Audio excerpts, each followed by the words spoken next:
one is available to take your call. Please leave a message after the tone. Texas Chainsaw Massacre. All right, what is going on, everyone out there on the interwebs? Yes, it is your favorite Jew gracing your earbuds once again. And I just wanted to come out here and say congrats to Moodz and JP for making it to episode number 300.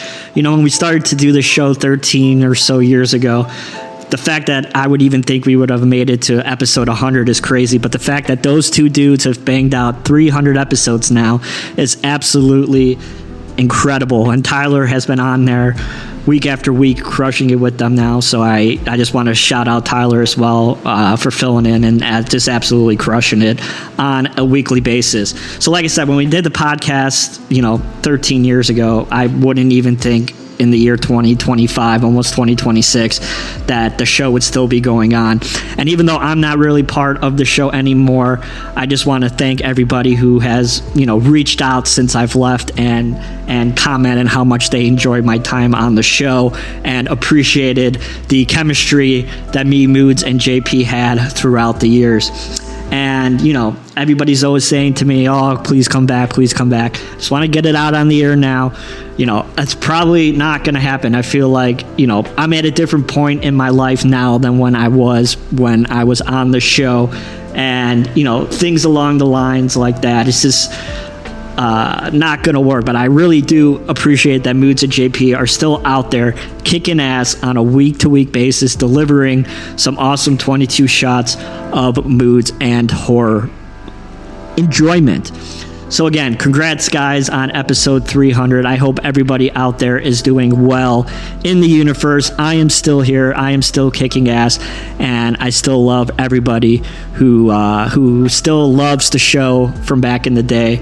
And I just want to say one more thing. JP is still a smelly Mexican. That is it. Goodbye. What's up, guys? It's Dylan, aka Godzilla, from episode 177.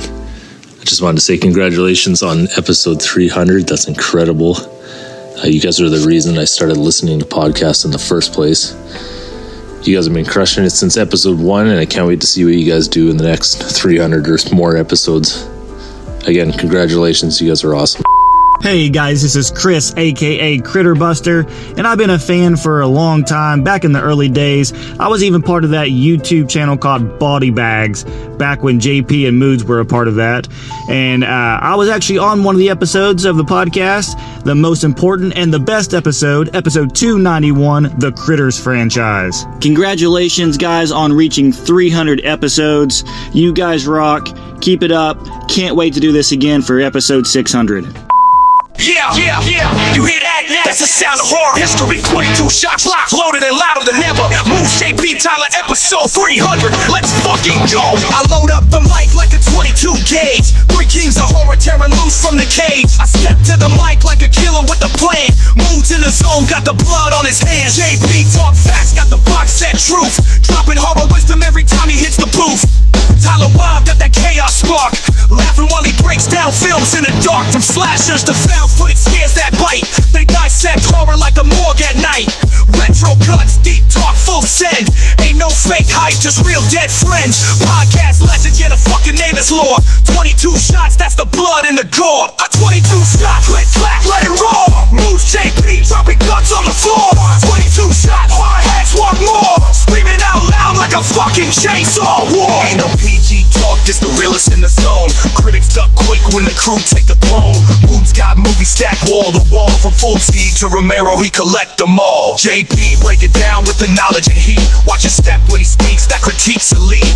Tyler in the back with a twist of grin. Play that tape, let the carnage begin. Independent flicks, obscure and raw. They praise the art, not the box office draw. Every week a new cut, a deep dive score. Ain't no podcast realer, you can quote me for sure. 22 stop, click, clack, let it roll. Moodz, JP, dropping guts on the floor. 22 shots, our heads want more. Screaming out loud like a fucking chainsaw war. Late night vibes, static in the speakers, blood on the mic. Crit creeping like reapers from Canada to the states they reign. Every episode another bloodstain. They talking slashers, monsters, gore that bites. Argento dreams, carpenter nights. Old school fans, new wave energy. 22 shots, still the horror legacy.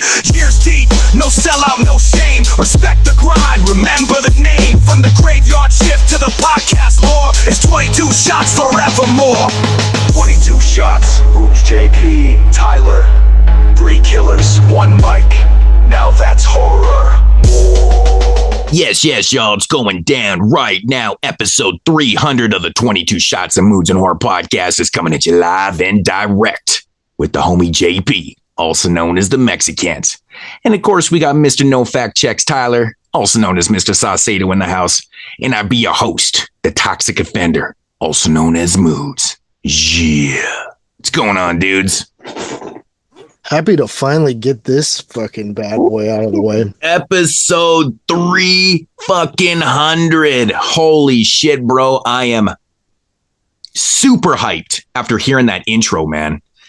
How y'all like that intro? Sick. That shit is fucking amazing. And the craziest thing about that intro is we have no idea who did that. Yeah. So as of right now, as of recording this, credit. This was sent to us by the homie Critter Buster. You guys probably know and remember him from the Critters franchise show. It was the only show that Chris ever did with us. And so far. And he sent 2 clips in, and one of them was, one of himself. And there was this song written about 22 shots. And I'm like, fire, bro. I got to put that as the intro. So whoever did that out there, if you listen, man, big ups. It was super dope. We're super hyped to do this episode. So yeah, top 100 favorite horror films. Now people are probably thinking, really? You guys did top 50? Yeah. I mean, this makes sense. We double it up to 100. Yeah. Me and JP did. We double it up times 3. It's 300. This actually wasn't our original plan for this show. No, it was not. We were actually going to do something completely different, which we might still end up doing for like 350 or 400. Yeah, we could definitely do that at a later show. We just need to actually prep for it and just it's just we ended up, we actually got a big chunk of the work done on it. Mm-hmm. Yeah. But then we had like Wasteland in October, and we just knew that there was no way we were going to be able to finish it in time for, because we're already pushing the season back a couple of weeks already. You know what I mean? Like technically we started with the top 10 of 92, but then we had like Wasteland, and October's always crazy, and we wanted to start like consistently doing shows again, especially before Italian Horror Month. So we kind of were like, at Wasteland, it was Tyler's idea to just like maybe pivot and do a top 100. Of course, Tyler wasn't with us when we did our top 50. So this is all fresh for him. And then me and Moodz, we had done a top 50 before, but honestly, like that was years ago. And, our tastes, opinions, our feelings on films change. We start liking certain films more, certain films less. So I'd be curious to see like how the list compare to the last time. I didn't even look at my last list. I still had my list completely in my computer. Like, so what year did you guys do that list? Oh man, that was. Well, that would have been episode 100. Yeah. Or was it 100? Yeah. Wait, no, 150. 150. It was 150. Yeah. So half of our show. Let's say 5 years ago. It was like, it's got to be 6, maybe 5 or 6 years ago. I mean, it was pre-COVID. So thinking 19, that was 20. I know it was JF2 era. I'm pretty sure. So it's been probably 6-7 years. Yeah. It's been a while, man. Since and and this is the thing about that. Like, just to put into perspective, I'm glad it actually lines up exactly how it would for me. So from 20,000, when I really started getting into horror around 2010, up until about from 2010 to 2018, I only watched horror movies. Unless someone showed your movie, or you're randomly in front of something. For the most part, I generally only watch horror movies. That's the only thing I see. I seeked out. So I did not really have context for much else in different levels of films either. And like around 2018 is when I moved into my house, and that was kind of the period I got back into collecting, and that's when I started exploring. So like that period when I started rewatching older movies and like really like watching different types of movies from all over the world and all different time periods, it's like almost a completely different era, and now that's been going on almost as long as the horror only era did. So like hugely, like if I were to make a list in 2018, like compared to now, there'd be so few films. Yeah, absolutely. JP, let me ask you something. If you remember films that you had in your top 50, is there films that like are not there anymore? Did your top 10 change at all? Like, do you remember things like that? Like, I know for sure that there are 2 movies that just off the top of my head that were in top 50 that are not in top 100. Wow. Some films that didn't even make the top 100 cut. Yeah. See, that's crazy because, you know what? Yeah. Time will tell shit, you know, like sometimes but you know, I've always been one of those people that truly believes that like a lot of us truly live in the moments, you know, like what we love at the time is how your taste is, you know, and stuff like that. Right. So, especially things that you've been watching and like how you've been going about it and shit like that. But, I don't know. I mean, there's definitely a few films in my list here that I haven't seen in a little bit, but they're films that, you know, I could pick up and go to at any time. You know what I mean? I keep feeling like I forgot something and it's driving me nuts. Well, so this is crazy. By pure coincidence, every movie on my list I've watched since I got on Letterboxd at the beginning of 2021. So every movie, and most of them, almost like I'd say 90% of them, I've watched since 2022. Yeah. So it's funny as someone who doesn't really even rewatch movies that much. Like my most vlogged movies from that time period are like 6 times. Like it's kind of like for me to have watched all 100 of these movies at some point within the last 4 years is kind of nuts. I don't think there's too many in my top 100 that I haven't logged. So I've been logging since 2018. And I don't think there's any films in my list I haven't logged.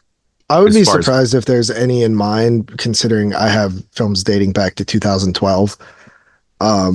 Logs. Oh yeah, because you went and backlogged everything, right? Yeah. See, I never had a log of my shit, right? So January 1st, 2018 is the first log I did until so everything 2011. Wow. So I actually started keeping track of the movies I watched a year before I started YouTube.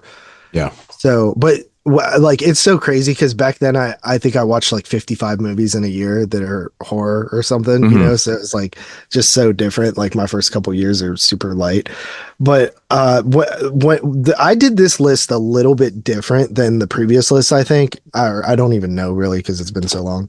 But what I focused heavily on this list is movies that I watch the most. Like movies that I just consistently go back to. That's pretty much how my list is too. I think that's how my list actually came to it. That's how I did my original top 50. But like, it's like my favorites are my favorites for a reason. It's like, it's just basically another term for like go-to films. I can pull this off the shelf and watch it right now. Every one of these 100 films. And I went through it again last night. And I was like, I could watch every single one of these films. Yeah. At any moment. So when I do a regular top 10 list, like the way that I kind of do it is like, these are my favorite 10 watches that I watched for prep. Yeah. Whereas this, I obviously didn't watch all 100 of these before we recorded the show. I think you could even see some inconsistencies in my list to like. Right. That's kind of what I was getting at a little bit. Like I might have had a film that was like number 3 of like 1982 or something that is like lower than a movie that was like number 5 of 1992 or something. Oh yeah, exactly. I considered that people might take that into account and actually be like, hey, you had this there and there. I'm like, man, I mean, I didn't check, but I think there's definitely a few inconsistencies in my list. Okay, so with that said, basically how I did I think like my top 25 are definitely like fully kind of ranked, but like 100 down to like 26, dude. I was saying off the top of the show before we got on, like my number 100 could be in my top 25. You know what I mean? So to rank films that from 100 to 26 didn't really make a lot of logical sense to me because first of all, I had no idea how to do that because like I said before, I can pull any one of these films off the shelf and pop it in at any moment. So why would a film be at number 36 or at, 74? What's the difference if I could do the same thing at any moment? It doesn't logically make any sense to actually physically or not to, like to mentally rank these things. And so I wanted to give a little bit of a disclaimer that, take with a grain of salt. If your favorite film is at 100 and you're like, oh, well, that's fucked. But like, then again, these are personal favorite lists. These Yeah, are not these- an all-time ranking. These are favorite. This is what I love, and I'm sure you guys did the same thing, right? So, And another thing to like kind of branch off of that, I could make a top 10 of 1992, record the show, and 3 days later, my list would be done. Oh yeah, I could never replicate this list again. do you ever go onto the website and look back at top 10 shows and be like, Yeah, and I'm "Damn, like, dude, well, no, they're all different." Yeah, I do it, and They're I'm like, all that would different. not- like, that's why I always thought, like, if we ever finish a decade, like, if we ever finish like the 2000s or something, like, I think we should record a show where we do The top 10 of the decade. adjustments. Well, that too. That's good. because But, like, any surprisingly, adjustments that we would make now, all the years later. I mean, a lot of people would probably say, like, if you did a top 10 of the 2000s, wouldn't you just take all your number ones and that would be your top 10? Not necessarily. Not necessarily. That's what I'm saying, Because there's right? some Like, years where the number 4 would be my number 1 of another year. Yeah, right. oh, Exactly. I'm like, I know it's there's- funny when you take all the There's films. examples like that on my list. Like you can see exactly like that, where it's like, okay, well, this song would have been number 1, but these 4 movies are still above it. I feel like you guys are gonna fucking laugh your asses off at some of my like things, but another thing thing get scoffed at a like lot. the ranking was like super difficult after like 25. Yeah. I think like 25 through 1 is pretty well ranked. After that, I struggled hard. I was like, at first I tried doing like the desert island pick where I was like, okay, well, if I was on a desert island, I can only choose one of these. Which one would I choose? Okay, this one. So this one goes ahead of that one. But then I'm like, well, shit, I don't even want to watch some of these more than once. Like, you know, Yeah, that's the thing too. like, is like, on a this movie desert might be your island, favorite, like, but like it's I'm something gonna I might feel like only want to shit watch. watching this over and over again on a Like there's desert. certain movies on my list I might like less that I could watch all the time. They're just like that type of movie. But then there's other movies that like I like way more. But it's something like you have to. And it's for also the so hard to opportunity. rank when you get so deep because it's like Yeah. it's such a mood thing. Like right now, Exactly. I would rather watch this movie over this one. Yeah, but like there was, next like, week, I hey, might feel the opposite. Movies are very moody. When we first talked about this, like I rough made the 100, and I've kind of just been editing it since then. And I think I'm like happy enough for like where it's ranked into place. But yeah, for sure, like it's gonna change like in every watch. Like I did rewatch some of my movies. I said, "Fuck it, it's Halloween season anyway. Like why not just like watch as many of my like 100 favorite movies as I can this month?"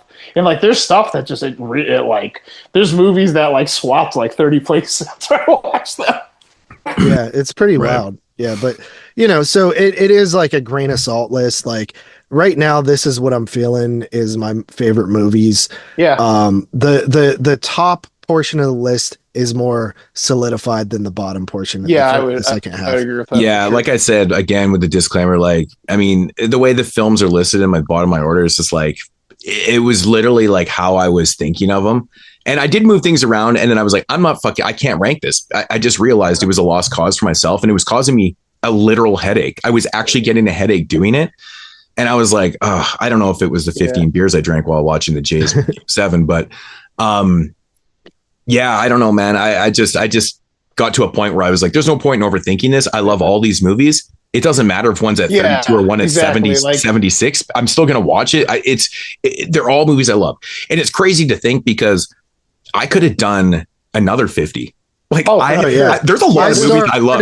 Listen, I started with 211 and I cut them down all the way. I was pretty like stringent from the first one. Like, all right, let's not fuck around. Like, let's. I just literally got a Letterboxd list, typed in a film and didn't even look at how many I was typing.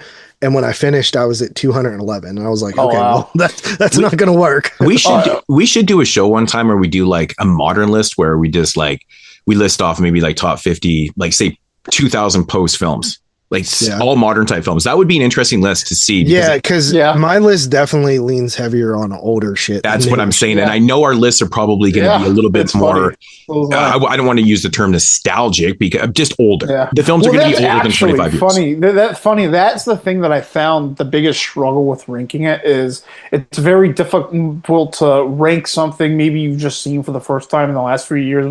You know, like a lot of movies in my case, like I've watched multiple times, but I've only seen them for the first time like 3 or 4 years ago. Like, how do you weigh that against a movie that you watched? Well, I'll tell you how they ended. All those movies ended up just falling off my list. Oh, is really? the problem. Yeah, not all of them, but like more the movies that I spent more time with ended up overtaking movies that I've only seen 4 or 5 times. Yeah, and that's what it was. It's like, and maybe sometimes not even with necessarily seeing them. Like there's movies on, like I'll say on my list I saw for the first time 15 years ago, but maybe I've only seen it 3 or 4 times, which isn't like a ton over that time period. But I've had a lot of time to like sit with the movie and digest the movie, whereas it's kind of tough to weigh like those newer favorites against those movies you've had more time with. I think every single movie on this list I've at least seen 3 times. Yeah, there's 2 movies I've only seen twice, but everything else is 3 times.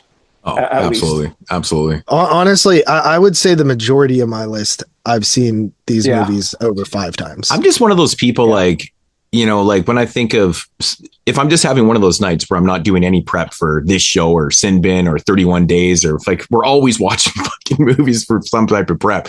If I have a day off, I should say, and don't take that like this is a fucking job. I love this. I love doing podcasting. But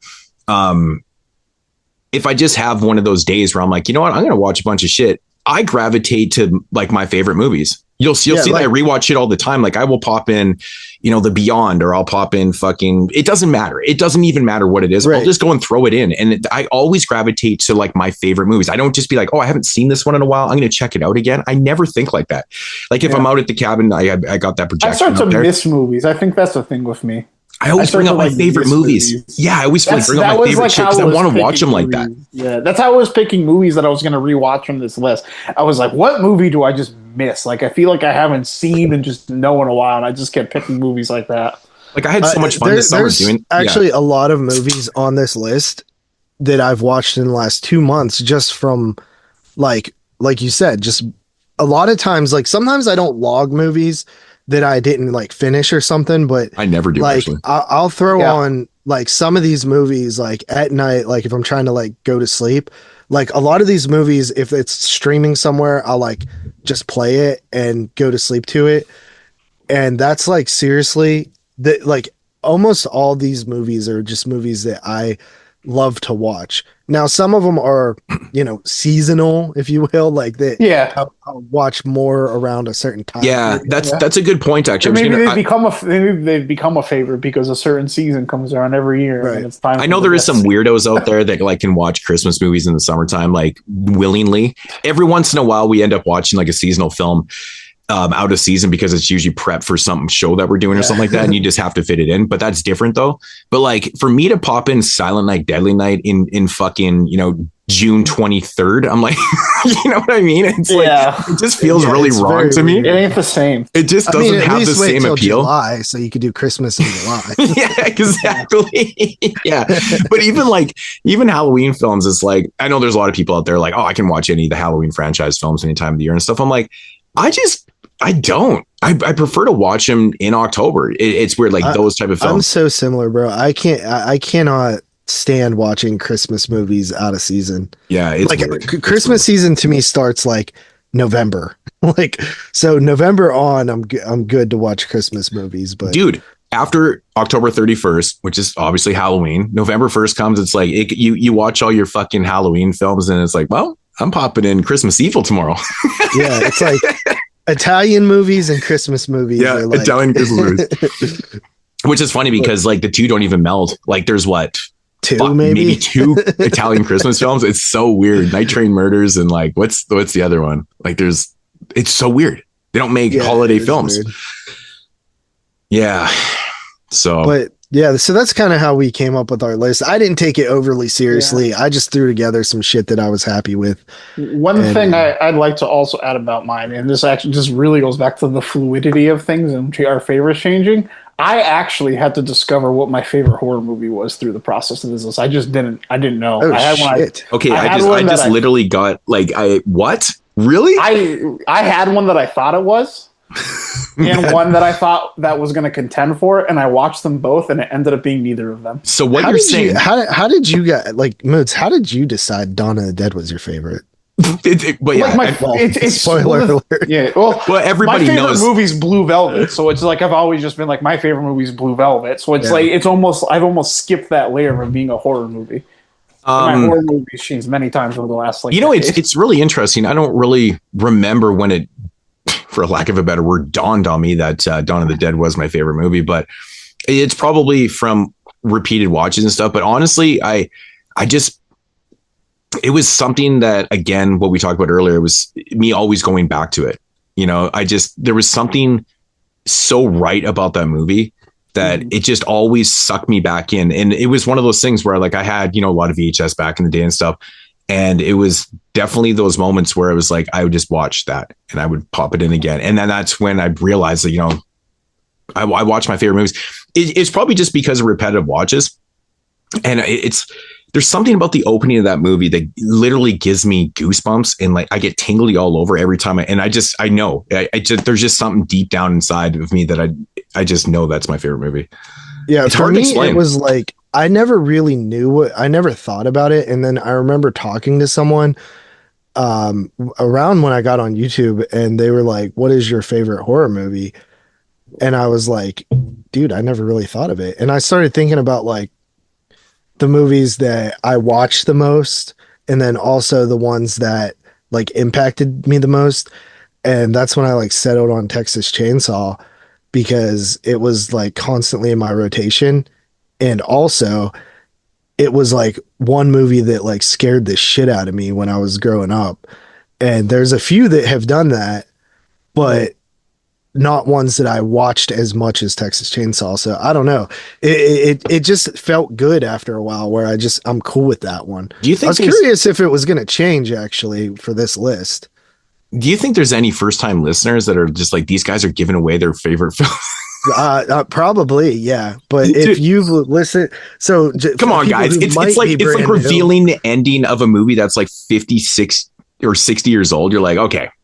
Yeah. Well, who knows? Maybe mine changed, because that is a possibility. Well, I was actually going to say this too. It was funny and then Tyler like shocked me with, this process gave him his favorite movie.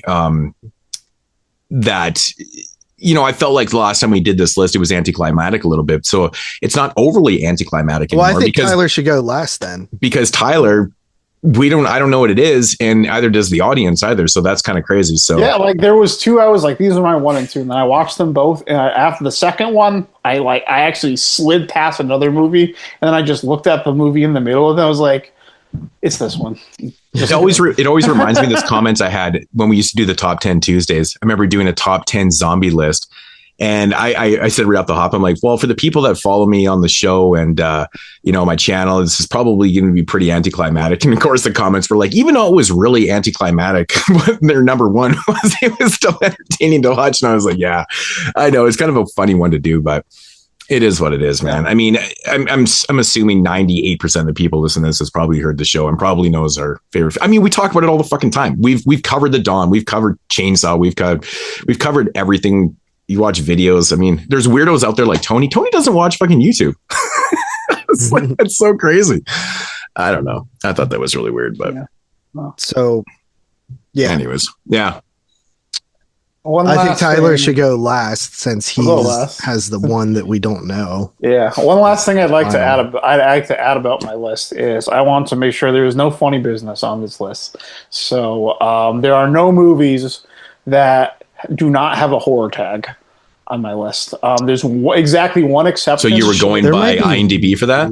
No, by Letterboxd. Letterboxd has a horror tag. It flies. There's one movie that's an exception, but it's not a movie anyone would ever accuse me of like trying to like finesse onto it. I think there might be one. I don't know if it has a horror tag, but looking at my list, there might be one that.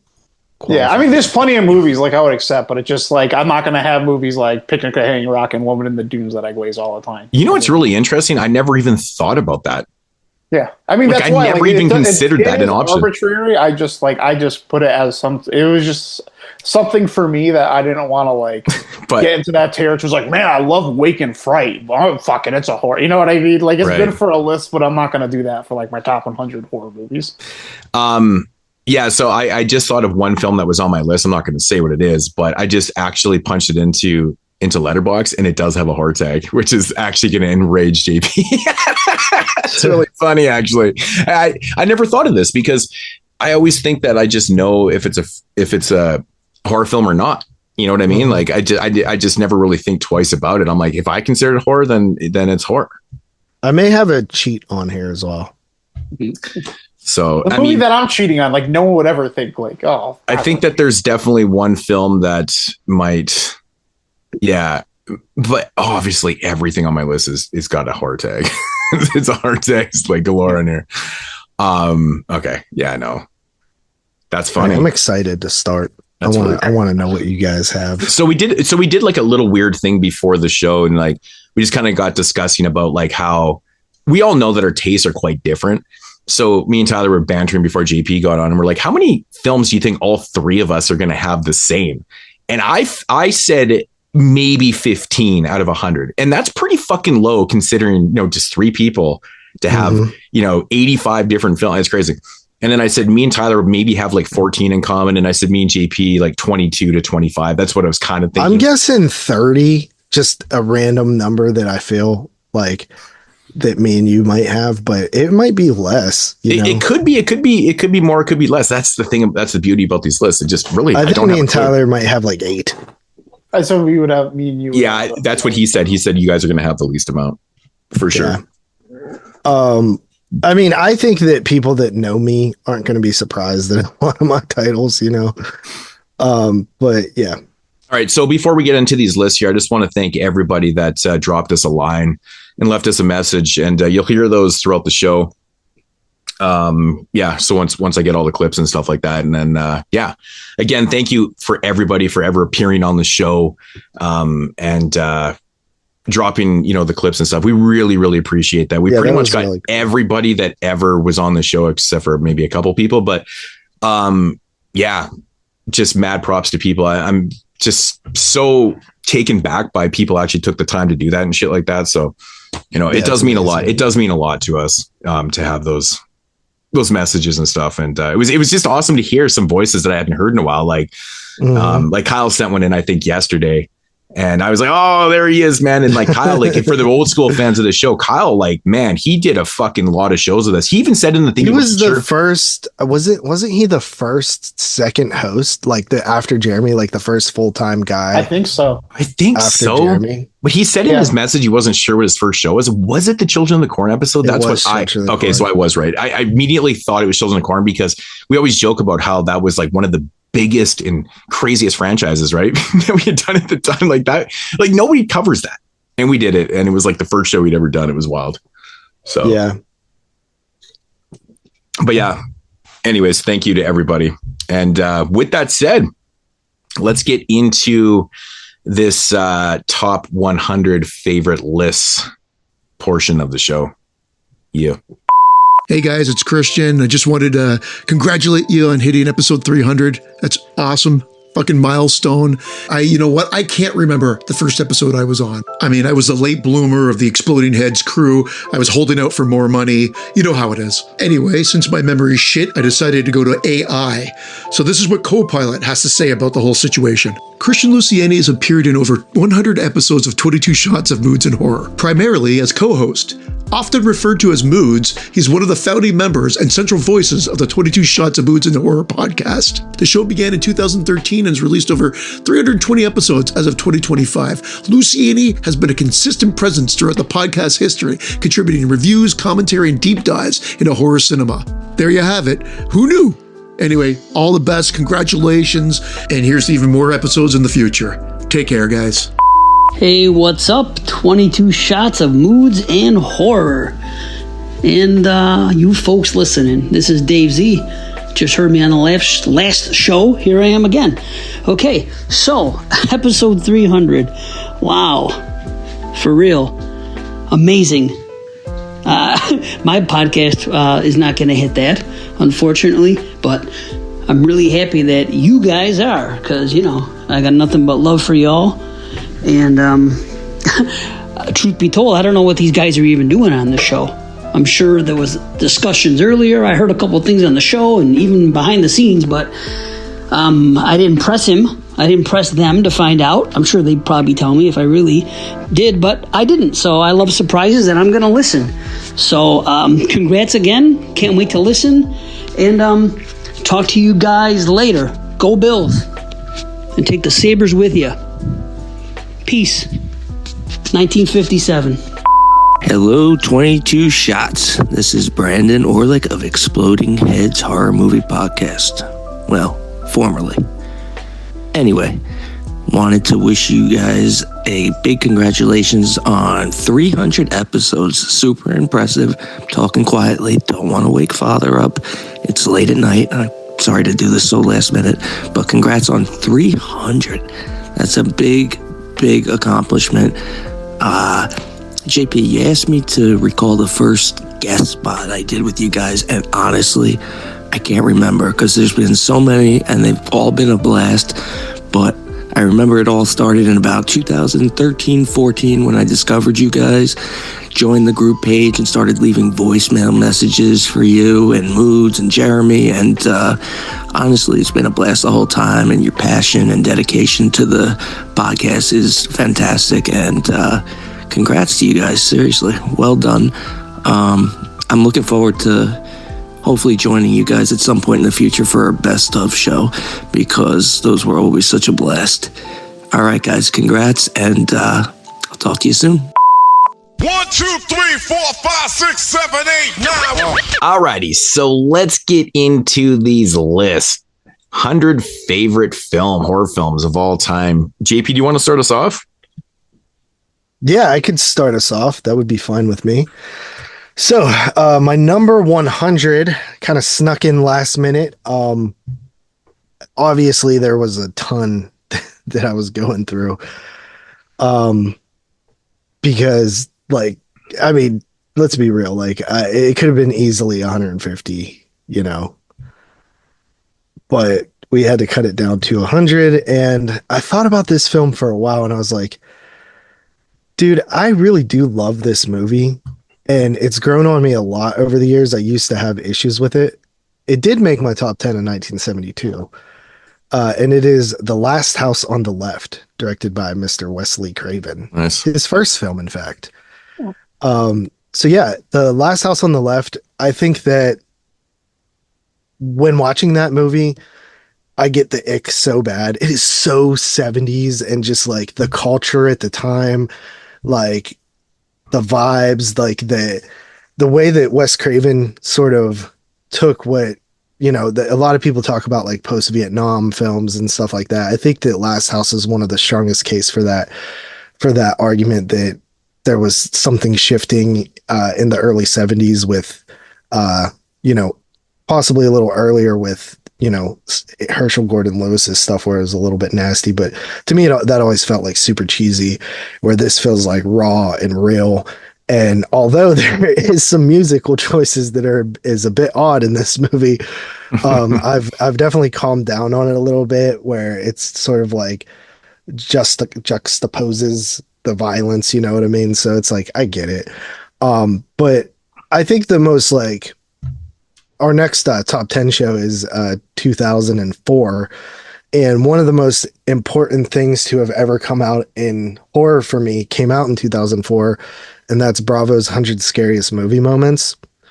And they talk about Last House on the Left in there. And when they talk about sort of Krug and his gang after they commit like the heinous acts, and they're all just like standing around like covered in blood, like picking grass off of their hands that are covered in blood, the grass is like sticking to their hands, and like just the like sadness that overtakes you in that moment. And even the characters, to an extent, like even they seem sort of like a little off put from like what they did. But yeah, Last House on the Left, I do love the movie. So that is my number 100. Yeah, I was not expecting that to be on your list. It's interesting. Well, that's wild. Okay. Coming in number 100 for myself, which is probably doesn't even have a hard tag on it. Jesus Christ. Starting off with a bang. Quite literally, Abel Ferreira's Miss 45. Oh, this definitely doesn't have a horror tag. Starting off as horrorless without a horror. It's funny because I've always considered to be like, when I think of like the rape revenge subgenre, I always think of like horror films. Like I think of like I Spit in Your Grave. I think of Miss 45 and stuff like that. But this is like my favorite rape revenge film because it's just fucking batshit, man. Like, so we both start off with rape revenge films. Yeah, that's really bizarre. Like, it's thriller crime action on Letterboxd. Yeah, that's crazy. But it is horrific in the terms of like, and a little bit unbelievable, to be honest. Like, our lead character here gets raped twice in the same fucking day. Like, I mean, to be honest, if that ever happened to you, that would set you on a real dark path. And what happens to her is she just goes out and just starts murdering fucking dudes that are doing some crazy shit to women and stuff. And it just all comes down to like this crazy. Actually, speaking of Halloween, this movie actually has a whole Halloween. The whole end of the film, the whole third act is like at a Halloween party, and she goes fucking apeshit and shoots a bunch of people there and stuff. And it's just it's such a gritty New York film from 1981 that I've always loved this one. I've praised this film for years and years, but it just does it for me, man. It's just really good. You guys like this film? I actually love it too. I've only seen it the one time though, Yeah, so I've never actually like revisited it. But I think that if we do another rape revenge episode like we did with Last House or I Spit on Your Grave rather, that would be an awesome movie to include in there. Yeah, I mean, I've mentioned many times on the show that it's my favorite one, and I get so much enjoyment every time I watch it. Like I actually rewatched it last night, and I was like, oh my god, I love this movie. It's so fucking great. But it is a damn good movie. It is really good, and I love Abel Ferrara's like just the way he captures like that gritty New York feel to it, and so it's awesome, man. And it has like, dude, Miss 45 is such a cool title. It tells you a little bit about the movie. Like, it's it's weird, but I love the rape revenge genre. I really do. Yeah, and I love specifically this movie. I love the lead, and I love like rooting for her, and she looks so badass in her nun costume, dude, with her pistol, with her Colt 45. Yeah, man. When she dresses up as a nun and then goes completely batshit, man, that's such a fucking awesome costume. I love it. It's so artistic too, right? Because it's like obviously like nuns represent, women who are holy. Yeah. This atrocity that she's committing, but she's committing it in response to the atrocities that happen to her. It's awesome. Right. Yeah. The only thing I don't care about in the film is what happens to her in the end of the movie. It always bugged me. What happens to her. And I'm just like, what? But it is what it is. It's a minor gripe, but whatever. I still absolutely coming soon from Arrow, I believe, right? Yeah, it's already out. I know was it Draft House who released that originally? Yeah, Draft House. Yeah, so I know Parker, he got his big thick Arrow edition of it and stuff, and he talked about it. But yeah, I mean, it's about the time to get that big thick collector's edition for Miss 45. So now more people can check it out. But yeah, number 100, Miss 45, absolutely love it. So Tyler, are you going to start us off with rape revenge? Because that would be really bizarre. Well, I'm going to reel it back into some good old clean, good old fashioned family friendly horror fun. Yeah, we're going to start a little bit more mellow here. And this is a movie that's been with me quite a while. It is from 1980, and it is John Carpenter's The Fog. Nice. The Fog's always just been a real good one for me. Carpenter in general, to me, has always been the director that's the best at just making like a good, clean like horror movie, and he just nails the score, and he always nails the ending. And The Fog just does all that for me. It's got some great visuals, it's got some great lines, it's kind of campy, it's short, it's easy to watch all around, it has an insane score, and it's just one over the years like I've always gone back to. It's like a perfect just fall or Halloween watch, just easy. And being from New England, I like all these movies about these old New England towns, these New England ghosts, like all this type of mythology, and that setting in general is just that seaside setting is awesome. It's got a lot of memorable characters, and it's that just general all around easy to watch, like bump in the night horror movie. And for me, it's one of my favorites from my time indulging in horror movies. Nice. Yeah, all but you do realize that Antonio Bay is like supposed to be in California, right? Is it? Yeah. No, you're right. It definitely is. I don't know why. Like, I always just seems like it. You know, does it kind of seem New England to anyone else? It does a little bit. Seem like a what? New England-y. It kind of doesn't. That's because of the lighthouse and the coastline. Yeah, right? it always. You're right. So it definitely is California. When I was growing up, I always used to think that like the setting of the fog was like in the Northwest, like the Seattle kind of Oregon area, like in that area. Like, I don't know, for some reason, it kind of feels like that. Especially if you've been out here, but I'm also that Massachusetts person. It's like if it looks like how it looks here, it must be here. Right. Yeah. So plus, the movie actually feels kind of cold. Yeah. So it feels like cold. Dude, I love the fog, like the actual fog in it. It really does, man. Like Tom Atkins is always getting younger bitches, man. Always getting younger. You get Jamie Lee Curtis in this one, like Halloween 3. He's Tommy motherfucking Atkins. Tommy motherfucking Atkins, man. Yeah, man. Yeah. But even in Halloween 3, like he's totally shacking up with that younger chick gonna be half his fucking age. It's hilarious, man. Like, dude, he's the man. Dude. He is the fucking man. He is the fucking man. Could have bagged that chick in Night of the Creeps if he wanted to. Interesting thing about the fog that I always thought was interesting, because I don't think that Jamie Lee and Janet have any scenes together in the film, do they? But they both appear in the film, right? No, they're at the end. They're in the church together, right? Are they? I think they make it to the church together. I might be misremembering it, but I think they kind of. I can't remember if they're both in there or not. But yeah, I mean, you know, they're in two separate they're in two separate storylines, right? So yeah. But yeah, it's always been a film I love too. I recently rewatched The Fog this year, and I'm always go back and forth on the movie. I do like it, but I think this time watching it, I liked it a little bit more than I usually do. I actually watched it again out at the cabin doing on the that's projectioner. a good place to watch it. It was fucking. My best so feeling good of it was at a drive-in where it was like kind of foggy. It's like a perfect film to watch outdoors, right? It really is. It just captures everything so well. Like, especially if there's like a nice cold breeze. Like, yeah, it was pretty cool. All right, I guess back to me. My number 99 is a movie from 1987 directed by Sam Raimi. It is Evil Dead 2. Evil Dead 2, wow. Yeah, Evil Dead 2. Evil Dead 2 is a movie that I owned on VHS growing up, and I watched it before the first Evil Dead, and I loved it. When I turned to an adult, I preferred Evil Dead 1 just because it was like more of a horror film. But when we did this on the show a couple of years ago, I definitely found my love for it. And then I actually got to watch it at a drive-in a couple of years ago, 2 years ago, and with the first Evil Dead, I believe. And watching it, I'm just like, dude, this movie is so like crazy. Like it's the first Evil Dead amped up. And I also was like, the comedy isn't like that bad as I remember. It's like not Army of Darkness levels.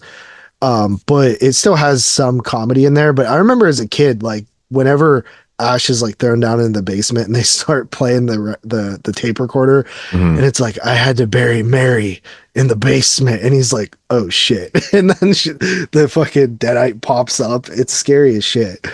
But yeah, Evil Dead 2, it's one of the like handbook movies for that in the first Evil Dead for like just being creative and coming up with cool shit. And the beginning of the movie it's the rare case where the beginning of the movie is like a remake of the first movie. It's the weirdest thing, but it exists. So yeah, Evil Dead 2 is my number 99. Okay, number 99 for myself is a film that's oftenly referred to being as a German film. I don't know why I always hear people, but now that I bring up the IMDb page, the very first tag on this film actually says German. That's fucking hilarious because it's actually technically an Austrian film. Very interesting that that is tagged German. That's so weird. That's probably why. But from 1983, the serial killer film Angst. Okay. Yeah, I thought this was a German movie too, to be honest with you. Yeah, I think it's also because they speak German in that part of Austria, right? So, but yeah, the director is actually from Austria also, but they speak German. But that's probably where the tag comes from. But it's an Austrian film. This gave Gaspar Noé his whole career. Yep. Right. Yeah, just an absolute devastating depiction of a real murder case. The direction in this film is just like, it's fucking haunting. It's so scary and realistic. There's something about this movie that every time I watch it, it haunts me. I don't know what it is, man. It's like, it's got to be one of the best serial killer films. I feel like this one isn't talked about enough. Like, people know. I don't think a lot of people have seen it, or it's the kind of movie that people watch once and they just like never watch it again. Yeah, it is a tough watch. It is a tough watch. But I just think everything about it, like the music, the acting, the cinematography. The cinematography in this film is so haunting and daunting at the same time. It's like, damn, dude, like it just captures everything to the most sadistic degree. It's just shot so fucking well. And, the locations are just so perfect. Like even the dreary kind of look to it and overall feel. Yeah. It has this like color grading to it. That's almost like this like bluish gray. Yeah. And it almost captures that like that real downbeat vibe. Yeah. Just visually, you can tell this movie is just holy shit, dude. But it is a brutal one to watch. But oddly enough, I can sit there and watch this one, man, because it's so well done. And I can see why people would be like, oh, that's a one and done right there, because it's a little bit of a tough watch. But for me, again, I've said many, many times over again that like I'm a very visual person. When something looks and sounds really great, I'm there over and over again, man. So Angst. If you have never seen Angst, do check it out. It was released by Cult Epics. Yeah, so I think it's still around. I'm not 100% sure. Don't quote me on this, because every time I say something's readily available, someone lets me know that the Blu-ray is going for $450. Yeah. That just happened recently with Trauma.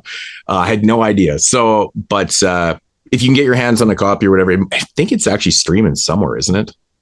It was on Shudder for a while. I don't know if it's it was on Shudder for a while. That's the first time I saw it was on Shudder. Okay. No, that's cool. But 1983's Angst, great film.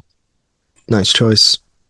All right. For my next film, we're going to go back to the year 1974, and it is another movie about a seaside California town. It is from the directing duo Willard Huyck and Gloria Katz. It is Messiah of Evil. This is a movie I've talked about a little bit. Wow. It's a regional horror movie, so it's one of those movies that really makes the most of its budget. Elijah Cook Jr. is in it, who you might know from movies like Rosemary's Baby right at the beginning, but more commonly, if you like old movies like The Killing, The Maltese Falcon. He's been across cinema forever. He's a good dude, and he actually had a lot to do with this movie financially actually even getting made, so that makes me like it even more.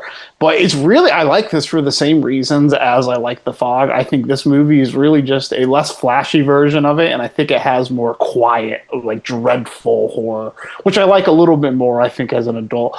This movie is something that I think over the years will probably find its way moving up my list. I only first saw this movie about 3 years ago, but it's already become a movie that I watch every Halloween season and that I look forward to. It's one of those movies that has like a moment in it, or in this case, it's the ending that just like sticks with me and just makes me think about it. I just love it.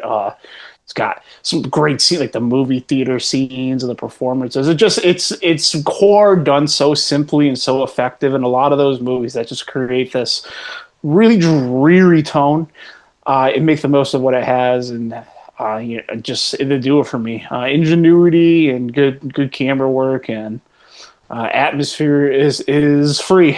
So this is just one that just checks all those like traditional, again, like bump in the night horror boxes. Again, it's short, it's 90 minutes long, so movies like this just fly by and they make it super easy to watch. This is a movie you haven't seen. I really recommend this movie. This movie is really great. Just got a nice Blu-ray from Radiance like a year ago or so. And it's definitely one of those movies that was just streaming forever. It was a regional horror movie, for God's sake. So yeah. So I saw this one for the first time couple years ago at the drive-in, and I really liked it, but I feel like I need to rewatch it because I barely remember it. So I'll probably pick up that Blu-ray, but it was cool to see it for the first time at the drive-in. I remember it feeling very like eerie and shit. It's a cool place to see the film too, because it's got that iconic fucking theater scene. Yeah. Yeah, yeah, that's a good film. I actually just rewatched. I picked up the Radiance one too. I have the old, I think Code Red put it out too, the Blu-ray, but I had to grab the Radiance one. It looks way better. But yeah, great film. Great film. Nice. All right, from one great film to another great film, I went with, for my number 98, is a movie that's slowly been becoming one of my favorite horror films. I've seen it probably about 4 or 5 times, most recently at a drive-in. That seems to be a common theme. But it is 1981's Lucio Fulci's The Beyond. I know Moodz is a big fan of this one as well. Yeah, The Beyond. First of all, like, just the opening and ending alone are amazing scenes, especially the ending. It is so eerily just like amazing. Like, I don't know. It's just, it's one of the coolest endings. Please tell me these things are not ranked. Come on, man. I just find that. Hey, it wasn't even on my top 100 like a couple years ago. Probably. Crazy. But yeah, so there's so many good scenes in it. A lot of gore. I love the gates of hell idea, and this one particularly with, you know, this old Louisiana like hotel house thing built on top of like caverns, and like down in the underneath is so creepy and shit. You got spiders, you got crazy eyes and shit. It's just an awesome movie. And like with most Italian films, for me, the more I watch them, the more I love them. And over the years, I've really tended to love nightmare logic-y type stuff. So The Beyond has that going for it a lot. So yeah, The Beyond is my number 98. Okay. Coming in number 98 is a American film from 1977 that has a fucking like all-star cast, man. It's got Chris Sarandon in it. It's got John Carradine, Jose Ferrer, Burgess Meredith is in the film. I think Eli Wallach is in the film. Christopher Walken, Beverly D'Angelo. Like, it's just Tom Berenger. It's fucking wild when you watch this film. You're like, I know everybody in this goddamn film. I still don't know what it is. Directed by Michael Winner, and that is the Sentinel. Of Death Wish. Oh, yeah, man. It's because I've never seen it. That's why. You've never seen The Sentinel? Oh my God. It was actually playing at the drive-in this past I love this movie. Or this past September, but I was in Florida, so I missed out on my annual drive-in, but this was one of the titles. Speaking of like gates of hell. And it's cool because this movie's like set in a fucking apartment building and shit. It's basically about this model that comes to this building, and then she starts having like these just crazy shit starts happening to her, and then it just kind of unravels this whole fucking like dark fucking story and what's going on. Honestly, on the scale of purely scary movies, I think this would rank pretty high up on the death charts. This is one of those weird movies, is that like, if you know Beverly D'Angelo from like, you know, the vacation movies, and then you watch this movie, you'd be like, oh my God. It's like one of those moments where you're like, holy shit, dude. And this is pre-Vacation, right? Yeah, so she's a little younger and hotter. She's a little younger and a little bit more lesbian in this movie, and her character is so bizarre. That whole situation. The other woman's a hooker in fucking Midnight Cowboy. Really? Oh my God, I haven't seen Midnight Cowboy forever. But like the way this one, where this one goes is so crazy. I know Dave Z has been on record saying that he can't watch this movie because it has like a whole scene of like freaks and shit. It's got like crazy shit like monsters and freaks. They literally just got people from a freak show, or I don't know. Oh, dude, it is correct. Like, be in our movie. The first time I watched this movie, I didn't know whether to laugh or cry. I was like, "What the fuck am I watching?" It caught me totally off guard, and I was like, "Oh my God, I love it!" But you know me, I love movies that are set in apartments, and like especially with this type of core narrative and stuff is really cool. But it's got so many crazy visuals. It's just an awesomely acted film and directed film, and like I said, it's got a great third act and stuff. It's just such a beautiful film, man. Love it, man, so much. But yeah, that's The Sentinel from 1977. Tyler. All right. My next one has become kind of a meme, I think. From the year 1975, from director J. Lee Thompson. It's the reincarnation of Peter Proud. Really? Wow. So this is totally a Tyler film to have on his film. I really enjoyed this. It's just so hard for me to overcome this movie that was made at all, like, just where I live and all these locations that I drive around every day. It's like literally made in the city where I work. Like it's insane to me just to see like this snapshot of where I live in the 70s and all these roads and all the surrounding areas that I drive all the time. And I really do legitimately, I love the score. I like the story. Are there like stronger movies overall? Yes, but I still think this is a really fun movie. And it just has that adder being on top. And you also throw in Margot Kidder and you also throw in Jennifer O'Neill, who just happens every movie I watch with her. I've only seen like 4 movies with her, but I love them all. And it just makes this really unique concoction where it's this movie that I'll like probably hype up to people for like, oh, you know, there's a movie made around here, guys. Is she the one from Dirty Dancing? Is that the chick? No, that's a different. That's Jennifer something else. Oh yeah. Right. I'm getting them mixed up. Right. Yeah, but yeah, the reincarnation of Peter. Yeah, this was a first time watch for me when we did what was it, the 76 show, right?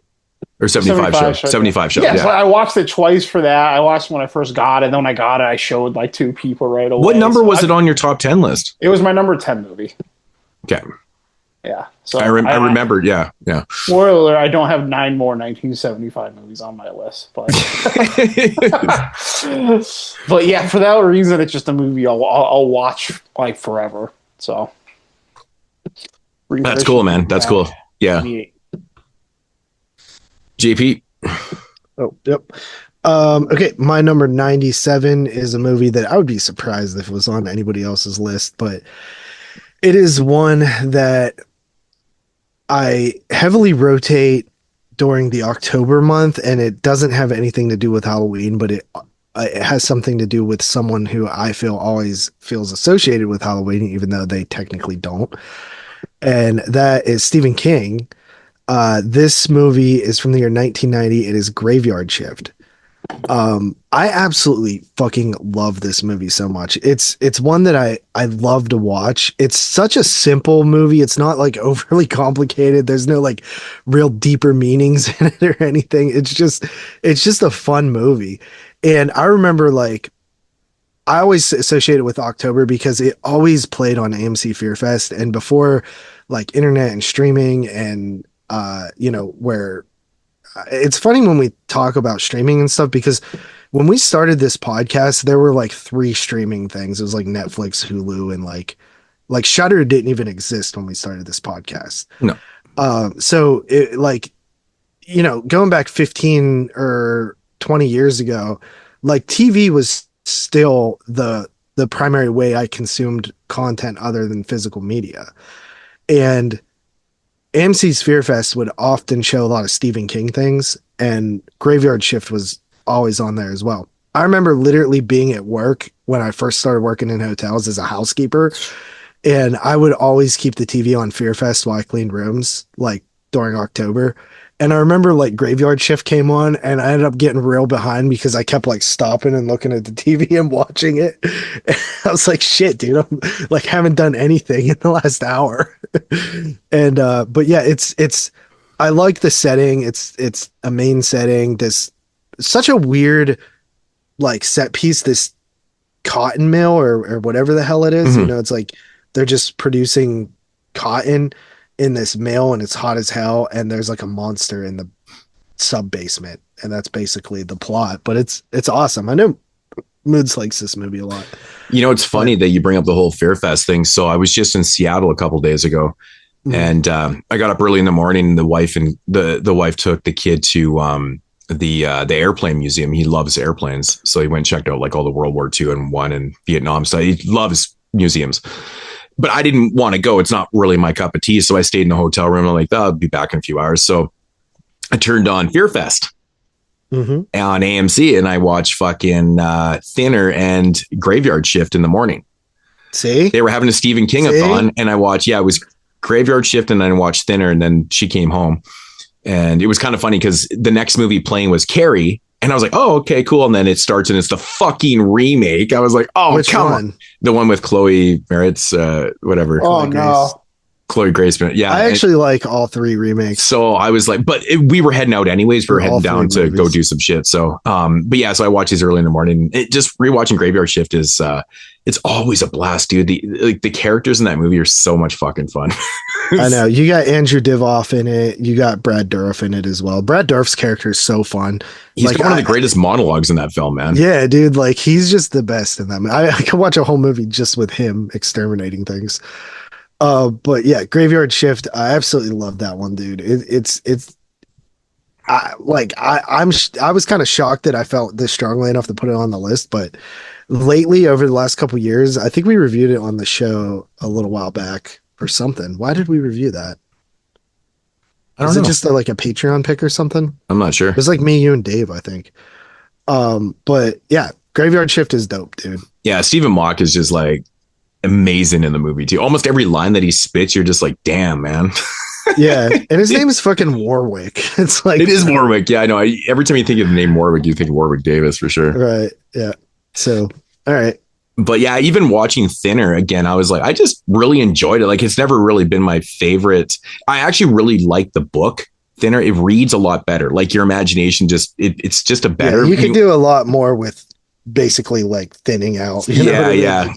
But I really enjoyed rewatching Thinner, man. It was kind of fun to watch. But yeah, and actually, like, we were gone for a bunch of hours, and I came back to the hotel, and I ended up watching like what played Christine and Misery. Yeah, I mean, Stephen King has such a like great like list of movies from like the 70s to like the mid 90s. Like, yeah, there's so many good ones. So many good ones. All right, coming in at number 97 is a TV film from 1985, and of course this is very appropriate because it's that season. It's the Halloween season, and it is The Midnight Hour. Nice. Still don't have a release. Yeah, and this one's probably never going to get re-released. Is it owned by Disney? You know what? It might actually even be now. You know what I found out the other day from Jeremy is Inferno is somehow owned by Disney. Yeah, because it was a Fox release, and they own Fox. Oh, no. So we're never getting goddamn Inferno now. Yeah, I know. That's fucking brutal, man. I don't know if the rights are different, like for the UK. I have no idea how that works because probably. I know like Arrow put out Inferno years ago, but who knows where the rights lie now? Maybe they don't have them anymore. I have no idea. Interestingly enough, the director Jack Bender actually did Child's Play 3. He went on to do Child's Play 3 after this film. Midnight Hour is one of my favorites, man. It made my top 10 in 1985 list because it's just so much damn fun. You want to capture Halloween like in a bottle. It's Midnight Hour. It's great. It's just a fun little lovable TV film that's it just needs to be seen by more people. I feel like every time this movie gets brought up, people are like, yeah, I've heard of it, never seen it before. I'm like, it is readily available. You can watch it on like YouTube. I think it's pretty much the only place that you can watch it, kind of thing. But it's fun, man. It's got really fun characters. The story is really fun. It's just, captures Halloween, like I said, so well. And I love the story. It's just a great TV film. They just don't make TV films like this anymore. It's just kind of a shame, but we've talked about the Midnight Hour lots of times, but yeah. So that's my number 97. Tyler. Right. 97. Going back to a more traditional bump in the night horror movie, comes from 1978, director Philip Kaufman, and it is Invasion of the Body Snatchers. This, of course, being the remake of the 57 version, 58, 50s version, whatever it was. And yeah, I've always really liked this movie. I remember first seeing it when I was young, and I thought it was pretty slow. And I wasn't the biggest fan of it, actually. But when Scream Factory put it out on Blu-ray, I picked it up and watched it again. And I every couple of years or since then, I've rewatched this movie, and I've always really appreciated and gone up in how it's handled in this one. Opposed to maybe some of the other remakes. The big difference for me in this one too is I really love the performance of Donald Sutherland, that actor. But most people are a big fan of, but I really like Donald Sutherland. He's in lots of different movies and lots of different genres with lots of different directors I've seen. Over the course of probably seen like 20 films with him, so he's always good. And Brooke Adams is someone who I think is a better actress than she ever really got the opportunity or attention for. She's in a couple other horror movies, so she gets recognized in that. But I recently watched the drama I talked about on Sinbin called "Vengeance Is Mine" that she was a star, and I loved her in this. And it just seeing a performance like that almost like we see like this movie more because she's such a focal point in this movie. And obviously you got Goldblum. Yeah, this is just one of those. Like eternal, just good horror movies that I just happen to like more than any other. It's really for I think most people. It's kind of pick your classics and what molds with you. And this is one of the classics that's stuck with me and gotten better over the years. And the filmmaking in it is pretty damn good too. Great ending, pretty iconic. So yeah. Invasion of the Body Snatchers, number 78 from 1970 is my number 97. I still prefer the. I was gonna say the same thing. The 50s one, to be honest. It probably has a lot to do that I can't fucking stand Jeff Goldblum. It's a running joke. It's possible. I prefer the 50s one too, but we'll see. I guess so. That is possible. Invasion. I like it. I think it's pretty good. I've only seen it like once though. It is a good film. It is a good film for sure. Yeah. I also like the 90s one, honestly. That one's pretty fun too. The Abel Ferrara one? Body Snatchers. Well, it's Body Snatchers, yeah. And then the other one's Invasion. Yeah, that was I've never seen Invasion. Yeah, never seen that one. I didn't even know about it until recently. Yeah, I know that one kind of bypassed me a little bit too. And Nicole Kidman's in it too, so like that's wild. I didn't know about it. Yeah, and Daniel Craig, isn't it? I don't know. Mommy Kidman's enough for me, dog. I say Daniel Craig because he was Bond, but I think he's in it. But all right, JP. So next up for me, 96. This was a movie that actually had been mentioned in passing earlier tonight. It is from the year 1986. I believe it did not make my 1986 list if my memory serves me correctly, but it would now. I remember, do you guys remember the like Columbia House with the CDs? Like where you would like pay $1 or something and get fucking like 10 or 10, 11 CDs for a penny. It was crazy. Yeah. There used to be a version of that with DVDs. Mm-hmm. And you used to have to agree to pay to buy 3 DVDs at like full price throughout the calendar year or something. And you would get like 6 free ones, beforehand. And I used to do that a lot. I would do it like every year.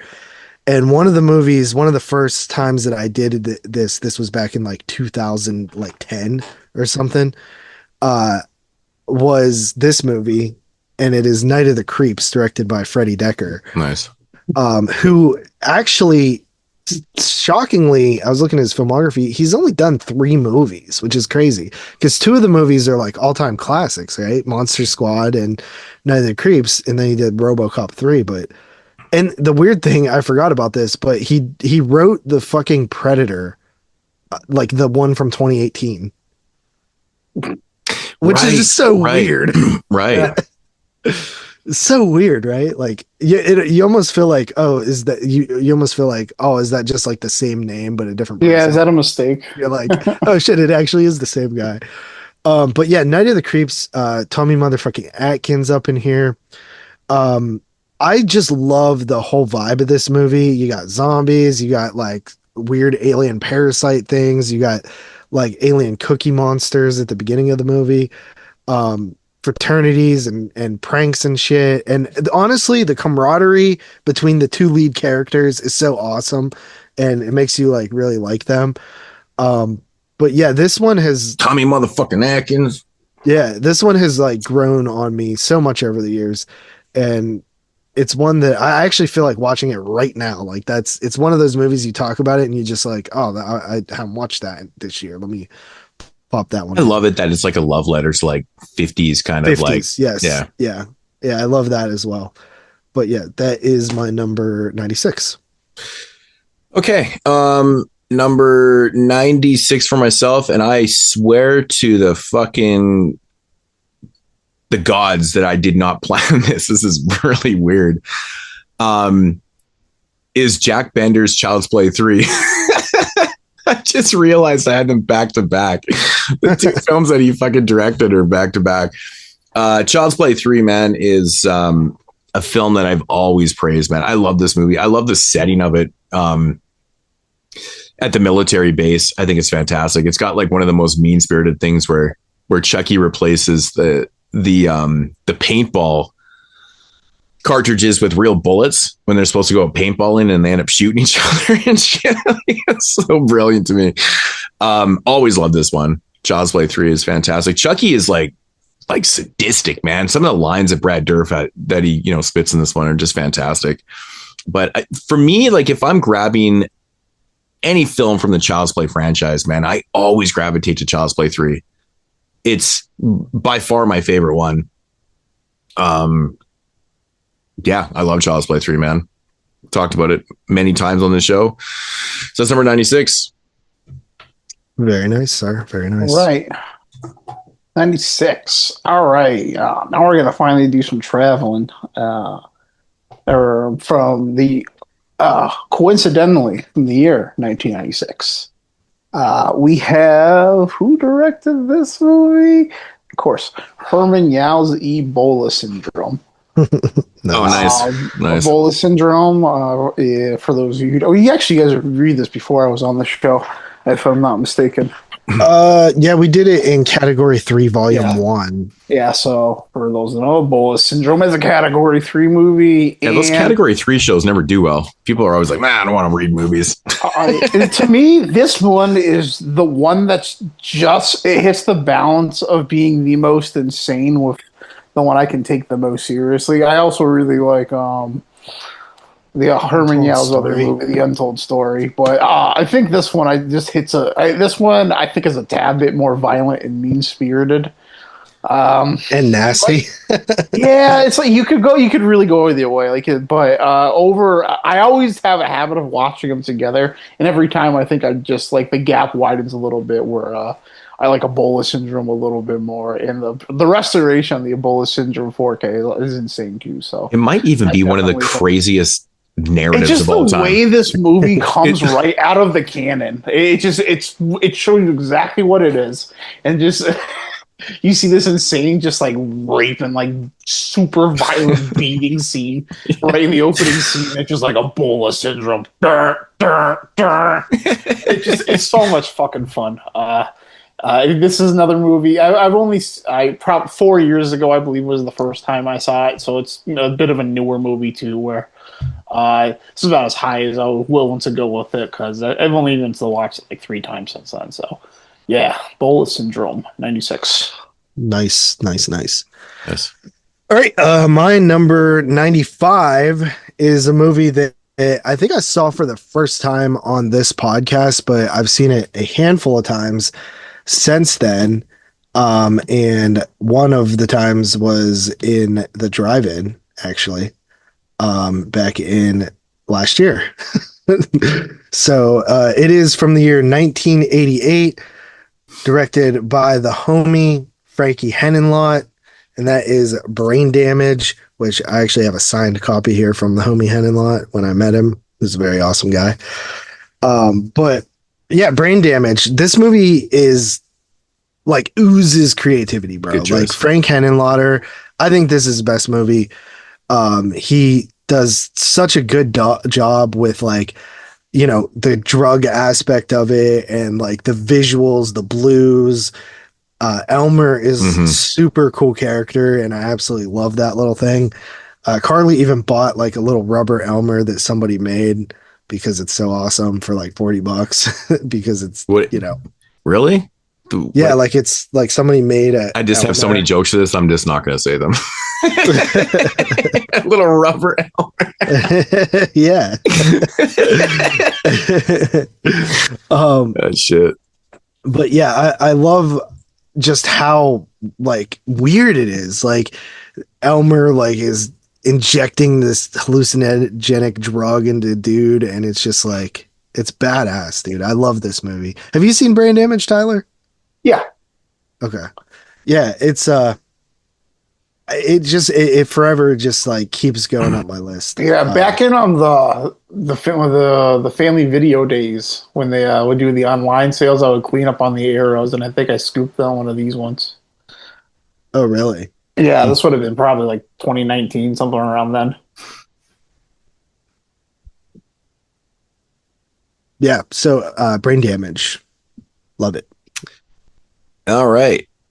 Number, what are we at? 96? 95? No, 95. All right. So number 95 is the one that actually does have a hard tag on Letterboxd, and JP always gives me shit for this one. Directed by Brian Tencher Smith, the Aussie director, known for directing like Turkey Shoot. He did fucking Night of the Demons 2 with like one of the most beautiful casts ever. Leprechaun 3, which is such a fun and film. 4. And 4. He did the best one and the worst one, I swear, back to back. I actually love Brian Trenchard Smith. Stunt Rock. He did Dutchy. He did so many movies. Like this guy honestly has such a great filmography. From 1986, of course, is Dead End Drive-In. I've always been such a big fan of this film because it's like, it's set in a dystopian, future in like, Australia, and it's basically a commentary on about the oppression that was happening at the times and stuff like that. And it's really cool. It's basically just about this guy that takes his girlfriend to a drive-in and they can't get out. And, it's basically a struggle to get out of there and stuff. It's really interesting, man. I like films like this that just have such a hugely, the commentary is like, straight out there and stuff like that, but it does such a good job, man. The soundtrack is fantastic in this movie. There's some really good stunts.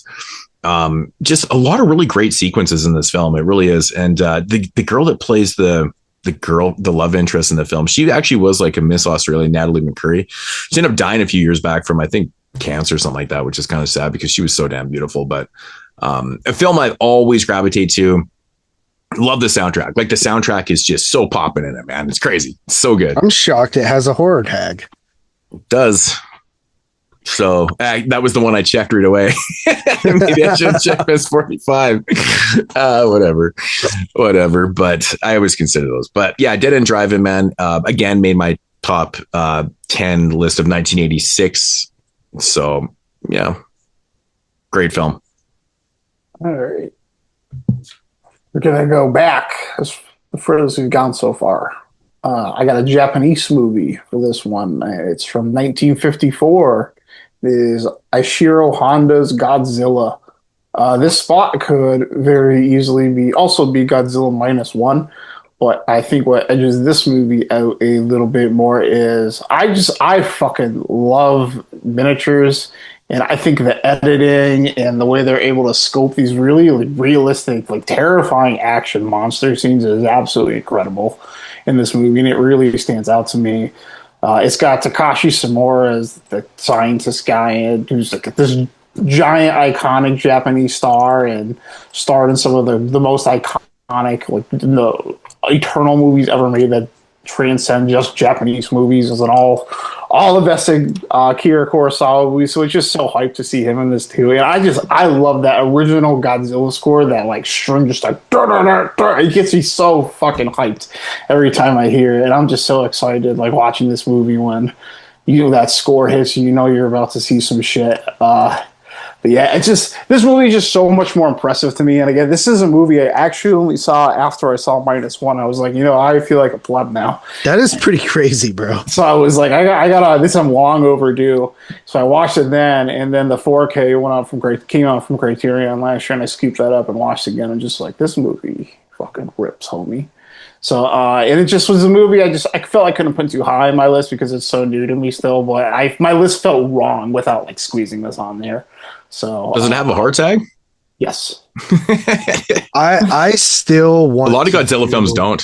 I can understand that. I think this one though, the way they really that one's definitely the most horror. Well, it's because Godzilla was bad. I mean, they made a couple, where Godzilla was a villain, and all of a sudden it was like he was the good guy, and then those films became very like he's like jumping up doing high fives and shit. Yeah. They became super goofy, and like they were just not horror films. They were stupid. What's crazy? I actually really like Godzilla movies, and I never fucking thought I would like those movies. I always do. I've always been gravitated to them. I've watched them throughout the years many times. I always get them all fucked up.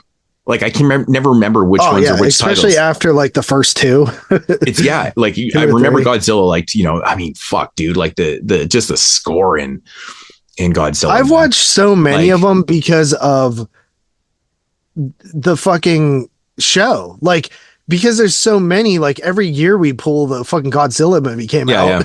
Yeah. So like I've just like watched random ones. Have you ever seen like the 90s ones and like the late 90s ones? Like that. Some of them. Those that era, like Final Wars, like those ones are pretty fucking There's fun one too, from man. 2004. That there was one from too. 1992. Yeah. Was there? I didn't see that. Yeah, Mothra one. I didn't like it. Oh. I watched the 75 one. I hate Mothra. Doesn't like Mothra. But no, I would actually absolutely love to do the series like in chunks of 3, like the first 3. Yeah. In volumes, basically. I've been talking about doing that for years. I always wanted to do it in like June, and like just all kaiju movies for all of our episodes. We should bust up and do like the Vladimir Dzinski, like Paul Naschy werewolf films. There's 12 of them where he plays the same character in 12 different films. Yeah, you've been mentioning and doing that too. Yeah, I'm down. It'd be fun. Yeah, I agree. All right, so my number 94, the first, I guess, retro movie. That I think this might be the earliest film so far. Directed by James Whale, 1933's The Invisible Man, starring Claude Rains. This is amazing to me. I remember when one year for YouTube, the 31 Days of Horror, I did all Universal Monster movies from the box set that came out. I think I have the DVD set, but I think there's a Blu-ray set now. But you know, it basically had like 30 Universal Monster movies, and then I think for day 31, I reviewed the documentary that came with it. But I remember going through those films, and a lot of them were first time watches for me. Like I had seen Frankenstein, I'd seen The Wolfman, I'd seen Dracula, probably those 3. And going through it, I remember when I got to The Invisible Man, because I think I went in order of release, like when I did that series.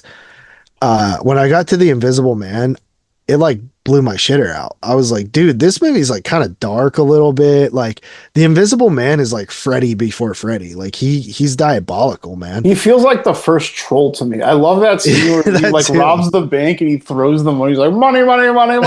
Yeah, dude. I remember the first time I saw that, just like staring at the screen. Yeah, he's like the Joker right there. Yeah, really. Like the Joker. Like, I just love he fucks with people like for no reason. Like, whoa, fucks with you. Yeah. But The Invisible Man, it's like, I mean, spoiler alert, it's my favorite Universal Monster movie. Oh damn. So yeah, The Invisible Man is the shit. Sweet. All right, number 94. We're gonna take it back to, man, what year did this movie come out in? Is it? I want to say 1963. Yeah, 1963. Directed by the one and only Mario Bava, starring Boris Karloff, one of my all-time favorites. Black Sabbath. Anthology film. Never seen it. Oh goodness. That is fucking wild. So you mean to tell me that this upcoming viewing is going to be your first time watch? Yeah. So first time watch will be next month. That's pretty crazy. Of course, it's an anthology film. Boris Karloff actually does star. He presents him, but he does star in the second one in the Vorlok, which didn't they just do a movie based on the Vorlok recently? Yeah. Like so 2 years ago, right? I think. So it's pretty cool, man. It's got 3 segments: the telephone, the Vorlok, and the drop of water, which is probably the most infamous one. It has got the creepiest fucking imagery you've ever seen in a film. It really is creepy as shit, man. But I love all 3 segments, man. I've always been a big fan of this anthology film. It just kind of does it for me. Very, very gothic, very atmospheric. Just, they're cool stories. They're really cool stories, man. In 1960, if you're watching this in 1963, this is the type of shit that would blow people's shitters out for sure. Like, it was freaky. Like, when you come to that 3rd segment, there's no question people were changing themselves. 100%.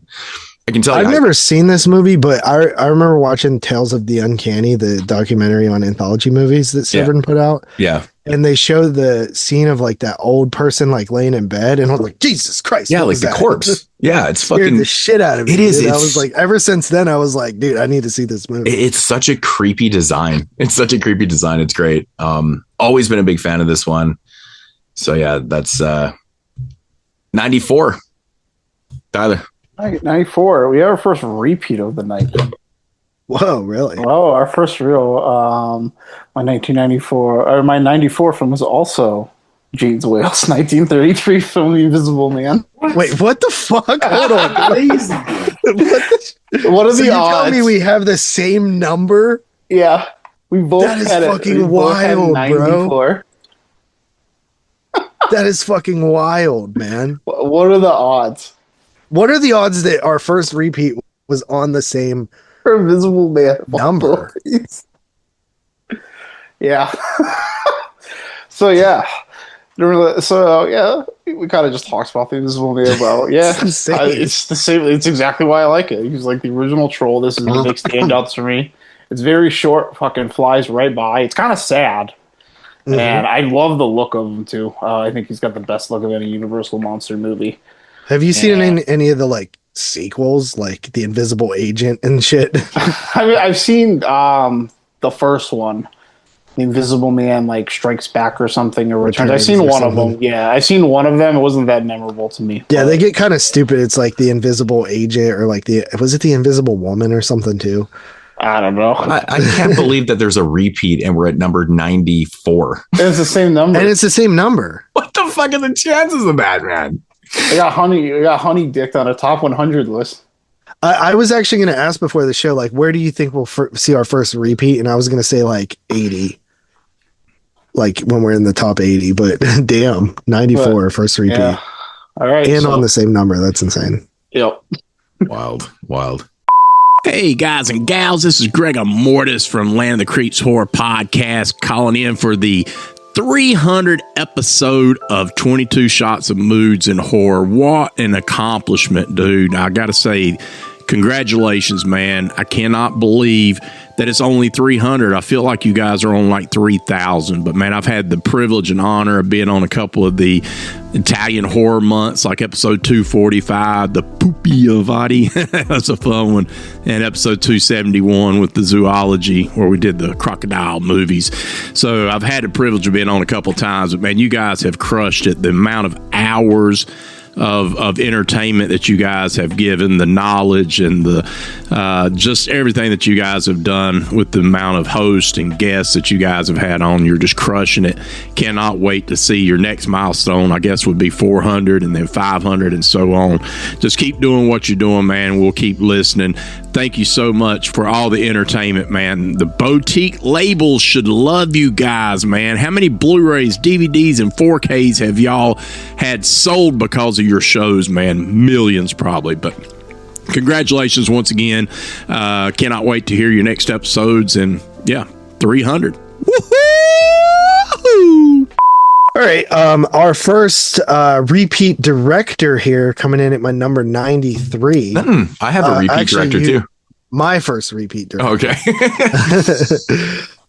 We have Wesley Craven making his second appearance on the list with 1977. Yeah, 1977. The Hills Have Eyes. We just did this series. Oh shit. Yeah, we just did this series, and yeah, I love this movie, man. It's got such a good like atmosphere, feels super 70s, and the cannibals in it are pretty awesome. You got Michael Berryman, of course, is like the cover of the poster. You got Dee Wallace in here as well. But yeah, we did a whole ass podcast on these, so check that out if you're interested. But yeah, number 77, Wesley Craven's The Hills Have Eyes. Yeah, sorry, we like not number 77, number 93. Yeah, we like literally just talked about these. Yeah. All right, so number 9, I keep wanting to say 1993. What the fuck? I know. We spent a year talking about 1992. So I know it's like 1990. Okay, so at number 93, we're going to take it back to 1972 with a film that we've actually covered on this podcast. It's been talked about in the 1972 Top 10 show, which actually was my favorite film of that year by my favorite director of all time, Lucio Fulci's Don't Torture a Duckling. Why not? What'll happen? What's that? What'll happen if you do? Yeah, what'll happen if you do? If you torture a duckling. Yeah, I mean, I feel like it would just be a really piece of shit. Like, who tortures ducklings, bro? yeah, exactly. It's like that documentary that don't fuck with cats. Oh my God. It's one of the most like fucking ridiculous things ever. That story is so mind blowing. It's fucking crazy. That's a fellow Canadian brother. Yeah, that was fucked, man. Luca Magnotta or some shit. Yeah, what a fucking. That guy was he French? I think he was French Canadian. Yeah, I think he was French. He's fucked in the head. He's fucked in the head. Like a spooky celluloid. Spooky celluloid, man. And he dropped a comment recently. He's like, I hope JP doesn't hate me that much because he got all fucking shit faced at Wasteland and like talk shit on me for an hour straight. Yeah, like literally just tearing JP a new asshole for an hour. He'll love this list. He'll be like, fucking JP guys, dude, just all the same popular movies. It was so funny. He was like sitting there ripping on JP, and I looked over. I can't remember who I said it to, and I was like, "This is why people fucking hate French Canadians." Right to his face, dude. I thought it was hilarious. It was fucking no. so If funny. there's one thing about me, dude, I have like really thick skin, and not a lot of things bother me. So, I mean, at that point in his intoxication, you can't take that serious, though, man. He was really lit. That's it too. Like, I didn't feel like the dude actually disliked me or was like hating. No. He actually said he was making fun. He was just making fun. I love GP. Your taste is just shit. Right. I fucks with it. That's funny. Yeah, Don't Torture Duckling, man, is a film that, you know, I've mentioned before, but like Lucio Fulci was very ballsy for making this type of film, because you really didn't go against like the Catholic Church at the time and stuff like that, and denounce religion. And, you know, he basically was showing the hypocrisies of religion and stuff like that. And, you know, Italians are very, very strong Catholics and stuff. And this was kind of like, fuck that shit, kind of exposing a lot of the criminal activity and shit that happens within the Catholic Church and stuff. And it's just a really, really good movie. It's one I can watch over and over again. It never gets old to me. It's disturbing. And it also has one of the best dummy deaths I've ever seen in my life, which probably makes the list because of that.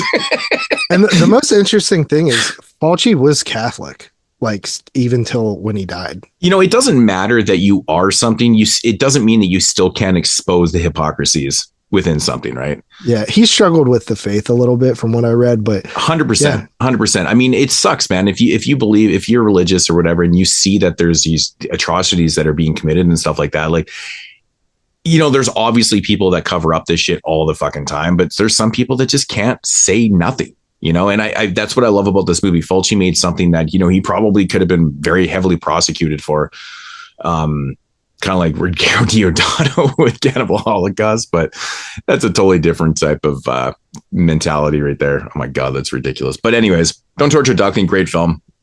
Absolutely love it. Fulci making a second appearance. Tyler. All right. Number are we on? We're just at it. Oh, I was looking into something on a movie. Okay, now I remember where. All right, number 93. 1975, making a second appearance. And this is a movie that just really, really blew my shitter out. And it is Leonardo Fabio's Nazareno Cruz and the Wolf. Dude, I just reviewed this film on 31 Days. I saw you finally got to watch this. Did you watch the review? Yeah.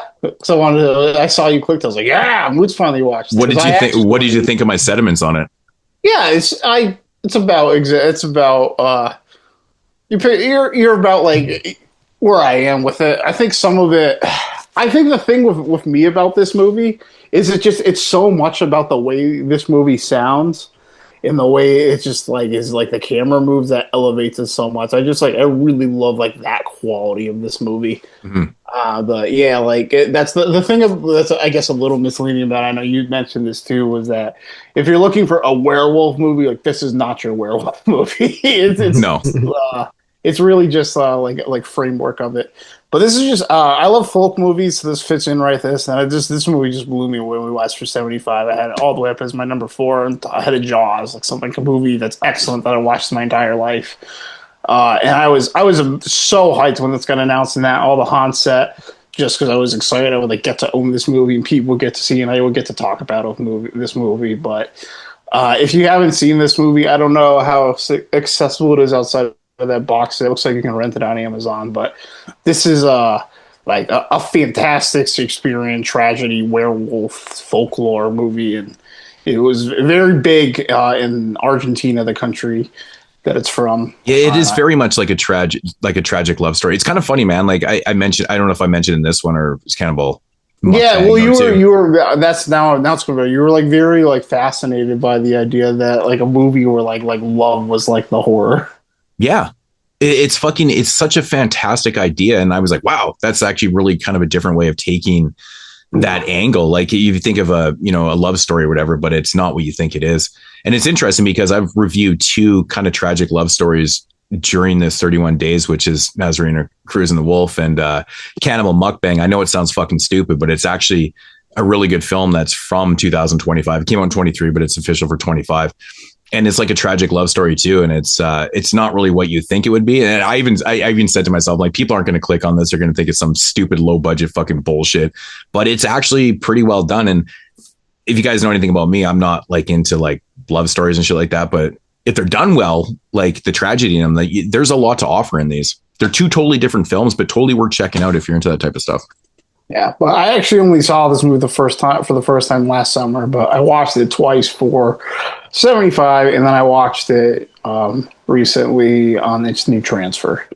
So, dude, it looks so good. I was like, it looked like shit when I saw it for 75. So it was like amazing to see like all that. The movie was very, very dark when I saw it for 75. So it was really awesome to see. It's just another reason why people should be picking up those haunt sets, because to be honest, like volume 1, what I've seen from both volumes, there's no misses. There's so many good movies in these sets. It's actually unbelievable. There's 2 of the best box sets like out there.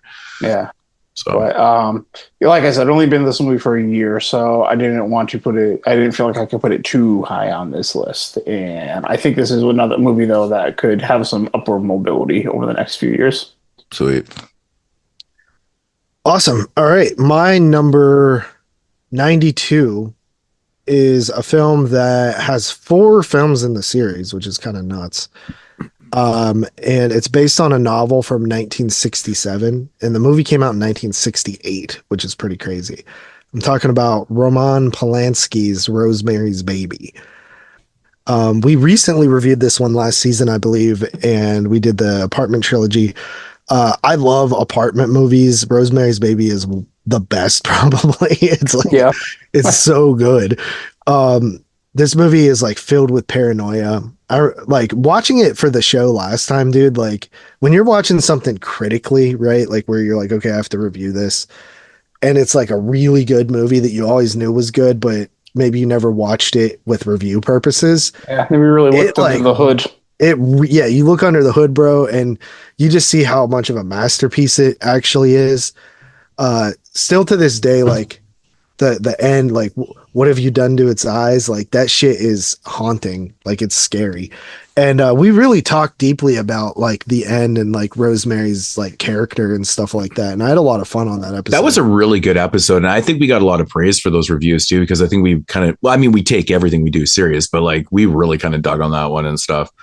Yeah. All 3 of them we really dug deep on. I mean, The Tenant is so good, man. I love that movie, man. Yeah. But yeah, so we have Rosemary's Baby, such a good movie. And then when you also think about like, dude, the novel was written in 67. Mm-hmm. Like they like knew that shit was going to be a banger. This shit is a fucking heat. Yeah. And then the sequel, have you guys ever seen Look What Happened to Rosemary's Baby? No. I didn't even know there was a sequel to that film until like maybe like 10 years ago. I think you mentioned it. I was like, what the fuck? There's a sequel? I didn't even know. Yeah, 1976. I remember. Oh, probably when we were doing the 76 show. That's when I found out. That's when I watched it. I couldn't even fucking believe there was a sequel to that, man. It's not very good, but I think that it's also a movie that like every version you watch is some like TV recording. So I think if like somebody ever released it and like polished it up, it might. Is it a like, TV film? Better. I think it is a TV film. Yeah, it sounds like it would be. Yeah. But I remember Joe Bob showed it on Monster Vision back in the day. That's where I remember first seeing it. And then, of course, there is the Rosemary's Baby mini series from 2014, which I've never watched. I don't know if any of you guys have. No, I never watched no, it. I no interest. Not interested. No. Apartment 7A from last year. The best thing about it is the people who played Minnie and Roman. And Roman. Yeah. Yeah. But yeah, so Rosemary's Baby is amazing though. That is my number 92. I wouldn't be surprised if it was at least on one other list. Yeah. Maybe. Number 92 is by a director that has been mentioned earlier, Fred Decker's The Monster Squad. Nice. So I'm assuming Tyler probably has RoboCop 3 on his. So complete the trifecta deca. Are you trying to say you guys don't? Dude, RoboCop 3 is legit actually pretty terrible. I've never even seen RoboCop 1. Oh my God. RoboCop is such a, oh my God. It's like all-time favorite movie of mine. But anyways, yeah, The Monster Squad, what can I say, man? It's goofy. It's fun. It's pretty much a kid's film. It's PG-13 film, but it's a play on the whole Universal I monsters. watched it the other night and I don't remember why. Like it might have been on TV or like Fear Fest or something. Really? I can see people at Fear Fest. Yeah. You always said that you never really cared for this film. It's not my favorite, bro. It really isn't. Like I like the movie. It just, maybe it's one of those cases where if I grew up with it, I would like it more. I didn't see it until, like 2012 or something like that for the first time. I did see it at the drive-in. I think years ago, though. I think this is definitely one of those cases where if you didn't grow up with the Monster Squad, you probably can't appreciate it. I mean, obviously you wouldn't have nostalgia for it, but it's one of those films that kind of hit for me because I was 7 years old when it came out. I probably watched it around the time it came out, maybe 7, 8 years old. So I'm right in that wheelhouse. I mean, it's perfect for me. It's kind of kids, but it's kind of adult at the same time. It's got a little bit of swearing, like Wolfman's got nards. It's the Goonies with monsters. It really is. It really is the Goonies with monsters. And that's how I've always classified the film. It's really fun, man. Tom Noonan, who plays, Frankenstein in the film, is really fun. I don't know, man. I just always been drawn to this film. I can see it though. Like if you watch this film for the first time later in your life, it wouldn't have the same appeal because, if you're not into kids films and stuff like that. Yeah, but I've always liked it. I think it's a really, really fun film. I think all the characters are fun and, the kids are good in it too, but it literally is the Goonies with monsters. That's what it is. So Monster Squad, always something I can go to. I think I showed my kid this film. Oh, fuck, man. Must have been 7, 8 years ago. And he was scared. What the hell? He's such a pussy. He's such a pussy. I can't wait for him to start watching these, listening to these podcasts again. I keep dissing my kid on every fucking show. But I was like, dude, he's like, nah. It was scaring him. But he sat through Christmas Evil with me and liked it. I'm like, I guess Christmas Evil is a little bit different. He's like, I didn't really scary. He says to me, he goes, I didn't really like the part when he stabbed the dude in the eye and shit, and the whole the murder scene after the party and stuff. And I'm like, yeah, he doesn't. He doesn't like part, bro. I know it's the best part of the fucking movie, man. Come on. Maybe he likes comedies. He doesn't like horror films at all. He's terrified. He like I even said, he even if when he comes downstairs in the house, he just kind of books it to his bedroom. He doesn't even look in that room because it's all horror posters and figures and everything's horror. He doesn't even look. Dude, he's fucking going on 16, man. He's such a vagina. Dude, anyways, he's that old. Yeah, he'll be. Fuck, man, it's crazy. But yeah, that's Monster Squad, number 92. Right. Number 92, a movie that's been talked about quite a bit over the years on here. It is from 1972. It's Sergio Martino's Your Vice is a Locked Room and Only I Have the Key. Nice. I'm just kind of a giant Giallo fan, and I think I've probably made that pretty clear. And this is just in my pack of giallos that I really like. It's I've watched this movie lots of times since I first saw it, probably around the time of the 72 show, because I bought that Arrow Blu-ray. And yeah, this is a movie I've gone back to quite a few times. I've probably seen this movie 7, 8 times at this point. And every couple of years now, I'm just like, I'm going to watch all the Italian movies. And I just watch all my favorite giallo and like all my favorite spaghetti westerns and call it a month. And this movie always gets included in that, among other times. So yeah, there's a million hours of content on Your Vice is a Locked Room, and only I have the key on here. So we will leave it at that. Number 92. Yeah, definitely one of my favorite giallos as well. Yeah, the movie's great. I love that movie. All right, my number 91 is another older movie. This one from 1933, and this was the one I was unsure if it would be listed as horror, but I did just double check, and it is horror. And that is King of Kong. Oh, okay. Yeah, I love King Kong, man. How would that not be listed as? Oh, because I bet you the old tags were probably like adventure, action, yeah, thrills. Right. Like Joe Bob says in his new book, like,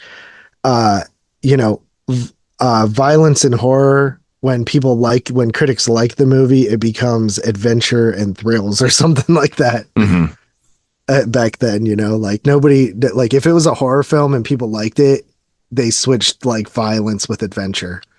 Or they call something, or just like they call something a psychological thriller now. Yeah. I mean, you still hear people say that King Kong's not a horror film.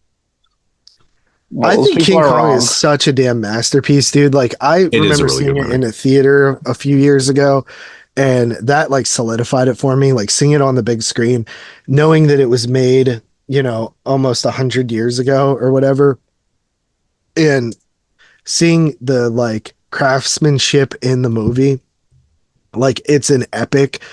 From the island to Kong to the end, like it's just.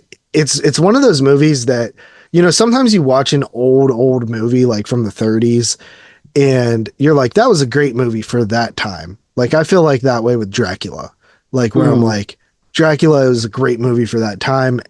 To me, it doesn't really hold up as strong as like Frankenstein and some of the others do. But King Kong is not one of those cases. Like you watch that movie and you're like, this is great for now. Yeah. Like this is still a great movie. It's like Wizard of Oz. Like it's timeless. It's fucking better than Peter Jackson's fucking overstayed fucking. I like Peter Jackson's version. It's fucking 3 hours, man. I think even Parker liked it, right? I think he gave it. No, actually, the last time we watched it, because I used to shit on that film all the time, and then when we did the King Kong OG verse remake kind of thing, and I appreciate it a lot more. My experience with that film was actually quite tortured because I saw it in the theater, and I got about halfway through, and my ass and my back hurt so fucking bad. I thought I blew my shitter out, but there was nothing exciting to blow my shitter out about. It was literally just numb with fucking pain. And it was 3 hours. So I was really kind of struggling to enjoy myself while I was watching it. So I don't think I fully appreciated it. But, upon rewatching and, critically, and it's better than you think it is. I still think it's a little bit too long, to be honest. It doesn't have to be 3 fucking hours. It's kind of crazy. If you ever get a chance to see King Kong on a big screen, definitely do it. Yeah. I mean, I would love to see King Kong on a big screen. That's fucking amazing. Always jealous, man. You're always seeing some shit that I know, like half of my list I've seen on the big screen. Yeah, and it's turning into like, how you've been able to watch it. Like your experiences with these films are so different though too. Like, I mean, I've seen some of mine on the big screens too, but you've been seeing like some shit that I just never would have access to, like King Kong. Come on, bro. I'm not seeing that shit on the big screen. But yeah. Okay. Number 91 for myself, directed by the homie, another Australian director, Richard Franklin, who directed, Patrick and Road Games, and he directed Cloak and Dagger, which was one of my childhood films that I watched literally like every single day, and Screen Factory gave it like some stupid edition. Directed Link, and we're talking about the 1983 film Psycho 2. Psycho 2. Yeah. That was directed by an Australian. Yeah. I never knew that, I don't think. Yeah, Richard Franklin directed this. It's kind of he has such an interesting filmography. I don't know if this was like one of his first like American films. God damn, man. But I'm thinking he had some balls. But I'm thinking that it must, because Patrick and Road Games were Australian films, and then Psycho 2 is an American film. So So he came over here and did get a cloak. Yeah, interesting. Yeah, Psycho 2 is fucking. I've always considered to be probably either my favorite, like it's my favorite sequel, but it's honestly one of the best sequels. Taking place in like real time is such a bizarre thing because it's a prime example of a movie that shouldn't have worked. Like there's no way that Psycho 2 should have been able to be as good as it is. Like you're talking about a Hitchcock, the Hitchcock movie and one of the best horror films ever made. You're making a sequel to it 20 fucking years later. Hitchcock's like, is he dead by that point? Hitchcock died in 1981, I believe. No, 79, I think, or something like that. Yeah, so Hitchcock's dead. Like everybody who's ever tried to like remake shit like of classics usually gets ripped for it. Yeah. Or sequelize. And this guy goes and knocks it out of the fucking park. It's so crazy how they took the real timeline, basically 22, 23 years later kind of thing.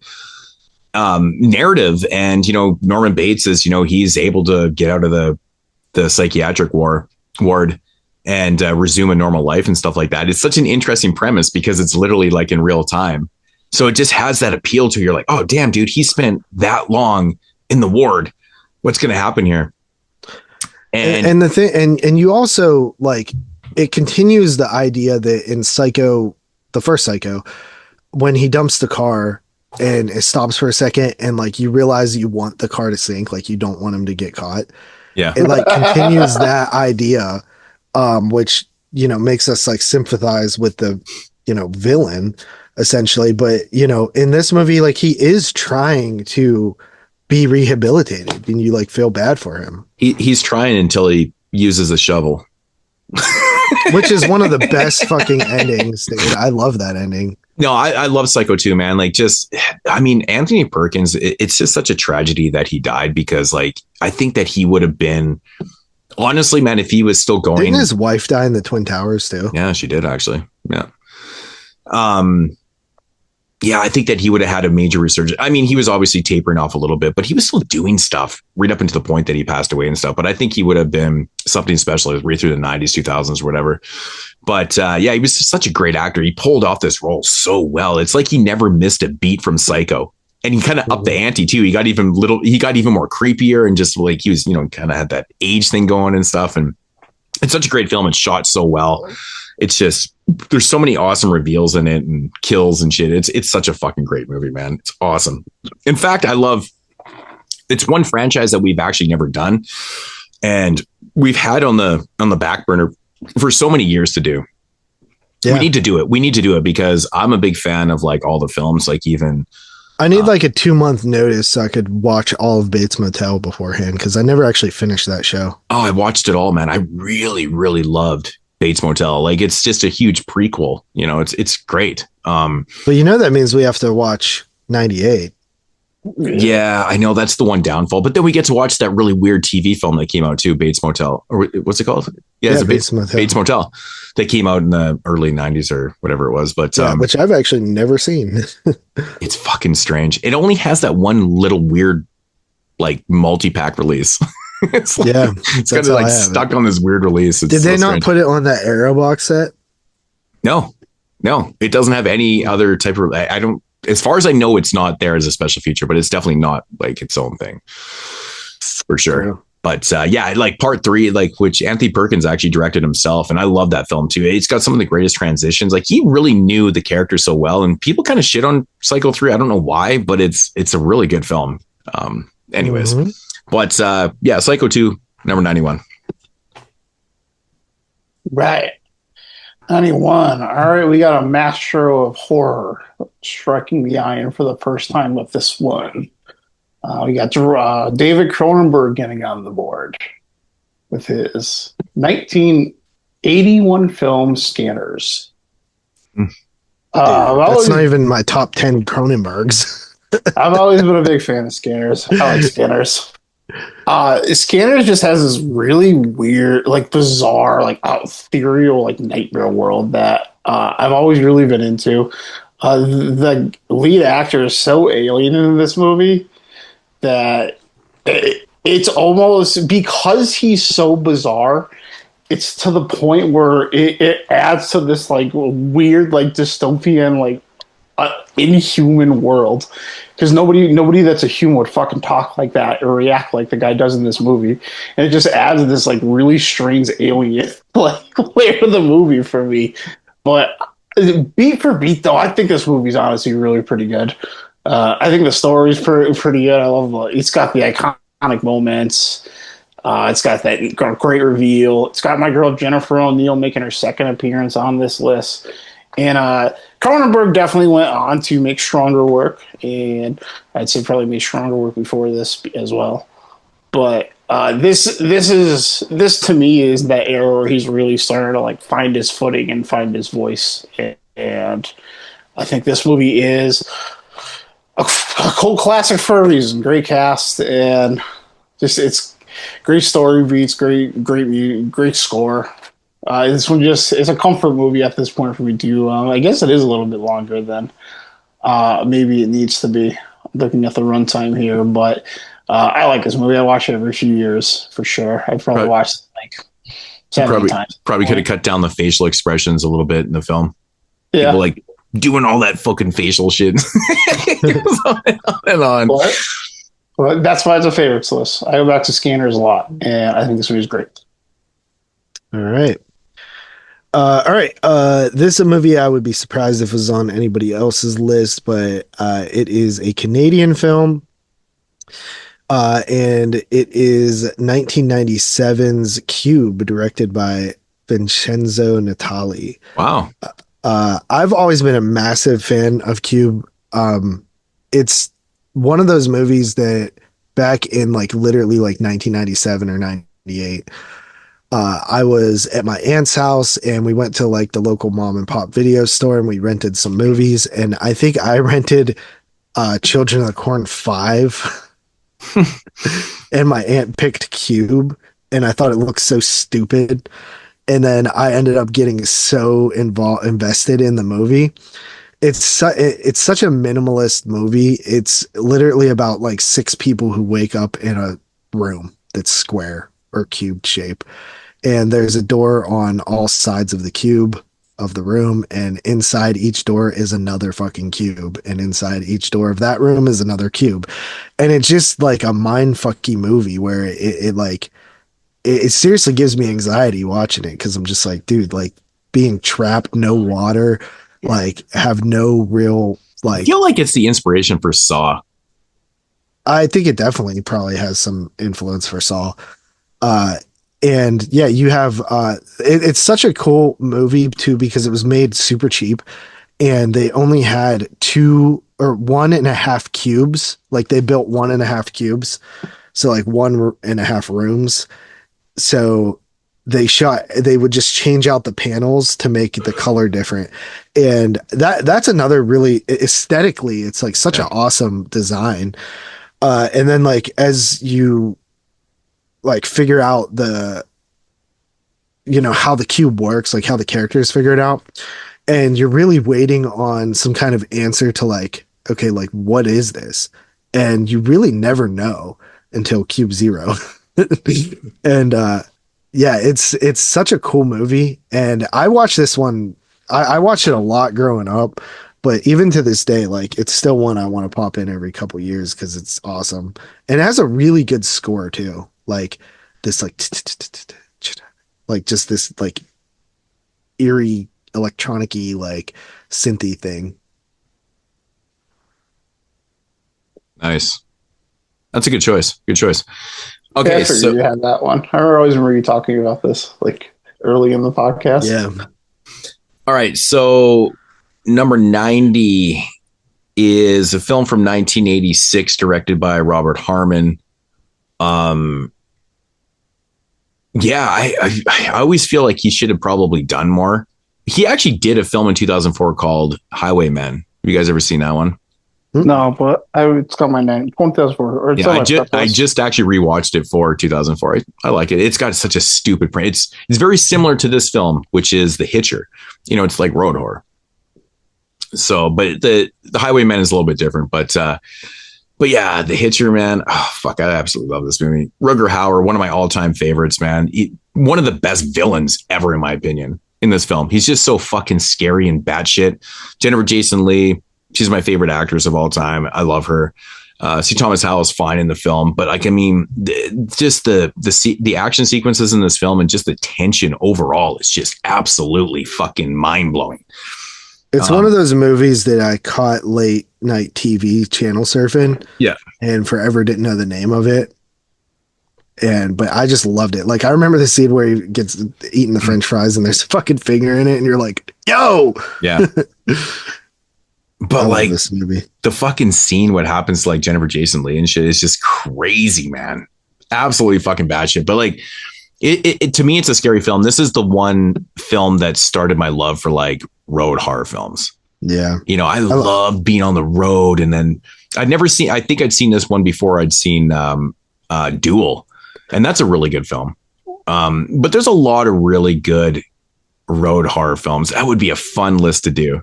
You know, Red top Horror? 10. Yeah, there's so many good ones.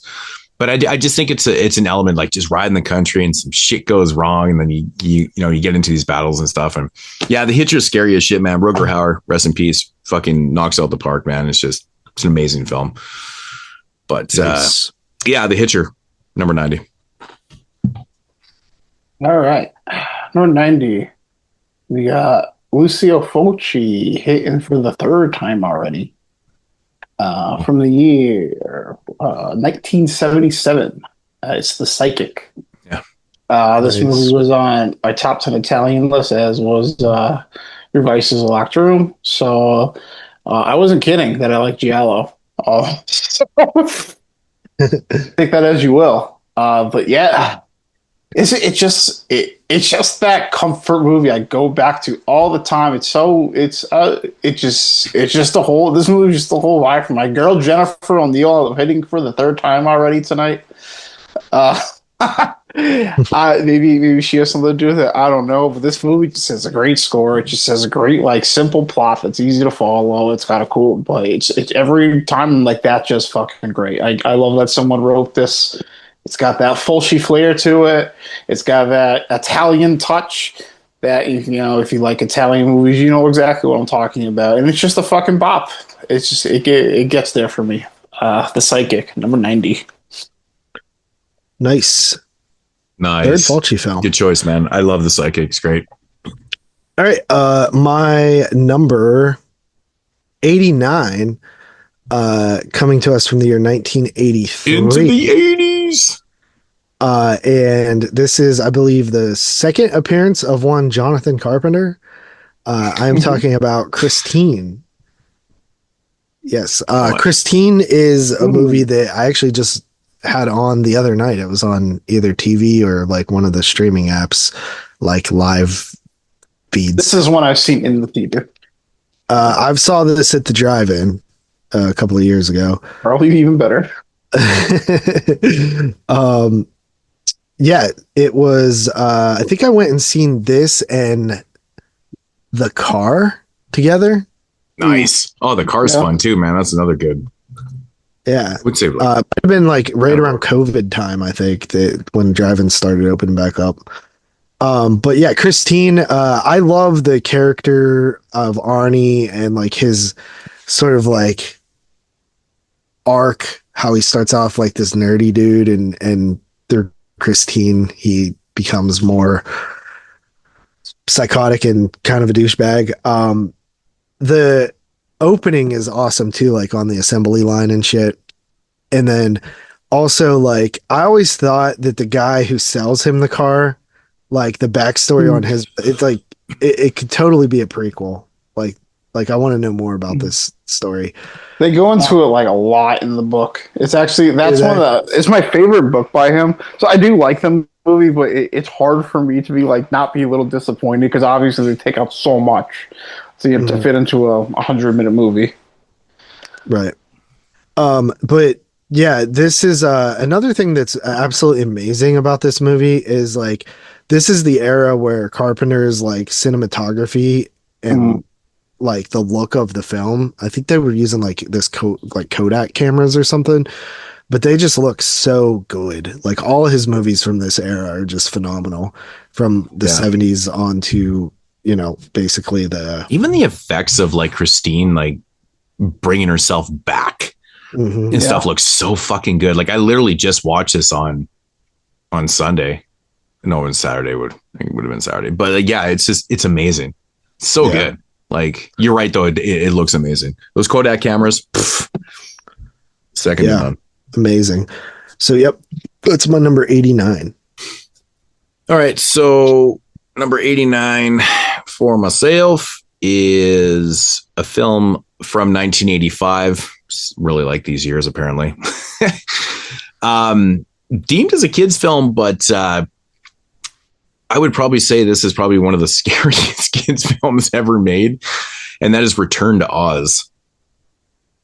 Yeah, I absolutely fucking love this movie, dude. Is this one listed as horror?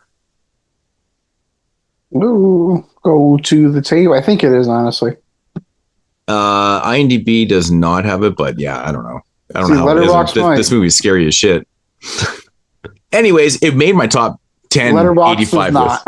Really? That's fucking crazy, dude. How is this family? Moodz got 2 so far not considered horror. Oh, you got to be fucking kidding me, man. Return to Oz is scary as shit. Like this thing, I don't know how the hell that they this is when Disney was so awesome, man. They were knocking it out the park with these really dark films that, you know, were meant for kids, but they were really appealing to the adults, man. Like, I mean, the wheelmen in this, come on, bro.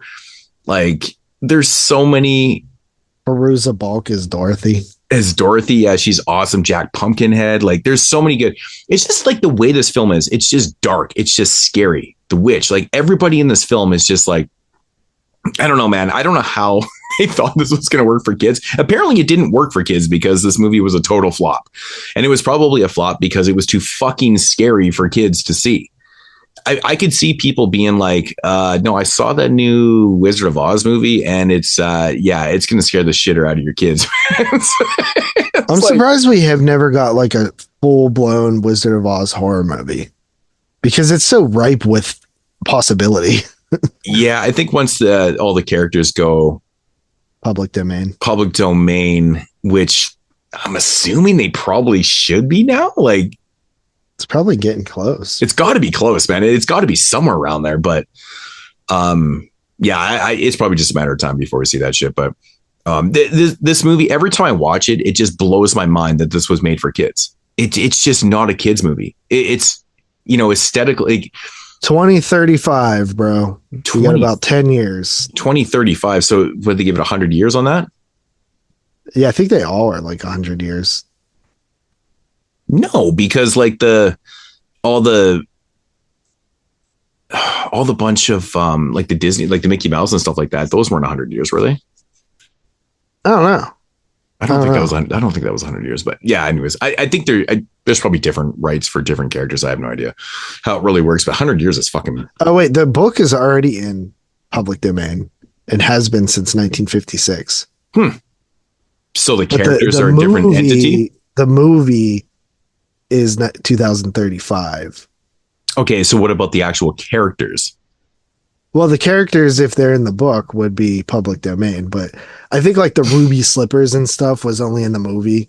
Right. So like certain things are probably, you know. Yeah. Yeah, Perusa Balk is great in this, man. I just every time I watch, like I said, it's hilarious to me that this was made for kids because it's just so damn dark. Like every time I see those wheel guys and they like hit the sand and they just like disintegrate and shit, I'm just like, what the fuck? Like it's honestly scary. It's honestly scary to me. Not labeled as horror, that's ridiculous to me. Anyways, that's number 89. Return to Oz is fantastic. All right. Number 89 for me, one of the most modern movies on my list. From the year 2002, I got Lucky McKee's May. Nice. Yeah, this is... I went a long time without seeing this movie, and a couple of years ago, I think it was just like I was just having like an all-day Halloween marathon. I was like, you know what? I haven't seen this movie in a long time. And I remember like liking it way more than I expected to. It was a movie I expected to kind of go down, and it actually like went up in like how my memory. And I've watched it, and I've watched it like every year since then. So everybody in here just is kind of elevated, and it just builds to this. It's a little, the movie's a little bit like punk rocky and campy, but this that little doll just plays the perfect counterbalance, and the ending that it draws to is just so fucking good that it just brings it just like really makes me like this movie the way it just hits that ending. And the performances people turn in this, it's just one of those. This is like a lightning in a bottle movie to me that just completely it's this ball of ideas that works, and it really brings it home by the end. And I think even like attempting the ending they did was like a brave choice, and I'm glad they did it. So yeah, I'll probably keep watching this. This is the one movie on my top 100 I do not own, and I'm like frustrated that I'd have to buy it from that Vestron for like $25. So yeah, that's a bummer. Yeah, but fuck Vestron. I'm waiting for one more of those titles to come out, because I think if you buy like $4 or $100 is like free shipping or something like that. Yeah, I feel bad though. I spent fucking $100 for 4. I'm glad I'm region free, because I had no hesitations on grabbing that fucking second sight Blu-ray, which is fucking fantastic. This is one of like the few movies that bummed me out that I kind of get hit in the kneecap by. But yeah, number 80, we got 89 May. Right. All right. Congratulations on your 300th episode. This is Lacey Lou. I remember going back and doing the Scream episode with you guys. The stab hype is real. Yes, it is. Yes, it is. I am so unbelievably proud of you guys for just, keep trucking along, doing it all these years, releasing quality content for everybody. You guys are awesome. Much love over here. Bye, guys. All right, my number 88 is another 80s movie. It was also from the year 88, and it is directed by Kevin Tenney. It is, of course, Night of the Demons. Of course, we got Linnea Quigley in there. I remember first watching this. This was back in the days where I did the Netflix DVD by mail, and I was not working at the time. I was out of school. I got like 4 movies at a time out from Netflix. And all summer, I remember just like going to the post office, sending stuff back. 2 days later, I'd get new movies in. And I just was going crazy watching all the stuff I hadn't seen before. And this was one of the movies. I remember I got this and Day of the Dead at the same time. And I did a double feature and just watched both. And Night of the Demons was like such a like surprise. It was just like, well, one, the very end with the razor blades like blew my mind. I was like, Jesus Christ. And then yeah, like the Linnea Quigley's awesome in the movie with the lipstick scene was kind of mind blowing, and just, it's just such a fun ass movie, dude. Halloween, everything is great about Night of the Demons. Even the opening with the animation and stuff. Yeah, the score is phenomenal. Yeah, good stuff. All right, number 88 is going back to the year of my birth, 1980. I'm definitely the only person that has this film on their list. I've always advocated for this one. I'm a big fan.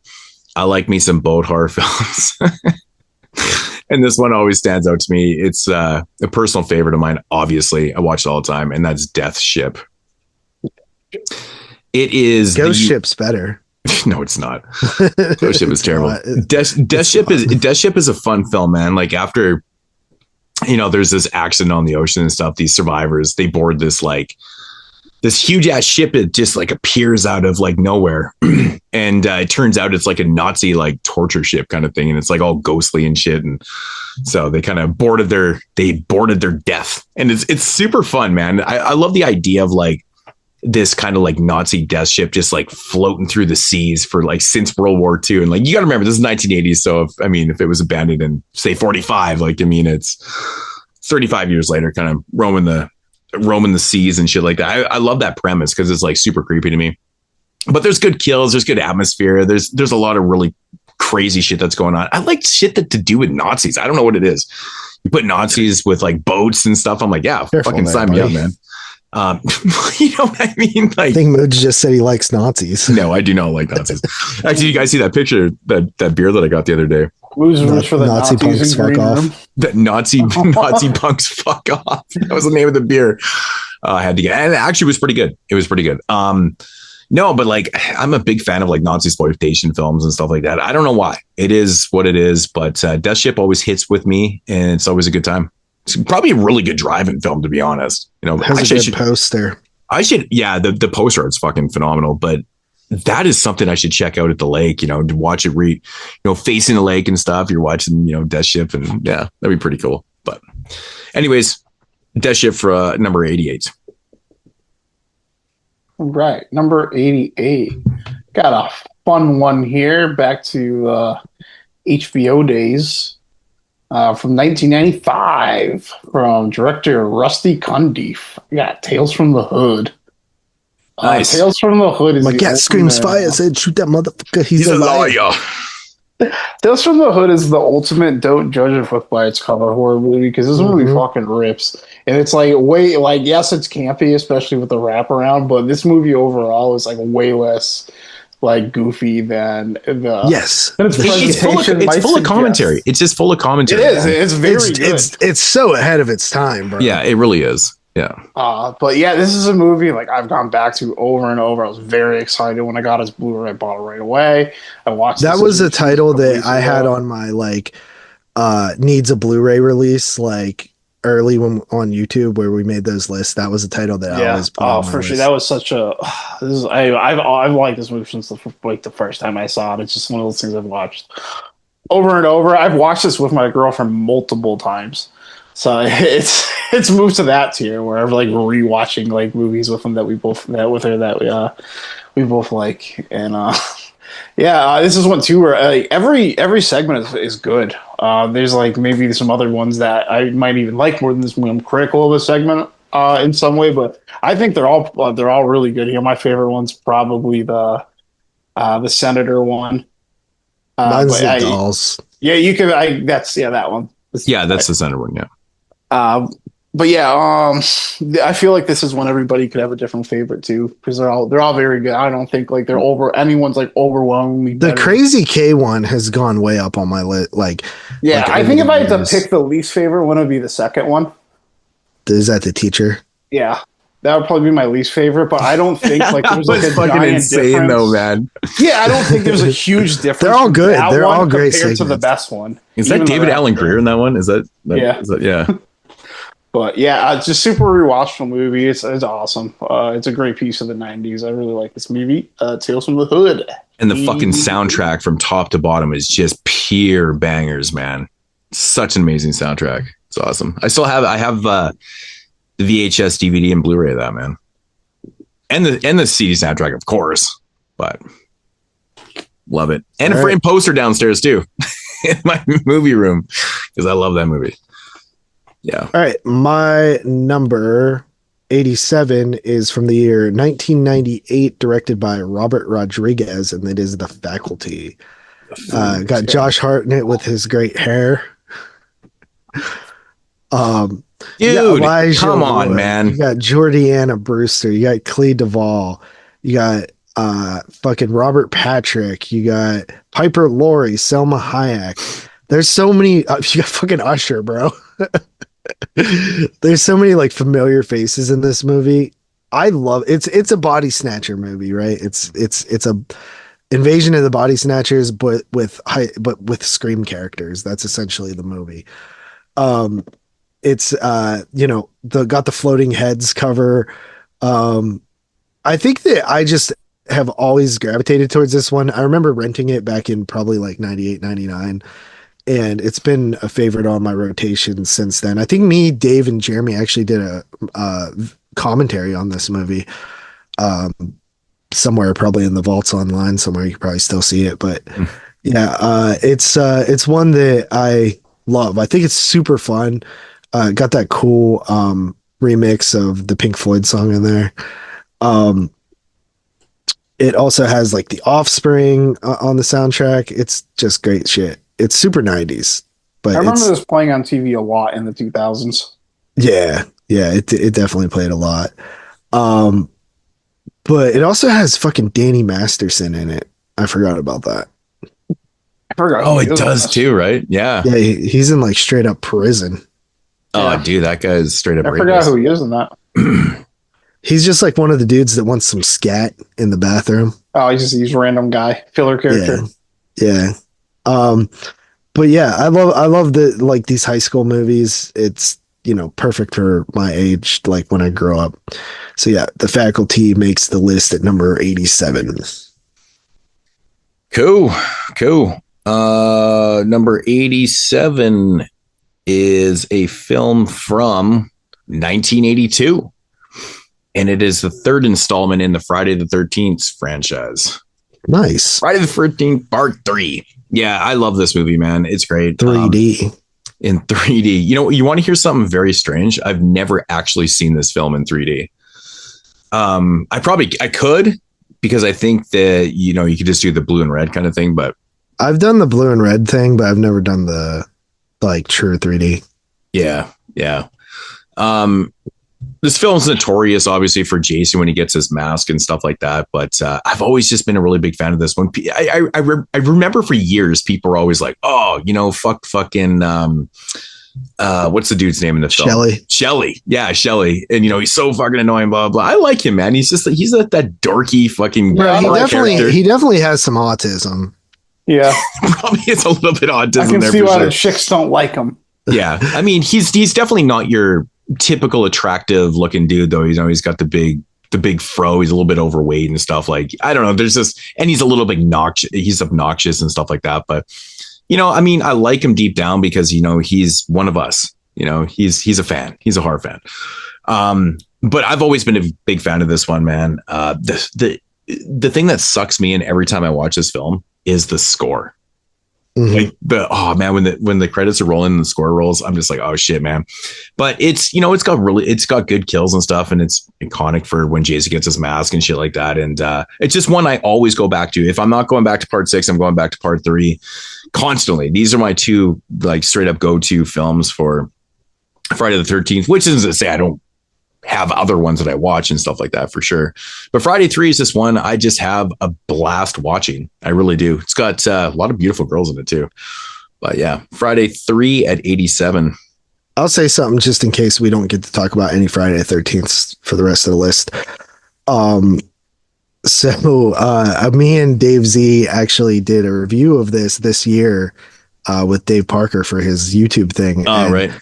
That was like the very only time, first and only time I actually have like reviewed a Friday the 13th film, which is kind of crazy because, you know, like in podcast form, I've done them on my YouTube channel and stuff, but right.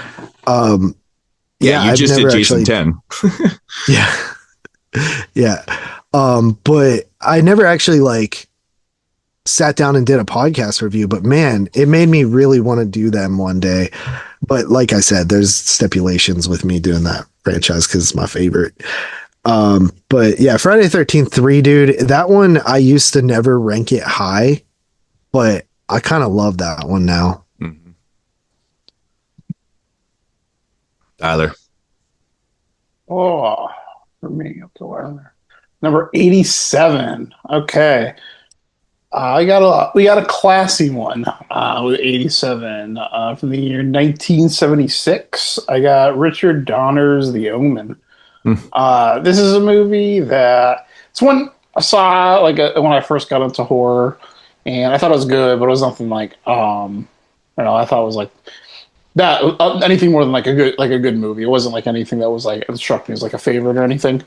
But as I got older and rewatched this, I became more impressed with this movie. Each viewing from there on out, really. You got Gregory Peck heading this and Lee Remick. So it's kind of you could tell it was they're trying to. You could tell that they were trying to sell this horror movie, putting these classy big like adult contemporary stars in the movie, and this is just such a well made, like well shot, well scored, well written, well acted movie, just straight down the line. And it's something every time I watch it, I always actually feel like the movie is. It's a little bit scary, like legit, like watching in the dark. Legitimately, like will make you kind of scared. I put this like like the 80th percentile is like as far as horror movies go, and it's just something. It's something I'm always been able to immerse myself into every time I've watched it later on, and it's just a movie that's kind of become a favorite. It's not one I watch maybe every couple of years, but it's one that I do get kind of a fixation and start to miss, and I've gone back to a couple times over the last few years. And I think it's definitely a good one and a classic that everyone should see. So The Omen, number 87. Have you ever heard DMX's trilogy of Omen songs? I have not. They're pretty awesome. They're good. I'm sure Moodz has heard them. Oh yeah, of course. All right. So my number 86 is a movie I guarantee nobody has, but I fucking love this movie. It is 2000's Book of Shadows, Blair Witch 2, directed by Joe Berlinger. Wow. Who of course did the Paradise Lost documentaries, as well as Extremely Wicked and Shockingly Vile, which was the Ted Bundy movie, and then Conversations with a Killer, the Ted Bundy movie or documentary tapes thing. He's done some documentaries and stuff. He hasn't done a ton of like movies. But Blair Witch 2, I think, is like one of the more underrated like movies out there. I think it does such a good job of making a sequel out of the first film, because our characters are characters who know about the movie. So it's like kind of meta at the same time. But the thing that I've always kind of like liked too is you have a group of characters, and each of the characters' archetype is the different reactions the audience had to the movie. The people that thought it was real, the people who were into witches, the people who capitalized on it, like the people who wanted to like document it, like it just really interesting stuff. And the whole way that they play with the film versus the video, where film lies, so what you're seeing is in the film is the lies, the stuff in the video is the truth. Just really interesting. And I also just think that it's like really fun. I really like the characters. The goth chick is pretty hot. But yeah, Book of Shadows, Blair Witch 2. It's also a great movie to watch around October. All right. Number 86 is a film from 2010, directed by Kim Ji-woo, and that is I Saw the Devil. You're pretty much like your ultimate cat and mouse game. Just, this movie's batshit insane. We reviewed this on the show, didn't we? Yep. Yeah. It's like a fucking perfect film to me, man. It's like a bona fide 10 out of 10. It's crazy. Yeah, dude, like this cop basically goes fucking insane after his wife that gets killed. And he seeks revenge on this serial killer. But the cool thing is like he captures him and he lets him go, and then you get in this cat and mouse shit and stuff. It's just so damn dark and twisted and fucked up, and like, oh man, it's like intense the whole movie. I absolutely, every time I watch it, I get like goosebumps while I'm watching it. It's just so fucking crazy what you're seeing and shit like that. It's a movie that I never want to watch, never feel like watching, but every time I end up watching it, I'm like, dude, I always forget how good this actually is. It is. It's so intense, and it's just got so much suspense, and it's got crazy fucked up shit going on. So many crazy action scenes and just nuts things that are going on. It keeps you like at the you're on that pivot point all the time. You're like right on the edge of your seat and shit. It's awesome. It's shot well. It's acted well. It's really, really acted well. And just has everything you want, man. It's a fucking ride. It really is a ride. What is this one even right? It's long too, isn't it? The guy that plays the lead, like the protagonist in this movie too, he went on to be the fucking like villain of Squid Games. Oh, really? Oh, Yeah. really? Yeah, I've never I still actually seen it haven't before. watched Squid Games. I watched like 2 episodes. Yeah, I saw the Devil is like almost 2.5 hours of just The pure front man, insanity. that's his name. That's what his name is in the show, the front man. Nice. That's probably why I never Yeah. feel like watching it. I'm like 2.5 hours. It's honestly pretty good. The Squid Games, like I can see. Yeah, I like, heard people it was like pretty good. Dude, this one doesn't even have a horror tag on IMDb. It's got to have one on Letterboxd. It does have it. It has it on Letterboxd. I look. Okay. Yeah, it says. 'Cause I but the have first seen tag it says not- Korean. It says Korean. Like what? Are you sure you're looking at the right fucking thing, dude? I'm on IMDb. It says Korean. Oh, I don't think that's a tag. I know it says Korean, then it says psychological thriller, tragedy, action thriller, and then it just ends on tags. Damn. But I mean, I get it. It's got actions. It's a thriller. It's psychological, but yeah, and it's definitely Korean. I'm not sure. But yeah, I saw The Devil. It's amazing, absolutely amazing. All right, number 86. It's coming from someone who's doing pretty hot right now, Lucio Fulci, smacking a 4th film on the list. Damn. And it's his 1971 film, A Lizard in a Woman's Skin. I was just Another going to one say that. that made my top 10 Italian movies. So if you don't understand that I like these Giallo movies, like you're gonna understand by the end of this list. This is my Italiano count is already at 3. And we're not even we're halfway out of the 80s, so buckle in. Yeah, Lizard Woman's Skin, it's got Florinda Bolgan. It's just got that dream like almost surrealistic nightmare Fulci vision when he's just fucking around. He's like, this looks good. Let's put some music next to it. This is incredible. It doesn't matter what it fucking means because this looks beautiful. And that's just what I like about this movie. And it took me like 3 times of watching it to remember what actually happens at the end. Like every time, but I remember the second time, having me watch, I'm like, I can't remember what happens, and every time I'm just like, whoa. But yeah, this is just like the other Giallo I've spoken about before. This is it's in that pack of Italian movies I always rewatch. It always comes up for other reasons. It's a banger, man. Lizard Woman's Skin, 86. Nice. Great movie, man. Nice. Great movie. All right. My number 85 is from the year 2002, directed by Eli Roth. It is his directorial debut. It is Cabin Fever from the year 2002. You guys know I like this movie.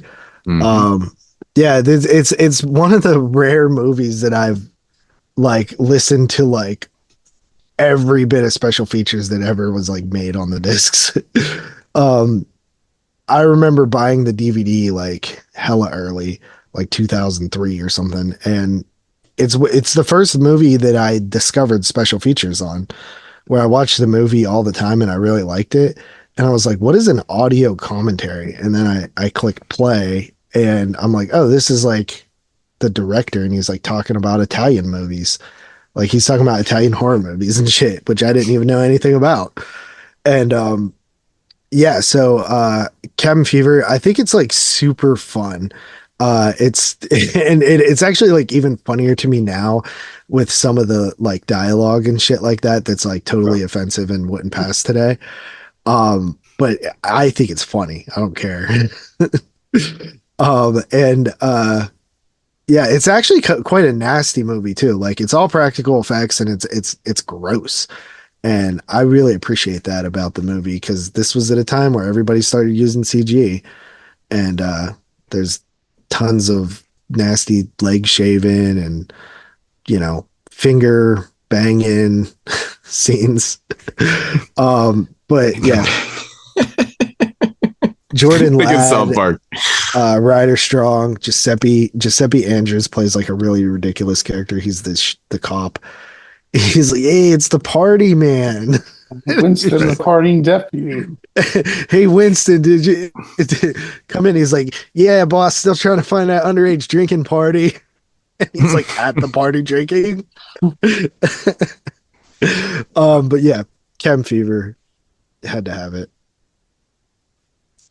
Nice. All right, 85 for myself. All-star cast: Yaphet Kotto, Ian Holm, you got Veronica Cartwright, Harry Dean Stanton, Tom Skerritt, fuck, I can't talk, and Sigourney Weaver. Of course, directed by the one and only Ridley Scott, and that's Alien from 1979. Probably one of the most horrific, isolated, claustrophobic type films out there. It's classic. What can you say? I mean, we've talked about Alien before. I love the effects in this film, man. That's one thing that always gets me, man. The effects, and just like, it's actually pretty scary too. It is, man. Just could you imagine being in that isolated, claustrophobic type environment, knowing that there's something out there, and like you have nowhere to go. Like you literally have nowhere to go, and it captures that feel so well in the film.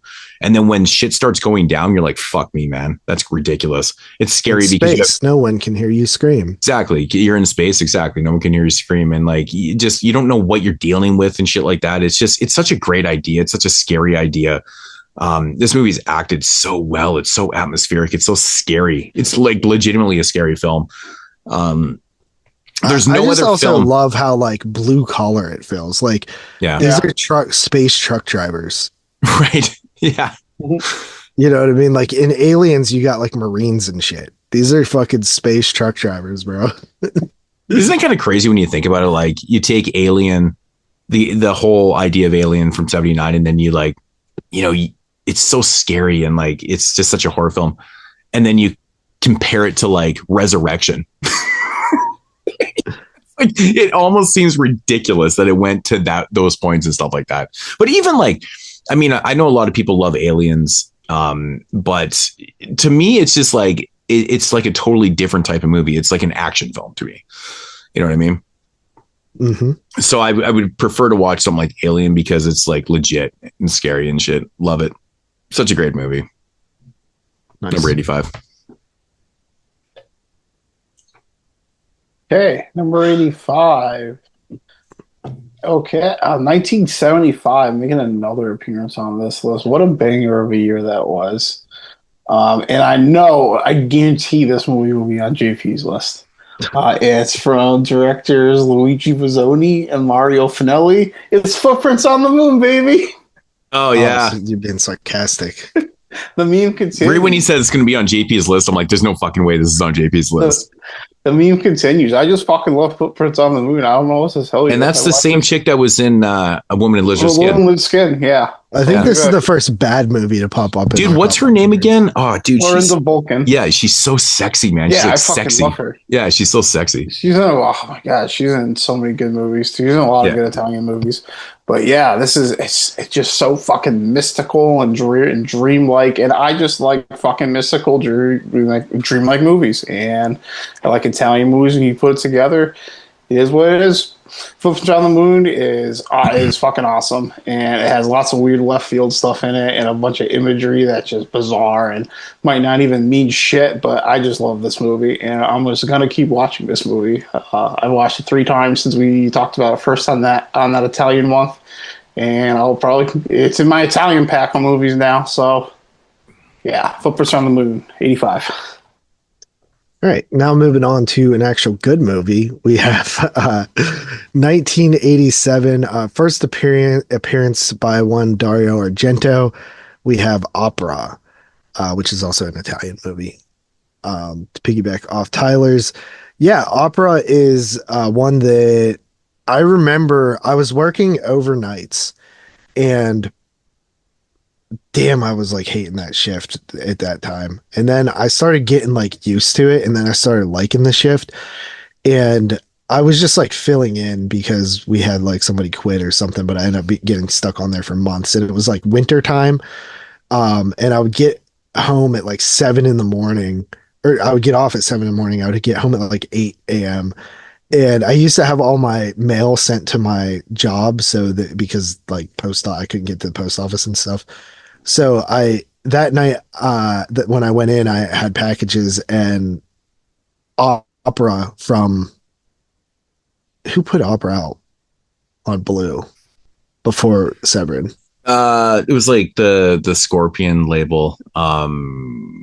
Yeah, I got it as a screener. basically. And I was like really hyped to go home and check it out. And I remember watching it like after I got home. And that's when I started like really getting into working that overnight shift, because I would go home and just like watch movies for like a couple hours and like nobody bothered me. And I remember watching this and I think it was the remake, the 2017 one or whatever. And I remember just seeing like the opening to opera and like how beautiful like the actual like opera house was and the shots and things like that. And I kind of fell in love with it. And then I saw it at the drive-in a few years ago, which also made me love it a lot. And this was actually one of the rare Italian movies that showed on Monster Vision back in the day, because typically you didn't get a lot of like Italian flicks on cable TV, like on like the main networks, you know, like TNT, like to show opera is kind of weird. But yeah, love opera. Got a really cool, creepy, like the eye needle things is fucked up. Cool. So yeah, that is opera. Yeah, that's a great one, man. Number 84 is from 2007, and people are probably shutting the podcast off right now because that's what this film does to people that don't understand good movies. It's Rob Zombie's Halloween. Oh, Jesus. You fucking asshole. Wait. Are you talking about March Madness? I'm just being Rob Zombie. I'm just being troll. The March Madness director's champion. It is still bizarre to me that he actually ended up winning that bracket. It's the craziest thing. You know, like one of the most insane things to me about Rob Zombie in this film is that obviously Rob Zombie was a fan of film, and you know his goal in life was to, you know, make it big in music, to become like a film director and stuff. His first love was movies. So when you watch Halloween, it's just mind blowing how many cult actors and actresses and, you know, horror legends he has in this film. It really is mind blowing when you actually start naming off everybody. It's fucking mind blowing to me. Like Malcolm McDowell, Brad Dourif, Tyler Mane was, you know, he wasn't anything at the time, but you got Sherry Moon there, William Forsythe, Richard Lynch. Who's Richard Lynch? Udo Kier, Clint Howard, Danny Trejo. You got Tom Towles, Bill Moseley, Leslie Easterbrook. You know, you got Daniel Harris in there. It just keeps going on and on. Dee Wallace, like it's just fucking Ken Foree. Sybil Danning shows up in the film. Like it just goes on and on. It's fucking mind blowing to me. I remember watching this film, I think in the cinema, actually, so it would have been theatrical back in 2007, and just being taken back by it. Everybody that showed up in this film in a small part or whatever, I was recognizing. I'm like, okay, this is for me. As for the movie itself, I personally am a really big fan of showing a backstory. I don't give a fuck what people think about, oh, you can't show a back. This is a fucking remake. What are you going to do? A shot for shot fucking John Carpenter remake and not do something else? That's bullshit. People that do complete shot for shot remakes don't work. Psycho doesn't fucking work. It doesn't work because it's the same goddamn movie, just not done as well. So I was intrigued, man, when I was watching the film, like, oh shit, man, they're going to show a little bit of a backstory of Michael and in this fucking redneck family and all this crazy ass language and shit that me and JP can relate to. And I was like, this is fucking awesome. And then he does this thing. I think the movie is fantastic. It's funny because people that come over to my house are like, wow, man, you got a Halloween Rob Zombie poster framed in your basement. Where's the original one? It is what it is. I'm not saying that I like this one more than the original Halloween. I'm just saying I love this movie. It's just one that I've always gravitated to. It just hit at the right time. And I like the backstory. I think that what he did with it was fine. So you don't have to agree with me. You're right. So I think it's a fucking great movie. And, you know, I'm glad that Rob just did his own thing with it. Not a fan of swearing. and trashy characters, then don't fucking watch it. It is what it is. So Halloween 19 or from number 84. That's my pick there. All right, number 84. Another modern one for me, and it's from 2009. It's Lars von Trier's Antichrist. Really? You could watch this all the time? That's fucking insane. This movie is like, this one probably it's like mind numbing to me, man. It's like it's such a hard watch. Probably about 4 or 5 times. Oh my God. What do you mean? It's a comedy. You're gonna. Did you just say it's a fucking comedy? Dude, this movie's not a comedy, man. I know it's not a comedy. But yeah, I honestly, this is probably something I would have been higher on a couple of years ago. I think this is probably just where it settled into the list. But at the time when I'd seen this movie, like I knew I liked it a lot, but I almost didn't know what to think of it because I'd never seen a movie like this. I'd never seen like a movie like that was just in the like a mainstream movie suggests me that was in terms of filmmaking or presentation just so far outside the box of a normal film that I'd seen that I didn't know what to think about. And I was very fascinated by it. And it was like one of those movies I like tried to learn more about, and then nobody knows what this fucking movie's about. Any YouTube like analysis you watch is a completely different thing. And that's how these movies should be in the first place. But this movie, it's one of those movies that just stays with you, even though it might be nothing you watch all the time. And the fact that it kind of gives you that like, maybe the movie hasn't been long enough yet effect, I think it only makes me like it a little bit more. I have watched this movie, I think 4 times at this point, and the last time I watched it was about 3 years ago. So I think I have a pretty good grip on where I would place this movie at this point. And it's obviously an insanely beautiful looking movie. It's got some insane compositions, some very, very unique auteuristic touches from von Trier that very different every movie to movie, but it's that same like very pessimistic, nihilistic touch that you see in a lot of his films. He never wants us to go home happy. But great film. It's one that I think you really got to digest over time to end up where I'm at on it. But at number 84 is where I'll put it, Antichrist. Nice. I like that movie quite a bit. Yeah. GP's totally in there changing his list right now. No. All right. So, what the fuck are we even on? 83. Number 83 is a movie directed by a guy who's making his second appearance on this combined list, and that is Stephen C. Miner, who directed the films that Moodz mentioned, Friday the 13th, part 3. He also directed part 2 and H2O and Lake Placid and Warlock and the atrocious Day of the Dead remake and my favorite show of all time, the pilot, and a couple other episodes, being The Wonder Years. I'm talking about the movie from 1985 called House. Right. Starring William Catt, or like I like to call him, Cat Williams, and George Wendt, who I just watched in VFW the other day. And man, I really like George Wendt in like horror movies. Like rest in peace to George Wendt. He just passed away. Did he really? Rest in peace, George Wendt. May 20th. Yeah. Remember Family, the Masters of Horror episode? He's awesome. That episode's great, man. Yeah, but House is another one of those movies that I grew up watching. When Netflix did the DVD ship by mail, I of course rented House and revisited it.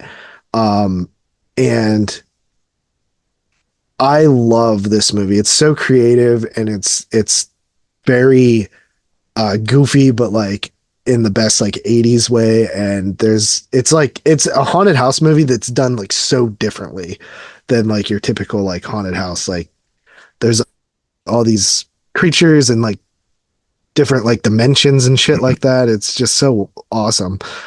And of course you have this was during the like Sean S. Cunningham days of making horror films.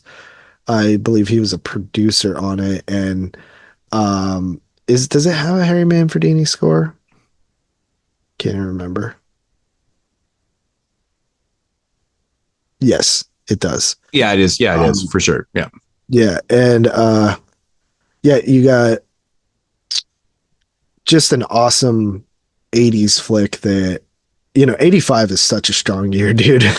This did make my 85 list though. But yeah, House. Cool. Kind of figured that would be somewhere on the list there. All right. So number 83 is a film from, oh shit, man. What year is this film from? I think it's 64. 1964 Italian film directed by Antonio Margheriti, and that is Castle of Blood, starring the one and only Barbara Steele. Awesome film, man. Always love this film. I actually learned something here. I just rewatched this the other night, and I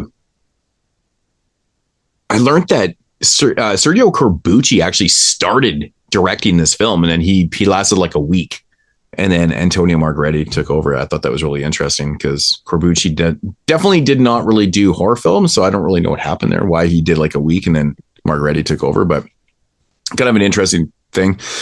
It's basically about a dude, if you don't know the film, it's about a journalist, and he goes to this town, and he ends up at this bar, and Edgar Allan Poe is sitting there, and he kind of challenges like the authenticity of like his stories and shit like that. Anyways, dude that owns this castle or whatever makes a bet with him that he can't stay there for the full 24 hours, and it basically takes place on All Hallows Eve, which is Halloween Eve, basically. Yeah, it kind of goes from there. It's fantastic. It's a really, really good gothic, like atmospheric, like kind of psychological horror film. I mean, it has psychological elements to it and stuff like that, but it's just so well acted. It's really creepy. I love the third act in this film and where it goes. It's a dark film. It's a dark fucking movie. It's interesting to watch a film from 1964 that has like kills. It's got kills. It's got straight up titties in it. 1964, straight up titties. Like, it's fucking wild, man. It's pretty wild to watch. Actually, Severin gave this one a really nice re-release. I think it was part of the Danze Macabre Volume 2 set, if I'm not mistaken, or maybe I can't remember. It's one of the sets. But yeah, really, really good film. You guys familiar with Castle Blood? No, honestly. What's that? No, I can't remember if I've seen it or not. Shit. Anyways, yeah. So this is my third Italian film so far on the list. Yeah, the Italians clean it up. What am I in at? I'm at 4. Well, just put it this way. It's going to get more and more for me. It's going to be very Italian in here. Yeah. But Castle of Blood, I highly recommend it. It's one that I don't really hear a lot of people talk about. I know people do mention it. I know my man Tom, aka Horseball, is a big fan of this film too. He's a big fan of Barbara Steele and stuff like that. And it's just got some really great moments. Really, really great moments. It's kind of ahead of its time in a sense, but I love the whole Edgar Allan Poe kind of angle that they put into the film and stuff. And it's not really about Poe, but it's got Poe in it, though. It's kind of interesting. So Castle of Blood, check it out if you haven't, man. Like I said, Severin just put out a great release of it if you've never seen it. So yeah. All right. A second ago, I said my Italiano account was at 4, but now it's at 5. I got another repeat coming, a second of the night, and it is Lucio Fulci hitting the board again. It's his 1981 film, The Beyond. Really, for the same reasons JP said, it's just this fucking dark surrealist nightmare movie where stuff happens, and it's got an iconic opening. It's got this ending that just puts it all together. So much iconic just imagery in this movie. I feel like this movie is sometimes criticized for not making a lick of sense, and I think there is maybe some credence to that criticism, but I don't give a fuck. It means what you want it to mean, and it's just a nightmare in a bottle, man. It done in that very stylistic Italian style, and it's a bop. Lucille Fulci's The Beyond, my number 84. That's what we're on, right? Yeah, Yes. 84 or 83. 83. Yep. All right. My number 82 is a movie from the year 2006, and it is a film in one of my favorite franchises, I guess. It is the sixth movie in the franchise, and that is the Texas Chainsaw Massacre: The Beginning, which is the prequel to the remake, which is starring R. Lee Ermey is like the person that I love the most in these movies, but also Jordana Brewster as well, making her somehow second appearance on the list. But yeah, Chainsaw: The Beginning. I love what they do with the film and how they sort of explain how the family ends up going down the route of like crazy and cannibalistic. Leatherface gets laid off from the slaughterhouse. Everybody in the town is taken off because the money's gone. And it's also got like this Vietnam theme to it.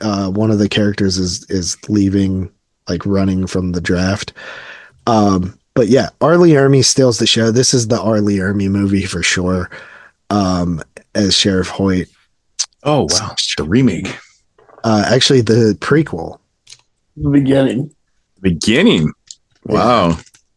Yeah. So Texas Chainsaw Massacre: The Beginning. Love this movie. I still need to pick up the new 4K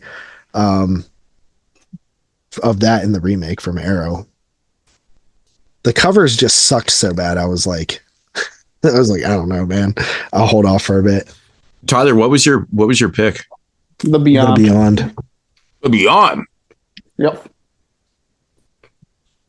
Wow. You're up. Sorry, guys. I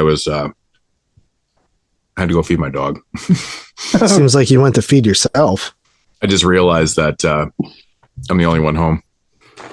So, okay. So what are we on? 82? 82. All right. So coming in number 82 is a film from 1983, and it's on the lower budget angle. And it's a film that I've always loved. Actually, me and Parker, we've talked about this film for years and years. And we kept saying, when the fuck is it going to get a dope ass release? And it finally did. It cost an arm and leg and a fucking kidney, but we managed to get it from Synapse Films. And that is The Deadly Spawn. This is one of my favorite creature feature films of all time, or alien feature films, or whatever you want to call it. It is a regional flick. Yeah, it's a regional flick that's just like, it just oozes in, low budget, great filmmaking. It really does. Like, it captured, like, the creatures in this film, or the aliens in the film, are so fucking awesome. I love the kills, the gore, the blood. It's great. It's got like this overwhelmingly fun feel to it when you're watching it. You're just like, everything about this movie. Like, I rewatched it the other night and I was like, God damn, man, why is this thing not more loved? It's crazy. It's crazy to me, but I don't know. I love this thing, man. I actually watched it, I think, again last year. I was in the airport stuck. My flight was delayed a couple hours. So I sat there in the airport and just watched it on Shudder again. And I was like, man, this is one of the greatest movies. It's one of the greatest low budget regional creature feature alien films of all time. It's fucking awesome. Love it. The first time, so I've only seen this movie one time, but I absolutely loved it when I seen it. I saw this at the drive-in as the fourth and final feature of the night. So it was, pretty late at that time. They did a weird thing where they did the like ABCs of creature features. So the first film was Alligator for A, then Basket Case for B, and then, Boogans for B. Sorry, I'm getting my nights mixed up. Boogans for B. C was Critters. I can't fucking spell apparently, or say my ABCs. And then D was Deadly Spawn. It was the last one. And man, like that, I was getting all tired and shit. That movie woke me right up, and I was just like, dude, this is fucking awesome. I love this movie. I know. It's such a fun movie, man. I mean, the plot is so simple. Aliens come down to Earth and, start terrorizing kind of thing. But it just holds its own the entire film. It's super entertaining. It never overstays its welcome. I think it only runs maybe like 80 minutes or something like that, which is so great. Yeah, it's really short. Yeah, but it just flies by, dude. Like I was watching the other night, I was like, damn, I just wanted more. It's one of those films I just want more. I love the ending too, with the effects and stuff with the miniatures. And it's fucking totally awesome. But yeah, the Deadly Spawn, man, it's just such a fun watch. So it's number 82. Speaking of short films, when clocks in at a brisk 67 minutes. It's from the year 1989. It is Shinya Tsukamoto's Tetsu the Iron Man. If I'm high on Tetsu too, you bet your ass I'm high Tetsuo on the Rubber Tetsu the Iron Man. But yeah, this movie's just 60 minutes of pure eye drop, like butthole clenching, eye ripping chaos. It's super crazy in some. I don't even know how to describe like how crazy the editing in this movie is. It's just there's so much ingenuity in this and so much just craftsmanship, and that's when they edited on film too. Is this the movie that started like the whole cyberpunk thing? I'm not necessarily sure, but I think it's definitely like the movie like most associated as like the big iconic one. Yeah. This was a movie I knew about like pretty early getting into horror. Like it kind of breaches that those foreign lines. But yeah, this movie, it definitely might serve a niche audience. But this is just like 67 minutes of absolute chaos. There's a lot. There's just, like, it's just an insane visual feast. It's got a crazy soundtrack. It's edited all over the place. And it just, you don't know, there's no like rhyme or reason for what is going on. This guy is just this metal fetishist is just transforming into the Iron Man. He gets a drill penis and rapes a woman with it. It's like, it goes there. It's very Japanese and it's insane.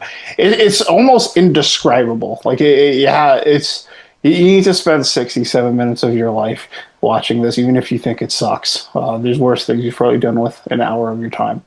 So, Tetsu the Iron Man, Shinji Sakamoto, pretty versatile filmmaker as well. Always makes really cool movies. Yeah. Great box set that this is in as well. Number 82. Yo, what's up? This is Kyle, the Horrorphile. I just wanted to give a shout out to the 22 Shots page.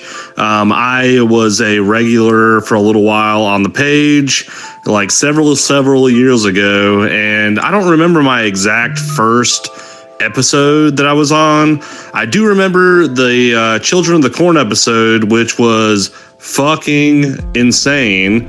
But I love those guys. I love Moodz, Justin, and Jeremy. I wish the best for them. Congratulations on 300.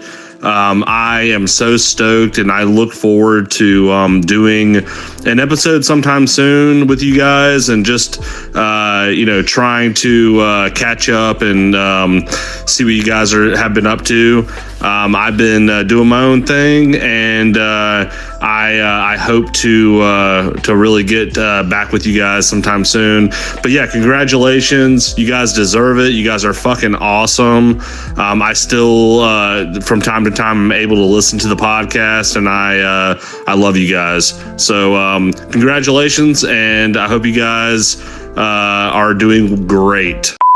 All right, coming in at number 81 for me, from the year 2000, directed by a guy who I really never seen anything else he's done.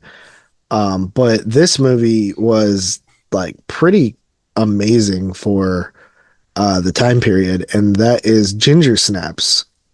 Ginger Snaps is my favorite werewolf film.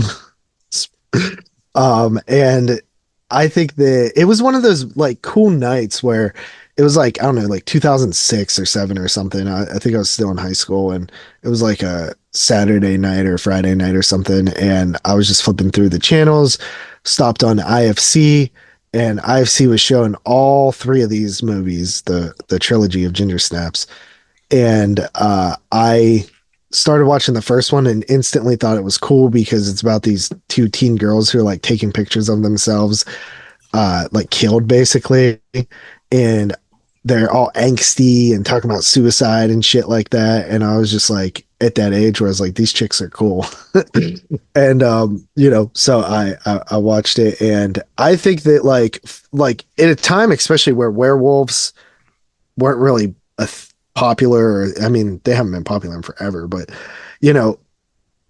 we've seen like the best werewolf movies in the 80s, like, and what was there really in the 90s for werewolves? Not much.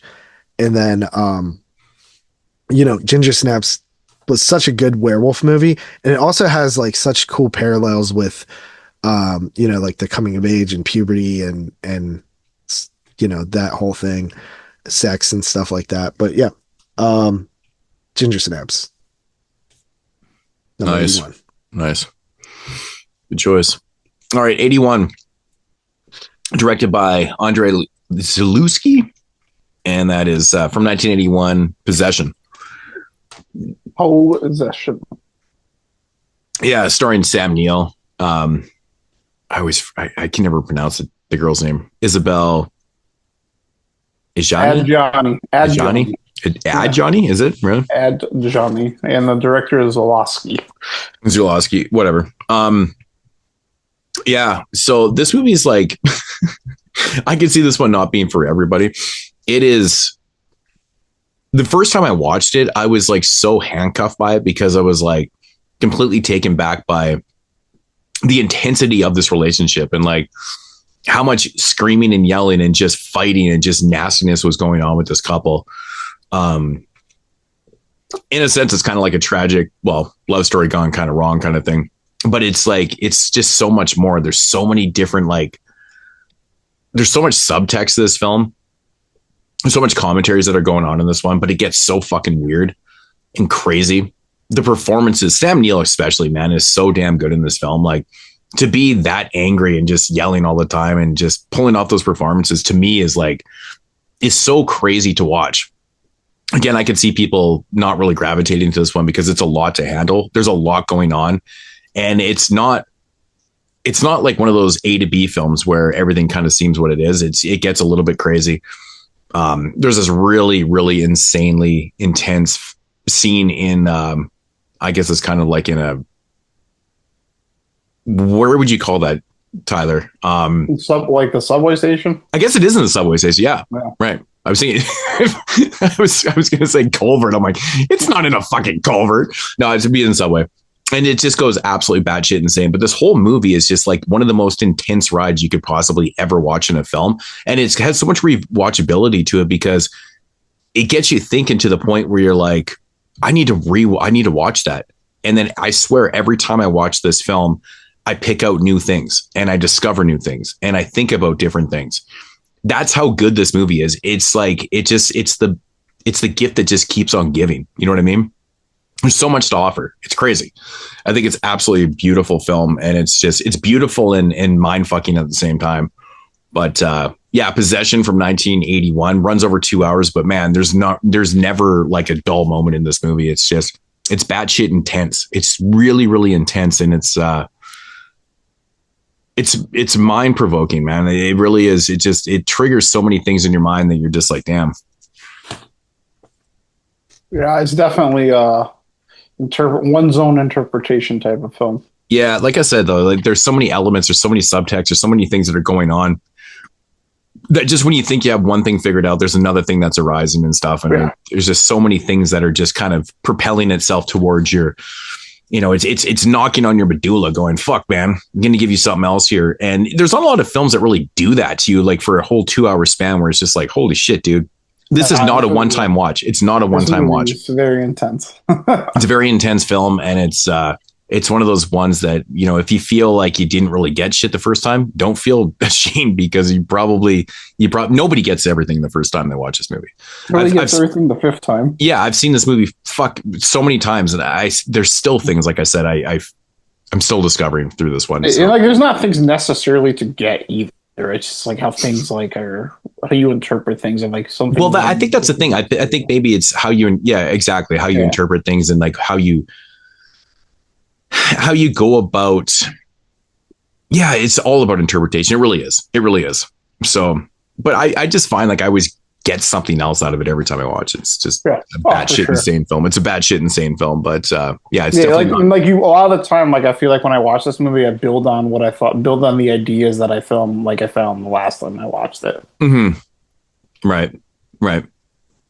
Yeah, I've never, like, I don't know. There's got to be is there commentaries on the? I ran also with that fucking 4K I paid from Umbrella, I think it was Umbrella. I've got like that big ass Velvet edition. That big ass. The Mondo one. I bought the Umbrella 4K when it came out. I upgraded to that. Yeah, great film. So that's number 81. All right. My number 81 is a good old fashioned horror classic. It's 1979, Don Coscarelli's Phantasm. Phantasm is, like I said about a couple, it just fits into that quintessential, like, true blood horror at its purest, bump in the night type of movie, like, just best served like late at night in the dark. And together, it's got really interesting takes on your modern movie principles of it, like Angus Scrim as his tall man character, as like the movie monster is brought in a direction and almost like really expanded on in a way like you never really saw. I don't really think any movie kind of went that far before in like creating like this like mysterious like otherworldly figure. It's just like, you know, it's more like the bad guy. So that's something I kind of credit this movie for. It's very atmospheric. It's got memorable characters. I think this movie's kind of held together by paper clips, but it's got a lot of charm and like a lot of spark to it. You can tell it's like a real like homegrown project. And it shows, and I think that's something people have like really enjoyed about, and why it's been such a classic for so long. And the movie's almost 50 years old, and I think people still remember Phantasm another 50 years from now. So that's my number. Was it 81? Yeah, 81. Yeah, Phantasm. If you ever get a chance to read Don Coscarelli's book, he talks a lot about like the making of that movie and just honestly his whole career and how it just like basically like started when he was like a kid and kind of just snowballed into some crazy shit. But the way they talk about how they made that movie, just like so guerrilla style, hanging out of the car, shooting a real shotgun and shit like that, just like nuts shit, man. But yeah. All right. My number 80 is a movie from the year 1980. And that is directed by one Dario Argento, making his second appearance on my list. And that is Inferno, a movie that I actually didn't like when I first seen it. I thought it was, I couldn't follow it. But over the years, revisiting it, especially last Italian Horror Month when we did our Argento ranking, and I rewatched every Argento movie, and Inferno just like kind of blew me away that time watching it, which it had before too. Since I've watched it probably 5 times since we first reviewed it on the show in like 10 years ago. But I just love the movie so much. It's such a beautiful movie. It's scary. It's such a good follow-up to Suspiria, man. It really is. And I would have loved to see, Mother of Tears made around the same time. It would have been absolutely. Fuck, it was supposed to be. I know. If you read actually like Fangoria, like if you read the old issues from around that time, like he was talking about making, the third Mother's film. But I still like Mother of Tears. It just would have been epic to see it, between 70 and like 85, 79 and 85. Like that era. But yeah, so Inferno. Yeah. All right, number 80. Directed by the homeboy John Carpenter. 1988's They Live. Hey. Starring one of my favorite people ever, Roddy Piper. Absolutely love him. Keith I David. actually love Roddy Piper as an actor. Yeah, he was really good, man. It just sucks that he didn't get to do like he did a fair amount of stuff, but he legit was a good actor. He died way too soon, bro. Yeah, I know. Sucks. Wow, Moodz is cheating again. I know it's not horror. I just looked at that.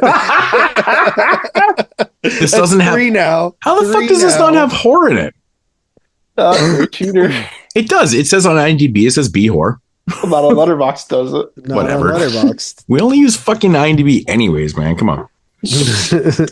Come on, man. This is like fucking. It's got aliens and shit. I mean, I don't. You know what? I better fact check that in driving and not just trust him. No, it actually did say that on Letterboxd. It says horror. I checked too, actually. This is crazy, man. Because They Live. I mean, it's. I don't. No one ever accuse you of like trying to fudge a horror movie on the list when They Live. Yeah. I've always loved this movie, man, so much. I mean, it's obviously a straight up commentary on, Reaganomics and stuff like that. And, the media manipulation and shit like that. But I think it's done so well. I think how he visually does it, how he visually, like literally like with the glasses and like how you see. This is just that era of Carpenter. We're just every one of his movies from this era is just such a vibe. It always has a good score, a good ending, like good moments, like something like memorable characters. Like Carpenter was just in his bag from like Halloween up until like In the Mouth of Madness. Pretty much. The guy like almost never missed. Like except for that Chevy Chase movie. And this is how you which he talked. I think he said even working with Chevy Chase was like the worst thing of his life. But this is how you do movies that are like straight up, full of commentary and stuff like that, political commentary and shit like that. And you do it so creatively. It just screams and oozes creativity throughout the whole thing. I love Meg Foster in the film, and she's like got to be one of the most tantalizing people of all time. Like her eyes, dude, are like next level. Yeah, shit. it's her eyes, bro. Her eyes are insane. It doesn't like I used to think that she was wearing contacts, but those are her real eyes. And I'm like, what the fuck, dude? It's crazy. This movie is very notable for having one of the greatest fight scenes ever with Roddy Piper and Keith David. Yeah. But I think the whole movie is just it's exceptionally well written and well executed. For the commentary that Carpenter was going for. He was like, fuck Reagan, and there was a lot of movies that were like, fuck Reagan at the time. The Reaganomics was not for everybody and shit like that. But, I mean, he touched on the whole mass, the media manipulation and stuff like that, which was a thing that, it's one of the reasons why I love. It's so fucking ahead of its time. It really is, because it's so relevant to today, just like how Romero's films are too. Like, I mean, he did films about, consumption and, shit like that. And, Dawn of the Dead, Day of the Dead and stuff like that. All the commentaries are very similar, but these are directors that I love to watch because they make good films and they do commentary properly. You know what I mean? Mm-hmm. It's just done in the right way. It's not like fucking Black Christmas remake where it's just the worst shit ever and it's not even a fucking movie. Shoving it down your fucking throat. It's just the stupidest thing ever. But this is how you do it, man. And Roddy Piper, come on, man. He's got some of the most iconic lines in this film too, man. I came here to kick ass and chew bubblegum. All out of bubblegum. But yeah, They Live. It's classic material. Great score. Great acting, great scenes, great commentary. There's nothing bad about this film. Number 80. All right. My number 80. Perhaps the oldest movie that'll make any list tonight. We're going all the way back to 1920. It's Robert Wien's The Cabinet of Dr. Caligari. Wow. Yeah, that's another one of those examples of a movie that's just good now, not. Yeah, that's the thing of it. It's really like one of those when you look at this era of movies, even more so than the movies in the 30s that came after it. This is one of the absolute most effective movies from this era because it's all about tone, and this movie it's so ahead of its time in its presentation that this movie doesn't try to like show you spooky things or show you monsters. It tries to like get under your skin and become dreary and like scare you that way and make you feel uncomfortable, which was a way I don't think horror was really approached like that really again, like starting to get approached like into like maybe like the late 40s and the 50s. So just for that, and it really sticks out to me as way ahead of its time, along with its narrative structure. It's so well written, and like these sets, they create this whole like nightlight world in a bottle where you have all this twisted architecture, and every world looks like a nightmare, and it really adds to the effectiveness of this movie. It works well within the constraints of what they had at the time, and not like a movie that just is held back because of its constraints. It used it as its own, and it's a movie I've liked a little more every time it came up. It's come up. I picked up the Kino 4K last year, so that 4K viewing of it was like my fourth time I've seen it. Really kind of did it home, and I think especially because this movie's so short, it's a movie that I'll watch every couple of years for sure. That's a movie that you watch it and you're like, based on the time period that it came out and like what came before it, you're just like, bro, this guy who made this, wrote this, like visioned this up, like he had to have some serious nightmares, bro. Like there's no way this came from just regular thought. Yeah, this guy it's just wild. It's visually like so insane. Yeah, good movie. Oh, it's my turn. Yeah, sorry. The 70s. Yeah. Number 79 is a film from the year 2004, actually. Oh, spoiler. And directed by James Wan. Of course, I am talking about the original Saw. Of course. I could have even put like Saw 3 here. I love both of those ones about the same, but the original one has the original twist, which is just, I just fucking remember this was a great night of movie watching. And that's something that's common with this list that I've done, is a lot of these have like core memories for me. I was staying at a cousin's house and she rented this was actually still VHS days for me, 2 VHS, and it was 28 Days Later and Saw. And I watched both of them back to back, 28 Days Later first and Saw after. And I was just like alone, like with this old, like small TV, like watching these VHS, and both of the movies like floored me, especially Saw. Like when Saw got to that ending, it like literally blew my shitter out. Like I couldn't believe what was going on. And the fucking score at that moment in the movie is so good. And Saw really became such a big phenomenon with my age group. Like every year it was like, oh, we got to go see the new Saw. Like that was just what we did as like teenagers and shit like that. And so I have a really good memory of that franchise. So yeah, Saw 2004. Cool. Number 79 is a film from 1995 and actually is a repeat. And that is Tales from the Hood. Hell yeah. Someone else finally repeating. Yes, the shit. Yes, the shit. Clarence William III, man who plays Mr. Sims, the funeral home director. Fuck, he's perfectly cast in the film. He's so good in this movie. I love this movie so much. I love that Wings Hauser is actually one of the fucking cops in the first story. That's pretty awesome. He pisses on the grid, right? Yeah.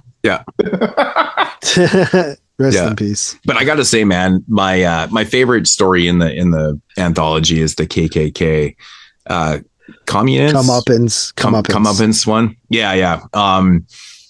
Yeah, with Corbin Bernstein, who plays the Duke in it. It's got the creepy ass fucking voodoo dolls and shit. It's awesome, dude. It's such a great story. And it, again, this is another movie that just is full of fucking crazy commentary, which was obviously relevant to 95, but it's just as relevant to today, in today's world, just like they lived too. So, but again, banging soundtrack, great acting. Damn, Moodz, this one ain't considered horror either on Letterboxd, dude. You fucked up. No way. Tales from the Hood's not horror. I'm just kidding. The fuck? Come on, man. There's nobody not putting fucking They Live on a list. Like, okay, Miss 45. There's definitely an argument there, but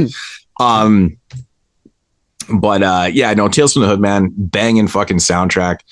It's just all around amazing. Poster art, right from the poster art. Like, who doesn't want to watch a movie with that poster? Come on, it's absolutely amazing. Yeah, love me some Tales from the Hood. It's great shit. Do you guys ever see the sequels? No, I've seen all 3 of them. So 2 was pretty shitty, but I think the third one was better from what I remember. I think they got a little bit more. Yeah, I think I remember like 2 had like one good story in it or something. And then I can't remember, but yeah, I watched them. Yeah. All right. Fucking Born to Die, man. Brain running down the drain like the LA flood. I'll never forget when Spice One said that in that song. I was like, oh my God, dude, that line is fucking crazy. That song's chocked full of great lines. Oh, dude, but that line, man, that was the one that me and my buddy Sean were always like, damn, man, brain running down the drain like the LA floods. We're like, oh, fuck, bro. Amazing. But yeah, anyways. All right. Got another repeat here. Running into a lot of those. I go from the year 1983. I got Gerald Cargill's Angst. Wow. Nice. Yeah. I didn't see that one being repeated. Yeah. That's crazy. Yeah, Angst is a fucking badass movie. I've liked Angst since the first time I watched it. And the Gaspar Noé commentary, or little prelude he has where he talks about this movie for like 10 minutes on the Blu-ray before the movie is like one of my favorite little features I've ever seen on this. It's something that struck me about this movie always from when I first saw it was I feel like this movie had a lot of influence on the French Extreme movement. So I feel like a lot of the violence in this movie is replicated and a lot of just like the style and approach that they go to that. And even within the execution is very similar to this movie, but this movie just carries such a unique energy to it. And it's like, it makes it like fun. It's like to be with just like the soundtrack and just like how this guy's kind of a wacko. It's just like, it's a ride. It's wicked short too. So it just, like no break, absolutely no breaks in the movie, and it's something. Yeah, it might be hard to watch, but it's something you gotta see at least once. Number 79. All right, number 78. We have another movie from the 2000s, and that is Hostel. Directed by Eli Roth, the second Eli Roth appearance. Yeah, I mean, this movie has been one of my favorites for a long time. Since the, I guess, time that did I buy it? I don't remember, but I remember me and my friends all watching it a lot over his house. And I remember when this movie like came out, like everybody was talking about just how like crazy it was and like how messed up it was. And like, this was when we were getting these like very like brutal horror films in the theater. Like what's the last brutal horror movie you saw in the theater? Terrifier. But like even that is like more of like cartoony, right? Yeah, like I mean, if you're talking in terms of just, it's definitely more comedic for sure. But like, I mean, in terms of like blood and gore and stuff, like, I mean, you generally never saw shit like that straight in the theater. Yeah, I remember just like this, Saw, Devil's Rejects, like it was Hills Have Eyes remake. Like it was just like a new, like I never got to see Hatchet in your face. You never saw Hatchet in the theater, dude? We've done the fucking franchise, man. Of course, I've never seen Hatchet in the theater. This is not in the theater. No, which one was it? Hatchet 2 that was released? Hatchet 2, yeah. It was pulled after like 3 days though. Yeah. But yeah, Hostel, that shit's brutal. I do love the movie. I talked a lot about it when we reviewed it that time. However, I do think that this was in my top 50 in the previous show we did. Oh, I have a few marked actually that came out of my top 50 that I just dropped down. And I mean, the placings don't matter, but they're just not in my top 50 anymore. So this one was, yeah. Yeah, I think this one was in my top 50. Yeah, I mean, I like Hostel. I mean, honestly, dude, some of the dialogue is cringeworthy, though, man. It honestly is pretty cringy.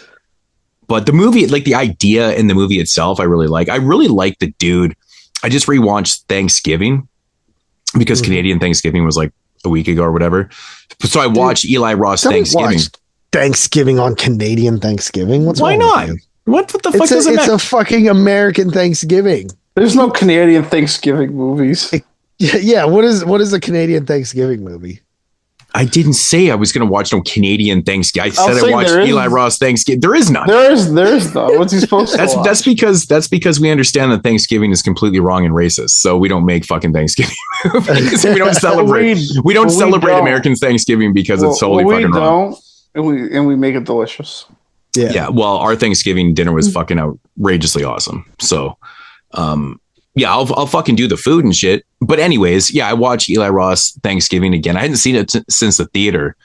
And I actually fucking loved it, man. Again, I just loved it. It was great. I would like to revisit that one. I think isn't he doing part 2 to that? Yeah, it's a fun movie, dude. Like, I mean, rewatching it, you're kind of like, okay, I can kind of see where this, who the killer is and stuff. But it didn't really matter to me. It just felt like it was kind of like what we'd expect from like an 80s, maybe 90s slasher film or whatever. And it kind of delivers in that aspect. It's nothing crazy, but it's got some good kills, good stuff going on. I was very impressed. And of course I had to watch Peanuts, did some Charlie Brown. Do they celebrate Canadian Thanksgiving and Charlie Brown? What the fuck, man? Why are you separating us, man? Why are you separating us? You started by saying Canadian. I'm just saying that because I know it sets you off, and plus it's like a month. It's like a month before yours. So. Wait, it's in October. That's such a fucking blaspheme. It's funny because a lot of people up here celebrate American Thanksgiving by that Thursday, of course, and the wife usually takes the Thursday off, and she fucking watches football all day while I go to work. So you guys are special and have 2 Thanksgivings. I see. Yeah, pretty much. 2 days off of work. 2 Thanksgivings. Yeah. So I don't think Americans can handle 2 Thanksgivings. Well, you kind of do though, because you have Christmas dinner. If you're doing turkey or whatever, it's like a month later. That's the beauty of Canadian one though. Like if you have it in don't October, need an excuse to binge. We'll just do that. Yeah. If you have one in October, then you're over it, and then you're ready for another one by December. It's like if you do turkey. Some people do hams, whatever it is, what it is. But anyways, is my go? No, well, yeah. Are you done? Yeah. You don't think the dialogue in the movie is cringy? No. Yeah, I mean a little bit, but it's what we talked like. So it was like, yeah, we were cringy back then. No. But like watch, like even when we covered the trilogy on the show, like rewatching, I was like, bro, like I understand where people come from. They're like, oh, I can't watch Rob Zombie films. I can't watch Joe Bego's films because there's so much swearing, these characters and stuff. Like I get that from people. Because when I hear those comments coming out of their mouths, like in Hostel, I'm just like, okay, it's a little bit cringy. I get it. I mean, it's like overly high-powered swearing and shit like that does not bother me. If you're gonna say fuck, cunt, shit, motherfucker every 2 words, it doesn't bother me one bit. But if you're just gonna be dropping slurs for no reason, it's like fuck, whatever.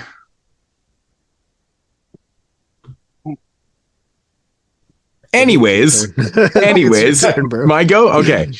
So we're at number 78, and we're going to take it back to 1987 with a film I know JP does not like, but I've always loved this one. In fact, I actually like the recent remake too. Parker fucking hated it with a passion. Well, I think it was a pretty mixed bag on that one.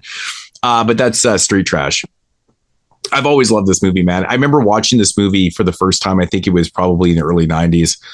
I rented it, didn't know what the fuck it was, and I was completely in love with this film. I was like, this is the stupidest shit I've ever seen in my life. It's literally people drinking toxic brew and like melting and shit. Redneck Zombies. Oh, fuck. I would love to watch it. That's a great double feature. That's a great double feature, man. Redneck Zombies is a great double feature. Yeah, man. And Street Trash is a great double feature. We should actually do our own drive-ins and stuff because we come up with great double features. So.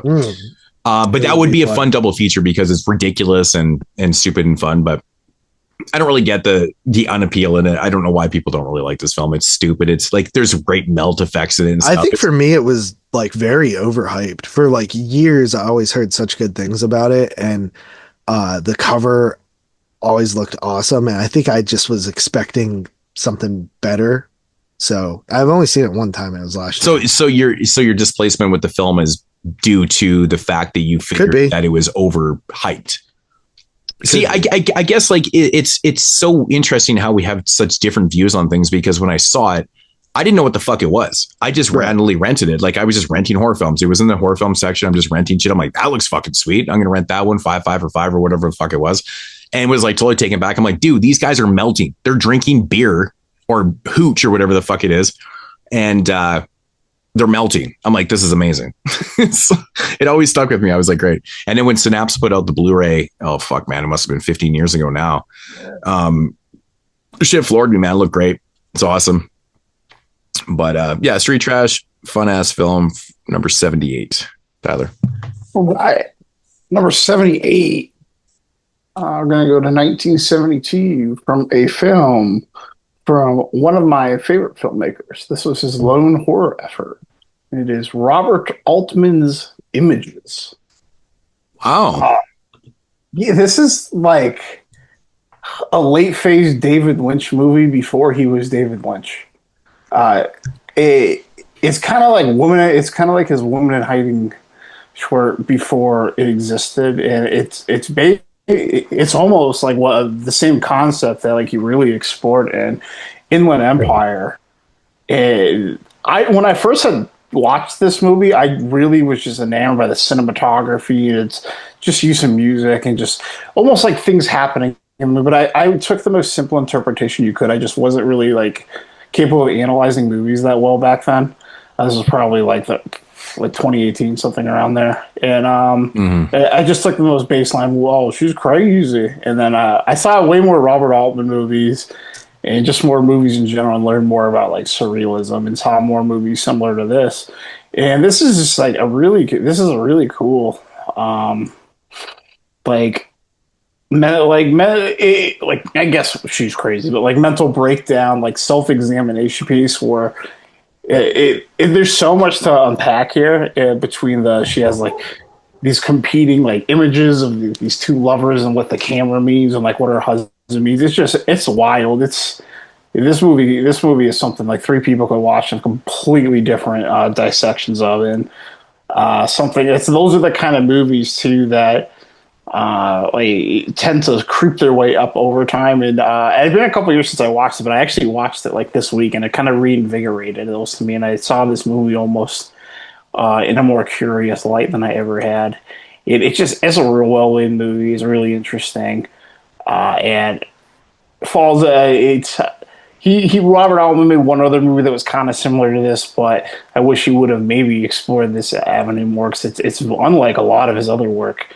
And just a really interesting early like psychological horror, surrealism. The trauma is the horror film before it was cool, and it's definitely a high recommend for me. At number 78, Robert Altman's Images. All right. Number 77 for me. James Wan making his second appearance. Really? 2010 Conjuring? Insidious. No, Insidious. Okay. Conjuring is not on my list. I was like, I can't see the Conjuring. I was okay. But Insidious though, I fucking love this film, and I love the series. Like the series is good. It like all the movies are decent. Yeah, legitimately, they actually are, man. I'm actually really excited to like do the series. Yeah, man. Even the last one I actually really like too. I'm surprised. I'm actually surprised at like 5. Was there 5? Yeah, there's 5. I think 5. Yeah. But the first one is the best one to me. It's scary. I love how they incorporate the Tiny Tim song "Tiptoe Through the Tulips." Like that shit's creepy as hell in this movie. And it actually, is a movie that tries to scare you. The Conjuring? What is that? Oh, the Black Coat's daughter. Sorry. Black Coat's daughter. That was, my dog was going apeshit because the dude was picking up a return for me, but he dropped off a package at the same time. Oh, nice. So, yeah. But yeah, Insidious, bro. Like, I think that it's really scary and like just really good. I love this movie a lot. It's been this is actually probably one of the films on the list that I haven't revisited fairly recently, but when it came out in 2010, I watched that Blu-ray like so many times. So yeah, Insidious. Nice. Good choice. Number 77 for myself is a film from 1987 again, oddly enough, directed by the master Dario Argento, and this will be my fourth Italian film on the list, and that is Opera. Oh, it's actually a repeat. Shit. It is a repeat. Yeah. So yeah, Opera, man. You know, it's funny. I've stated many times, like I'm a big musical person, but I can't stand opera music. But this movie, it does. I think the setting and what he did with, you know, the music elements to this is so well fucking done. I think this has some of my favorite cinematography ever. Like the scene. Really, oh my God, it's so good. Like to shoot those scenes the way he did. It's just like masterful. It's masterful. It's very, very intense, of course. I mean, you mentioned the eye shit, which always gets to me. People always laugh at the fact that Fulci is my favorite director. He's got this weird eye obsession with, you know, with people and stuff like that. But this is, you know, it's the same difference, man. Crazy. It's such a, I think it's just so creative to do what he did with that whole scene and stuff. But the whole movie is great. It's a great, you know, later giallo. Most people consider this to be like a slasher film. I think it's still probably like one of the later great giallos. What do you consider it to be, Tyler? Do you consider this to be a giallo or just a slasher? I consider it to be a giallo. Yeah, giallo. Yeah, I know it's funny. I always hear people call it slasher, but I'm like, it's just a later Argento slasher, but or giallo. It's not a slasher, but it's fantastic movie, man. Great. Honestly, man, the music's great. The score is great. Soundtrack's great. It's fucking awesome. So Opera in at number 77. Okay. 77 for me. I got another true blue horror classic. I got 1981's Evil Dead, directed by Sam Raimi. One thing, first of all, this is something I saw I was always honestly almost scared to watch. This was like one of those starting to like explore horror.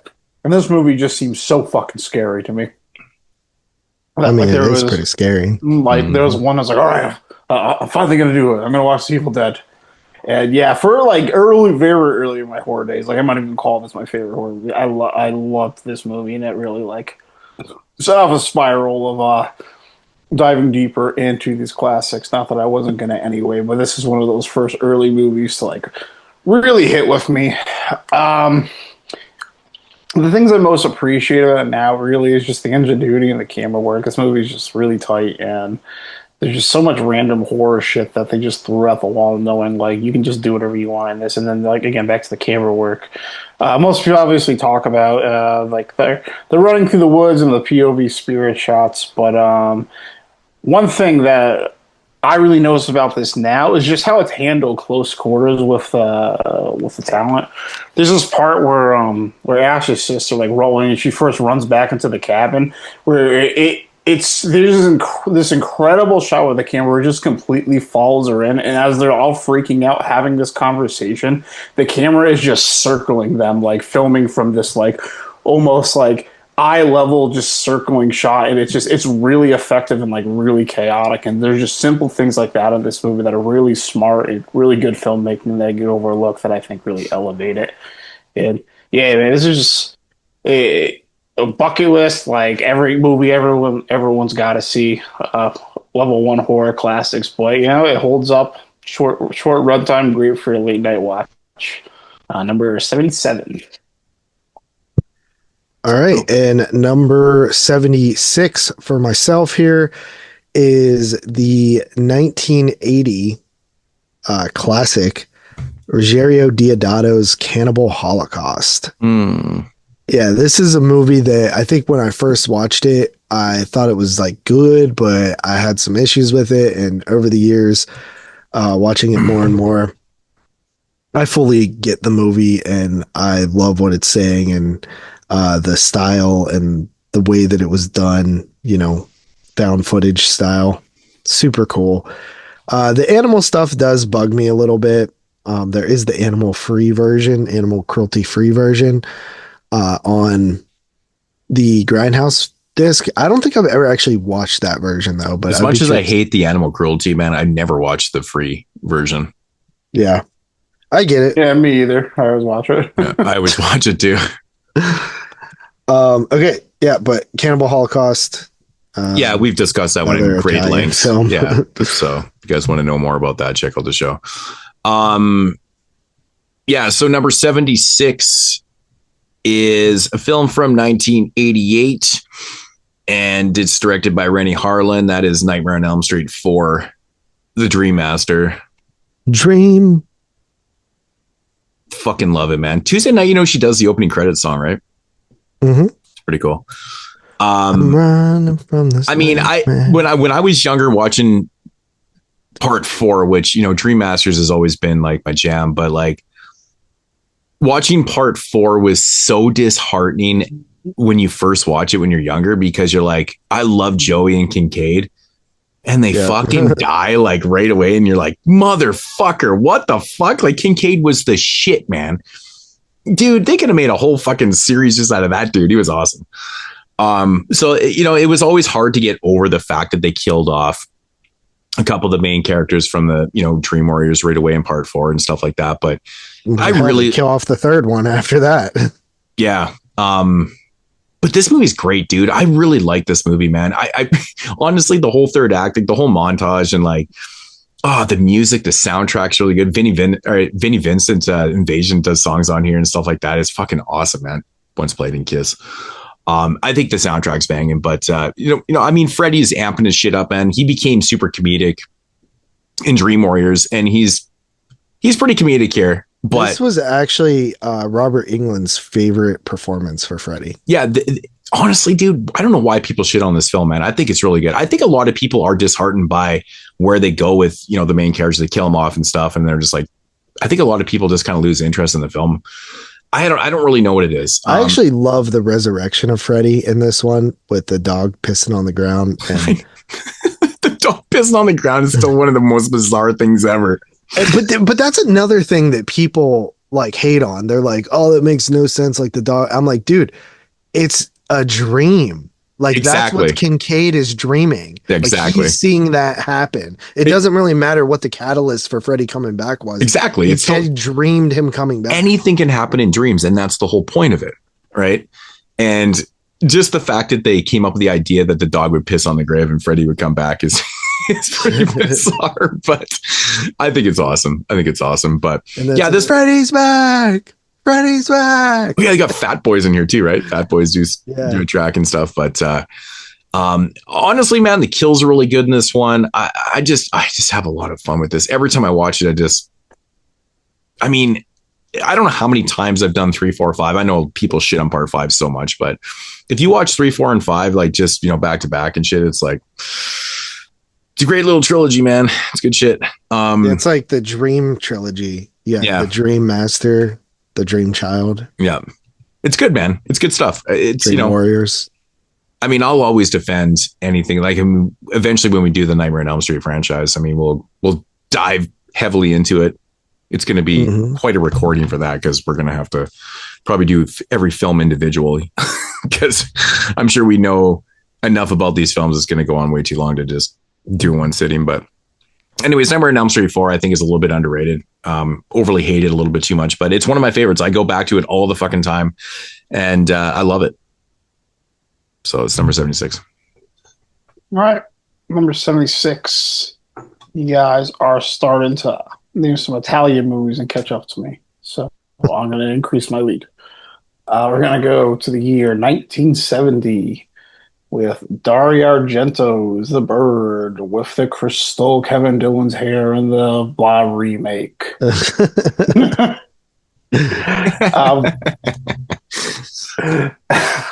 For the Crystal Plumage, 1970.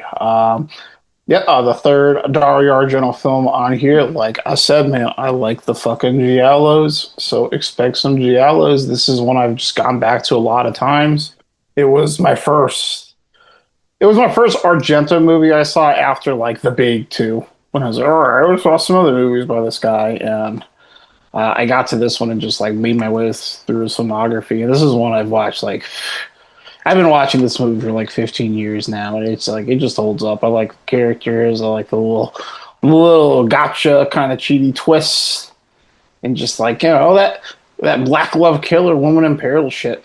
This really just set the mold for it, and I just absolutely adore these movies, and I'll watch these things back to back all day.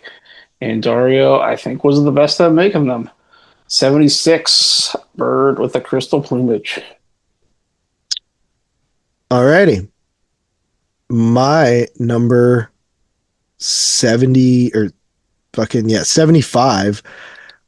is Frank Calfon's 2012 remake of Maniac, starring Elijah Wood. Oh shit. When this movie wasn't like announced, like I remember just feeling like I had like no interest. I was just like, remaking Maniac with Elijah Wood. I think that was pretty much everybody's general reaction. It's because we didn't know that Elijah Wood was actually a real horror film fan. I think once we found out, I think that definitely helps. Yeah, like once we found out like his background and like how he actually loves these films, it's because he didn't really do a lot of the shit. Like he was not known for doing this type of stuff. So when it got announced, he did like The Good Fucking Son and like Faculty. Yeah, but like exactly right. Like nothing crazy, but like And then this thing comes out, and I kept saying, I'm like, how the fuck are they going to pull this off? Like you can't recreate this Frank Zito character, and like, but the way they went about doing this film was how you do a remake.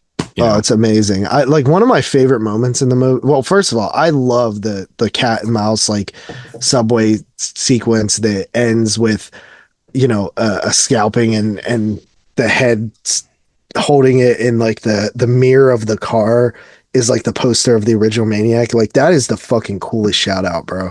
I love that. I love the whole vibe of this movie. The Goodbye Horses song playing in that scene, like it has like and it's actually it managed to be kind of gritty for a time period where like, Maniac being set in New York, the original it's such a gritty, nasty movie, but this one actually has a little bit of that too, which is pretty cool. Maniac is my number 75. Love that movie. All right. Number 75 for myself is a film that defies all fucking logic. You can pretty much throw every type of logic conversation out the fucking window trying to figure out what this is, because David Lynch himself has said that this movie doesn't have really any true meaning. I truly think that like this guy had a bunch of nightmares and wrote everything down and just put everything onto film. And that is Eraserhead. I think he's been lying to everybody for his entire career, because I think he is very intentional about stuff in this movie, and I do think it means stuff. I think he's just saying that because he doesn't want to give away what he means. The reason why I say that though is because this film came out in 1977, but it was like a 5 or 6 year production. Basically, it was a student film. He was filming shit when he could, afford to do stuff and stuff like that. And I just always felt like there was never meant to be a cohesive narrative within the film. But, it was like a collection of like ideas and nightmares and shit that he had. He just kind of put together and tried to make a cohesive mess out of it. But it's like, it's insane to watch. It really is insane to watch, because every time I watch this film, it's like possession, it's like, it gets you fucking thinking. You're just like, is he fucking with us? Is he fucking with us? Like, I get that. Like you would think that a filmmaker with that much talent would be trying to say something just totally on a different level, like almost like on a space level, man. It's like so out there and bizarre, but I don't know, man. I think one of the coolest elements to this film that I've always thought that was so unique is that industrial soundtrack that he has to the film. Mm-hmm. It is so it fucks with your head so bad when you watch it. I don't know what it is. It sucks me in, and it just keeps pulling you in every time you hear it and stuff. And it's just such a unique thing to do, because in any other film, I could see that type of sounds being so annoying, for lack of a better word, you know what I mean? But it works so well because this thing is just so out there. It's like defying logic, and it's like, it really is a film that stands on its own. There's nothing else like it, but it has so much replay value to me because, like, when I first watched this film, I was so taken back by it. I thought that I was retarded. I actually thought I was retarded because I didn't understand it for a second, right? I was like, I don't understand what the hell I just watched. And then I realized that nobody understood what they watched. I was like, okay, I'm not that stupid, but then you watch this shit high. Holy Christ, don't do that. That's every movie for me. Dude. Yeah, but you're different. Like back in the day, like I used to just dabble. I'm more of a drinker, but I would smoke or whatever, and I'd be like, dude, I couldn't watch shit like this, like all high and shit, man. It would just fuck me. My brain would be overreacting. I would overthink shit, and I was like, I'm kind of like that as well. Yeah, dude. I like movies that's why I like movies like this. I just get zooted on wire. I know, but I overthink. I start scaring myself, right? And I'm like, I can't do this, man. The Eraserhead scared the shit out of me, man. So I was like, I'm never watching that shit high again. I don't know what it was. I couldn't do it, dude. But it's always stuck with me. I've watched it many, many times over the years, and I love it. I can throw it on anytime because it's just such a weird. It's one of those films I always feel like I need to show people. Do you guys have a film that you love that you just like, I need to show you this movie, right? Sallow. Irreversible.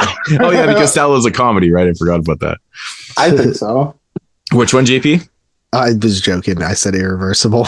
Irreversible. Like the two films I always feel like I need to show people are, for some reason, is Eraserhead and Gutterballs. Those are the two movies I'm always like, you need to check this out, man. But anyways, yeah, Eraserhead is number 75. All right. And another Bourne horror true blue classic over here. Mr. John Carpenter hitting a list for a fourth time. Ooh, tying for the lead. It's 1978. It's Halloween. Halloween is just that guy. This movie it's a simple story, but it just works. The cinematography is immaculate. That score is so cranking, and that's really what, to me, is what made John Carpenter who he is. He cranked that score down. He shot that shit well. And as long as he didn't fuck up the ending, which he really didn't, I don't think, like in anything, then you were good to go. And this is just this perfect example of that. It's completely transcended that people still watch this movie 50 years later, almost 50 years later, and are still just scared and enamored by it. And it's often replicated, never duplicated. Halloween is an eternal classic for a reason, and it is in Halloween 3. It's the immortal classic. Yeah, right. That's the cool new kid on the block.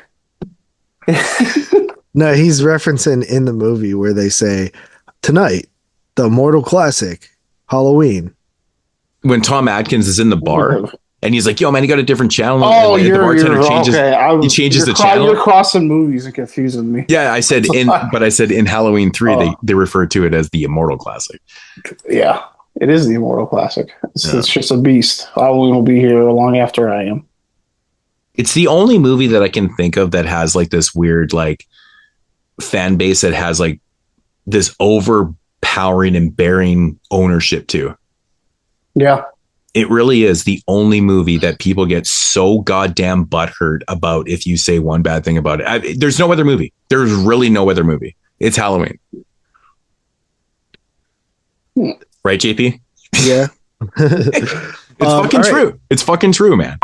Hey, yo, what's going on, 22 Shot peeps? It's Derek here from the No More Room in Hell and the Creature Comforts podcast here to wish the guys a happy 300th episode. I believe, as I can remember, it's been a while, so bear with me. I believe the first episode I ever guested on 22 Shots was episode 89, Ozplaytation, where we did like Wake and Fried, Dead End Driving, and Road Games. Stacy Keach up in that bitch. But that was a long time ago, man. But that was like my first ever podcast ever. And Yeah, I went up to like episode 99 where I finished out with the Hatchet trilogy before the return of the Jeremy era, and I guessed it on a few episodes here and there. Kind of took a little step back from podcasting a little bit, besides like my main show, No More Room in Hell, and the Creature Comforts. Kind of like a 2 podcast kind of guy, but you know, I wouldn't be the podcaster I am if it wasn't for those early days where I got to practice with Moodz and JP, and they shaped me up to be the podcaster I am today. So I want to say thanks for that, guys, and happy 300th episode. See you in 300 more, maybe. Peace out. Coming in at number 74, I have the 1973 horror classic, arguable one of the best horror films ever made, directed by Mr. Rest in Peace William Friedkin, and that is The Exorcist. The Exorcist is a movie that You're fucking kidding me. This is in your top 100. Didn't you give this like a 6.5, 10 years ago? No, that is Jeremy, bro. I've always. I thought you did The Exorcist high as fuck. I didn't think you liked it this much. Crazy. Yeah, dude, I love The Exorcist. I mean, I didn't grow up with it. I remember when I was a kid, like my grandmother told me to not watch The Exorcist because she saw it when it came out and it gave her nightmares and terrified her. It's like the only movie she ever told me like really not to watch. Of course I did eventually. But yeah, The Exorcist is scary as hell. It's a movie that when I saw in the theater back in like 2019 or something like that, did a double feature with that, with The Exorcist and It's Alive, and weird double feature, but The Exorcist, I'm just like, seeing it on the big screen is so amazing. Like you really get so sucked into the movie. Like the first, half hour or something, a lot of people say is like kind of boring. It's a little bit slow, but whenever you watch it in the theater, like the world building it does and stuff, it makes the actual horror like so much more impactful. I'm sure it does that when you watch it at home too, but just, something about the big screen like sucks you into the movie. So yeah, I think The Exorcist had a re-release back in like the 2000s, and had a theatrical run, but if they ever do it again in the theater, like for a big run, definitely go see it. Oh, I would definitely go see it if I could. Oh yeah, sure. I've seen this in the theater. Yeah, that's pretty cool, man. Okay, so number 74. 74. Number 74. Another kind of relatively modern film, which is I think probably maybe my second one on here. I don't know. The French film directed by Alexandre Bustillo and Julien Mari, whatever.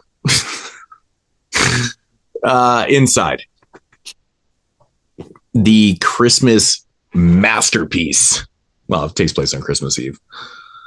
But this movie is just an amazing thrill ride that is like defines splatter gore in intensity to its fullest, man. It is fucking absolutely dark as shit and brutal, disheartening. We had such intense movies from like 2000 to 2010. A fantastic fucking brutal movie. It's absolutely so brutal. It's awesome. I love this movie, dude. I love the setup to it, like the opening scene, and then you kind of follow this pregnant girl in her house, and someone's stalking her outside, and then it just turns absolute batshit insane. Did this make your Christmas list? Oh yeah, I think so. But we did top 10. I don't remember if it was on or not. Maybe not. Not sure. But that's why we're doing maybe a part 2 of that. Yeah. But yeah, no, this is one of those films that I watch every odd Christmas. I mean, just depends, right? I mean, I have so many Christmas films that I watch, but it's one I would like to get to every year. But it is brutal, man. Like when I say brutal, like this is part of like, the extreme French movement that happened in like the mid 2000s, of course, with like Martyrs, which is absolutely It's mind-numbingly Hilarious. fucked up. It's hilarious. Jesus, it's mind-numbingly fucked. Of course, High Tension, Inside. You got Frontiers in there. Them, I consider them part of that too. And later on was The Pack. I think it kind of fall into that French Extreme kind of level too. That one came out in 2010. I actually did this part of part of this year's 31 Days of Horror. Just wanted to revisit that one, but it's still really good. But yeah, the French really kind of held down the law with, extremely not fucking funny films, Tyler. I wouldn't say the French don't do comedies, dude. They're not funny. They're like Russians and Germans. They don't make fucking funny movies because they have no sense of humor. You don't think this movie's funny? Dude, shut the fuck up. It's not fucking funny. There's nothing funny in any of these movies. The crazy thing about that Extreme movement was they were dead ass serious. They were full of blood and gore, brutalness, and just nasty, and very downbeat films. Like, have you ever seen them before? Yeah, I'm sure I got a funny French one in here. Somewhere. Yeah, what, Amelia? I got a funny French one in here somewhere. Okay. But yeah, anyways, Inside, number 74, it's I'm sure everyone's seen it. It's phenomenal. Never seen the remake though. Never seen the remake. Won't probably ever. I've never even seen the remake. It's not good, bro. Martyrs. I never saw Martyrs. I couldn't. Both of them are the same shitty. Yeah, I'm just not watching those. That's that whole fucking stupid thing with Americans remaking these films for American audiences that don't want to read subtitles. It's just, and then dumb them down. Not a good idea. Not a good idea. Tyler. Right. Number 74. I got a nice, juicy video store classic from 1985. I got Stuart Gordon's Reanimator. Nice. Who doesn't love Reanimator? Reanimator. Really? I'm surprised this is on your list. You don't like Reanimator? I don't love it. Oh, for fuck's sakes. This guy's a clown. Herbert West is just like one of those quirky cinema greats. I love Herbert West's performance.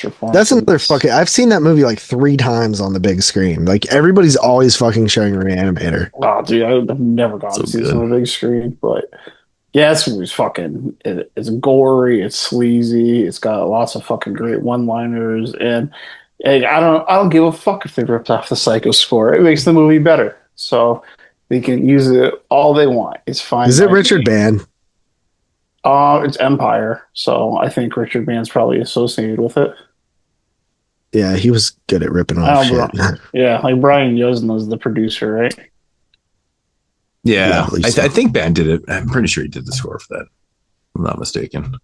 Oh, so you probably did rip it off then. That makes way more sense for him. Yeah. But yeah, this is one of those. Yeah, it is Richard Band. Yeah, 100%. Yeah, but this is just one of those cult classics you got to see that really, I think, kind of like pulled its way up into like almost like mainstream by just being so ridiculous and like. But it's violent enough and plays straight enough that like you take that even though it's so like over the top ridiculous, you take it seriously. And to hit that niche is kind of hard. It's really just insanely rewatchable. I remember like when I first moved to my house, I got this on Blu-ray. It was my upgrade from DVD, so I was really excited and getting like stoned out of my mind. This movie like legitimately like scaring the shit out of me, like watching it at like 1 a.m. because I was just so stoned, like alone in this house for no reason. So yeah, this is a great one. Number 74. All right, my number 73 is, well, bolted doors and windows barred, guard dogs prowling in the yard, won't protect you in your bed, nothing will, from Pumpkinhead. Probably one of the only films to be based on a poem. Of course, this movie was inspired by the poem that Ed Justin wrote called Pumpkinhead. And yeah, this movie directed by Stan Winston, starring Lance Henriksen, who is honestly, I think, one of his standout roles in horror. He does such an amazing job as Ed Harley, the tragic loss of his son. It's a revenge movie, but it's revenge done in such a cool horror way with witches and creepy shit and demons. I absolutely love the witch in this movie. She's so damn creepy, living in the old swamp. Like this movie has such like a unique feel with its locations and setting. It really does just feel like in the sticks in the middle of nowhere. I love that about it. Good thick atmosphere. Always been a massive fan of Pumpkinhead. So yeah, Pumpkinhead.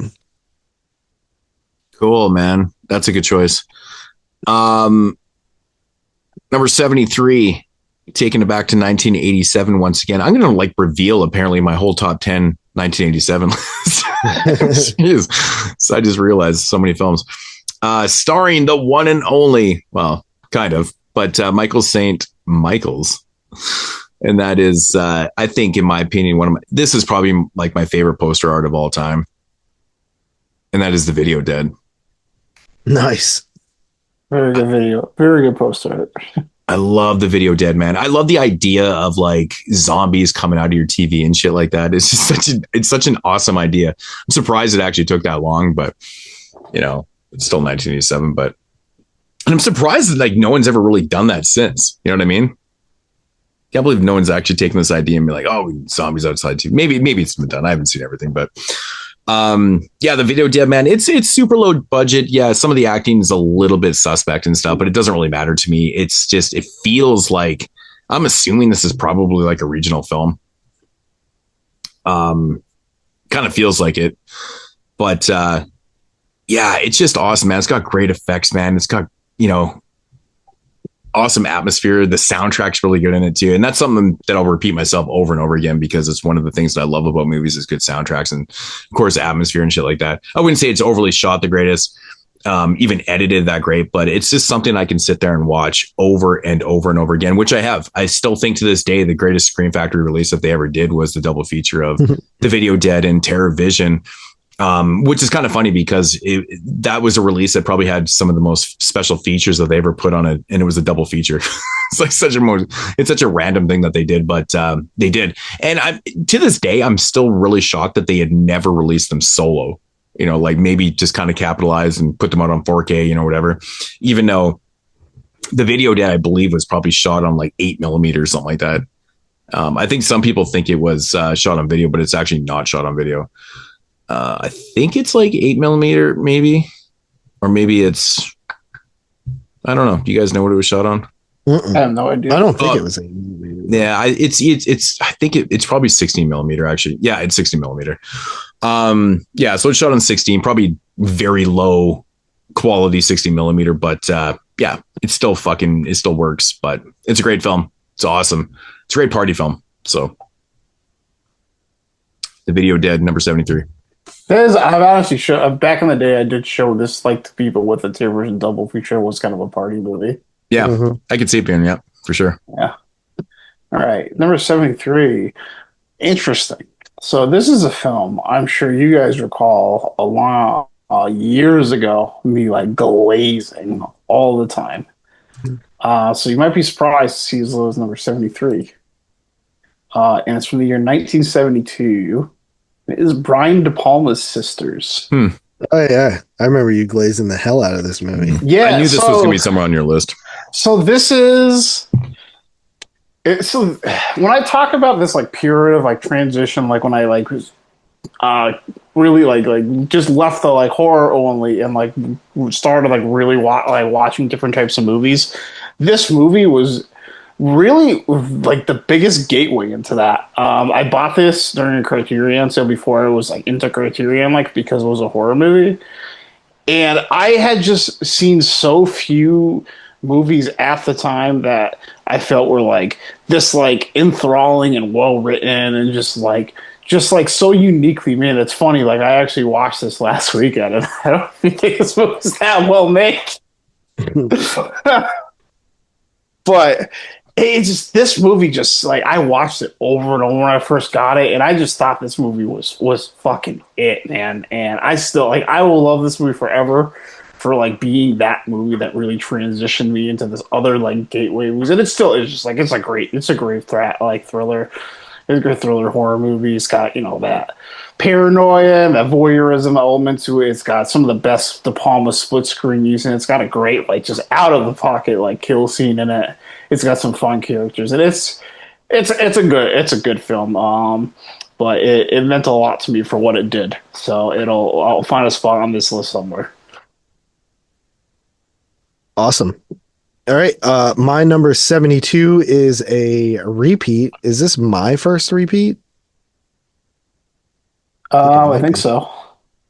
Yeah. It is from the year 1988, directed by a guy who honestly has dropped the ball so hard on these Strangers movies, and that is Rennie Harlan. I'm talking about Nightmare on Elm Street Part 4, The Dream Master. Yeah, I'm also a big fan of this movie. I think that it has such a great soundtrack, and it is the MTV Freddy fully embraced at this point, but I don't give a fuck. I like MTV Freddy. I like regular Scary Freddy too. You can like both. They're both awesome. Mm-hmm. So yeah, Nightmare on Elm Street Part 4, The Dream Master. I actually really like the characters in this one too. That's not a movie I would have expected to like make multiple lists. That's cool. Yeah, that's interesting. I love the cockroach death and the death with the chick with the inhaler. Like, yeah, the asthma deaths. Yeah, it has good deaths in this one. But yeah, Nightmare on Elm Street Part 4, The Dream Master. All right. Number 72 is a film that we just talked about from the year 1992, directed by Sam Raimi, and that is Army of Darkness. What can we say? Dead trilogy made the list. We just talked about this movie a lot, so go check out the 1992 show. But it's fucking awesome. It's super fun. I mean, Bruce Campbell just knocks the performance out the park here, man. I mean, it's goofy, but it's super fun, and I love it. I could watch this all the time. It's great. I mean, the director's cut, but the theatrical ending. Yeah, we need that cut together. But anyways, yeah. So, Army Darkness, number 72. Tyler. Number 72. Okay, from 1960, we're gonna go with a UK and be classy with what many of you might consider the first slasher movie ever made, and is Michael Powell's Peeping Tom. I really liked. I knew it. I actually, the first time I saw Peeping Tom many years ago, I was not the biggest fan of it, and even a few years ago, I rewatched it, and it was only the DVD was out still, and I thought it was good, but I wasn't like in love with it. But when this 4K came out, and I would like, I was ready to like watch this movie, and this movie just like really rose in the ranks for me, and I saw a lot more in this movie, and just the use of voyeurism and then these ideas that like would inspire a serial killer. It creates like such a foundation for what would become the slasher genre, and this guy was just trying to make this. This guy was basically just trying to make Psycho in a way, and he got eaten alive for it, which is crazy. This guy, the filmmaker of this, actually had, if you're not familiar with Powell and Pressinger, this is Michael Powell of the duo, and they made some very iconic British movies in the 40s and 50s that are like still like studied today and considered like masterpieces. So this is him really breaking out doing something new, and he got buried for it. And this movie's fantastic. All the performances are great. Like the fact he got to dice up, what's her name? My God, I can't remember her name, but it's the girl from the Red Shoes. It was kind of a big. That was almost like a crossing the line moment, like killing like an actress like that in 1960. But Peeping Tom, it's another movie I think like that is more projected to move up the ranks over the next few years. But for now, we got it here at 72. All right. My number 71 is a movie that Moodz will probably hate that's on this list. But it is another Christmas film from the year 2006, directed by Glenn Morgan, who directed only Willard other than this, and that is Black Xmas. Flush cookies for the motherfucking win, bro. Oh my God. Really? Got super hot cast in here. I didn't think this would make your list, but all right. It is a sexy cast for sure.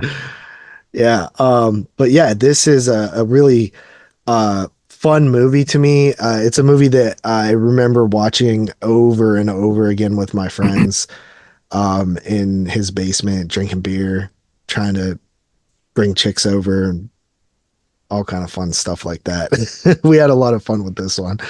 And yeah, just like I think that it's kind of sleazy for a mainstream release. And that's why I'm very nostalgic for the 2000s, because the stuff we were getting in the theater was really fucking out there and dark a lot of times, and sleazy and violent. And it was just like, it totally has, that era has a vibe now that so much time has passed. But yeah, Black Christmas coming in at number 71. Nice. All right. Number 71 for myself, directed by Gary Sherman, who of course did things like Deathline. He went on to do Poltergeist 3, which has one of my other favorite poster arts of all time. Love that shit right there. And we're talking about 1981's Dead and Buried. Oh, okay. That's a cool one. Never actually seen Dead and Buried. Wow, that surprises me. That's crazy. Yeah. That's wild. I own the 4K up there sitting on the shelf from Blue Underground. Oh, you should really check it out, man. It's a really unique take on, like, you know, zombies, and it's oh man, it's crazy atmospheric, dude. Like the whole setting of this film is just crazy atmospheric, man. It's awesome. Very, very creepy. It's got like a forebodingness to it that's just like second to none. It's pretty awesome. It's good stuff, man. It's really, really good stuff. It's different. It's unique. I think it's, you know, probably Gary Sherman's probably best horror film that he had done. So I can't believe JP's never seen this. It's fucking wild. I actually have like a frame poster. Yeah, I've got like a frame poster of this and everything. Been a big fan of it for years. I have like 3 or 4 copies of this fucking movie, man. But yeah, really good stuff. 1981's Dead and Buried. I've never seen it before. You know, check it out, man. I love these kind of coastline, you know, speaking of the fog that takes place on the coastlines and stuff. Well, Dead and Buried would make a good companion piece for the fog, really. Oh, yeah. Different narratives, but kind of similar settings and stuff like that. So pretty cool. So, yeah. All right. At number 71, we got 1975, Cleaning Up Again, with the first real comedy I have on my list.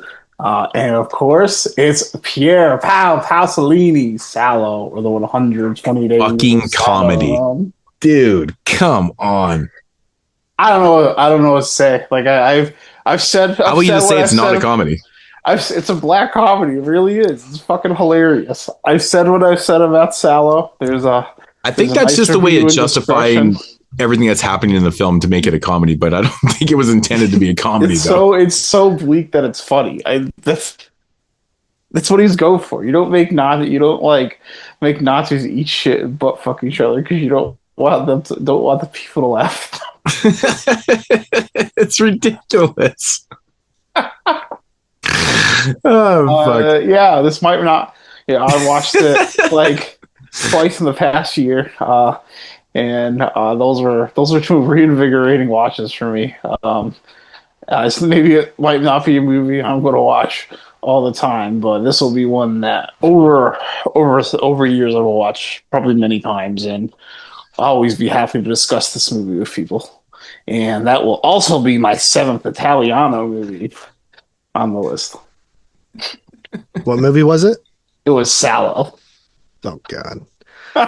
I shouldn't have asked. All right, my number 70 is a movie that is a repeat director, Brian Trenchard Smith. I'm talking about 1995's Leprechaun 3. You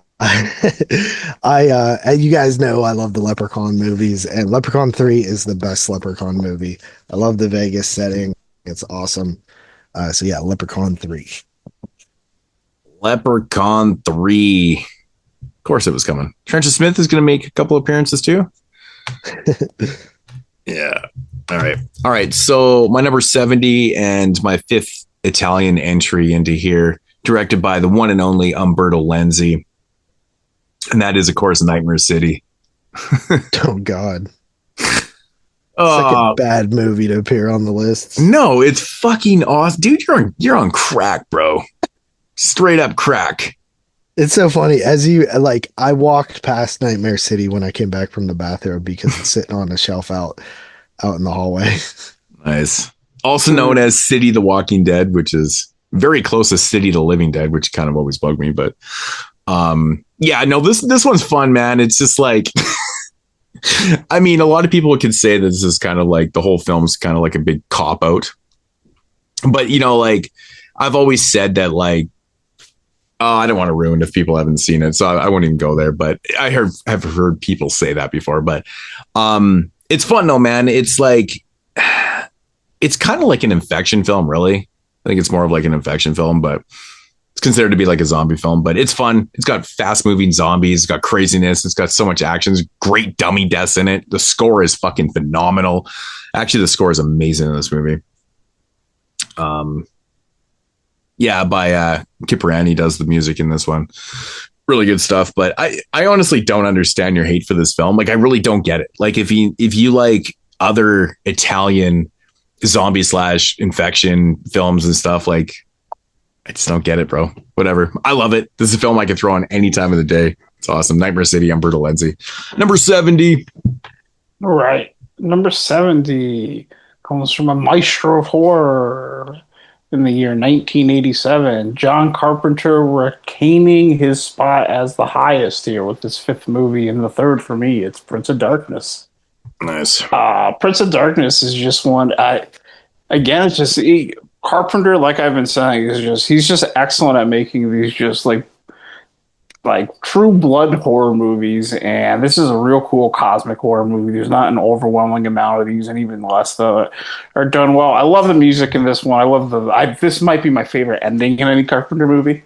The ending I think is tremendous. I love all the characters in this movie. I think this got some really great scary moments. This is one I've always ranked higher, I think, than most people, and when I've gone back to over and over the years. This movie is just the whole vibe for me. It just works for me, and just ever since that Screw Factory come out, I've probably watched this movie like 10 times. That wasn't the first time I had seen it either. It's just that movie for me. Number 70, Prince of Darkness. So JP, when are you going to say that that's another shit entry on the list? I don't hate Prince of Darkness, but it is a movie that I saw in the theater at the 4th, I think it was the 3rd film in a Carpenter Fest. Well, they just announced Nightmare City at your marathon, so you should go check it out. So I think they've already showed Nightmare City. But I did fall asleep in Prince of Darkness, I'll tell you that. Not my favorite Carpenter, definitely. Okay, so my number 69, nice, is the, what is it, Swiss film, I believe? Is it Swiss? Is that a country? Yeah, Sweden. So yeah, that is Let the Right One In, from the year it's 2008. And yeah, we did a OG versus remake on this film and Let Me In, and we talked a lot about it, and I think we broke it down really good. I mentioned stuff from the book, which is also really good. But yeah, great movie. Every time I watch it, I just am in love with it. Yeah, good choice. All right, number 69. Yeah. Is a film from 1977, directed by the one and only George A. Romero, and that is Martin. JP, you still have never seen this, have you? Is this the first Romero movie? Yes. Is it my first? Yeah. No. I mean, on any list? Yeah, I think Jesus Christ. Yeah, definitely the first one. What? That was some loud ass thunder, bro. Oh, I didn't hear that. Yeah, we can't hear that. It doesn't pick it up. Jesus Christ, it's raining. Oh shit, your shit's gonna go out now. Fuck. Every time it gets all stormy and All right. So yeah, Martin from 1977, very, very compelling vampire film starring John Amples. Yeah, I mean, even Tom Savini's in the film and stuff. It's just a really unique tale. It's like a character study. Fuck it, man. I feel like this is one of those movies that's really hard to talk about because you don't want to ruin anything for anybody that hasn't seen it. Because I feel like this is a little bit more of an underseen film. I mean, fucking JP still hasn't even seen it, which blows my mind. How have you not seen like everything Romero? That's crazy to me. I was waiting for the like a good release because I don't even own the movie. A good release, dude. They just dropped like a fucking amazing. I haven't picked it up yet though. Oh, dude, that release is crazy, man. It's everything you need in the movie. Yeah, I need to pick that up. It's really good. You know what? I'm just gonna leave it there, man. Martin, I absolutely love this movie. I think the acting is fantastic in this film too. It's Romero doing something completely different than what he was known for. And I think he knocked this one out the fucking park. He really did. I think it's very much misunderstood though, too. Would you not say that, Tyler? I think this movie's misunderstood. I'm not really sure. I've only seen it once. Oh, fuck. You guys are fucking ridiculous. How the so one watch between the two of you guys. Crazy. At least I watched it. At least you watched it. Yeah. Okay, well, then I'm just gonna leave it there, man. Martin 69. Just go check out the goddamn movie. It's so good. It's so good. And I feel like the movie gets better every time you watch it though, too. So if you only seen it once, you know, especially if you don't know what you're getting yourself into, it might be a little bit different, but which is exactly what it is. So number 69, I got a repeat. Me and Moodz are going to put our heads together for this one. And while JP watches in the chair in the corner of the room, because he hasn't seen this movie. It is from 1977. It's Michael Winner's The Sentinel. This movie just fucking rips. I love apartment horror. I love non-exorcist religious horror. Those are like two of my favorite subgenres. Yeah. And you smash them together to this and put such a cool, like dark, like Old Testament religious story against this. Fucking fantastic. Like you said, insane cast. And like a lot of these like character actors, like in all these other famous movies, like really get to do their thing in this. Like Burgess Meredith is fucking insane.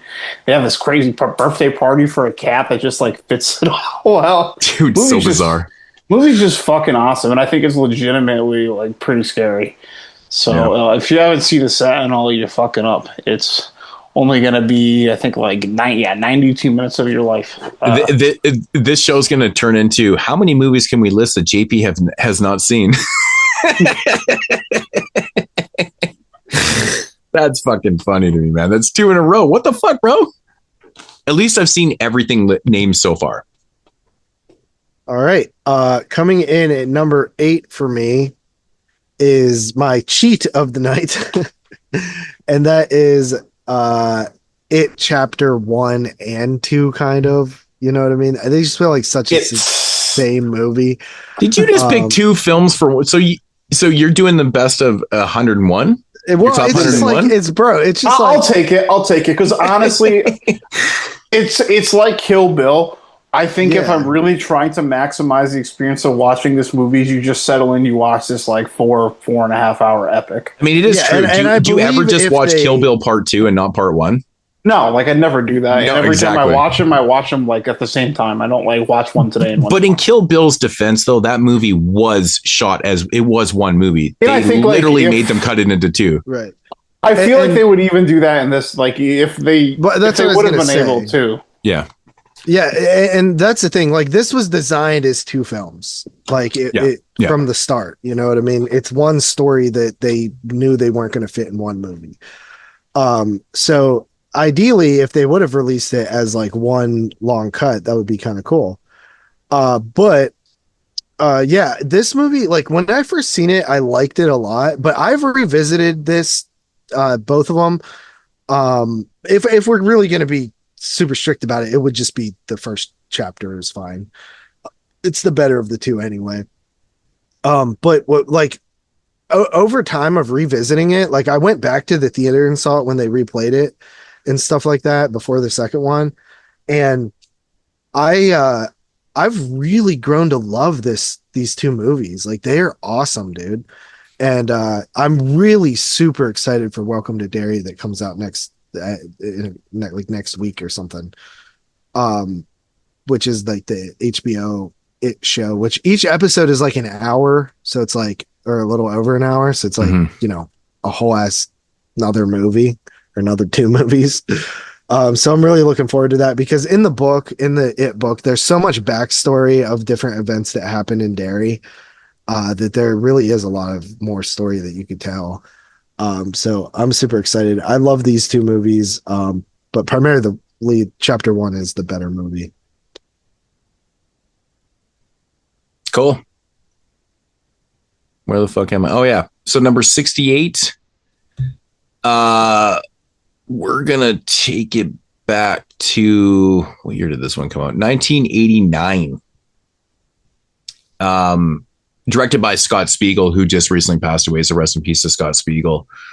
I always wondered why he didn't really venture out and do a little bit more. Like, I know he did a bunch of shit before, like shorts and all that type of stuff, but he went on to do like From Dusk Till Dawn 2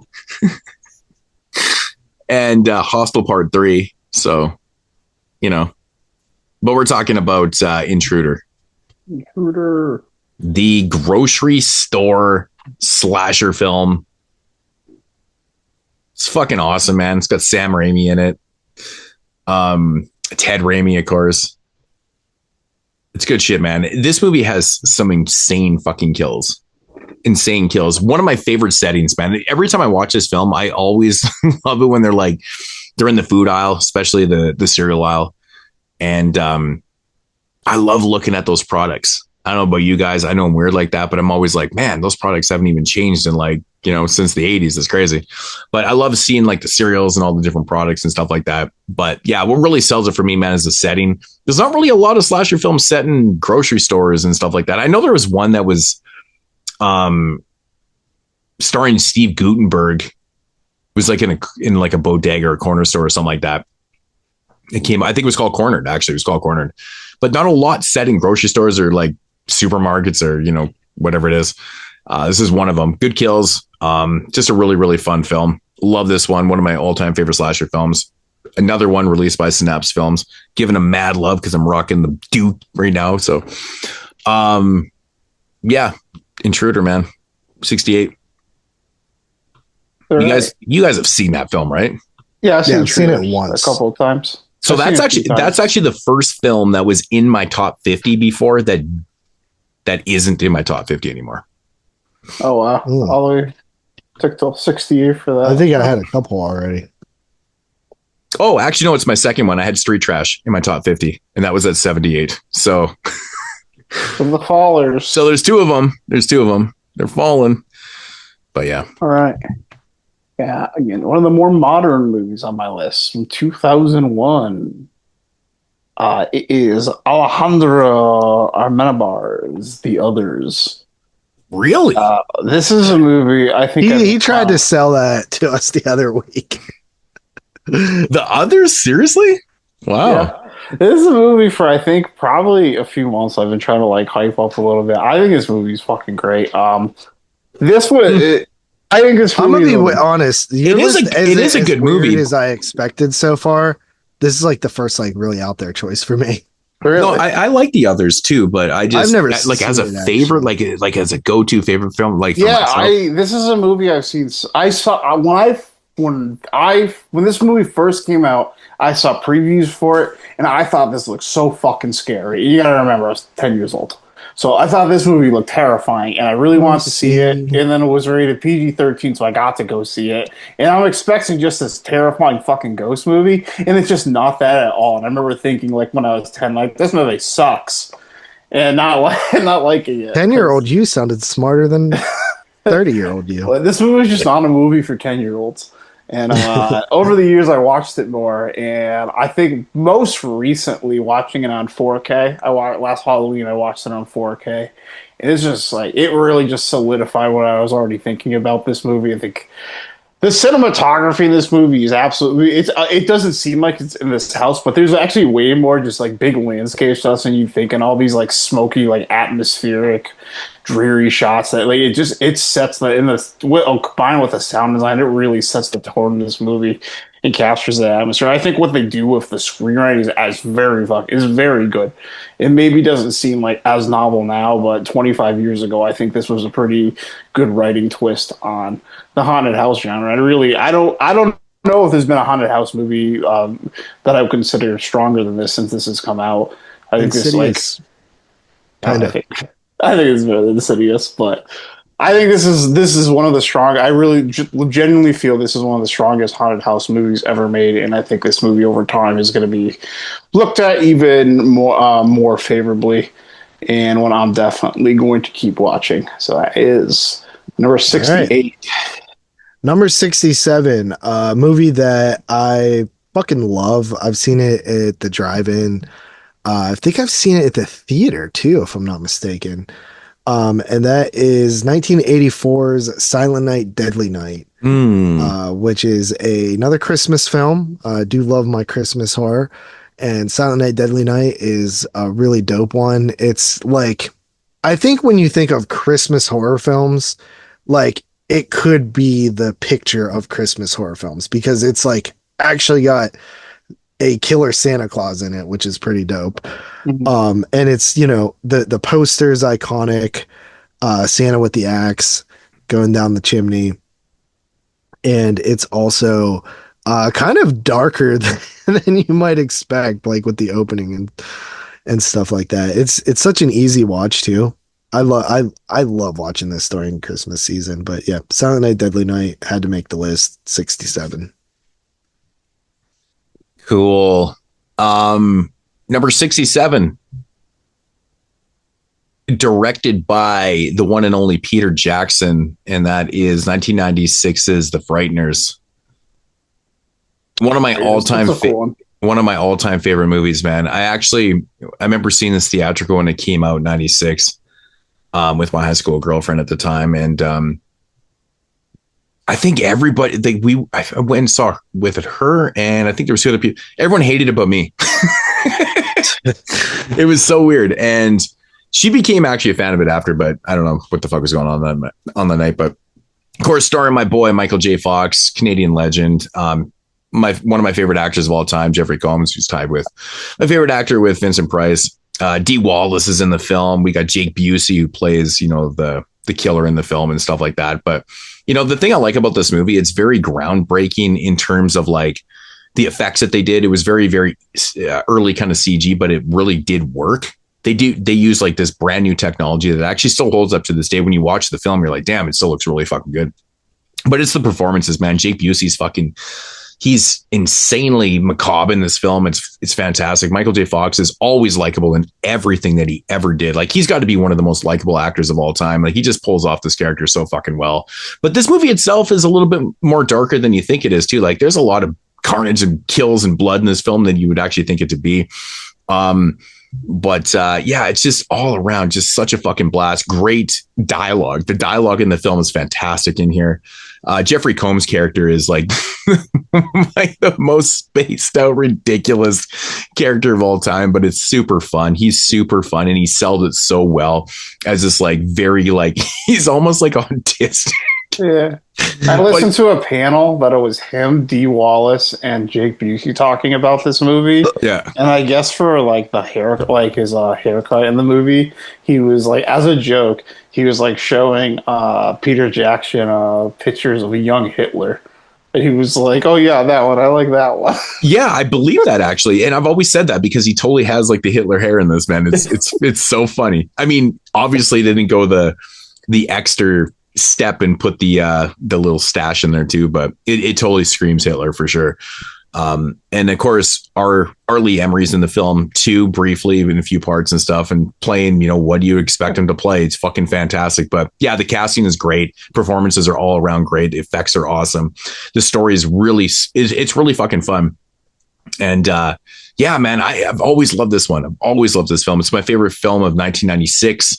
I remember when I announced this, everyone's like, what? Oh no, I think it's when I said Scream at number 3. Everyone's like, what the fuck? That was back in the days when people were like, these are bona fide top 10s. They can't be favoritless. No, it was like fucking Dave and Brandon. I think it was on the show or whatever, but it's crazy. I just remember everyone going, what? No Scream? Oh my God. It was fucking ridiculous. But anyways, yeah, The Frighteners, man. One of my all-time favorites. It's a film that I could watch anytime. So, also was originally intended to be the third Tales from the Crypt movie. Really? Hold on, this is too good. We're gonna give this to man. How many films were meant to be the third Tales from the Crypt film? From Dusk Till Dawn was too, I think. So Yeah. it's like 5, I think. There's that a bunch. seems like it Dude, you know what we should do? Dawn fits. We should Frighteners seems like it too. We should do a show of all the films that were intended to be the third Tales from the Crypt show. Yeah. It's kind of a funny thing. And right after that, we'll do the La Casa series. Yeah, right. Robert Zemeckis was originally going to direct for the Tales from the Crypt, but he actually had some good vibes and was like, I think this would be better if Peter Jackson directed it, who wrote it. So, yeah, pretty cool. Yeah, it's fucking hella fun, man. I love The Frighteners. It's great shit.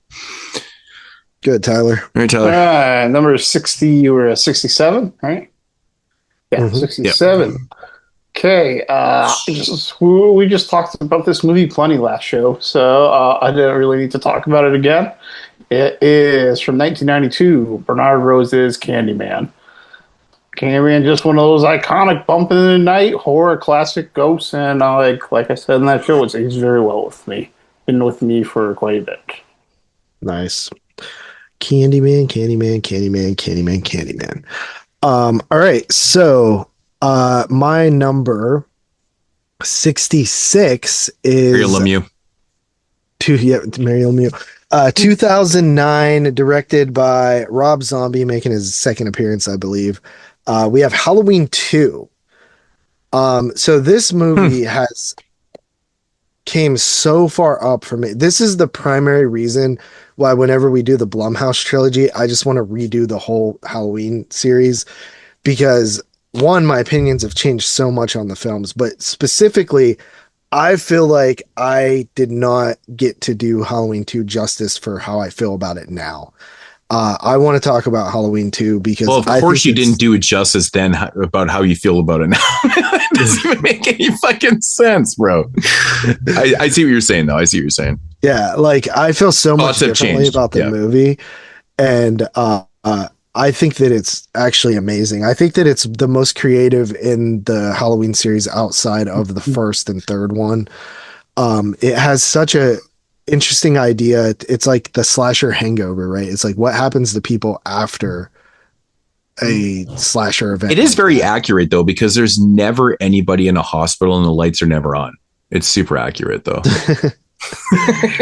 So yeah, it's basically a movie about trauma and how each individual deals with trauma. All the surviving characters from the first one deal with it in completely different ways, and it's super cool. So yeah, that is Halloween 2, 2009, Rob Zombie. All right, so number 66 for myself is another repeat here, directed by Stan Winston, and that is of course Pumpkinhead. Nice. Yeah, it's just such a great film, man. I mean, it's a revenge tale. It's a very simple revenge tale about somebody that loses their son, and yeah, I mean, who wouldn't want fucking revenge? But it goes a little bit crazy. The effects by Stan Winston in the film are fucking phenomenal. You know, he's primarily known as an effects artist. Stepped into the director's seat for this one. Kind of knocked it out the park, man. Really good performances, man, by Lance Hendrickson. Knocks it out the fucking park. He's really good. But all around, just a very enjoyable film, and it's something I could go back to all the time. So yeah, Pumpkin at number 66. All right. Number 66. This movie, again, probably one of the more modern movies on this list. This wins the silver medal award for most fun movie on my list. And it's from the year 2000. It is Mary Harron's American Psycho. This movie is just the absolute bomb. Nice.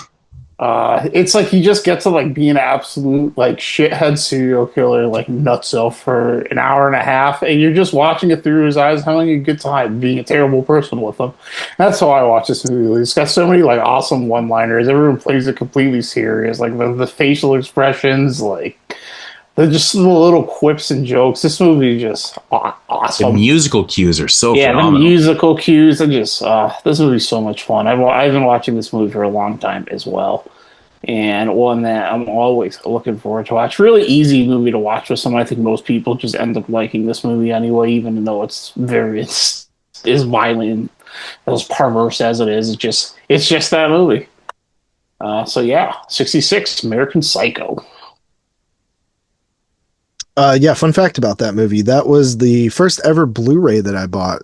Bought it for $9.99 at FYE. Oh yeah! Right after I got my Blu-ray player, I went and bought a Blu-ray player. Didn't have any movies. Went to FYE, bought that movie. That was the only horror movie that they had on Blu-ray there for like not $25. So yeah, pretty cool. That movie's grown on me a lot over the years. I used to not really care for it too much. But yeah, number 65 is a movie from Frankie Henenlot. This is second appearance for me. It's 1982's Basket Case. I've seen this at the drive-in a couple of times. Dude, this is so fucking weird. You just said that fucking Brain Damage is his best film and you got Basket Case ahead of higher than that. I think Brain Damage is his best movie, but I like Basket Case a little bit more. Yeah, I have movies like that on my list too. Yeah. That's cool. Like if I'm being objective, I think Brain Damage is his best. Yeah, I actually agree with that too. Yeah. Yeah. But Basket Case is like more, I'm closer with it. I've watched it more times. I've actually logged it 7 times on Letterboxd. So that I actually think Basket Case is better. Yeah. Okay. Yeah. Moodz, I got to ask you, did you notice in Bathtub Shark Attack the name of the house that they live at? Shit, I can't remember what it is. Apartments. It's the Broslin Apartments, which is the same name as the hotel. I did not notice that. Motel in Basket Case. That was done intentionally because Maddie was a big fan of Basket Case. Yeah, that makes sense now. Yeah. But yeah, so I it's gritty. It's that guerrilla filmmaking. It's set in New York. It's a twisted little story and it's awesome. I love it. Like it's so good to me. And I believe actually, I don't even remember, but it might be the case where when we did that Henenlotter double feature episodes where we did a spotlight with his first, like, I think we did the Basket Case trilogy and then 3 of his other films. That might have been the first time I ever damn seen Basket Case. I don't even know. But I've watched it so many times since then. It was also part of Joe Bob's original 24-hour marathon on Shudder. I think I was like the 7th or 8th movie where I started dying. It was pretty late. That was one of the craziest things I ever did. Almost died. Yeah. I remember I was out camping. Yeah. You guys were doing that shit, but okay. So number 65 is another repeat, and I think JP had said this one. So 1984's Silent Night, Deadly Night. We spent a lot of time talking about this, man. It's a killer Santa Claus film that I've absolutely adored my entire life. The only way to watch this thing is the uncut version. I hate when people are like, the movie's not even great. It doesn't even have any fucking blood. I'm like, come on, man, you're watching the cut version. It's like when people are like, man, My Bloody Valentine is not even that good. I'm like, yeah, because if you watch the cut version of that film, you're missing everything. Literally everything. So definitely, watch the unrated, which is probably not a problem. I mean, this movie has so many damn releases now. I'm pretty sure it'd be probably hard to find the cut version now, to be honest. But iconic, man, as fuck. I watch it every year and love it. Silent Night, Deadly Night. All right. So we got number 65. Okay. It's not a newer movie. It's not a modern movie. This is a very new favorite to me. I just watched it for the second time last week, and you can hear me talk about it. Last April's episode of the Sin podcast, because it is the 1990 film Singapore Sling by Nikos Nicolaitis. Really? I fucking love this movie. I still can't even understand this fucking movie. This movie's so fucking funny. Dude, it's not a comedy, man. I swear it's not. Maybe it is. I don't know. It is just absolute genre mash, bizarre, like perverse, like violence, like inner subconscious thought. It's a giant ball of chaotic energy. That does like really weird things, like break the fourth wall, like kind of wink and laugh at the camera while the movie's going on. Like there's regurgitation, there's urination, there's rape, there's like everything bad in a movie you can think of. It's just it's not something you can speak about in a minute. So I fucking love this movie. It's a movie that's just definitely going to keep going up over time. It's like the new movies. Like, you guys want to see a real movie, and this is the bad boy I make people sit through now. But yeah, if you want to hear more about that movie on a more analytical level, check out the episode of the Sin Bin where I did this. I believe it was episode 4, but you might have to fact check that. Yeah, number 65. All right, coming in at number 64 for me is the 2003 film directed by Robert Zombie, making his second appearance on my list. We're talking House of a Thousand Corpses, which I'm actually going to see on Saturday, I believe, if my plans stick through, in the theater with Devil's Rejects, or not in the theater, at the drive-in. So yeah, House of a Thousand Corpses. I remember the last time I watched it, seeing that scene where the sheriffs like show up to the house, and like that high camera, like crane shot and stuff, like the way that whole scene plays out and is like filmed is so good. Like, you could see like, okay, this guy has some talent. And yeah, Rob Zombie, when he's being his most artistic, is when he is at his best. I love what he did with House of a Thousand. And for years, I always liked House of a Thousand. But over the last, like, I don't know, 10 years, I've really like fallen in love with it. It's such a good movie. The only problem I have with it now is it's so hard to not see Dwight Schrute in the movie after watching The Office. Like, it is tough, bro. Yeah. So it's like it's actually kind of annoying. But yeah, so that is House of a Thousand at number 64. All right. We're going back to 1986 here with a film directed by Tom McLaughlin, and that is Friday the 13th, Part 6, Jason Lives. Yeah, my favorite Jason film, man. I love it, man. CJ Graham is my favorite Jason. I think he's just such a presence in the film. He's so awesome. Tom Matthews is fucking great in this, man. It's a little bit more comedic, but it's got some really good lines. I still think the camel toe thing is so fucking funny in the vehicle. It makes me laugh every single time. Are you puking over there, JP? Why? Oh, I thought you were making fun. And of course, it's got the classic "He's Back" Alice Cooper song, man. It's amazing. But man behind the mask. Such a great song. Such a great song. I think we rocked that actually at Wasteland, didn't I? I think I put that on. I think I did actually. But yeah, it's such a fun film. Such a fun film. It feels really big because it's like not really at Camp Crystal Lake kind of thing. It just feels like such a bigger film. It's kind of all over the place and stuff. But I've always enjoyed this one, and yeah, that's why it's there. It's always my go-to Friday film. So. Part 6, Jason Lives. Right. Number 64. I think for the first time, we're going to go to Mexico. Yeah, it's from the year 1989 from one of world cinema's surrealist darlings, and that is Alejandro Jodorowsky's Santa Sangre. This is another one that kind of frays into that religious horror and also kind of blends in with what was going on. And Todd Browning's freaks to like come up with this weird like freak show circus religious martyrdom horror movie, psychological religious martyrdom movie. It's a trip. It's a really well made film.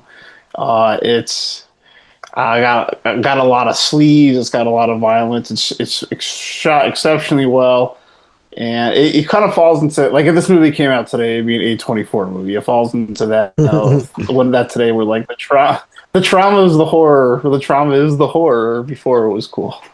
And I know Severin did a good release of it. They did the 4K of it too. That's what I watched. That's what I watched the other day, of course. But yeah, there's a really great release of this movie. It's definitely worth a pick up. This one is an all-time banger. From a strictly like objective standpoint, this would probably be in like the top third of like well-made movies on my list. Very nice, very nice. I've actually not seen it. It's a good one. Yeah, I own that 4K, but I just haven't got to it. What was that film? Santa Sangre. Greetings and salutations, podcast listeners. This is Mr. Venom coming to you from the No More Room in Hell family of podcasts. I've been asked to say something about my friends at the 22 Shots of Moodz and Horror podcast, and what can I say? I have an absolute blast whenever I come onto the show. I've worked with this group so much, I don't honestly remember the first time I appeared on the show, but I have some spectacular memories with this bunch. From the Italian Horror Month episodes, to the Christmas episode we did, all the way to the 2019 Top 10 list, where Dave and Carly also came on. Every time I am on this show, I have a great time, whether I agree with everyone or I do not agree with everyone, which is often the case. So unfortunately, because of their recording schedule and my life schedule, I've been unable to appear on the show recently, but I look to rectify that very, very soon. I look forward to my next disagreement with JP. I look forward to the next ridiculous comment from Jeremy that makes me chuckle under my breath. And I look forward to the next underground hip-hop group that Moodz will turn me on to. So regardless, congratulations on episode 300. I'm extremely happy for you. I look forward to the next 300. And say hi to Dave and Carly for me. Cheers, my friends. All right, coming in at number 63 for me is another sequel here. And that is 1982's Amityville 2: The Possession. I'm a massive fan of this movie. Incest? Yes. Incest. I had to insert that there. Yeah. Diane Franklin plays the sister. But yeah, I love this movie. The cool thing about this movie is like, so the Amityville Horror comes out, and like that's the story of the Lutzes, and it's like, it's kind of cool. It's creepy, haunted house movie. Amityville 2 comes out, and they make it about the fucking DeFeos, right? Like the actual case that the Amityville is like based on, like the murders that happened in the house, which is like way better. Like that's a better story. Like there's murders and shit, not just like scary shit happening. But yeah, that movie kicks ass, dude. I love the vibe of it. It's just one of those movies that I can watch anytime. It's definitely a favorite of mine. Nice. Number 63 for myself is a film that we actually did this on an OG verse remake from 1962. We got Carnival of Souls. Yeah, baby. Yeah, this movie right here is very influential. I mean, it's been ripped off to death over the years. It's just a creepy, fucking great story. I don't want to say they just showed it at my drive-in, but I couldn't make it because either Sin Bin or Wasteland. I can't remember. Yeah. Oh, I'd love to see. This would be a great drive-in film. It really would. Yeah. Really, really creepy story, man. I mean, it's just so simple and so maximized. That carrot, like the merry-go-round scene, it makes like the whole burn up to that point so worth it. yeah, man, and like the imagery of the creepy dude throughout the film and stuff is like fucking phenomenal. It's just executed really well. Like watching this film when it came out, again, would have been so cool. You know what I mean? I feel like this is one of those films that's probably been ruined for people. Sure as hell, there's probably people out there have only ever seen the remake. Fuck. Do you imagine just having that one in your bank? That's it. Yeah, so we did Carnival of Souls, OG verse remake, and of course, one of them made the Hall of Fame and one of them made the Hall of Pain. Yeah, just imagine true. Which one was what. So it's classic. It's just such a great film. Yeah, this one made the Hall of Pain. I don't like black and white films. Fuck those black and white films. It's just boring. Number 63. All right, my number 63. I'm gonna chalk one up for old Romero here, and it's his 1982 film Creepshow. Creepshow, I've always been a big fan of for a long time. It was my film I watched on every Halloween. It's one of those ones too. What's your favorite segment? I think it's something to tide you over, but I could be swayed on the crate. Those are the two for sure. I've gone like back and forth on those over the years. Mine's the Jordy Verrill segment. The only one that like I've never heard someone say is their favorite is the last one. They're Creeping Up on You. That's my second favorite. Really? That's my least favorite. But I love that. No, does anyone really say the Stephen King one is their favorite one? Yeah, I just did. You just did. Oh, I didn't. I've heard people say that. Sorry, I was reading. Yeah, Jordy Verrill is my favorite one. Really? Yeah. Wow, that's crazy. Yeah. Oh wow, I don't think I've ever heard anyone say that before. Meteor shit. I think Leslie Nielsen just being the fucking like comics like super villain. Yeah, something to tie me over. I think it's probably my favorite one too. It's probably my favorite one too. So I just love that. Like, I'll scream with you. No one can hear. But yeah, it's just one of those eternal movies you got to see. One of the best anthologies, and one that maybe sometimes gets overlooked in the Romero filmography, but I like it a great deal. Tommy motherfucking Atkins in there too, I think, right? Yep, he slaps Steven's kid around. All right. My number 62 is, I believe, first time mention, Ernest Dickerson's Tales from the Crypt, Demon Knight.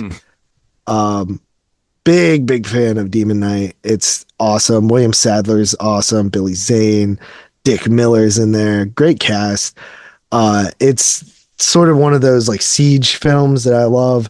I just love this movie. Billy Zane's so funny. He's like playing that cowboy, and then he's like fuck this cowboy shit, toot toot, and it's like he's just like pissed off and shit. I love it. And it actually has a really great story. Like the whole backstory with like Jesus' blood and shit is dope. Jada Pinkett Smith in this one as well. But yeah, Demon Knight, love it. Yeah, number 60. What are we at 62? Mm-hmm. Number 62, we're going to take it all the fucking way back to 1921 with what is this? A Swedish film? Yeah, it's a Swedish film. The Phantom Carriage. Phantom Carriage. Yep. Yeah, man. I mean, dude, this is crazy, man. I feel like there's still a lot of people have never seen The Phantom Carriage, but this is a film that Jeremy actually introduced me to, and it's phenomenal. Yeah. It's actually phenomenal. Like, the thing is, even in the world of silent film, where like I'm around people that watch a lot of silent film, this movie does not get like people will know this movie, they like this movie. This movie does not get the respect that it should, like even in that world. I think Victor Seastrom in the silent era, he has a movie in the late 20s called The Wind 2, and I think like this and The Wind are two of like the best silent films ever made. Mm-hmm. Yeah, it's just a compelling story, and like the effects and stuff that are used in this, it's a lot of overlay and stuff like that, and superimposing and shit like that. But it's super good. I mean, this is stuff that really wasn't being done in those times. It was very much ahead of its time. But it's creepy as shit. It's very atmospheric. It's just, oh my god, dude! It's so ghostly and haunting. I love this movie, dude. It's like every time I watch it, it's very tantalizing, and it's long too. Like. For 1921, doesn't feel full, yeah. For 1921, I swear there was not a lot of movies that were pushing 2 hours long. In the silent era, like 2-hour movies seemed a little bit long. Well, there was just a barrier of like needing film too. So you see a lot of movies back then. The longer your movie was, the more expensive it was to actually make. Right, for sure. Which is crazy. Like I don't really know how they did budgets and stuff on films back in the day because they didn't really have anything to go on. I have no idea like what it would cost to make a film like this back in the day and, relative to today's market and stuff like that. But I love this movie though. I love this movie. Like the story is really cool and it's just so compelling throughout the whole thing. And you can tell this thing's been mimicked through, times for sure. 100%. But if you've never seen the Phantom Carriage, you have to check this out. It's very, very, it's just compelling. It's very compelling. And it's actually a New Year's Eve film, right? Mm-hmm. So it takes place on New Year's Eve. So, which is kind of cool. So, New Year's Eve Volume 2. I highly, we should actually do this as a part 2, this film right here, because I think I want to do it last New Year's. I don't remember what we did, like whatever, but we could always do a part 2 for sure. 100%. Yeah, 100%. I mean, there's tons of other New Year's Eve films, but this would be a good one to do. So we could give it justice, talk about the whole thing. Mm-hmm. Right. But yeah. So yeah, the Phantom Carriage, number 62. Yeah. One other cool little snippet I'd like to add about this movie is, so in 1957, Ingmar Bergman made a movie called, Wild Strawberries, which is about an old man kind of drifting away from his grown family and like reflecting like on his life and the choices he made, like reliving moments, like kind of the same way this movie does. And the actor who plays the old man in that movie was the director of this movie, Victor Seastrom. So I thought that was a really dope parallel. It makes sense. Oh man, both Swedish directors, right? That connection and stuff. Yep. Yeah. All right, what were we on? 62. I also have an old one, but not one nearly that old. It is from 1960. It's Georges Franju's Eyes Without a Face. This is one of the older films that's actually been with me for a long time. I saw this for the first time probably over 10 years ago, and it blew my mind the first time I saw this. Like, even now, I show this to my girlfriend on Sunday night. And like she couldn't watch the operation scene. It was like just grossing her out because that's just how effective this movie still is. But I thought this was a masterpiece. I felt like I'd never seen an old movie this good at the time I saw this. And as time has gone on, I've seen more movies I think are older and better than this. But this still is like, it's honestly like kind of campy. I love like the goofy music that plays. I know this is a French movie, but like the music in it that plays the whole time kind of sounds like a game like at a fucking pizzeria or something. And it just is hilarious. Like how there's like this dark stuff happening and this upbeat like do do do do do do do it's going on. It just makes me like it even more. It's like they had a sense of humor back then too. So there's your fun French movie. But yeah, we'll put that one at 62. Man, I just referenced this movie actually while I was reviewing Faceless by Jess Franco, because Faceless is a remake of his own film, The Awful Dr. Orloff, which is a remake of Eyes Without a Face. Right. Mm-hmm. So it's, it's different eras, but yeah, it's essentially the same thing. But yeah, good stuff. Good stuff. Yeah, Faceless is fucking dope, dude. It's a great movie. All right. My number 61 is another Christmas film. This one came out in the year 2016. It is Better Watch Out. This is a movie that I knew this would be newer movie on my making this list here. This is the newest movie so far? No, I think it was 2017. So 2017 is the king right now. Yeah. So yeah, Better Watch Out. I remember working one day. It was like towards the end of the year, like probably Christmassy time, and we were prepping for our end of the year show, and I got a digital screener of this movie. And I remember just throwing it on while I was working and just absolutely loving it. And I was like, dude, that movie was awesome. And then I've consistently watched it during Christmas time over the last couple years, and it just gets better for me. I think it's super awesome. I know Moodz likes it a lot too. Yeah, it's really good, man. Love that shit. Oh, is it my go? Yeah. All right. Yeah. So number 61 is another repeat. Actually, me and JP have been doing some remakes or some repeats here. Directed by the homie Frank Hedenlotter. We got 1982's Basket Case. Good old Belial, man. Good old Belial. This movie to me, man, is like the ultimate in atmosphere and locations. It's just so fucking awesome, man. Hedenlotter was, a New York native that like really captured that era so fucking well in his films. It's gritty, it's dark, it's awesome. I mean, who doesn't like Basket Case? Come on, man. It's fucking awesome. I just think it's so bizarre that the sequels went a totally different angle and they got so comedic and ridiculous. Like part 2 is ridiculous. Part 3 is like completely over the top ridiculous. Remember when we did that trilogy, JP? Mm-hmm. I don't even think that you even liked like part 3. I think you were just like, oh, this movie is fucking terrible. Yeah, I don't think I like part 2 or 3 that much, honestly. I guess they're so different. He took a totally different approach, which sucks, man. I wish he had kind of kept up with like, the same tone of the first one. But he like really comedied it out for part 2 and part 3. But, it is what it is, man. Basket Case is one of those films that I personally absolutely love. And I was shocked to see it on your list. But anyways, number 61. All right. Number 61. It's a movie we spoke about last season in great detail. So there's nothing I could really add that we didn't talk about in that hour. And it is Roman Polanski's 1965 film, Repulsion. Repulsion is another movie like Eyes with a Face where this has been with me a long time. I actually think I like this movie a lot, and I was like, I'll try another one of these Criterion horror movies, and I'm pretty sure Eyes Without a Face was the movie I bought. So this movie had an early snowball effect on me, I guess. And it's just, I've probably seen this movie like 8 times for the last like 10, 11 years, and I still watch it every couple of years.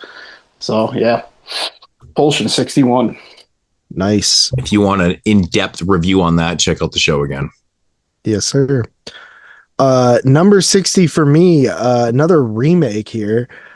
This one is from 2003, directed by Marcus Nispel. Yes, and you are correct. It is Texas Chainsaw Massacre 2003.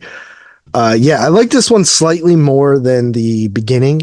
I know people tend to like the beginning a little bit more, but this one, I remember when I seen it, I just loved it. First of all, I love R. Lee Ermey. Full Metal Jacket's in my like top 5 favorite movies of all time.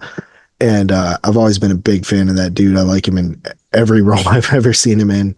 He's in The Frighteners, right? Who?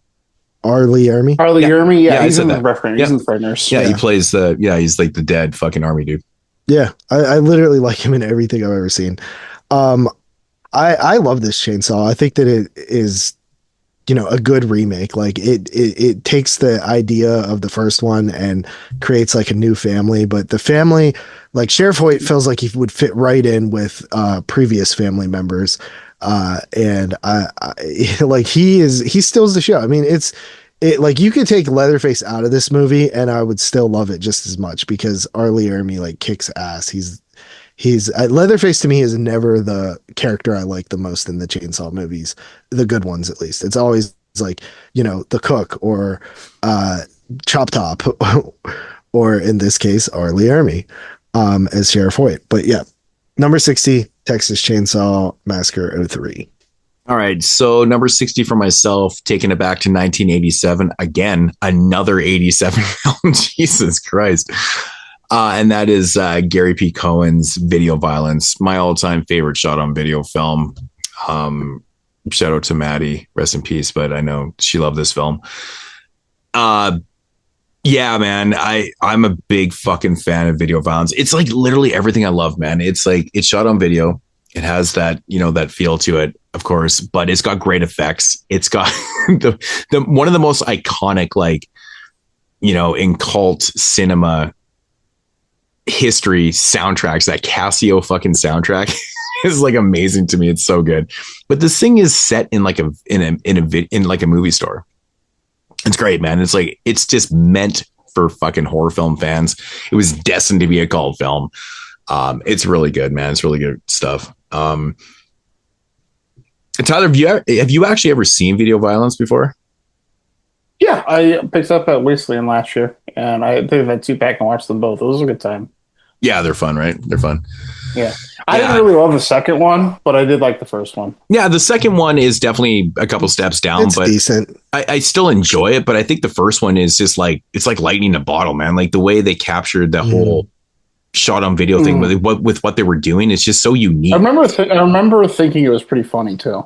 It is funny. It is funny.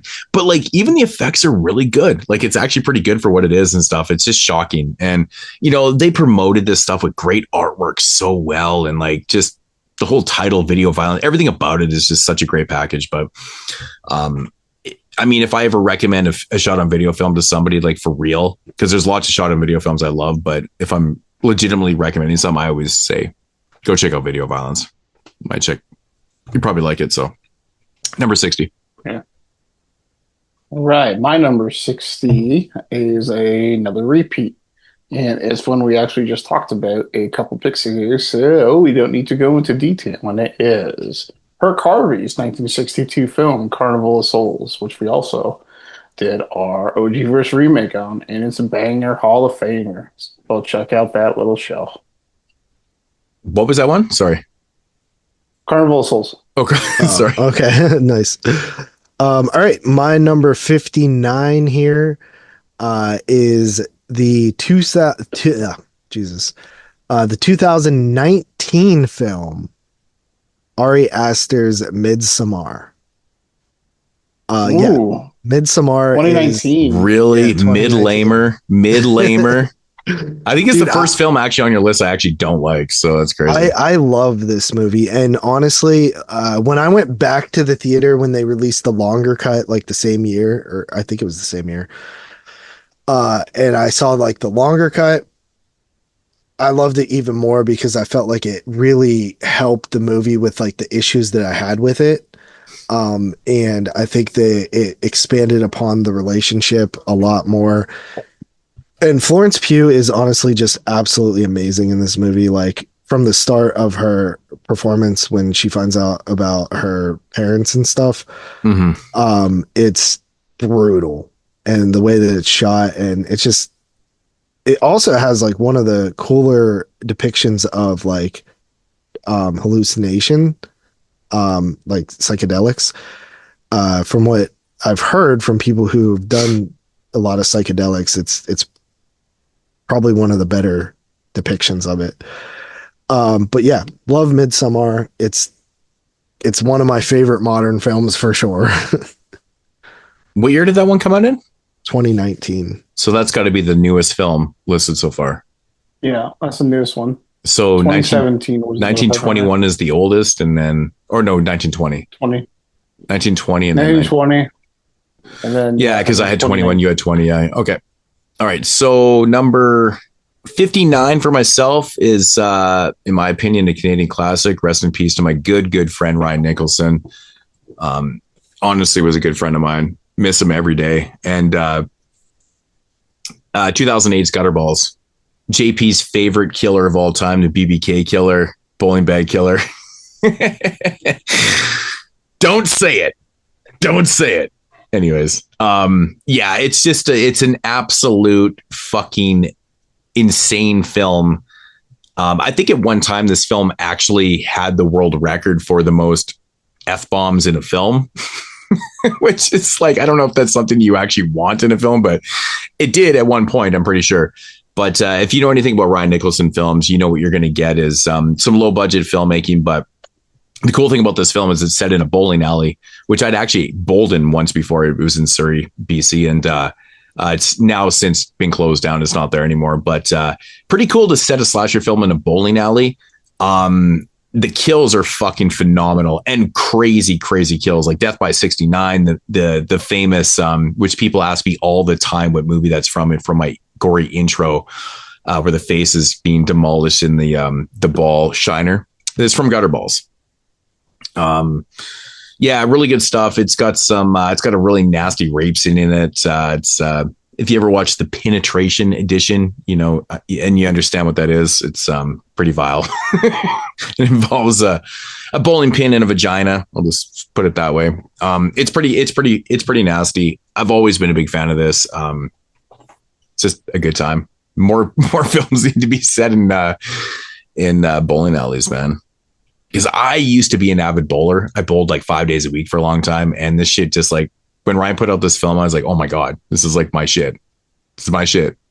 I like unique settings for slashers, hence Intruder, grocery store, bowling alleys with gutter balls. Come on, bro. It's unique. It's good stuff. Number 59. All right. 59. I'm going to go ahead and break the ice on this trilogy. Get our boy George Romero another film on the board. It is 1985's Day of the Dead. At what number? 59. Wow. Yeah, so Day of the Dead's banger. It's like he's giving me the finger over there. He's like, "Oh, fuck you." It's just crazy. Oh, I actually had an itch. No, it was you trying to do that. Literally give me a finger. Okay, it's okay. I legitimately had an itch, but yeah. I love that underground setting. Who fucking does it? It's Day of the Dead. Everyone and their mama's fucking seen Day of the Dead, but I just really love the energy of this movie. It's some of Savini's best stuff. I like the villains probably more than I like the good guys, which I don't know where you want to be, but I'm sorry, they're more fun. Who doesn't like? Let's not pretend Roach doesn't have all the best lines in the movie. And when he gets to the end, it's just like that ending scene is like so satisfying. It's just like such a rush. Great music. It's from Romero in its prime. What do you expect? Day of the Dead 59. All right. My number 58 is a film directed by Tony Randall, who did Ticks, Amityville 1992. Tony's a big fan of that one. And Children of the Night, which is pretty good movie from 91. Also Rattled, which is I think a TV movie, which I like, about rattlesnakes. I'm talking about Hellraiser 2 or Hellbound Hellraiser 2 from 1988, starring Ashley Lawrence, Claire Higgins. Of course, you got the one and only Doug Bradley in here as well. Hellraiser 2, man, it's more of the same. Like, it is a great companion piece to the first film. It's nasty. I think the effects might even be a little bit better in certain scenes. Like, Skinless Julia is probably the best skinless thing I've ever seen in a movie. The way her shoulder blades show, it's just nasty. But yeah, Hellraiser 2 is pretty awesome. For the longest time, it was my favorite Hellraiser. Yeah, they're kind of on par for myself now. I know we discussed this many times, but yeah. Anyways, number 58 and my sixth Italian entry is going to be Lamberto Bava's Demons 2. Apartment setting. What's that? Apartment setting. Apartment setting, man. Absolutely. We've got a very, very young Asia Argento in the film. Of course, this being 1986 or whatever it is. But Simon Boswell knocks the fucking score out the park here. again. But yeah, it's the apartment setting, man. It's more of the same from Demons. Different setting, really, but instead of having like a movie screen, it's more of like the TV and stuff like that. And the thing I like about this film is really interesting. You have characters from the first film that come back and reprise roles. Like what's the trainer's dude name? I forget. What's that fucking dude, man? He plays like the bodybuilder trainer. Oh, it's so funny to me. I always love when sequels do that. They bring back characters that are just playing different people. I'm like, fuck, who cares? Whatever. Return of the Living Dead 2. Yeah, exactly. That's a great example of one right there. Tom Matthews and stuff. Yeah. But yeah, Demons 2, man, is fantastic, man. It's got great kills, it's got great music, it's got a great setting. I mean, what else do you want in a film? It's awesome. Number 58. All right, number 58, a movie we also talked about last season that has been with me for quite a long time. But I still couldn't spot that was Paul Sheldon's new book and not an old one that you picked up at the store and looked like a fool. So it is 1990s Misery, directed by Rob Reiner. Did we review Misery? Pretty good. Yeah, I remember we had the whole thing where like me and Moodz both thought like, you know what's really funny, dude? So when I was watching Misery a couple days ago on TV, it was so obvious. I was like, how fucking retarded were we in that forever? It's so funny, but it is funny. It's because other people even said to us, they're like, it's totally understandable how you would think that the way it goes down. But it's like, I get it. Even watching, I'm like, you could totally see it's where we were mistaken, right? Like, bro, that was the famous episode where Tyler says, "I promise you, it's not." Yeah, that was and I Wikipedia'd. I was like, whoa. I was like, I promise you, it's like, I've been watching this movie 20 years. How did I never notice that? So this was the first time I've watched the film since we reviewed it, and I was like, oh my god, it's so fucking obvious that it's not. I was like, this is crazy. It's like we just have these moments, I guess. But I mean, knowing that what I was looking for, and I was like, oh my god, this is crazy. Yeah, it's absolutely crazy. That this movie also has just that effect where I've seen so many times this when I'm so familiar with both of these actors that when she starts acting up for the first time, I start giggling oh, you're in trouble, James Caan, and it's just a good time. This movie's great. One of the best Stephen King movies. 58. Nice. All right, my number 57 is a director who has been mentioned multiple times by now, maybe the most mentioned director at this point, and that is Lucio Fulci with 1980's City of the Living Dead. Yeah, absolutely. Baby, tied with Carpenter again. Okay. Yeah, City of the Living Dead. Are you keeping stats? Yeah. I'm keeping stats on directors and similarities. Okay, cool.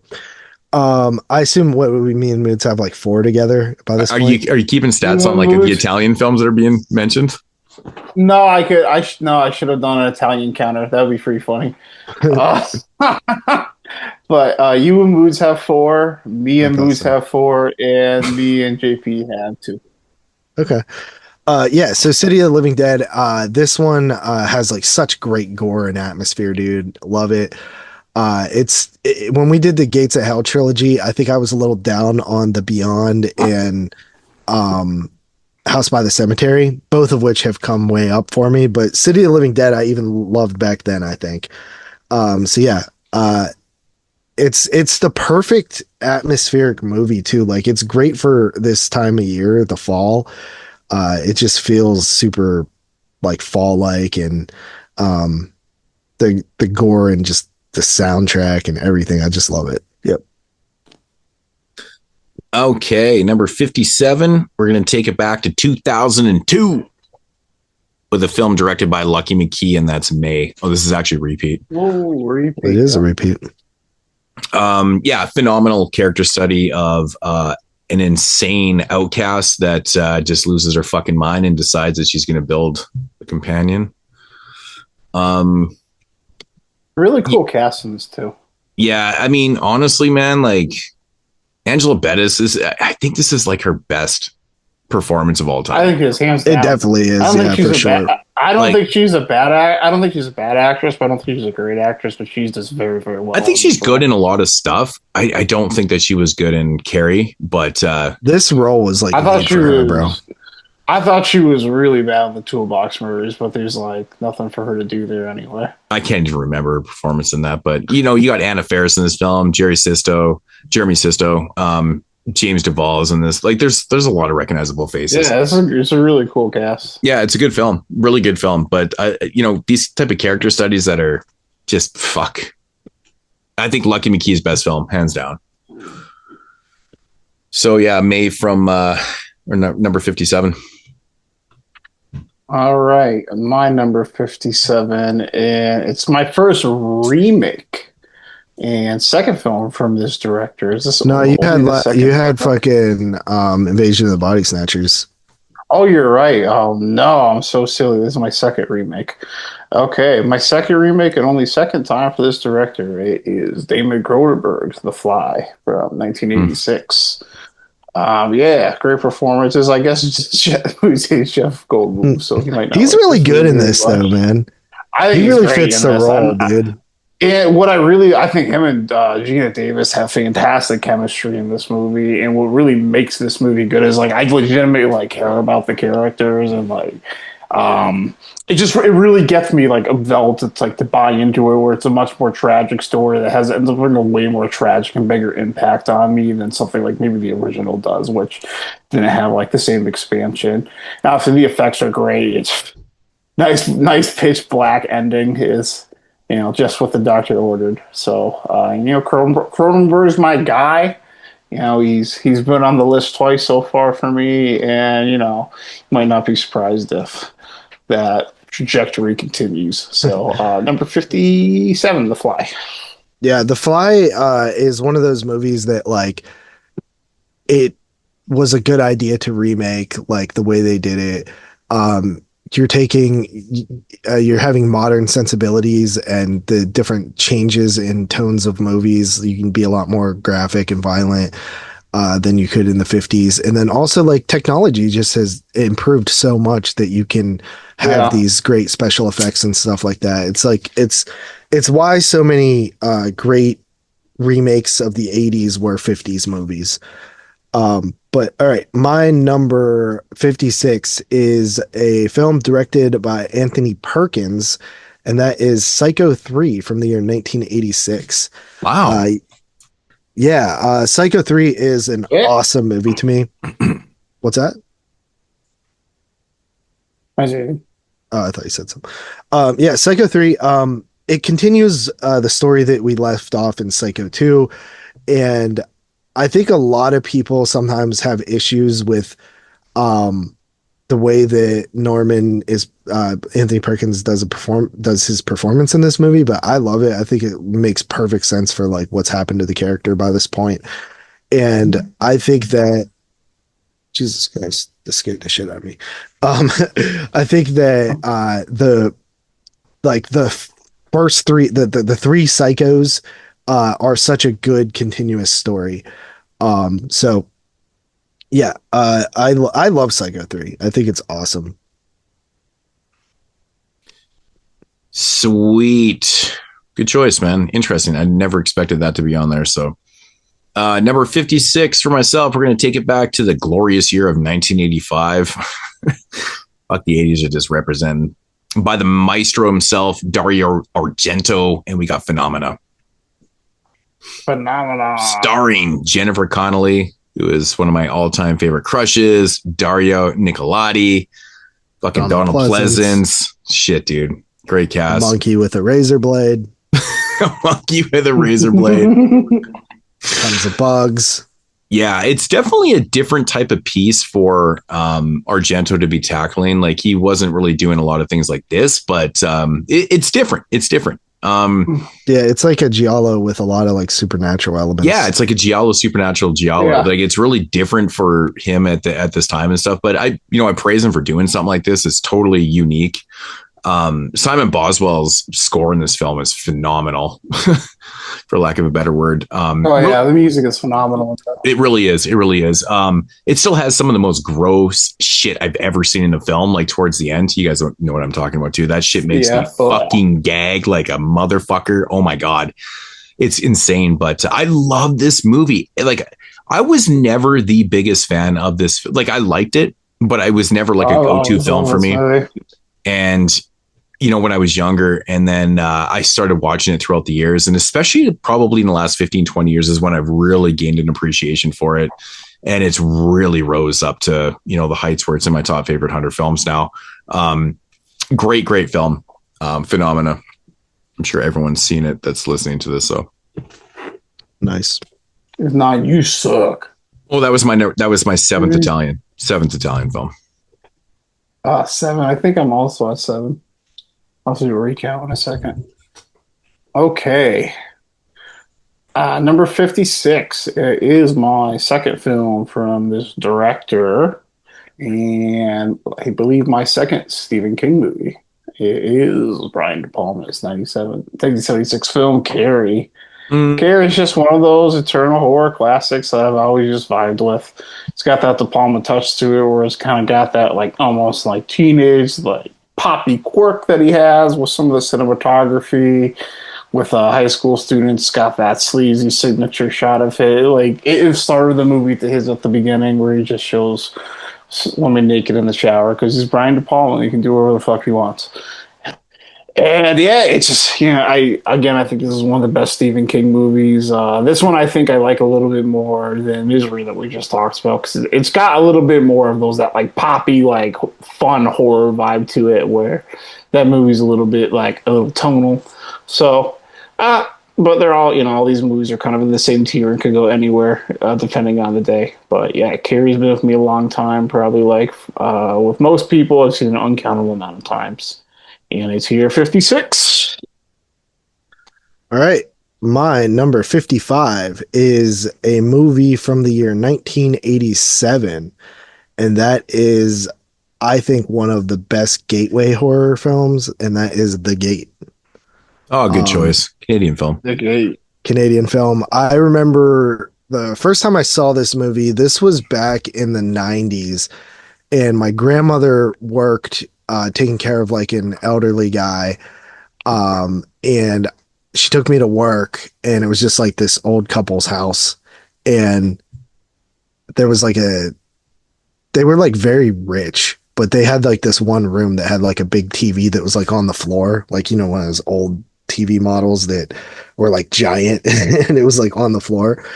And I was the type of kid that like, I could get distracted by movies. Like if you wanted to like have me babysat, just put me in front of a TV with movies, you know? And if it was a horror movie, if I was able to find a horror movie or something, I was set, you know? And The Gate was the movie that I ended up watching, and I just loved it. It was like, I was right around the same age as the characters, maybe a little bit older. And I think that it's just such a great gateway horror film. It's pretty scary. It does have some, you know, violence and stuff like that, but I don't think it's like anything that kids couldn't handle. So yeah, The Gate is awesome. Yeah, I think it's marketed as like a more of like a kid-friendly film, but it's still very adult though. Yeah, but 80s movies were. Yeah, exactly. It's like all the Disney films that they did in the 80s, like, you know, Return to Oz and shit. They're dark as fuck, man. Like they're meant for adults, in my opinion. But all right, so number 55, we're going to take it back to 1959, which is a year that we just covered on the podcast, by classic director William Castle, and that is House on Haunted Hill, starring my favorite actor of all time, Vincent Price. But I really think that like Elijah Cook Jr., he knocks his performance out the park here too. But this is actually one of my favorite. Like Vincent Price to me is like, he is like the epitome of actor. You know what I mean? This guy can like really sell anything so well. His delivery, his presence is just so goddamn good. He was cast so perfectly in this film. And it's like one of my all-time favorite performances by somebody. It's just so fucking good. Of course, this movie is just like full of twists and turns, and, you know, all that type of shit that's going on. But, you know, the setting's great, which I'm assuming is probably a set that they shot on. But there's just so much ridiculousness that's happening in it. I still think the old lady gag in this one, scare, is one of my favorites of all time. It always gets me. It really does get me every single time. Scary. It is, man. It's just the way they do it. They just knock it out the park. But, you know, for somebody like William Castle, who was the master of like gimmicks, this movie was not really built on a lot of gimmicks. It was actually built on like a story and like, you know, twists and turns and stuff like that. And it's pretty cool. It's a unique idea that's been mimicked to death after. Obviously, this one conjured up a remake. When did the remake come out? 99. Was it 99? Yeah, the remake was in 99. I think it was late 90s. Yeah, and didn't that remake have Chris Kattan in it? Was he not in the first one? Yeah. Fuck. So Chris weird. Kattan was like the skeptical guy, like the scientist. Right. But House on Haunted Hill, man, classic material. Love this movie. Watch it all the time. So yeah, it's my pick. All right, number 55. I got another repeat. Moodz caught up to me with Italian movies, so I got to do something about that. My number 55 is Dario Argento's Phenomena. So yeah, What the fuck? Did you just change your pick in there or something? Jesus. that's pretty close. Almost like I should have changed it with the last one and just like said, "Nah, Phenomena is my 56 now," and just that would have been pretty funny. But that was my 55. But yeah, this is a movie I've just always, from the first time I saw it, I always liked it. There was never like a curve, and for a long time, every time I watched it, I thought it would go down. It just never did. So I fucking love this movie. Argento's the man, and that is my 8th Italian film of this list. Nice. All right, my number 54 is a movie that has one of the worst sequels I've ever seen in my fucking life. And that is Mir Zarchi's I Spit on Your Grave, 1978. Oh, Deja Vu is literally one of the worst movies ever. Like, people talk about like bad movies. No, you haven't seen bad movies until you've seen this shit. Yeah, dude, that was a rough watch for us. Rough. And what was it? 2.5 hours? Yeah, dude. Fuck. Yeah. Unbelievable. Yeah, that's when we did the whole I Spit on Your Grave franchise, including Savage Vengeance. Is that so? We have done a lot of really big franchises. That was the most exhausting franchise I ever prepped for. I mean, I loved 4 and out recorded of the 5 movies. So, or what?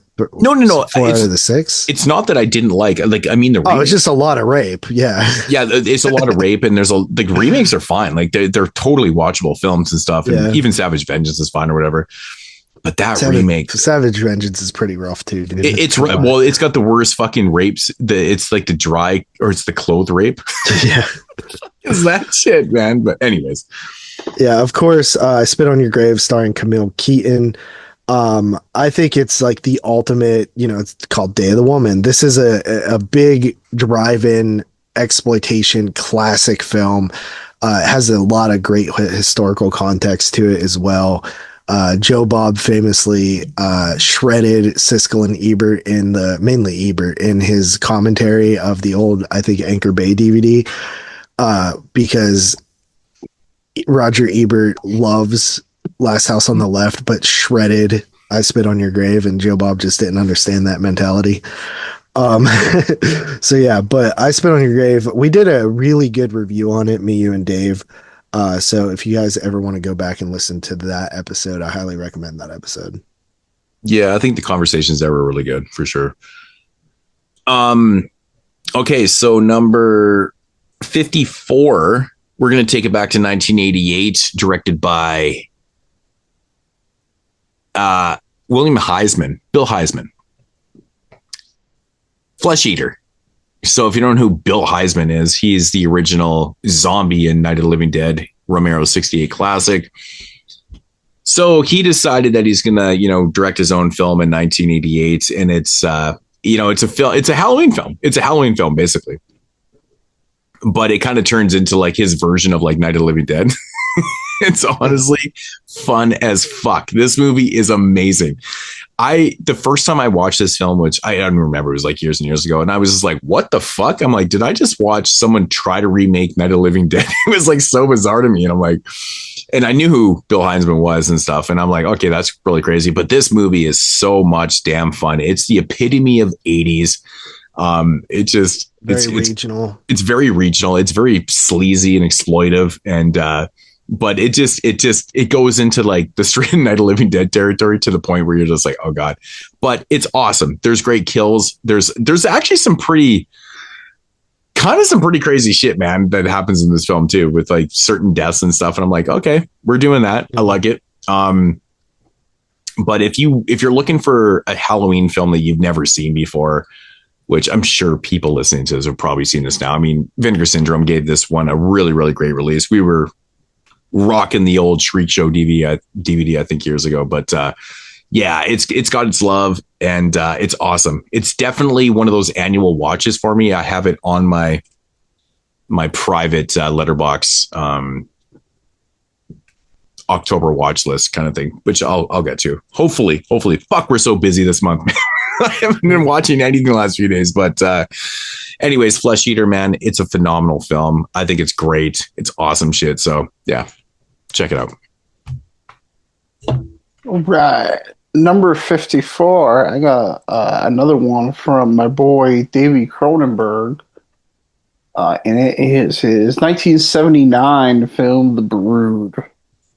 The Brood, along with Scanners, was my first foray into once I got past Videodrome and The Fly being real popular ones. Yeah, it's a film, another one that's I've been watching this movie for over 10 years now. And I've always liked it, and it's always stuck with me as something I just reach for every other year. So it's just something it's unique enough and like disturbing enough where it's just like I've always really, really liked this movie, and it's one of those things I always expected to go down and just never did. And movies like this are really ended up what's solidifying like my opinion of Cronenberg and chasing me further into his filmography. And yeah, I think this movie's got some pretty gross and disturbing moments too, so it's great for that, and it is very well made as well. Good performance from Oliver Reed. Oliver Stone? Yeah, I almost said Oliver Stone. Like, hold on, that's not the right Oliver. No. But yeah, it's like I always like the sci-fi when you can incorporate like sci-fi horror. That's something that's to me is tough to do sometimes, and this movie does it really well as well. So yeah, nice. 54, The Brood. All right, number 53 for me, coming from director Billy Lust. We got 1980s Maniac, starring Joe Spinell and Carolyn Monroe. This is one of my favorite slasher films for sure. It is. I think like the remake and this are like really on par with each other. I go back and forth, but I like the original a little bit more the last time I watched it. Another movie that I believe that I've saw at the drive-in 2 years ago. So yeah, love Maniac. It's Joe Spinell's performance is absolutely amazing. Like this role is perfect for him. But yeah, number 53, Maniac. All right, number 53 for myself, taking it back to 1983 with a Canadian classic directed by David Cronenberg. And of course, we have Videodrome. Now, this is a film that, has been mentioned, of course, and I imagine will probably be mentioned again. Has it? Did you have it, Tyler? No, I haven't mentioned it. Oh, I just mentioned it a second ago, like when I was talking about The Brood, but not now. Oh, somebody didn't have this already? Okay. No, I've had 3 different Cronenberg movies. Okay. So anyways, Videodrome. I mean, this movie has got to be so far ahead of its time. It's so relevant. It's insane to think that Cronenberg did this shit in 1983. Watching this in 2025 is actually crazy. This dude was so far ahead of its time. I don't even think people realize how fucking good this movie is. It's crazy. I mean, James Woods is awesome in the film. I'm actually a really big fan of James Woods. The effects, man. I mean, that fucking videotape in the stomach shit, man, is like still one of my favorite effects of all time. I think it's so cool. So fucking cool. But it is a film that I could throw on all the time and just like, it's like a trip to watch. It's like a fucking trip. You know, it's like, I was 3 years old when this thing came out. You know what I mean? And like, and I consider myself, you know, pretty middle-aged now, but I watched this thing and I'm like, damn, bro, like this is one of those films that's going to live for fucking ever. The commentary is everlasting. He created a masterpiece, you know, narrative wise, effects wise, story wise. I mean, Blondie's dope in the film too, man. She's fucking super dope in the film. And like, she's good. She's fucking good in it, man. Like, man, this is a masterpiece. Videodrome is an absolute masterpiece of a movie. And yeah, it's number 53. Okay, 53 for me. I'm gonna get a little modern. Got from 2008. I got Pascal Laguerre's Martyrs. Martyrs is the happy, funny French movie I was talking about earlier. Obviously, Bell. Okay, yeah, Martyrs, kind of the poster child of the French extreme movement. At least for me, it is the one that always stuck with me the most because I felt like this movie had the most for me to digest and something over time that, because of those elements, have like really like gone up on me, like helped the movie stay with me and go up on me.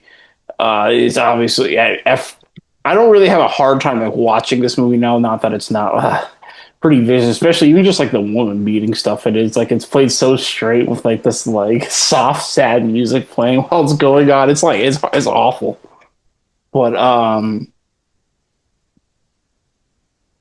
it's not that it's not a movie I really have trouble watching anymore. But it's a movie for a long time. I think like I was like almost scared to go back to it and see what I was gonna see. But once I got past it, I got past that. I've really enjoyed this movie more and more every time I watch it. And it's something I think as like media's gotten more crazy and violent, it's like kind of a movie you could just show to someone now. And it's like that insane. So yeah, Martyrs, 53.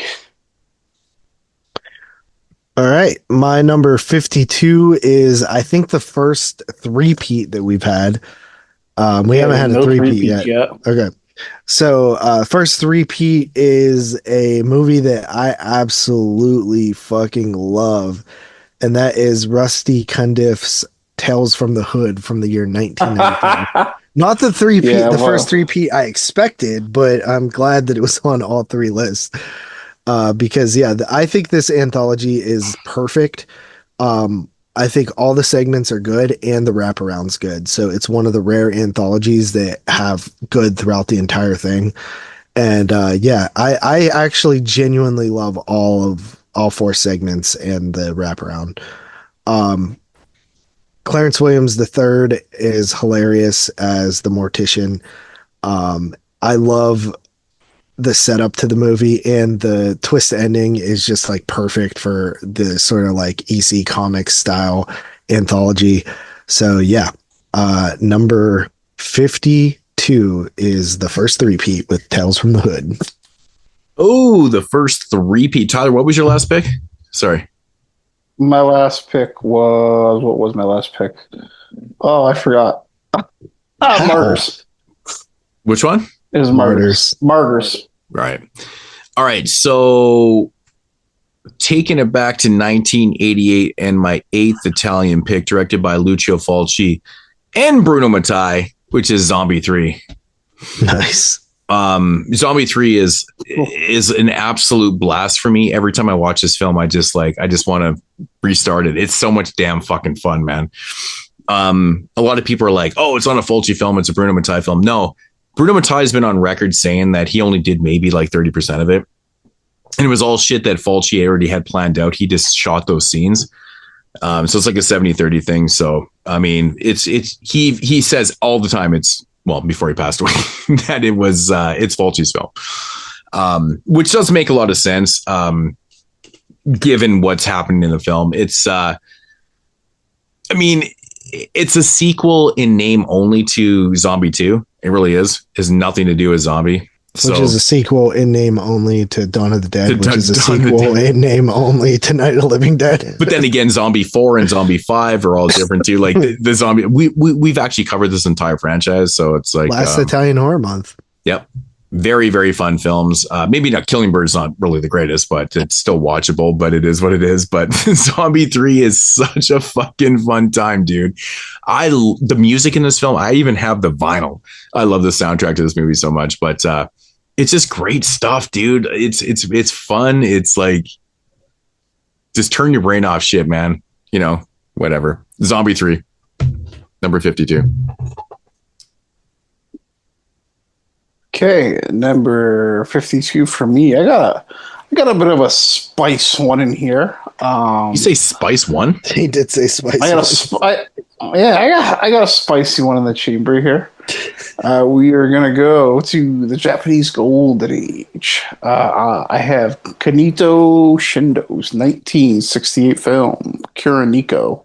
Kuroneko is a really cool Black Cat film, and the way these Japanese guys decided to do Black Cat was like, let's have these cats eat the bodies of these two women that were raped and murdered by samurais, and then we'll have out their souls, and we'll lure a samurai from the forest to our little village so we can eat them. And yeah, it's just really cool.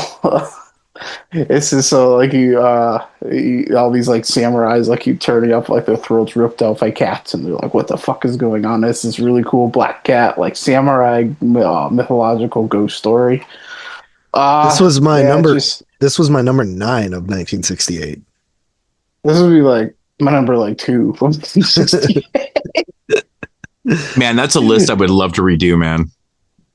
Yeah, you didn't even have this movie on there. No, man, I don't even. You had fucking King Kong Escapes instead. Yeah. I don't even think I'd even seen it at that point. Like, it's crazy. But this movie's got really nice black and white cinematography. It's the same guy that did Onababa, and he made these like movies like 4 years apart. So he was a very good director. I've seen a bunch of his movies. He was in a similar headspace for this one, and it's a great one you should check out. It's not too long. It's like 100 minutes, I believe.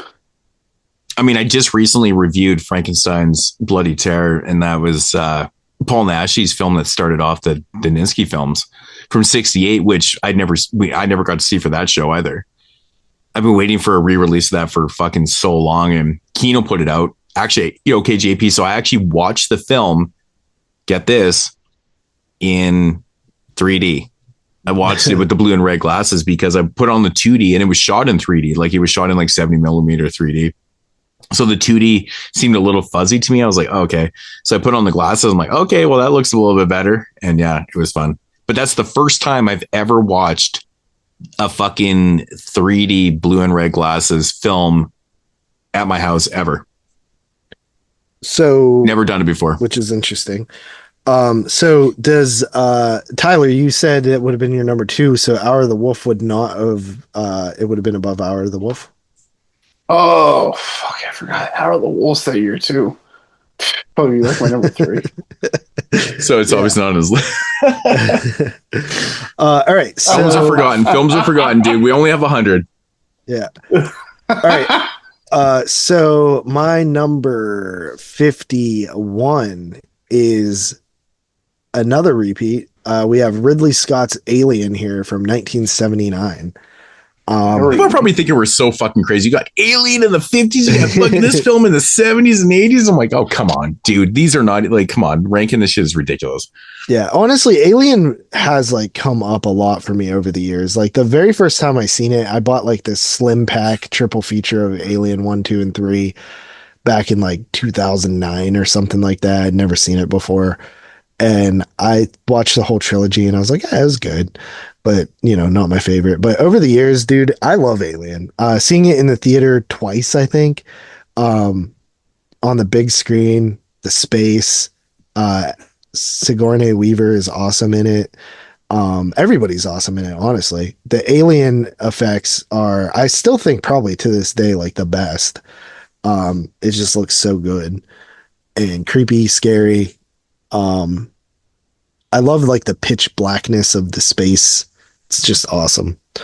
Yeah. So number 51, Alien. All right. Yeah. My number 51 is the immortal classic in John Carpenter's Halloween. Halloween. People again are like, what the? I wasn't sure if it was going to make your list, honestly. Yeah. I like Halloween. I like Halloween. I love the first 3 Halloween films. I watched Halloween 5 actually a couple weeks ago. That movie is fucking terrible.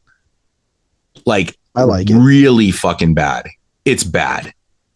I watched Halloween 4 the other night. Oh, that one's 4 and 5 are fucking awful. They're anyways, I tried. I hadn't watched part 5, I think, since we even did the fucking franchise. And because I've never liked it. It's worse than I remembered it to be. It's bad. But yeah, Halloween, what the fuck do I say? Michael Myers putting a sheet over his head, driving a car. It's classic stuff, man. Mm-hmm. It's good stuff, man. People know how facetious I'm being right there, but no, I really do like Halloween. It's a good film. As much as I always talk shit about, it's more about the Halloween fanboys that I fucking rip on. But Yeah, Halloween is a good film. I always use this as an example because I think Halloween's an excellent movie. Like, it's a completely genre transcendent. Like, everybody likes this movie for the most part. Yeah, and like I use non-horror that fans like Halloween, right? Yeah. And like, I use this like as an example, like when people like try to like say something stupid in movies, like when it's not stupid that fucking like Michael Myers can drive a car like hours away to his hometown and knows how to get there. It literally is fucking ridiculous. It's wicked fucking stupid, but it doesn't It's not so make it a stupid. great movie. Because people seem to forget that, like, if you have to learn how to drive, you don't just. No, you don't. I've argued this so many times. Dude, like, if you were in an institution your entire life, you can't just jump into a car and fucking drive it. You literally no. can. My Like, kid's any living proof. person- I Well, put him in the your kid- driver's seat. He didn't even know what he would not know what to do. Right, but he's also born in modern time, and in the 70s, everybody fucking knew how to work a car. Dude, he was what, 6 years old when he went to fucking jail or to the institution. I'm Dude, like, man. I was fucking driving Like, if when he I was was so- 6, dude. Yeah, if you live on a fucking farm, for sure, I get that. I totally understand that. Dude, most kids sat on their dad's laps when they're like 6 years old, and they fucking Well, I steered the think car. maybe Dude, this you kid are would've turned out defending a every little Halloween fanboy that I fucking can't. It's so funny. This is what I'm saying. Maybe You say this one kid thing about would've- Halloween, people are just like, this is the only argument we're going to have the entire show is fucking Halloween.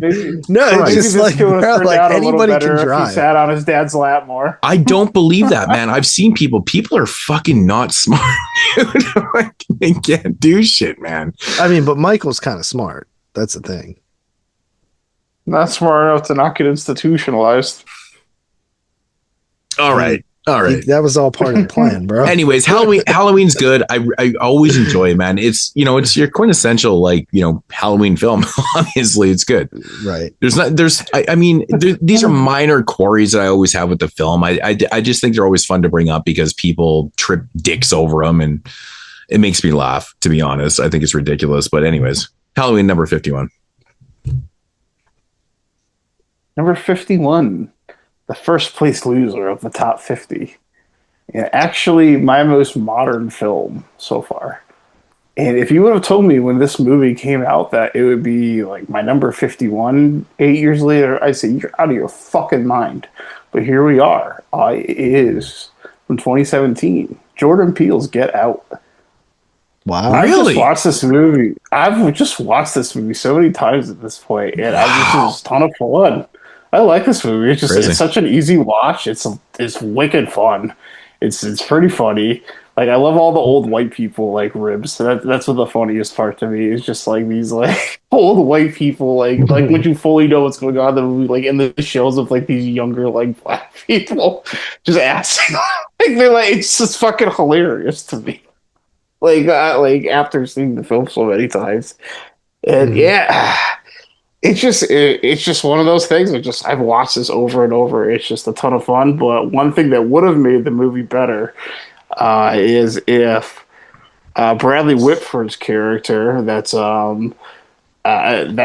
Bradley from or Doug Whit, what was his name? Yeah, whatever. The dad, Doug Brad from Billy Madison, if he would have let out one he somewhere in the movie for old time's sake, it would have made the movie a little better. Right. All right, what's going on, everybody on YouTube? NES, really? No, I'm just kidding. This is Dan, the cameraman, here to congratulate you, gentlemen, on episode number 300. Holy moly. How many other shows can say they've made it this far? My first time on 22 Shots was episode 258, which ended up being both a Hall of Fame and a Hall of Pain episode, talking about the OG versus remake of Carnival of Souls. And if you haven't listened to that, well, I'll let you take a guess on which film made which Hall. There's just so many shows out there that hardly get past the double digits, let alone all the way up to 300. So from a long-time listener, now turned guest, just want to say thank you guys for the consistently great discussions, rankings, arguments, and just overall entertainment. So to those listening, crack open a cold beverage in their honor, and cheers to 300 episodes and to many more. All right, I've got to get back to watching my dirty porno movies, so hey, you guys take care, all right? Yo, Michael Fisher here, aka Mikey Fish, aka Jeremy Freeman's #1 fan. Hey guys, I just wanted to come on here real quick and congratulate y'all on 300 episodes. That's an insane milestone, such a huge number. I got introduced to this show whenever I Patreon picked the movie Skinned Deep, one of the greatest movies of all time. And then later on, y'all invited me on a Christmas show, where we covered elves and Christmas Bloody Christmas, and y'all shouted out my movie up on the housetop. I'm forever grateful for that. And I'm just so happy to be part of this 22 Shots family. You guys are awesome. It's my favorite podcast, my favorite show. And yeah, it's so cool to see you guys grow. So yeah, here's to 300 more. Hey guys, Don and Ellie here. I was on episode 123 of the show with the Andrea Bianchi director retrospective. Thank you guys so much for letting me join in. I was glad to spend the time with you guys, and yeah, it was great to be a part of the history. So, congratulations on 300. I guess to many more, and thanks for the opportunity. I really appreciate it. Just calling here, Mr. Parka, congrats on episode 300. That says a lot too, man. 300, especially when episodes are like 5 to 10 hours long too. That's probably like double the episode, 600. But congrats to Moodz, JP, Tyler, all the other previous hosts like Jeremy. Congrats guys, 22 Shots going on for how long now? I hope you guys go on for a very long time. I appreciate being on the show here and there. I think my first episode was Italian Horror Month. It would have been I think it was Dario. Maybe it was Dario. I can't remember. You'll have to plug that in. Did several episodes, but much love. Continue what you're doing. I'm out. All right, JP, top 50 time. What do you got for us? All right, coming in at number 50, directed by Tom Miss Holland. I'm not talking about Fright Night. I am not talking about Thinner. I am not talking about Langoliers. I'm not talking about Scream for Ice Cream. Or Two Fisted. I'm definitely not talking about Two Fisted Tales. I'm talking about Child's Play, 1988. Another 88 flick. Yeah. Directed by Tom Holland. This is the Killer Doll film that there were Killer Doll films before, but nothing quite like Child's Play. This was next level shit here. Famously, it came together from I think it was like one of those dolls that like ate hair or something, or like it ate things, and it like ate some girl's hair while she was sleeping or something. That mixed with I forget what the name of the doll. I don't know if it's Cabbage Patch. That's where the inspiration for Child's Play comes from? I'm pretty sure that's what I heard. I've never heard that before. That's crazy. What kind of fucking doll is eating your kid's hair at nighttime? Yeah, I think it was like one of those dolls where like you could put like its mouth moved like it was eating. Yeah. Oh, okay. Right. Didn't they used to have dolls that like you had like baby dolls that would actually puke? You could like put stuff into the dolls and they would get sick. Yeah, you had dolls when I was a kid. I remember there was dolls that like wet themselves. Yeah, like wet themselves and puked. Like they were like simulating real. Yeah.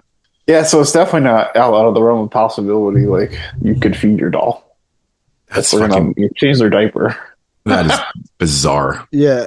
That's a parent's nightmare right there. Like, you got a doll that shits and fucking pukes. Why would you have a toy? Why would you want a toy that does that? That just makes you clean up shit and puke. Yeah, kids are already messy as it is. You don't need to be making more messes. That's how you know that like boys were cooler than girls growing up, because we wanted shit with guns and fucking dinosaurs and shit. You want to smack stuff. Girls want to have responsibility.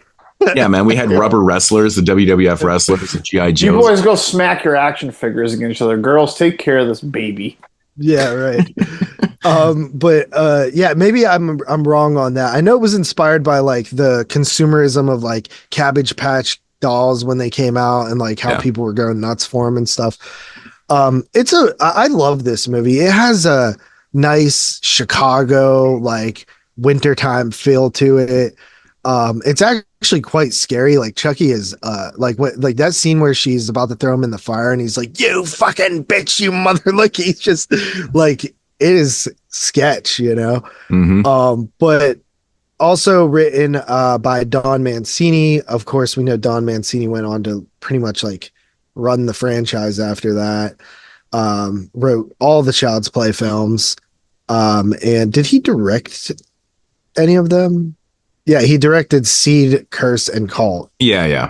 Two of the worst ones, in my opinion. I can try this. Right, yeah. That's funny. I'll take a whack at it. How hard can it be?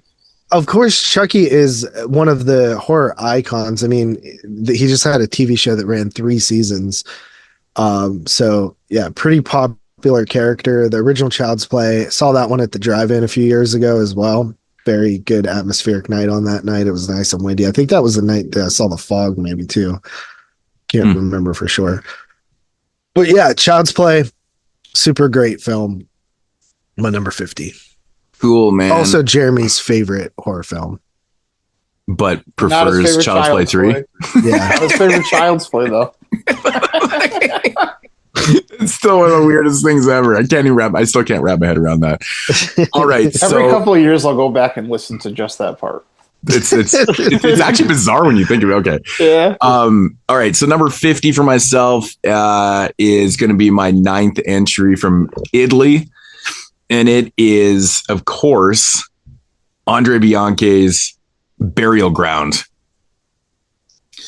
Yes, I love this movie. Ground. It is fucking amazing. The thing I love about this film, man, of course, that's great atmosphere. But you should watch it at a drive-in. Yeah, I can imagine how awesome that is, man. But the design on the zombies in this film are so awesome, and the kills are fucking great too. Like, it's very influenced by like Fulci's Zombie and stuff, but like the zombies are still designed in their own way and still have a life of their own. It's pretty cool, man. It's a really bizarre story. Weapons. Yeah, man. The zombies they're trippy, man. They use weapons, and it's like, it kind of feels like they almost feel like they're Templars for some reason. Like Tombs of the Blind Dead. I mean, we talked about that on Tombs of the Blind Dead. Yeah, it kind of has that same type of feel to it. But like, you know, the subplots in the film, like with the mother and, you know, Michael, the weirdo fucking adult baby son, and their weird incestual relationship. Honest, bro.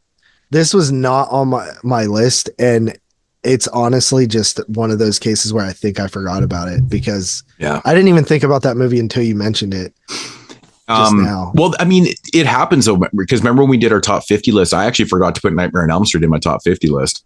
For some reason, the movie just escaped. Oh my god! Yeah, remember? I think I was telling you after. I was that's like, worse than this one for me. I didn't realize until about a week after. I was like looking. I was like, did I not put Nightmare on Elm Street? I was like, holy fuck, man! But I had video violence in there, so it's just one of those oversights. But when you're dealing with high volume numbers, it's easy. Yeah, it's so easy. I like a month from now, I'm gonna be like, wow, I missed this movie. Yeah. It's probably because it wasn't listed as like one of my most watched movies. That is one thing I did like to sort of prep for this, is I looked at like my most watched movies of all time, and just to get a vibe for that. But I've seen that movie about 4 times, I think. And the first time was when we reviewed it on the show. I thought it was like pretty good, but every rewatch since then, dude, I've like fallen in love with that flick. It's I know, man. Great atmosphere. It got that crazy incest shit. It's got great the soundtrack to it. Like the score is really awesome, man. Mariangela Giordano. I always loved her, man. She was always super hot. She's the mom in the film. Man, dude, like, if you've seen Patrick Still Lives, right? She's in that one too. Mm-hmm. Oh fuck, man. There's some sleazy shit in that one too, man. It's crazy. But yeah, no, I just love this movie as a whole, man. It's such a blast, and I'm pretty happy that like more and more people are checking it out and stuff. It's gotten a little bit more love with Blu-rays and stuff over the last few years, but it's worth your time. I got the Severin Blu-ray. I actually was gifted it by Austin Schroyer, Andrew, who's been on the show's brother, and he hated it so much that he didn't even want it in his collection. Yeah, I mean, teach their own, right? I mean, to me, I was like, I'll take it. I mean, it's crazy to me, but people have different tastes and shit. But I just, yeah, that's wild to me. But yeah, Andre Bianchi's Burial Ground from 1981. That my number 50. All right, getting into the top half, and I've officially lost the Italian lead, so I'm upset. Okay, this is cracking the list for the first time. I'm actually really surprised I'm the first one to put this movie in, and I'm gonna finally get a little festive here. My number 50 is Louis Jackson's 1980 film Christmas Evil. Christmas Evil not making my 1980 top 10 is probably my biggest regret I've on any list I made. I don't know. I overthought that in a movie that should have been like my number like 5. What? That wasn't on your top 10 list? No, I like overthought it. Was like, well, I think this is a better movie. It was being stupid. It was my first top 10, and I kind of like was like I overanalyzed the situation when this like should have been like a top 5, and it didn't make the list. But wow. What's wild about this movie too is before like Vinegar Syndrome was how we know it. Yeah, kind of how you guys talked to before in the early days when it was just this one little site. There wasn't a ton of releases, and it was mostly just porn. This was like one of their first horror releases. Yeah, so around then, that first like big sale they had would have been like probably 2011, somewhere around then. I bought it on that sale for really cheap. And then it sat on my shelf for like 7 years, and I just never watched it. And then finally, when I moved into my house now, I really got back into just like movie nights because I had like this nice room to myself and all that. And I was like, you know what? It wasn't even Christmas season. It was in the fall. I was like, I'm going to finally watch this movie. And I just had so much fun with it. And when it got to the ending for the first time, I was so blown away. My brain just shut off. I could not believe what I was watching. And ever since then, it's just been an annual holiday watch. So like, it's going on like 7 straight Christmases of watching this movie, something like that. It's worth watching, buddy. I love it. I've watched with my girlfriend multiple times. It would just come with like this meme. Like sometimes when we get close to the movie, like we're in, we just be like Mas Garcia, just say stupid shit like that. But yeah, it gives the impression, like I know, like we've talked a million times, that it seems like a slasher, but it's not, and that's what I like about it. And some of my favorite stuff about the movie isn't even like horror scenes. Right. And yeah, it's something I'm just gonna watch forever. So yeah, number 50, Christmas Evil. Mm-hmm. Awesome. All right. So next up for me, number 49 is 3 more days till Halloween. Talking about Halloween 3 Season of the Witch, directed by Tommy Lee Wallace, from the year 1982. Great year. Halloween 3 is actually the very first Halloween film I ever seen. So I did not have this like strong attachment to Michael Myers when I was growing up. I liked Halloween 3. So it was a surprise to me when I got older and I realized nobody else liked Halloween 3. Sure, now everybody likes Halloween 3, but there was a time period where if you liked Halloween 3, you were a rare person. Yeah, I remember actually I lived in this apartment building, and my neighbors a floor above me was like this old smelly couple. They smelled real bad. I just remember that all the time. They were real big and stuff, and they were just like kind of nasty. Big old smelly old people. But they had a wall of VHS tapes, and they would let me borrow them. And I would go up and knock on their door at like 2 a.m. at like 6 years old, like trying to borrow Halloween 3 or something. And Yeah, I would borrow Halloween 3 all the time. They only had Halloween 3. That was the only one they had. But yeah, it wasn't until much later that I mean, much like when I was like 16, 17 is the first time I actually sat down and watched like the first Halloween. But Halloween 3, great atmosphere, great soundtrack, Tommy motherfucking Atkins, really twisted concept. It's a little bit stupid at the same time, but it's a fun movie. So yeah, not the immortal classic, but close. So I didn't like this movie as a kid when I first saw it, but my dad was smart though. My dad actually he knew about he saw me watching it on TV. He's like, "Oh, this is Halloween 3," and he knew about it and he loved it. And this had to be like probably early 2000s. Or late 90s, and I remember like watching, and I'm thinking this is stupid and not scary. I remember watching the scene for the first time with the family in the test room, and my dad's like, "Oh, watch this part." He's like giggling about it and like laughing at this kid like brain rotting. Oh, so now I know where you get your fucking sense of humor from. He says something like, "Oh, little Timmy got it." Like I remember him thinking. Has your dad ever watched Solo? No, my dad would probably think he wouldn't think that was very funny. I wouldn't fucking think so, buddy. Although I think when Buddy gets my dad, if my dad if I like were randomly was like, "Hey Dad, borrow some of my movies in my like top 100," and you watch like Singapore Sling and like Solo, he'd be like, "Wow, I failed as a father." I love doing that to people, man. Recommend a bunch of movies, like check these out, and then they're like totally appalled. I laugh every time actually when Buddy gets his head fucking melted because Buddy is fucking annoying. Yeah, he thought Buddy it was Jr. hilarious. It is funny because that kid sucks. Okay, so coming in number 9 for myself from 1986, directed or co-directed by Lloyd Kaufman, which is Class of Nukem High. We're going to Tromaville. I love Class of Nukem High, man. Basically, there's a nuclear power plant, which is this always makes me laugh. There's like a nuclear power plant like right next to a high school.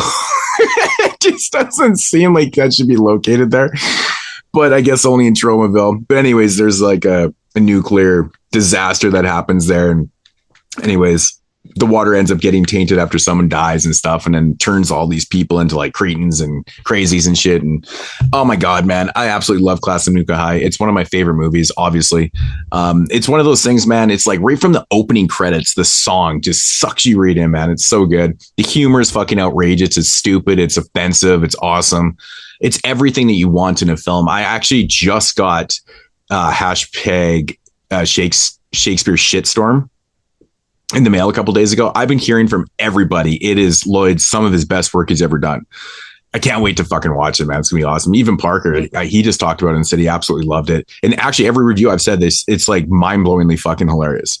Super offensive. It's everything you want in a trauma film. But this is like, going back to 86. I mean, they set the bar with the Toxic Avenger, and then Class of Nukem High drops, and it's like, shit, here we go again. Great stuff. Love it. Number 49.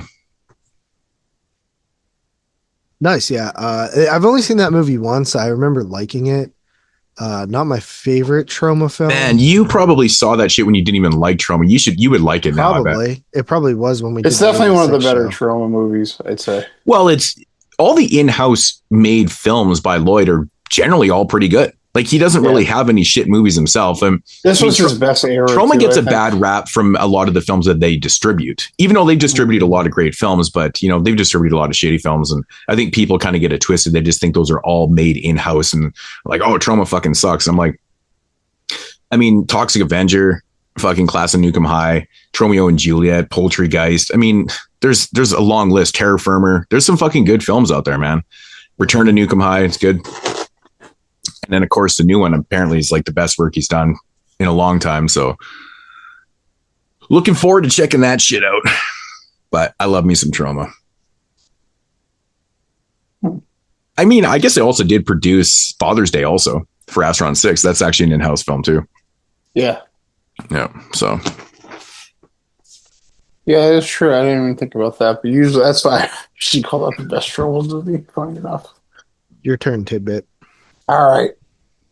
Number 49, I believe this got named once. And it's a film we talked about the last season quite intensively. It's from 1976. It's Roman Polanski's The Tenant. We yapped a lot about this movie. Is that the full trilogy on there so far? Not like from me, but from this the full trilogy has been mentioned. You already have The Tenant, right? No. Oh, you didn't. I thought you did. Okay, so now every film in the trilogy has been mentioned, and I did The Tenant and Repulsion. JP got Rosemary's Baby in there. So right. Part of a trilogy makes the collective list. We talked about that quite a bit. That's one of our best episodes, I think. So just go and listen to the hour conversation that we had on The Tenant, and pick up that fancy new 4K. It's very nice. Very nice window. All right. Coming in at number 48 for me is a movie that may have dropped over the years in my top 50, but I think it's because I literally have watched it so many damn times. And I probably just am not as into it as I was years ago. But that is 1986's Texas Chainsaw Massacre 2, directed by Tobe Hooper. TCM2. I remember the very first time I ever seen it. I rented it at a video store. I was over a friend's house and we rented a bunch of movies, and that was one of them. And I remember just being like, what the fuck is this? Because I'd seen the first one and I was just like, this is so different in tone. Dennis Hopper's running around like a madman with chainsaws. Fucking Leatherface is sexually attracted to Caroline Williams. There's this weird brother sister plot line that kind of exists but doesn't really exist. And I remember when I bought it on Blu-ray, or it was actually DVD. Is that old white cover one? Actually, up there on the camera in my top left, that's the disc from that original DVD set. Mm-hmm. It's just hanging on the wall. But I remember watching it over and over and over again. Me and my buddy would just throw it on when we'd be making rap music with the sound off, just and hitting play over and over again. And big fan of this one.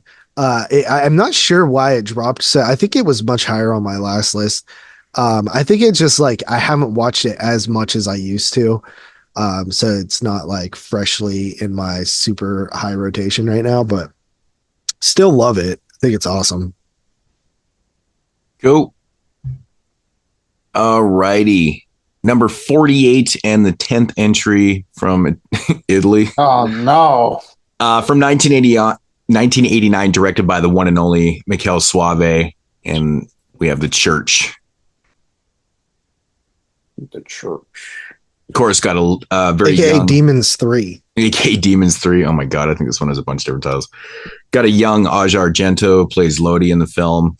Was it Keith Emerson did the soundtrack with Goblins? Fucking absolutely amazing. This is one of those movies where I feel like you cannot watch this film once and make an opinion on it, because I the very first time I watched The Church, I was so fucking confused. I was younger, but man, this one really confused the shit out of me. The backstory in the beginning starts to make a lot more sense, actually, with a couple watches and stuff. But it's just the construction of the film. It's a little bit confusing, but I think that happens to be the case with a lot of Italian films, where you need multiple watches to kind of decipher what's really happening within the narrative and stuff like that. And, but this one is just, it's really awesome, man. When you really kind of break down everything, and how Michele Soavi paces this film is really awesome. It's got really good suspense to it. Of course, it's shot beautifully. It sounds awesome. The locations and shit are fucking sweet. The effects are really good in it too. Performances are great too. But all in all, man, it's just it's one of those films that I can throw on all the. I think I've watched the Severin 4K since they dropped it 3 times now at least. It's phenomenal. I love this movie. And that is The Church at number 48. Number 48. My third film from this director, but none from anyone else. I have from 1980 coming up strong. Brian De Palma's Dress to Kill. Brian De Palma's kind of my guy. I like it. This is just straight in his prime. I like to call this movie Brian De Palma's Great Big American Giallo, because it's not a Giallo, but it just really wants to be. But it's infused with that campy Hitchcockian, fidgety, like camera tricky De Palma flair that it was really shines through in his movies from like the mid 70s through the late 80s. This one's smack in the middle. It's got Nancy Allen, who is a prostitute who was hot as shit. It's got Michael Caine. It's got Angie Dickinson of Rio Bravo fame as the smoking hot older lady. No more see her 50s, 60s movies. So that's kind of cool. It's got the kid from Christine. Well, he's a wuss in this movie. He's kind of like Arnie before he got cool. I've watched this one quite a few times. This is another one that I picked up pretty early. Was like, I'm just going to buy every horror movie that Criterion sells. And this was one of the early ones, given it was pretty easy to get into since it was a De Palma movie. And it's a movie I've probably watched like 5-6 times in the last 5-6 years, something like that. And it's always happy to watch. I always have a good time with it. It's got just having that camp. It has a lot of camp too, which kind of sets it apart from more like serious, like erotic thrillers, which I think gives it a notch in the belt for it. And just always a good time. Dress to Kill, 48. Cool. Very nice. Very nice.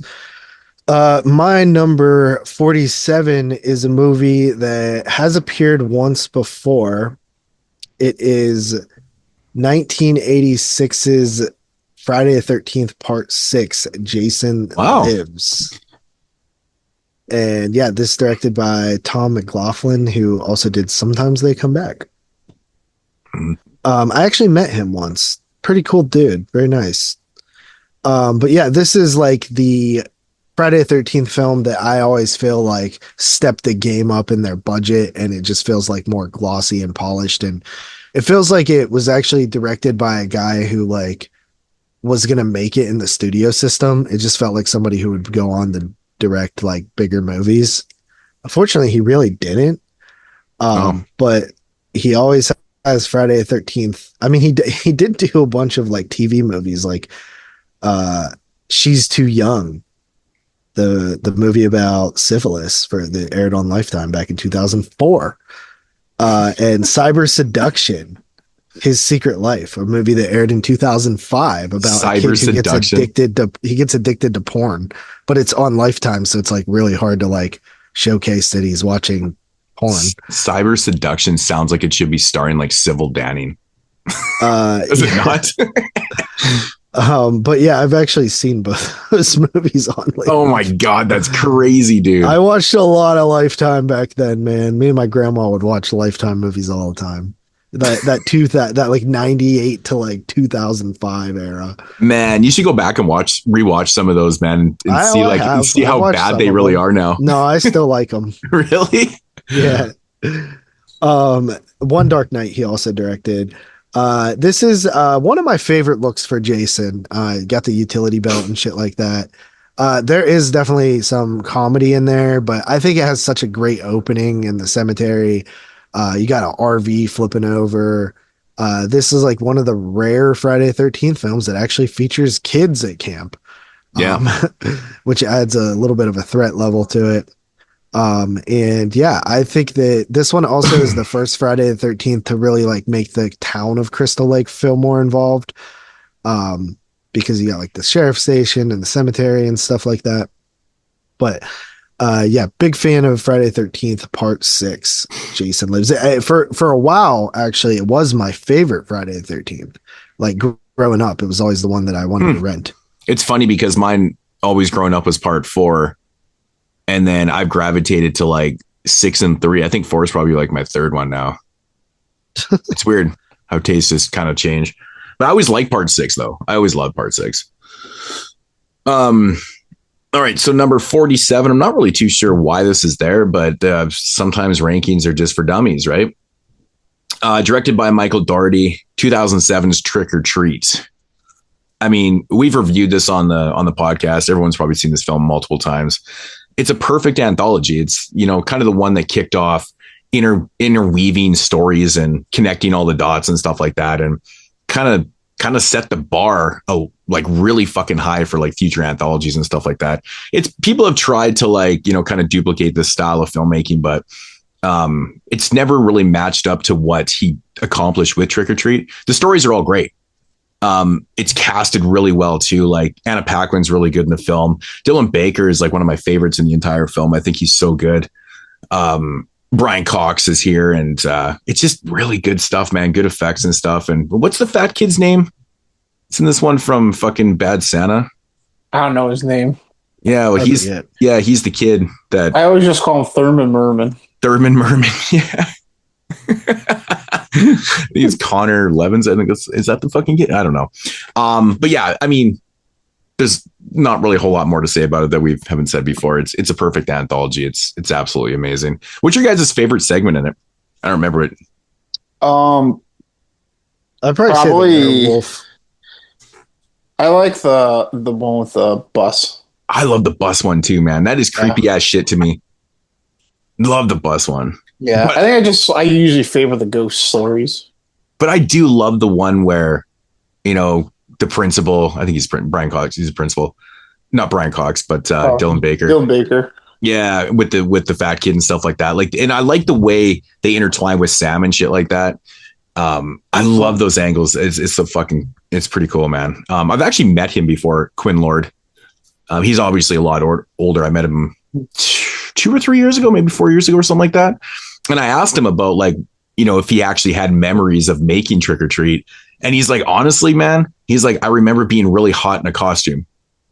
Like he was pretty young. Like he was like 5 or maybe 5 years old when he did it. So he doesn't really have a lot of memories, which kind of sucks, man. But he does like the movie. He says he really likes it. So, but he didn't get to see it for like years because he was too young. Right. So I think he was like a newbie to the film. That's got to be like funny, like finally getting to see this movie you're in as a kid. Yeah, because I mean, who knows when he first saw it, but he didn't see it when it came out. Obviously, it's kind of a weird thing, right? He probably saw clips of himself, but he probably didn't get to see the whole thing. It's kind of fucked up. Yeah, they probably showed him like his parts. Mm-hmm. But that's Trick or Treat number 47. Right, number 47. I got a movie that I feel like everyone pretty much likes, but it's nobody's favorite movie. Nobody ever really brings this movie up. And that's from 1990. It's Adrian Lyne's Jacob's Ladder. This is one of those movies that was kind of an instant favorite for me. I first saw Does this have a horror tag? Yep. I'm just fucking with you. It sure does. I'm actually really surprised that Jacob's Ladder doesn't have like a better release. Like it's got kind of standard studio. I have a crappy studio Blu-ray that I bought. Yeah, I've never upgraded. I don't know why. 15 years ago. I think I have like an old fucking DVD. I was kind of waiting because I thought it was one of those films that would get like a studio or like a boutique release because it's very cultish and like I always really liked Jacob's Ladder. But you're right though, it's one of those films that I think people like but forget about. Yeah, it's like it's no one's favorite movie, but I've always liked this movie. It's one of I liked it like the Great first time I saw it quite a bit. Yeah, Tim Robbins. Tim Robbins is fucking amazing in the film. This is about the era he was really starting to break out. Yeah, so like he kills it in this, carries the movie for sure, and you got other good characters like Donnie Aiello, Elizabeth Pena. You got his army buddies with Ving Rhames and Pruitt Taylor Vince. So right, there's some cool people in this movie, and it's one of the best like descent into hell type of movies, I think, and the way Ultimate Kleenex I think is great, and it goes into more than just horror. It goes kind of into like the sorrow and regret, and when you finally get to the ending, it makes a lot of sense. It makes a lot of sense why these things come away the way like they do. But yeah, this was a movie, like I said, like the first time I saw it, and it's just a movie I kept watching, and it never went down for me. It's still something like now I'm like, I'd be very excited to watch at any point. If like a 4K got announced somewhere tomorrow, I'd be very excited and then be pre-ordering it. This movie's awesome. If you haven't seen it, I think this movie's probably ranks higher too on like the scarier scale in terms of just the fear factor. Compared to a lot of things, there's a really good scene in a hallway that's pretty unnerving. And yeah, it's a very well made film too. Adrian Lin, you might know from Fatal Attraction, so he was kind of in his groove in this era, and I think this is stronger than that film for sure. So yeah, 47, Jacob's Ladder. Yeah, it's been years since I've seen that it. movie in so long. Yeah, I was just gonna say that. Yeah, it has been a long time. Like I haven't watched it since the DVD came out like 20 years ago. But Yeah, it's a movie I feel like people don't watch that often. Mm-hmm. It's because it's a really trippy movie, right? Like, and it's dealing with like PTSD, right? It's like PTSD stuff. Like it's just a take on PTSD because he's returning from Vietnam, right? Yeah, right. Right, he's like adjusting to life. I just remember the performances being so good in the movie. And like, returning to life, and then shit just goes haywire. Yeah, I really like, stories about PTSD and stuff like that. It's kind of I think there's a lot you can do with it, and I think it kind of showcases in Jacob's Ladder. It's a good pick. All right, coming in at number 46 for me is another movie that's already been mentioned, I believe, and that is Candyman from the year 1992. We just did a whole top 10 show on that. Bernard Rose directed. I think that it's one of those movies that just feels like it's a step up in terms of the type of movie, like the direction, the visuals and stuff like that, than you typically were getting with like the slasher films of the era. It's more than a slasher film, although it has that sort of slasher film elements to it. It's a very beautiful film, and the story is very beautiful as well. I've never read the book, but I think Dave Z was talking about it on the show, on the 92 show, and I would be curious to read the book. But yeah, it's a movie that when I watch it, I just am like, oh yeah, this is really good, and I always forget how good it is. But yeah, Candyman.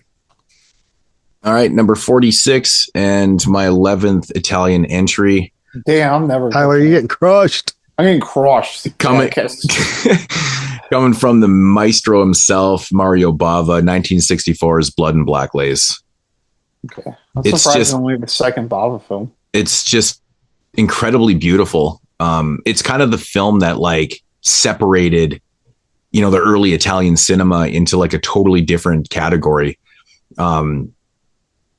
This one, just Argento's career, his early career with, the way he lit films and stuff like that could be credited to what Mario Bava did with Blood and Black Lace. The way he uses the color schemes in this is just so fucking incredible. I mean, how many films just took direct inspiration from this film? I mean, there's got to be millions, right? The lighting schemes is crazy. I mean, 1964. Millions. Yeah, I exaggerated a little. It's a little much, buddy. But I'm telling you, man. Like even when you watch like new films, like by Joe Bigos and stuff, like the neon and the over accentuated colors and stuff like that. I mean, these guys are film fans, and like they do that type of style because based off of where it comes from. Argento, Bava. But you gotta remember too, in 1964, man, there was still a lot of people producing black and white films here. And then this pops like literally out of left field. It's pretty fucking wild. It's like a beautiful, murderous fucking romp. It's a great giallo. I love the story here, man. I think the twists and turns. It also it almost like kind of feels like a noir in a way to me.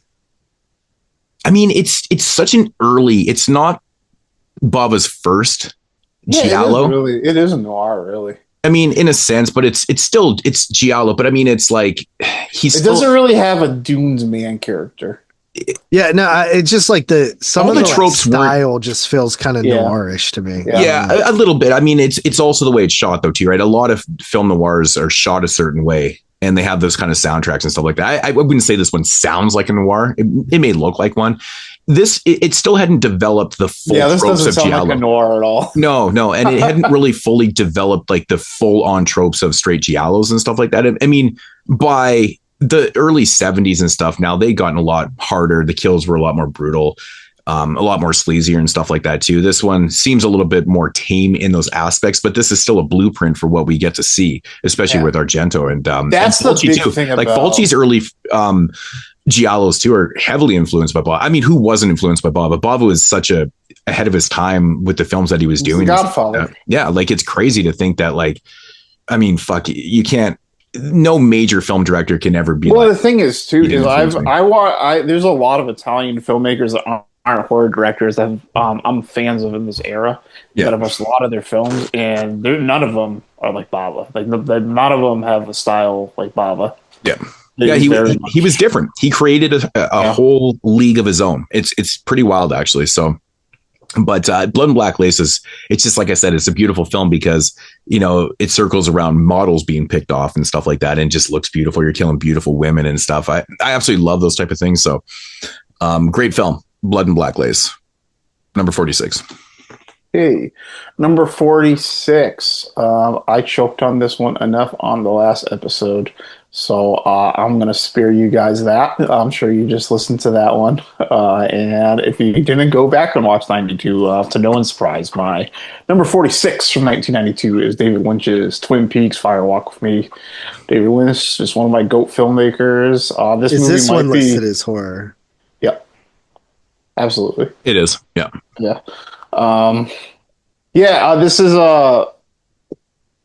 this might be getting a little bit of a recency boost here, but I also think like a good rewatch of the movie after rewatching Twin Peaks, like after watching David Lynch's filmography over a course of years, also aids to how much I like this movie anyway. So yeah, this one could have an upward trajectory, but it's also not a movie being a bookend or a prequel to a series I'm probably going to watch more than many other movies on this list. So I think I can only put it so high, but it is one of the best movies in the 90s and since its release, I believe. So watch this movie. Number 46. All right. Nice. Coming in at number 45 for myself is a movie that has been mentioned before. And it is directed by Robert Z. Cummings. And I'm talking about 2007's Halloween. The remake. Yeah, like Moodz said earlier tonight, the cast, it's insane. Yeah. Like there's so many people, like everyone is recognizable. It's just nuts. And I love that style of filmmaking, you know. I like the Tarantino does that shit all the time, and I don't know, I like people that work with people they like and have good relationships with it. It's just awesome. I love the backstory of Kid Michael in this one. I love the music that's in it. When it's playing Love Hurts at the end of like the first section of the movie. That's a good cue. Yeah, and Sherry Moon is just like stripping and Michael's sitting on the little stoop, ready to leave the stoop, you know. But yeah, it's good shit. And yeah, I think that some people complain that the second half isn't as exciting as the first. I agree, it's not, but still, you know, the second half is still just like a cool cat and mouse slasher thing. If you like slashers, you should enjoy it. But yeah, Robert Cummings' Halloween is my number 45. Robert Cummings. What? It just sounds. Is that not his name? I know. It just sounds funny to me, man. It just sounds funny. I don't think I even do that, honestly. I know he does that, and I'm just like, people are probably like, who the fuck is Robert Cummings? Yeah, he's like listing off some porn actor or something like that. I said Robert Z. Cummings. It even like took me a second to register what you were saying, because like when I heard, I'm like, Robert Cummings. What is the joke here that I'm missing? No, you're like, well, Moodz was talking about this earlier in the show. When did Moodz bring up Robert Z. Cummings? All right, number 45 in my 12th entry from Italy. Fuck, dude, I'm getting lapped. Is coming from, ironically enough, we were just briefly talking about him. Dario Argento's Inferno from 1980. A great sequel, a great part 2 in the trilogy, in the Three Mothers trilogy. I've always loved this film, man. You know, like I always said that one of my favorite all-time scenes is the scene where the sister goes down into the basement in her New York apartment and, you know, basically goes for a swim But the way that shit is shot, dude, the lighting, the way it's shot is fucking incredible to me. Every time I watch it, I'm just like, damn, this is so crazy. I still can't wrap my head around The fact that it's underwater. that it's underwater in New York. But I always said it would make more sense. And I've actually heard people say that's why they get confused, because the brother comes from Rome and he goes to New York to see his sister. But the confusion is that she's like in this apartment building going for a swim where it would make sense in Rome or in, where it's all flooded, right? It's all flooded and shit like that. So I don't know if it's actually in Rome, but whatever. But you know what I mean? Like the way they have the canals and stuff like that, they have those huge floods. Isn't that Venice? In Venice, yeah. So they have all the buildings that are fucking, half underwater and stuff like that. And they're still like that to this day. Yeah, in Venice. And so I can see where the confusion is. But yeah, no, he goes to New York and then that's where they encounter the second Mother of Tears. It's a beautiful film, man. It's great. Obviously, the soundtrack's fucking outrageous. It's great. This is one I always liked, but I think it was because if you watch Suspiria and you have a love for that film and you watch Inferno, it does seem like it can be a little bit of a letdown. But I've come up so high on Inferno over the years that it's right up there with Suspiria for myself. I love watching those things back to back. I would advise never to watch those two and then Mother of Tears right after, because it's like taking 9 steps down. Just give yourself a break and then go to Mother of Tears, because it's honestly not as bad as people make it out to be. It's just such a shame he never got to make that film in the early 80s when he was supposed to. And I think that a whole idea got scrapped, I believe. And then he ended up doing Tenebrae in 83, I think is what happened or whatever. But it is such a shame, because to get Mother of Tears, the final film of the trilogy in that era of filmmaking would have been, I think it's one of the biggest discouragements in horror history for myself. It's such a shame. It's a fucking shame, to be honest. But what ifs? We can't live like that, right? So anyways, Inferno, amazing film, 1980. All right, number 45. This probably won't come as a surprise to either of you. It's on my list, but let's get a little spicy in here. It's time for a little Czech new wave action. From 1970, I got Jaromír Jágr's Valerie and her Week of Wonders. Did you just say Jaromír Jágr? He was directing films? Jaromír Jágr's. So you said Jaromír Jágr. I'm like, this guy's fucking been around, man. Played hockey for like 40 fucking years. Yeah. If anyone's wondering how to pronounce his name, it's Jaromír Jágr's. Yeah, that sounded like Jaromír Jágr. Come on. But crazy. Yeah, this was like one of the first just I think this might even be the first Czech movie I ever saw. But this is definitely the first Czech new wave movie I ever saw. And it was one of my early trips into surrealism. And I was just really fascinated by this movie. And I watched it quite a few times, like when I first saw it. And it just became something I kept watching over the years. And I couldn't tell you anything that this movie means at all. There's some clear like metaphors in it, but overall this is kind of just like a rotating like puzzle box of weird shit happening. There's a lot of movies in this movement that are like that, and this one has like a folky vampire-y like horror fantasy vibe to it, and it's also about periods. So it's quite the mitzvah. It's definitely got some anti-Christianity vibes in it, but it's only 73 minutes long, so for someone like me, it's a breeze. And for some of you, it might be the longest 73 minutes of your life. But yeah, it's definitely worth the watch once.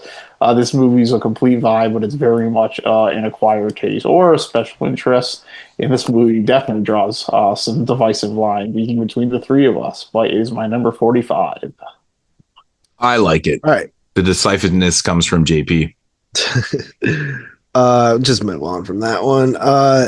My number 44 is directed by one of my favorite filmmakers, Mr. Donny Cass. I'm talking about Phantasm 2 from the year 1988. Nice. This movie is a big studio film that still manages to be Phantasm. There was a story about an executive change at MGM, I believe at the time, who happened to be a big horror fan. So he wanted to resurrect all these dead franchises like Texas Chainsaw, Phantasm, a couple other things. And basically, they got Donny Cass to come in and make a Phantasm on a budget. The only stipulation was they wanted to recast some of the characters, and they ended up settling on Mike's character. I believe they even wanted to recast Reggie's character. So glad they didn't do that. But yeah, Michael Baldwin's character was replaced by James LaGrosse. And I'm one of the rare people who actually thinks that it was a good choice. Like, I think it was absolutely a good choice. Yeah, I think I like Mike coming back for part 3, but the kind of movie this was, I think James LaGrosse was the choice.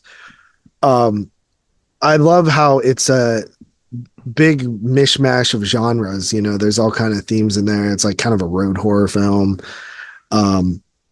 I love just the vibe of the movie, the atmosphere, the creativity, the imagination. These movies are very Nightmare Logic-y, and the Tall Man is one of the most menacing, scary villains of all time for me. So I love Mr. Angus Scrimm, rest in peace. I know Reggie's health problems are really, really bad right now too. So, you know, I wish Reggie good days, I guess. Yeah, man, he don't look good right now. Yeah, but you know, it sucks because I love those guys. Like, Reggie feels like such a important horror figure in, you know, my movie watching lifetime. Love Reggie. Reggie's an awesome character. Well, probably, honestly, if I did like a top favorite characters, he would be up there, bro. Yeah. He'd be up there. Yeah, I'd be right next to Kincaid for me. And he's so unassuming too. Like, you wouldn't think of this guy as a lead, you know what I mean? But he takes over the series and runs with it.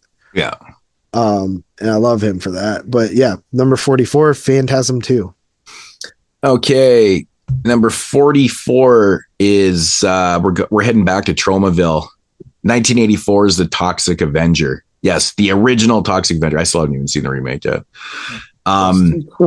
So we were actually just at Wasteland, and they had the Toxic Avenger reunion there. I'd actually met Mark Torgel, who plays the Hell's Fitness, you know, mop boy geek, the one that turns into the Toxic Avenger before. Really nice guy. I said a couple things to him and stuff, and I was like, oh yeah, you know, met you up in Calgary, and he's like, oh shit, yeah. So that's kind of cool. But yeah, Toxic Avenger is one of those films I have a long history with. I saw it really young. And was just, this is one of those movies where I piss myself laughing every time I watch it. It's so fucking stupid, and it's offensive, and it's awesome. Like, there's just so much ridiculousness. This is like the epitome of what trauma stands for. You know, if you don't like the Toxic Avenger, I just would be like, stay away from trauma. Get the fuck out of Tromaville. It's absolutely so much fun. Man, every time I even think of the Toxic Avenger, I just want to throw it in, because I'm the toxic offender.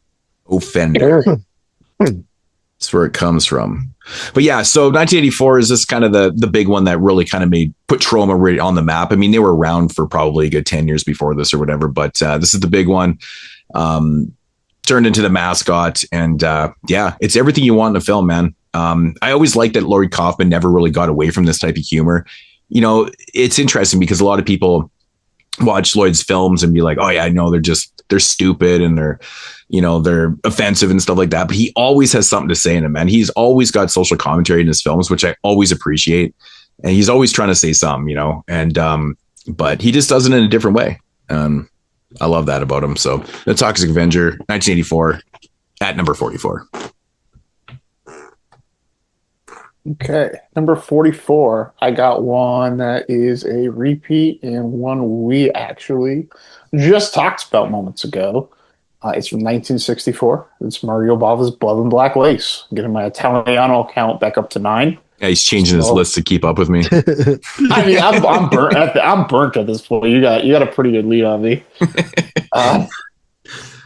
But yeah, we kind of did a little team up on that. But yeah, the big thing about this movie though is it really just set the standard of these like vibrant colors and putting this like these almost sleazy, scantily clad women to get work done. Get work done. It sounds horrible. It's like it's a far jump from 4 years earlier where it was like, "Whoa, you killed someone in the shower." Yeah. Like now we're just like this woman in like lingerie with like big titties everywhere, getting knifed up with. Oh, the Italians up the game, man. Yeah, it was like a big, just like, this is the standard now, and it took years later for this type of movie to become very popular. But it's wild. This was '64, and then they started making movies like this 5 years later. So it just shows you like how strong this concept was. Yeah, it's like, and like, this type of aesthetic is it's almost over, like, copied today, because everybody loves these Italian movies. That it's almost like it's overused today, and this is where it began. So, yeah, number 44, Blood and Black Lace. Right. Coming in at number 43 for me is another Stephen King film. This one from 1984. I'm talking about Children of the Corn. This is one I grew up on and was a constant watch for me. I always thought the kids were so creepy. Malachi, Isaac, they're amazing. I actually got to watch this one in the theater with those guys, doing a live commentary, which is pretty cool. You don't really get that too often. What's Malachi's name again? In real life? Malachi is Courtney Gaines. Courtney Gaines. Yeah, I like that dude, man. Yeah, Courtney Gaines is awesome. Yeah. And yeah, I think that one of my favorite parts of the movie is actually the opening. I just think it is amazing. Mm-hmm. Like the way the kids just like all slaughter the adults in the coffee shop. It's wild. The part that I always remember when I was watching this when I was really young, probably too young to be watching, is the scene where they're driving on the highway and they're like talking or whatever, and then they think they hit somebody, but then it's revealed that like this kid's throat was slit and shit. Yeah. That part always it's creepy, right? It's creepy because you're out in the middle of nowhere. You got this body. It's like, dude, what the hell? Like, I'm like, how the fuck was he standing? That too. Yeah, right? Like, fuck, it's creepy as shit to me. Yeah. But yeah, 1984's Children of the Corn. Nice. All right. Number 43 is a second entry from Fred Decker for myself, and that is Night of the Creeps from 1986. I believe that JP had this one also earlier. Sir. Yep. So that's another one that we have in common. Yeah, Night of the Creeps is a film that I always loved and it just gravitated to, man. It's a love letter to the 50s. And you know, one thing I really like about this film is the relationship between the two male leads in this film. It's like, It feels so damn genuine through the whole movie. And there's that really crazy scene where it's like almost tear inducing and I'm just like, damn, but the effects are really fun. It's just overall a really, really damn fun film. There's nothing less really to say about it. It's just a really fun film with a great atmosphere and really cool stuff. I love these type of movies. I know a lot of people they classify this as like a zombie film. I guess it's kind of like an off zombie film because these like parasites are turning people into zombies, but wouldn't they just be more infected, really?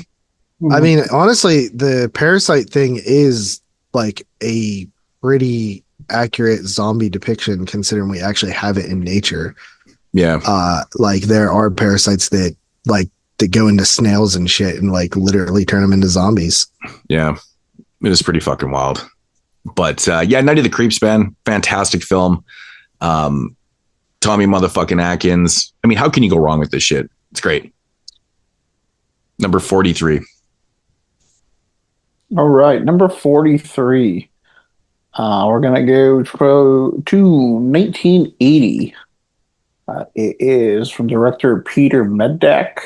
It is The Changeling. The Changeling is a movie I always really liked, but when we did 1980, I went really up on it. It legitimately scared me. I watched it like midnight by myself in the basement.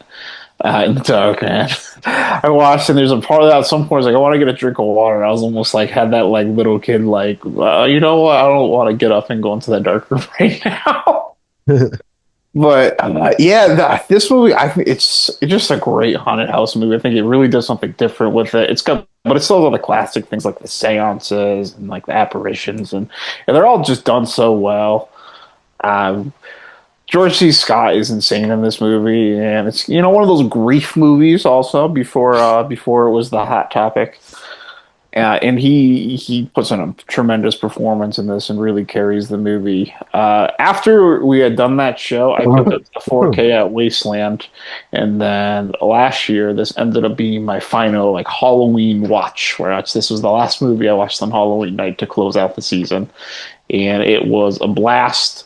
And I think I'm a big fan of haunted house movies. That's one of my top subgenres, along with like apartment movies and non-exorcist religion movies. Those are kind of my favorite horror subgenres. And the haunted houses, I think maybe just ghost movies in general kind of gets me, because it's usually, when they're done well, they're toned down enough like this movie is, where you play in that realm of believability. And just the idea of your house being haunted is something that you're almost put in the center of when you're watching a movie like this. So they end up being pretty effective for me. And I think this one's great. Whenever someone's looking for recommendations of haunted house movies, usually this and the others are the one I try to push to people right away, because they're not too old or too flashy. And I think they're both excellent. And this one's even better. So yeah, The Changeling, number 40. What are we on, 43? Yeah, yep. 43. Hello, it is Carly here, JPEG's better half. I believe my first episode on 22 Dicks was back in 2017 for the top 10 of 2017, which is terrifying to think about because that was 8 years ago already. Yeah, that's a lot farther back than I thought. But anyway, congratulations to the boys on episode 300. I have enjoyed being on the show, as well as listening to every ep whenever JPEG decides to put them on, the service, that is. But yeah, thank you guys for having me on, and congrats on 300 eps, and I hope you do 300 more. JP. Yes. So my number 42 is the fourth in the series that's been on my list. And that is something from Friday the 13th. 1981's Halloween 2, directed by Rick Rosenthal. Oh, Halloween. Yeah. Who also directed the worst Halloween film, Halloween Resurrection. So yeah, Halloween 2, it's probably like, outside of the first and third film, probably outside. Yeah, it's probably like one of my favorite ones to just watch, like even more than the Rob Zombie ones. It's like it's the one that I think of when I think of the Halloween season. I always just remember like the hospital and like the darkness of it. It's like a TV movie, you know what I mean? It's one that you always saw on TV. And yeah, Halloween 2, I just love the hospital setting in general in horror films. I think it's a really awesome setting for a horror film, because hospitals are fucking scary by themselves. They don't even have to be dark. And then I think it's a good follow-up as a sequel too. It takes place right away after the first one, and it just feels like one big night. It's pretty cool. Of course, the TV cut, they shot some extra scenes to sort of tie in or did they shoot? Yeah, I think they shot some extra scenes. But yeah, Halloween 2, 1981 for my number 42. Okay, number 42, we're going to go back to 2005 with Rob Zombie's The Devil's Rejects. You know, I mean, nice. It's the Firefly. Oh, you mean Cummings? Rob Cummings? Rob Cummings, yeah. Robert Cummings? The Firefly family after the events of the House of a Thousand Corpses. You got Sid Haig, Bill Moseley, and of course, Sherry Moon Zombie, Captain Spaulding, Otis, and Baby. They head out in the fucking roads to evade the po-pos. And again, this movie is like just chock full of fucking names, man. It's just crazy. You got William Forsythe in the film, who plays Sheriff Whitehall. He's fucking awesome in this movie. You got Ken Foree. Who else? Jeffrey Lewis is in this. Priscilla Barnes. Michael Berryman's in there. Michael Berryman, Danny Trejo, Dallas Page. Fuck, that's wild. Tom Towles. Michael Berryman. PJ Souls, of course, from Halloween fame. Ginger Lynn, the porn star. She shows up in this. Mary Warnoff, she's fucking awesome. It's just crazy. Like the amount of people that he just pulls into these films is just beyond me. But to be honest, man, like the Firefly family, like Captain Spaulding, Otis, and I love that trio, man. They're just such iconic characters for myself. I think the performances are all really good. Fuck the haters on, that hate Sherry Moon Zombie, but I think she's really good as Baby. But Bill Moseley honestly steals the show for me. He's just absolutely like I feel like he was born to play this Otis character. He's just so fucking good in the movie, man. It's like everything he says. I mean, Captain Spaulding obviously is amazing too. But they're totally two different characters. He's more of a wise ass, smart ass character where, Otis is like this fucking hard badass, just sociopathic fucking killer, doesn't give a fuck type thing. And I love that. I mean, they're all the same, really. But the whole movie being set out on the road and shit like that is one of my all-time favorite settings for film. I love road horror type films, and I classify this as a road horror film because they are traveling by vehicle and evading and stuff like that. But it's just the ride is, for lack of a better adjective, it's fucking amazing. It's just it's so memorable. I think there's so much memorable scenes within this film, and it's just gritty. It's a grindhouse. It's the mid 2000s grindhouse type film that actually works. And it's fantastic. It really is. So The Devil's Rejects in at number 42. All right.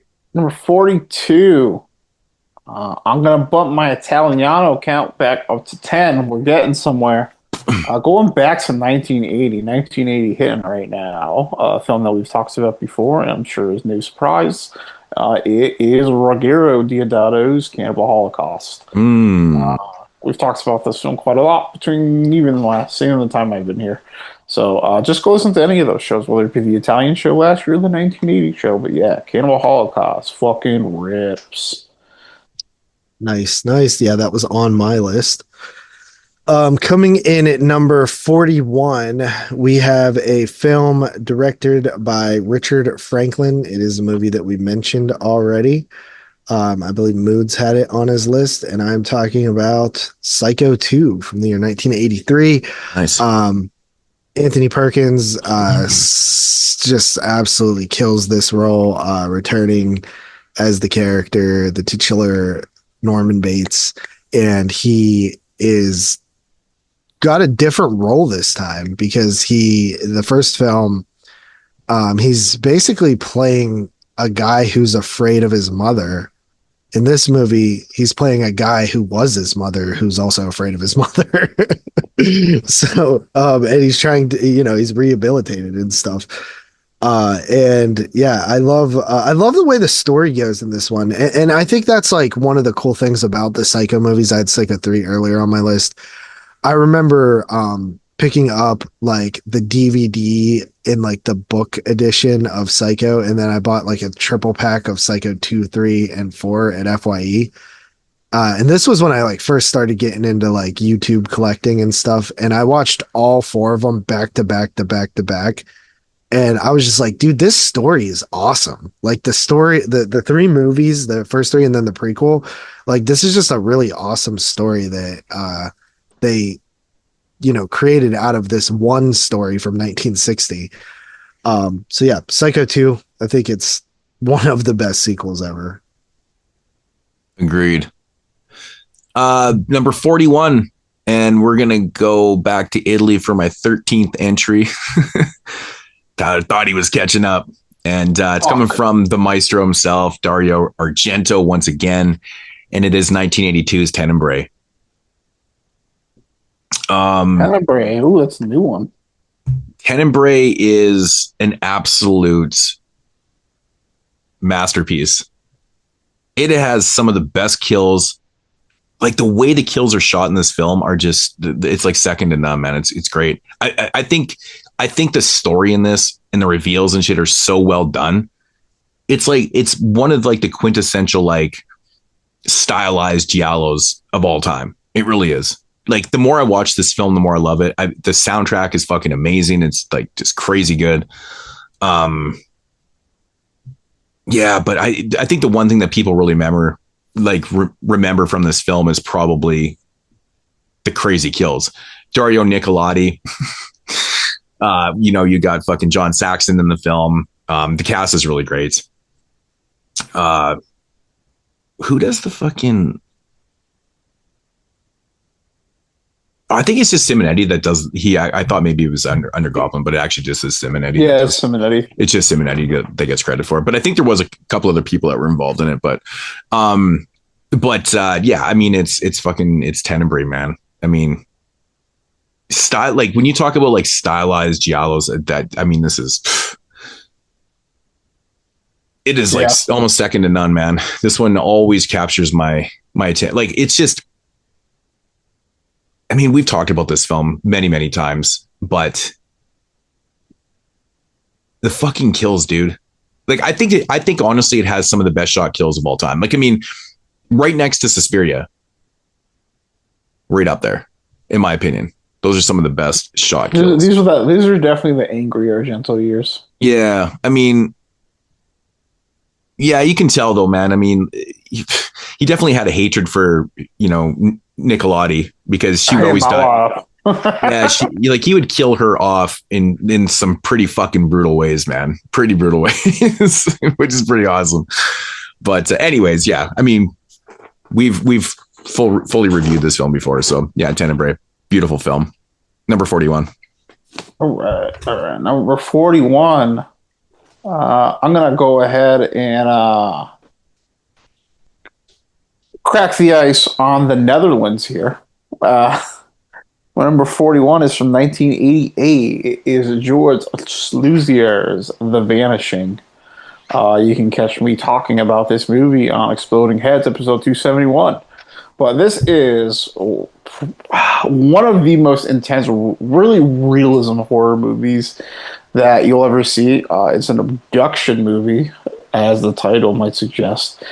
And it's the way it's structured is you see the day of the abduction, and then it goes back in time. You see the path that the abductor takes to the point where they meet at this day, and these two paths start to collide towards the end, going to this conclusion. And it's centered around the boyfriend of the woman that got abducted years later, still like mourning and looking for what happened to his girlfriend or his fiance, actually. And but it's played so straight, and the way that you go through the steps of what led to the chain of events that came here. It's so simple and it's so orchestrated, and it's also just dumb luck, and it's really scary when you just watch it from this sort of angle, because it's played as something that's extremely realistic, where you see where it's like that Ted Bundy moment up close, and it's really effective. It's such a it's got a terrific downbeat score in general. The movie's extremely pessimistic and pretty dark. It's something that that'll always stay with you. Like, if you watch this movie, you'll never forget the ending of this movie, where it takes. So if you haven't seen this one I think is a little bit underspoken about too. But I highly recommend this one. One of the best psychological horror movies you'll see. 1988's The Vanishing, number 41. Oh, that's a good choice. Number 40 for me is another sequel. We are talking about the 1990 film directed by John LaFia, who also did The Rats and Man's Best Friend.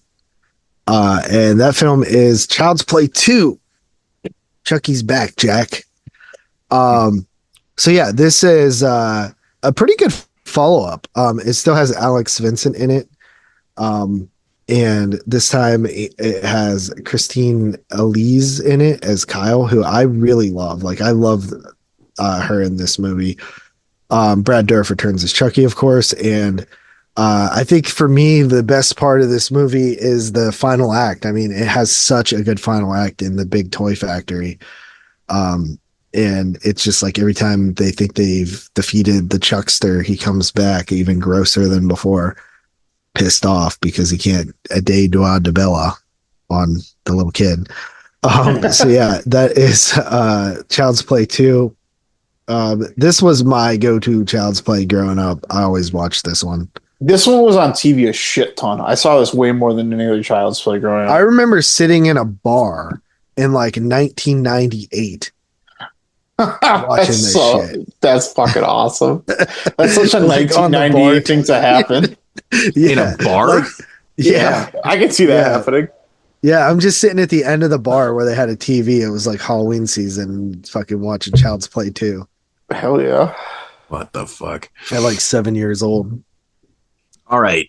Number 40. We are going to take a trip to the Overlook Hotel. Stanley Kubrick's The Shining from 1980. The Shining.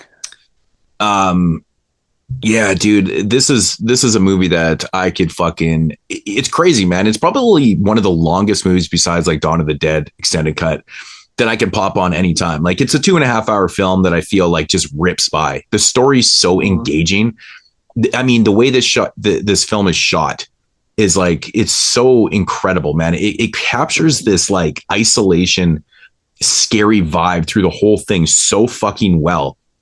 That haunting score and the creepy ass moments. Actually, the scene with the old lady and Jack is still something that haunts me to this day. The effects on that are so fucking gross. It literally makes me gag every time I watch it. I'm like, that's disgusting. And that's a good thing for me. But like the whole hedges outside, that thing scares the shit out of me too. That's actually a big fear of mine. You guys know that, like, well, JP just talked about Children of the Corn. Like, I hate cornfields because I don't like to be in an area where if shit's taller than me. I guess I'm not really overly claustrophobic, but I guess it's a form of claustrophobia, I guess, in a sense, but cornfields freak me out.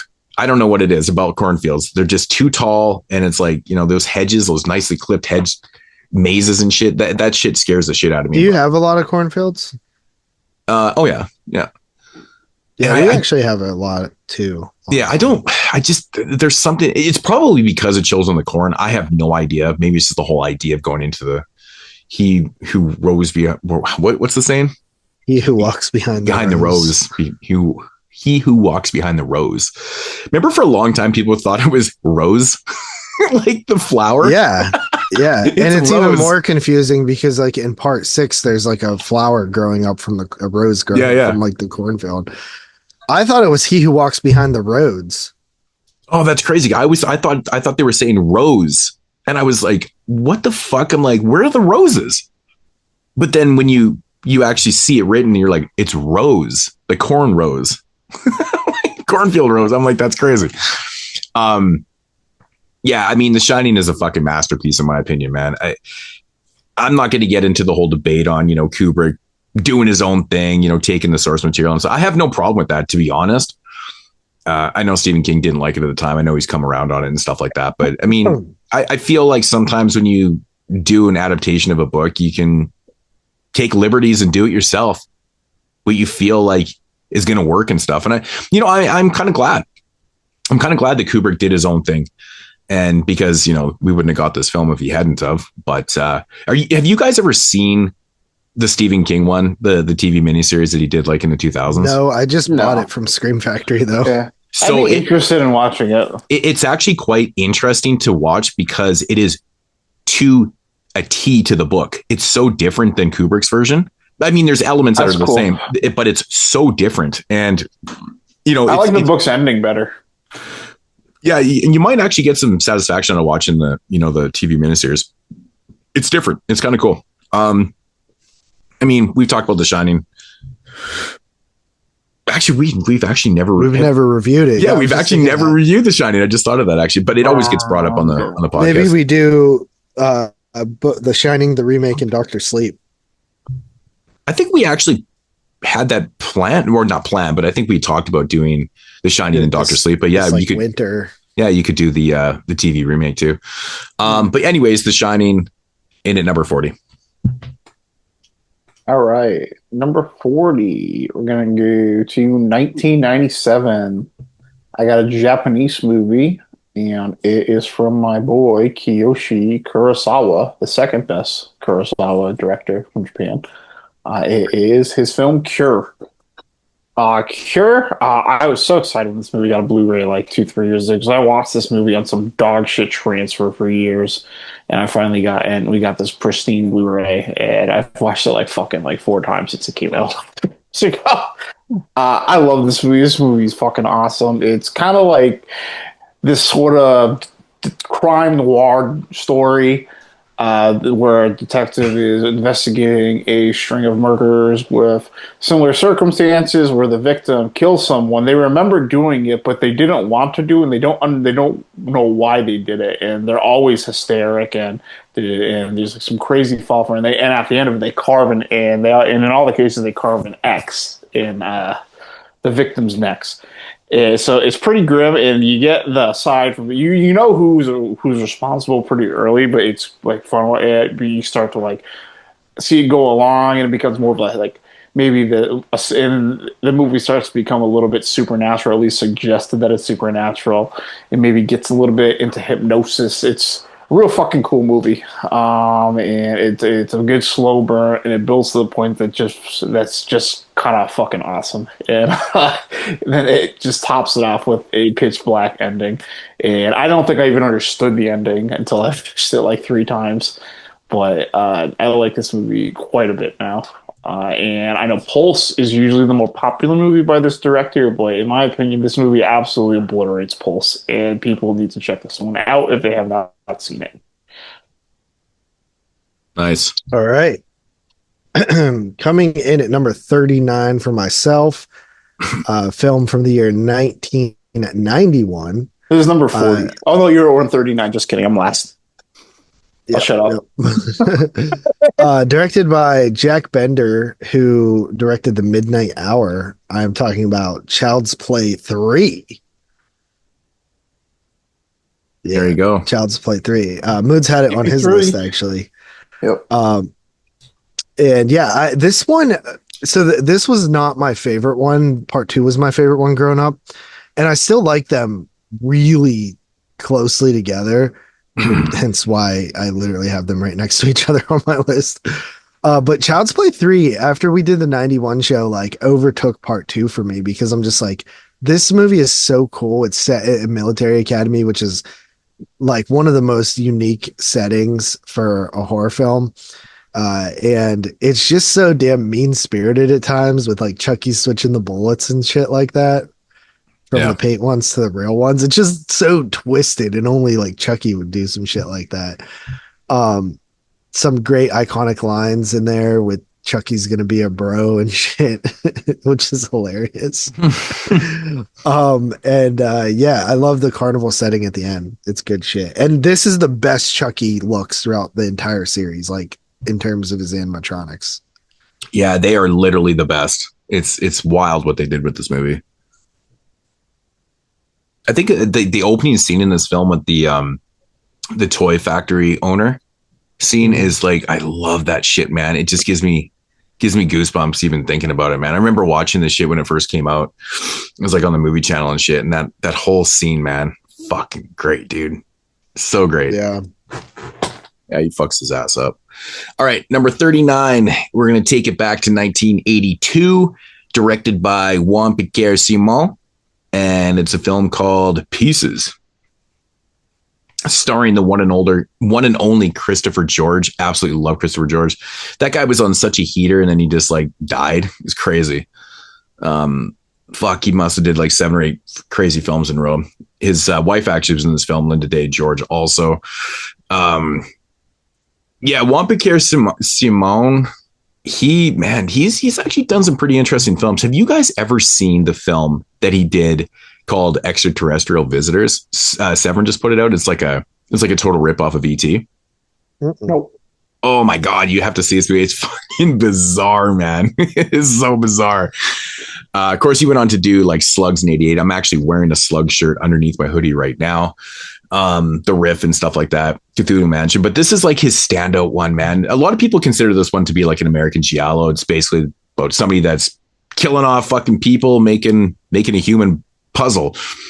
Every time I think of Pieces now, I always think about the Diabolic DVD fucking debacle that happened years ago. Remember that shit, JP? We talked about it many times on the podcast. The puzzle thing. I always think the puzzle. Yeah, we talked about that. How certain people that pre-order didn't get their puzzles. There was this big controversy that they were stealing. Oh my god, dude! Every time it just makes me laugh. It's like one of those collecting kind of memories now. That's like, damn, remember that shit? It was freaking awesome. But Pieces is great, man. It's sleazy, it's gory, it's fucking awesome. It's got some great gore and kills in this film, man. I've always been such a big fan of this one. But yeah, I mean, having Christopher George in the film, pretty much play a character that he plays a lot of the time, to be honest. But I don't really have a problem with that. So you guys are probably like, who the fuck is Christopher George? Yeah, I don't know who the fuck he is. Really? Is it like the oh my god. I might. Here we go again. I saw his face.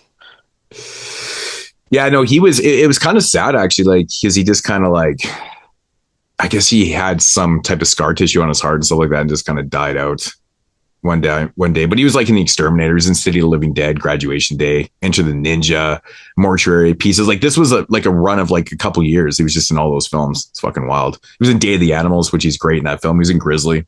So, yeah, I've seen like 6 movies with this guy. Always in The Shootist. And that's what I'm saying. Like this guy, he did a lot of, and he was a great actor. Like He's in El Dorado too. That's cool. I haven't seen that movie. That's a Howard Hawks movie. Yeah, but he's in fucking City of the Living Dead, bro. Come on, you guys know him. And JP's reviewed many of his films he's been into. I know who this is. Day of the Animals, Grizzly. Come on, we've done those. Christopher George, man, he's awesome. He had that really iconic voice too. It's fucking sweet, man. But yeah, I guess it was like an old sports injury he had, and he just dropped one day. It was kind of sad. But anyways, Pieces from 1982 in at number 39. I'm probably the only one that has that one, 100%. All right. Number 39. We're going to go into the future. Further than we've been. From the year 2026. From the year 2018. I got Ari Aster's Hereditary. This is a movie when it first came out. Really? I thought it was just the fucking tits, and I watched it so many times. I got so high on this movie, and then over the years, I probably tapered off a little, and it settled where it should be. But I thought this movie was. I still think this is like one of the best horror movies to have like this century.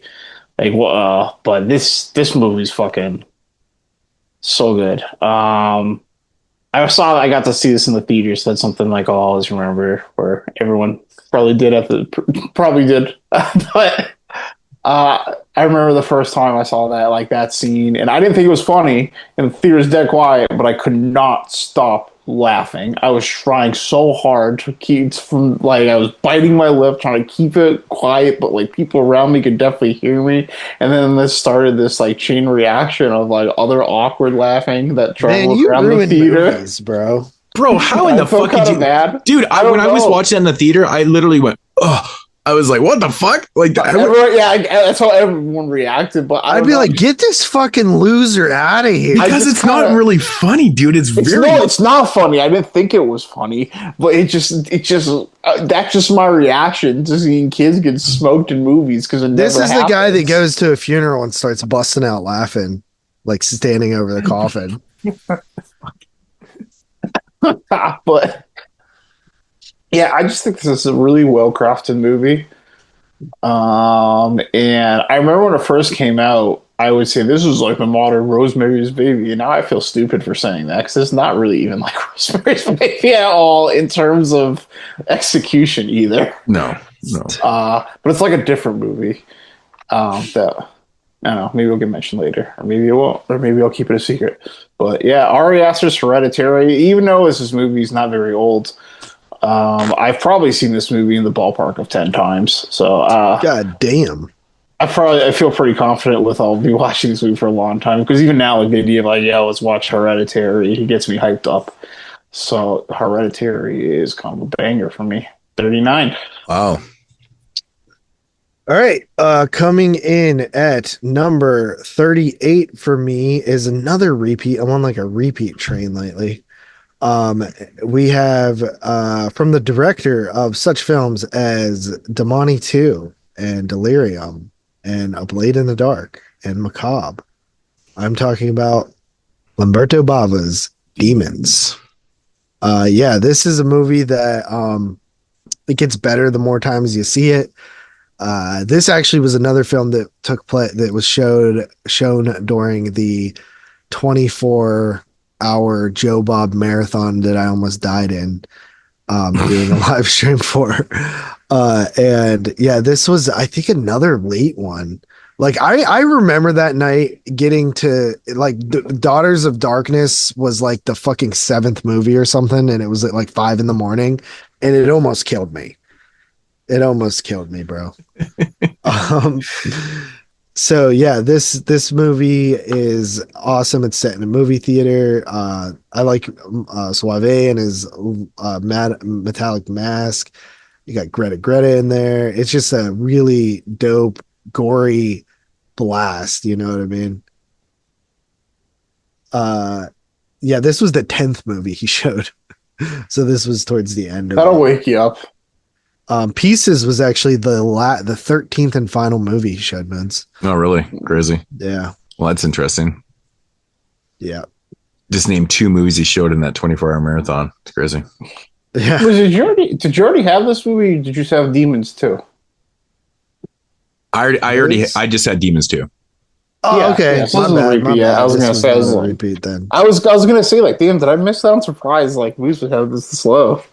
Yeah. My bad on that. Yep. But Demons number 38. All right. So number 38 for myself is from the year 2000, American Psycho, with one of the greatest performances ever. I think Christian Bale's performance as Patrick Bateman is absolutely flawless. Like, there's so many fucking quotable moments in this film, like, and just moments like I still think one of the craziest. They got Willem Dafoe in it as well. William Dafoe is fucking amazing too. Willem Dafoe. He's really good in the film too. But man, like, Christian Bale just like knocks this role out the park, man. I still think the scene where he's fucking that chick doggy style and he's like starts flexing in the mirror is still the funniest shit I've ever seen in a movie, man. It's like it's like the most vain fucking like psychopathic thing you can find. Just this guy is so self-centered. It's amazing. His character is just so awesome, man. But dude, like, one of my favorite scenes in the whole film is actually the scene where they're all comparing their business cards. And they're pretty much all the same, but everybody has a different detail to, like, you know, to highlight on it. And shit. You're like watching this going, these are all the fucking same, you idiots. It's so good, man. It's so good.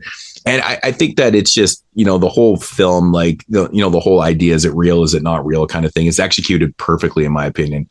It's just full of great moments and scenes. I mean, when he kills, what's the dude's name?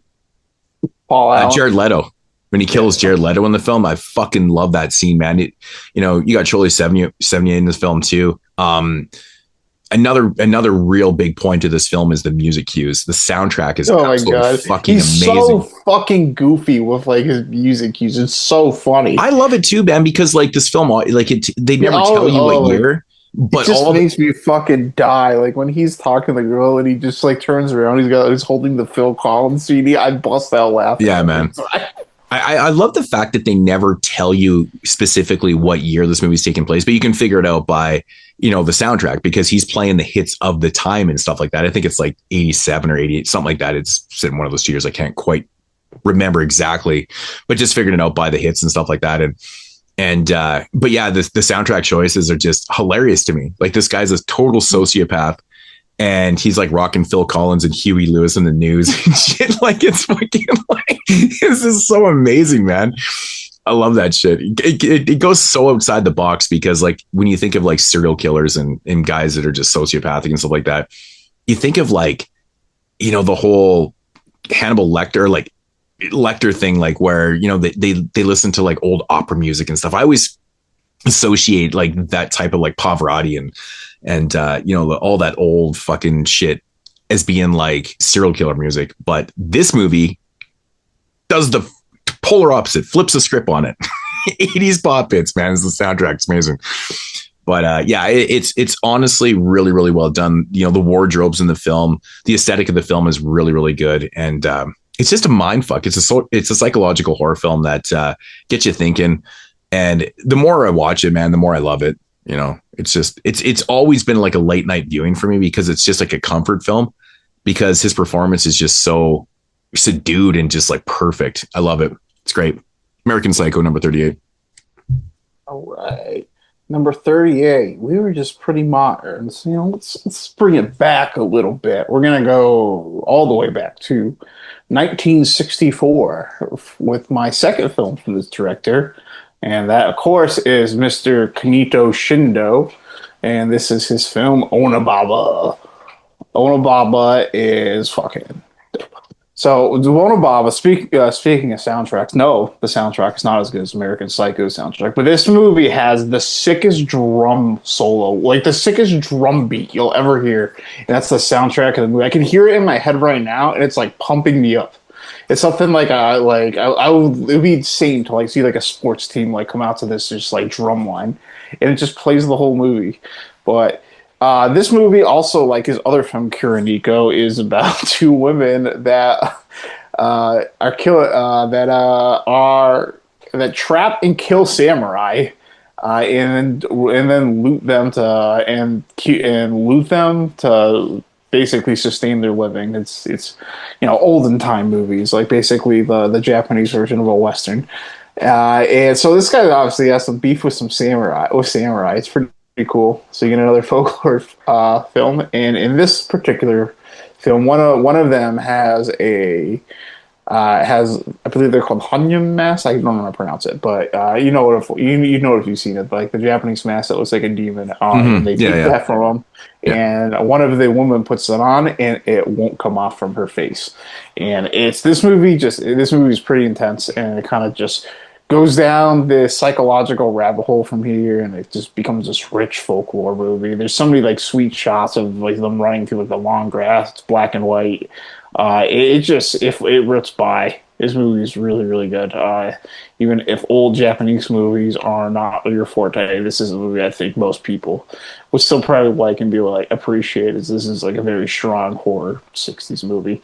And there's only so many samurai horror movies, and I really like samurai movies. So when you get to put those together and put a horror tag on it, I'm gonna jump on it. But yeah, this one's a banger. Being 64, I guess, you know, we'll talk about this at the end of the season. But Onababa, my number 38. Alrighty, good movie. All right, my number 37 is another repeat, even though I guess Demons was not a repeat. This one, I believe Tyler had on his list. It is 1981's, directed by Sam Raimi, The Evil Dead. Yeah. Yeah, this one, I actually was fortunate to see. I feel like a broken fucking record, but I was fortunate enough to see this in the theater. I've seen it at the drive-in as well, but I've seen it in the theater a couple of years ago with the cast. All three girls did the commentary, and dude, I don't know if it was like the alcohol or the weed or like whatever I was doing that night, but sitting in that theater, I actually went by myself because Carly was like busy like hanging out with friends or something at this convention in Gettysburg, and I went by myself because I didn't want to miss this screening. And I'm just sitting there like in the theater, just amazed at how like the movie is like filmed. And I always knew it was good, you know, and it was like got praise for that. That would be like, the weed. yeah. Marijuana. I'm just like, man, I forgot how fucking good this movie is. Like The Evil Dead is amazing. It kicks ass. It's scary. It's got great cinematography and sound effects, and it's actually funny because like the series is kind of known as a comedic thing now, but like if you look up the definition of a horror movie, like this is a great definition for a horror movie. It's like teens or college kids out in a cabin in the woods where some crazy shit starts happening. It's crazy, scary shit. So yeah, The Evil Dead. All right, number 37. We are going to take it back to 1988. Directed by one half of the Chiodo brothers, Stephen Chiodo, and that is Chiodo, Killer Clowns from Outer Space. The Chiodo brothers. Space, no one can hear you ice cream. Are mostly known for doing effects. You know, they're known for doing like the effects on the Critters films and stuff like that. Killer Clowns is one of those films that is just nothing but fucking fun. It's ridiculous, dude. Like the first time, well, not the first time, but I remember watching this film one time and just being like, they really got fucking like cotton candy cocoons with people in there and shit. They got guns that are shooting popcorn, and it's like these oversized aliens and like in these killer clown outfits and stuff. Like I think the whole design of this movie is just fantastic. It's very, very colorful. It really pops, for a lack of a better word right there. But it's like, it's weird too, because it's not as goofy as you actually think it would be, given the title Killer Clowns from Outer Space. And, you know, you see stills and stuff like all these killer clowns and shit, but you know, it's got a lot to offer, man. I think the aesthetic, I think the whole design of the film is just really what kind of sells this one for me, but, it's fun as fuck, man. It's one of my all-time favorite go-to late night films too. It's probably why these ones are so high on my list, because I watch a lot of these always late night and shit, but, Killer Clowns, again, great soundtrack, stupid fun. You laugh, you cry, and, it's got some pretty good kills. Number 37. Hey, number 37. Speaking of all the theater experiences that movies don't get to have, this one is actually my best experience I've ever had at a retro movie, and it might surprise you. That, of course, is Robert Aldrich's 1962 film, Whatever Happened to Baby Jane. So I already seen this movie a good handful of times. Is that 1962? Yeah. What? So I'd already seen this movie a good handful of times before I saw it in theaters a couple of years ago, and I already liked it very much. So I was already high on this movie. The thing about seeing a movie from 1962 at the movie theater, especially I went to and it wasn't even like my art house theater. It was playing it was like a Turner Classic movie. So it was at like my big like mainstream Cinemark. And the thing about seeing a movie from 1962 is people who are not old do not go see those movies. And this showing was packed, and it was everybody there had 30 years on me. And it really highlighted how much of like an absurdist like, black comedy this movie is. There was all these little cues that like maybe I snickered at that these old people were fucking pissing their pants at, and it made the movie so funny. And it just made me see the movie in like a completely different light. It was so much fun seeing this movie with the crowd, and it just accentuated all these points of this movie that maybe I had missed before, coming from this audience who it was actually geared towards. And it's such a great theater memory I have, and it's a movie that I'm always going to carry that with. I'm always going to like more because it's going to remind me of this time. It was ever at the end, everybody cheered and clapped. And usually, I think that's the corniest thing, but here, like, I was almost exhausted by like how much fun I had with this crowd that it felt earned. And then they announced Cabaret as the movie next month, and the crowd cheered even louder, and it was so fucking funny. So yeah, if you haven't seen Whatever Happened to Baby Jane, it's got Betty Davis and Joan Crawford. If you don't know who that is, I don't know, but this is an all-time classic. It's got all-time classic actresses in it. Coming from the guy who brought you movies like the original Longest Yard and The Dirty Dozen. So if you have not seen this movie, it's a high recommend. Yeah, it's amazing. Awesome. Great movie. All right, coming in at number 36 for me is a movie that I grew up watching. I absolutely love it. Love it. Tommy Lee Wallace directed 1990's It. Oh man, Stephen King's It, bro. This dude, honestly, like Pennywise is definitely one of the scariest horror characters ever made. it's good. And I love the first part, and most people say the first part is like much better than the second part. Obviously, this being a miniseries, and it is a good bit better, but I still like the second part a lot as well.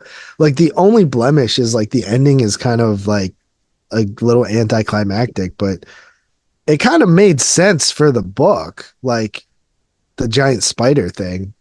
You know what I mean? It just doesn't adapt to screen the best. But yeah, Tim Curry as Pennywise is phenomenal. I also just love the characters, how each of the characters has like their own like thing or personality, and the 1960s setting is amazing. The source material is probably my favorite Stephen King book, honestly, and it's amazing. I'm really looking forward to Welcome to Derry that comes out in a couple days, a few days, maybe a week or so. But yeah, that is it. Number 36. All right, number 36. We're gonna go to Canada here. Film directed by my father, William Freud, from 1986. Killer Party. Yeah, I guess I'm a little bit biased. He's my dad, but it's a film I've always loved. Now, are you guys familiar with the artwork, JP? Yeah. Okay, I got the Scream Factory blue. Okay, so the artwork to me always reminds me of the R.L. Stine Fear Street books that later came out, like just after this. Does it not? Like if you look at this art, this is 86. It feels like it could be the artwork for one of the Fear Street books that came out from. Or like Christopher Pike. Yeah, I always thought, it's kind of interesting. This is a really fun. It's pretty campy, for a slasher film and stuff like that. It's got some pretty interesting acting. But the cool thing about this slasher film is it's not just a slasher film. It does a little bit more than that, and I think that's kind of what separates it from me. But this one is just so damn fun, man. I think the characters are really fun. The kills are really fun too, which always pisses me off because this is one of those films where it's been on record saying that there was a different cut of the film, so it got chopped down upon its official release, and I think those shavings are gone forever. So this is like the cut that we're stuck with. So I guess some of the kills, when you watch the film, you can tell that some of those scenes are chopped, right? And it's kind of a shame, it's like that Friday the 13th thing where, we know there was extended footage here, but it's gone forever kind of thing. So it always kind of pisses me off, but it's still really damn fun. I love the third act in this film. It's really great. And if you've never seen Killer Party, check it out, man. If you're a fan of like kind of later mid 80s slasher films that aren't just slasher films, it does a little bit more than that. But you can't beat the 80s vibe. This is one of the most 80s slasher films you could probably ever watch. The soundtrack is ridiculously 80s. The wardrobes are fucking straight up 80s. And this one actually, I think the principal filming started like 4 or 5 years before this, and they finally finished it in like 86 kind of thing. So, but it doesn't really look like it started like in 82 or something like that. So it's pretty interesting. It does have that like mid 80s vibe to it completely. But it's one that I've always grasped to. Love it. Killer Party. Number 36. All right. Number 36. Going to the year 1961. We have an English film from Jack Layton, and that is The Innocents. Like I said a little earlier, I'm a giant fan of haunted house films, and I might think this is the very best one.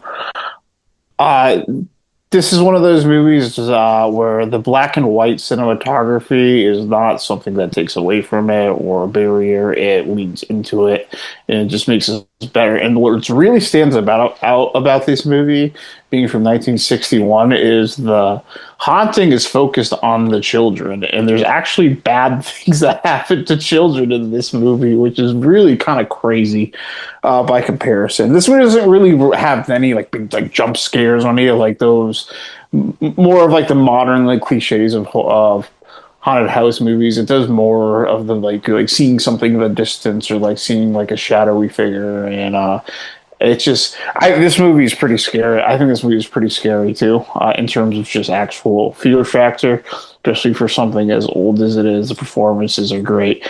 And there's always like a sense of peril to this movie, in a sense, in a real sense of tension.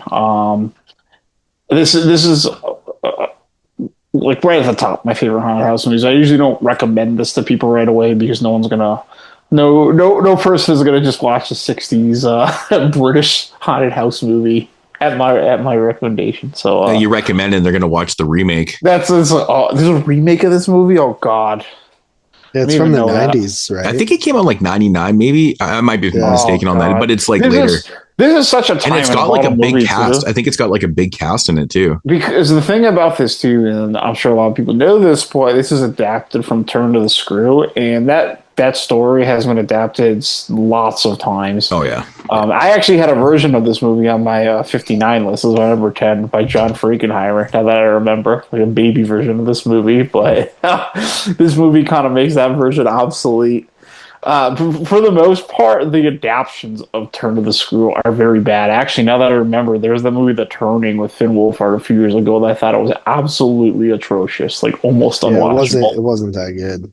And it's like that movie's it's actually very, very similar, even like writing wise, to this movie. And it just, I don't know how it makes a movie that I think is this good so bad. Like, you already have the template. But yeah, I think this movie's a real barn burner and a great midnight movie watch, especially if those bump of the night haunted house movies do it for you. Number 36. Jack Clayton's 1961 film, The Innocents. All right. Coming in at number 35 for myself is a Italian flick. I don't think it's been mentioned. It is another Lucio Fulci film, 1979's Zombie. The sequel to Dawn of the Dead, if you're in Italy. Yeah, this is a movie that over the years, it all started with that damn first, that second, I think it was the second Blu-ray that Blue Underground released for this movie. And it looked so good. And the atmosphere was great. And then shortly after that, it came to 4K and it looked even better somehow, which is just nuts. I love the island setting. I love how it has this slow, drawn out, like eye poke scene, and like the way the zombies are. It makes you just like want to see like more like of what's going on the island, like how, like you want to spend more time in this world. Of course, the zombie versus shark scene as well, just pretty wild shit that they did back in the 70s. But yeah, Zombie Flesh Eaters is the UK title, which is always the title that comes up on Letterboxd. It always drives me nuts. Yeah, it does actually. Yeah, Zombie 2, Zombie Flesh Eaters, whatever other million names you want to call it. It's amazing. And yeah, that's 35. All right. So number 35, we're going to, I guess, stay in 1986 with a film directed by Ted Nicolau. TerrorVision. TV, baby. We recently actually just did kind of like his almost like sequel. No, not really. It's like unofficial, but Bad Channels. Of course, he did the original Subspecies also. He did, a segment in the Dungeons Master. We did a bunch of the Subspecies films, actually. He's actually done some pretty good films. Kind of an underrated, low-key kind of director and stuff like that. I think he did a lot of good work with Empire. Empire was dope. But yeah, TerrorVision, man, is like a ridiculous romp. It's got one of the goofiest fucking monsters of all time. Garrett Graham just knocks this shit out the fucking park, man. Mary Warnoff, she is really great as the wife in this film too. Oh yeah. Diane Franklin, she's good as the daughter. But it's just like the whole premise, man, with the whole TV and the monsters coming through and stuff. It's absolutely ridiculous. The grandfather is great, man. Like his like fucking bomb shelter that he's got in there and stuff. It's absolutely ridiculous. The boyfriend that shows up is he's goofy as hell too. But it's honestly, man, like there's just a lot of dialogue in this film that's insanely funny. Like, like fucking Stans. I don't remember beats on. Oh God, dude! Some of his fucking lines, dude, are so funny. I'm Greek. Oh man, dude! Like, dude, when he calls a dude a homo. Look what the hell did the homo do to the jacuzzi? Fucking the way he says it, dude, it's so fucking funny, man.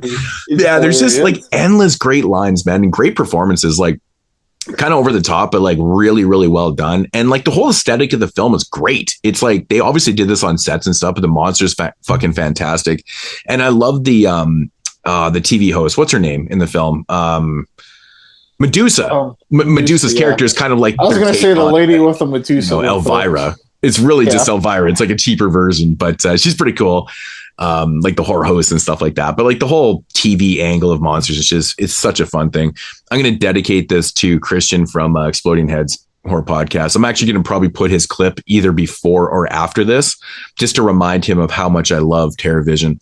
I know he was on the 86 show, and when I announced this in my top 10 list, he was like, "Really?" He actually thought you were joking. He thought I was fucking joking. And now we're here in top 100 films of all time, and it's number 35, and this guy's probably shitting himself. So, but yeah, Terror Vision, absolutely so much fun. So much fun. In number 35. All right, number 35. We're taking a trip to Venice for a movie that's not Italian. From 1973, it's Nicholas Roeg's Don't Look Now. When I had mentioned a couple picks ago that I think Hereditary is like a different movie, I was talking about this one. This is the original I'm sad, sad dead kid movie. And this is a movie when I first saw it, I actually don't think I even liked it that much. But I think I like respected it. It was one of those movies, but yeah, it's a movie that I don't think I really cared for that much. I thought it was very slow. But it's such a well-made movie. It's shot incredibly, like it's edited very uniquely, that it's something that stuck with me and kept me something interested, where I would go a couple of times over the years I did go back and see it. But I think now I've come into it where I understand what this movie is really what the focal point is. It's actually really amazing that they lay out the entire movie in the first 8 minutes in front of you, like the A to B, and it's just a puzzle to get there. There's some tropes in this movie I don't think I've seen used ever before this, but I've seen them replicated in other movies, like as recent as The Innkeepers, for example, or you get those movies about fate, and this one focuses on grief and these people driven to this. And I've seen some criticism about how bad parents are leaving, like shipping other kid off to boarding school and going and starting a new life in Italy. But if you watch this movie a couple more times and really pay attention to the beginning, especially, you'll see there's a bit of subtext to that and a bit of suggestion that makes make way more sense and makes this movie honestly more horrific when that little element of it clicks, and maybe everything altogether in this clicks. But this is the slowest of burns. But Donald Sutherland is so fucking good. The acting in general in this movie is really good. This is probably my favorite Sutherland performance. He's acting out of his mind in this movie. Nicholas Roeg in general is a very patient filmmaker. I'm a big fan of another one of his movies called Walkabout, which is a very patient movie as well, and very much in the atmosphere and vibes. It's just the kind of guy he was, and this movie absolutely cooks. Don't Look Now, 1973. My number 35. Check it out if you have not. All right. My number 30. What'd you just say? That was your number 33? 5. Oh. Okay, my number 34 is another Italian flick. It is from the master of horror, Dario Argento. I'm talking about 1977 Suspiria. Yes, Suspiria is such a good movie. I remember the first time I heard of it was on that Bravo's 100 Scariest Movie Moments. And they were talking about just like the opening scene of like, oh yeah, the girl walking through the train station, and they're like, anybody else, this would just be a regular scene, but Dario Argento directs it, and it's like, why is this so scary? Like, why is this so foreboding? Like, what the hell, man? I think like, she's that's just what walking. really She's literally just enticed me, walking, too. dude. That's special. I think honestly is what really enticed me to this movie too, because I'd never heard of this movie, and they just like they made it look crazy. Yeah, in that show. Yeah, and I was like, man, like this is fucking something cool. I need to see this. And then Moodz actually sent me my first copy on DVD, like a Blue Underground DVD. And to this day, I think my favorite 4K is the Synapse release of this movie. I agree with that. That 4K is out of this world. Absolutely insane. Yeah. It's special. Yeah. And I just love this movie. The colors, the story. Like I've actually come to love the story. Like I love Susie Bannon's like adventures in this dance school and the creepy ass witches and shit. It's awesome. But yeah. Number 34 for me is Suspiria. All right. Well, staying in Italy for my 14th time. Fuck. Is a film directed by Ruggero Deodato, and it is called House on the Edge of the Park from 1980. Yeah. Kind of like, oh man, every time I watch, like David Hess is just, he's probably the most intense villain ever put on screen. Yeah. You know what I mean? Like this is like, a lot of people classify this as like it's like an Italian version of like Last House kind of thing. Late night or Night Train Murders, kind of the same thing. But got that connection with Craven because of David Hess and stuff like that, but kind of plays the same character. You know, it's the connection. Plays a real violent scumbag. This one just has a lot to offer, man. I really like a lot of the fucking like the dialogue in this film and shit like that between, you know, Alex and Ricky in the film. I feel so fucking sorry for Ricky like the entire movie. Like Radici just gets so embarrassed through this whole thing, and like I don't know, man. There's just something about his character that it's just like you just feel bad for him the entire time. I mean, it's a trippy film though, man, because it's a bunch of scumbags. It really is kind of like a bunch of scumbags, but then it's more, and it's like a revenge film at the same time too. Great music in this one, very exploitive, very nasty. It's very horrific. You know, it just feels like it's just hard, blatant violence right in your face, but given to you by great performances. David Hess is the man. It's an absolute masterpiece of a film. House on the Edge of the Park, number 34. All right. My number 34 comes to us from one of cinema's most influential legends from the year 1964 is Masaki Kobayashi's Kwaidan. I've talked about this movie quite a bit. It was on my first episode of Hidden Gems where we talked about this pretty much all together, but it is a Japanese folklore anthology. It is 3 hours long, but it's still a fucking bop, and I've watched like 4 times in the last like 4 years. I've watched this movie super late at night even too, and it's just a late night vibe for me. I love Japanese folklore. And I think all the stories are really good. I actually like the structure in this, where the third film is like a legit hour-long, almost like short, like almost feature-length film, or feature-length film. And then you get a little dessert, a little like 20-minute one out on your way out. And you just an immaculate-looking movie. super rich in folklore, and extremely well directed. My number 34. What's up, guys? It's Mason, aka Freemason. Congrats on episode 300. Been listening to the 22 Shots for close to 10 years. Been a part of the Patron family for 5 years, and I'm really grateful for all the friends that I've made. Thankful that I've had the opportunity to join the show a few times. My first episode was the top 10 of 2023. Which was kind of a bummer year, but it was a fun show to join nonetheless. But keep the horror strong, guys. Moodz, keep up the beats. JP, the ball-breaking banter. And Tyler, the no fact-checking, pretentious reviews. I'll be a part of the collective as long as it's alive. Yeah. JP. Awesome. My number 33 is a movie, another Stephen King adaptation here, directed by Mary Lambert. I'm talking about 1989's Pet Sematary. This is another one that I grew up with, and it was like a movie that actually taught me about death, oddly enough. And sometimes it's okay to die, and sometimes death is better. I feel like this is JP's top Stephen King 100 films. There have been a lot of adaptations. Fuck, it's been a lot, man. Like, we need a stat on that. Like, how many adaptations does JP has on here?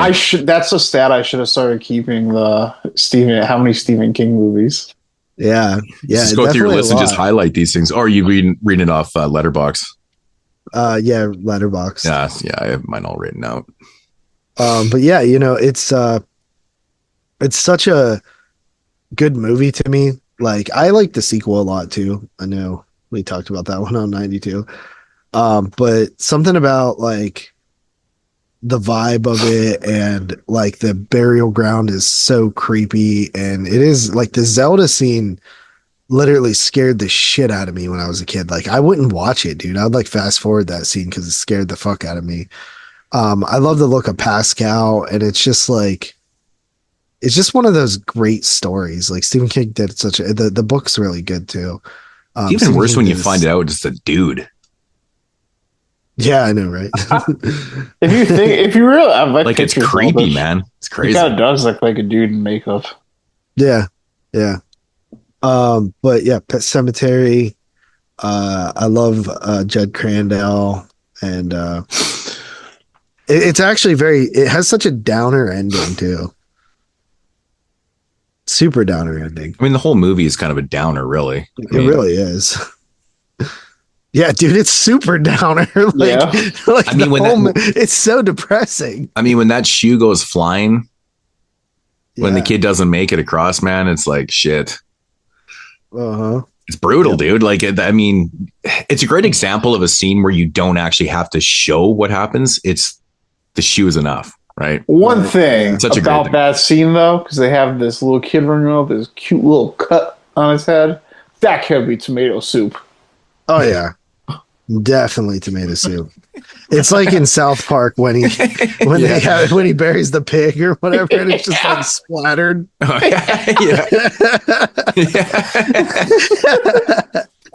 that's funny. Yeah. Oh man.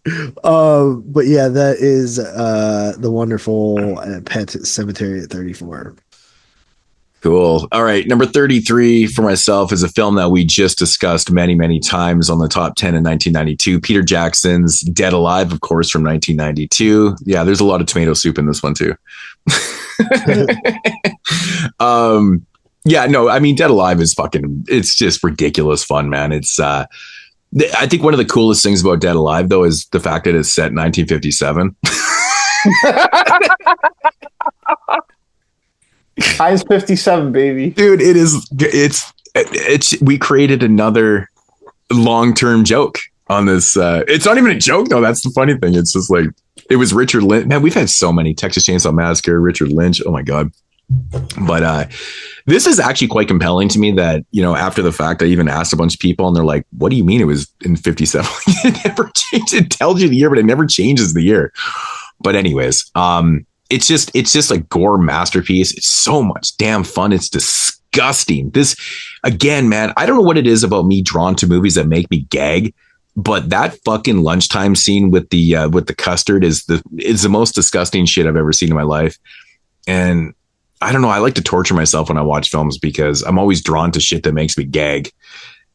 I guess I just am easily gaggable. I have no idea. But anyways, yeah, Dead Alive from 1992. We don't need to spend more time on that. Number 33.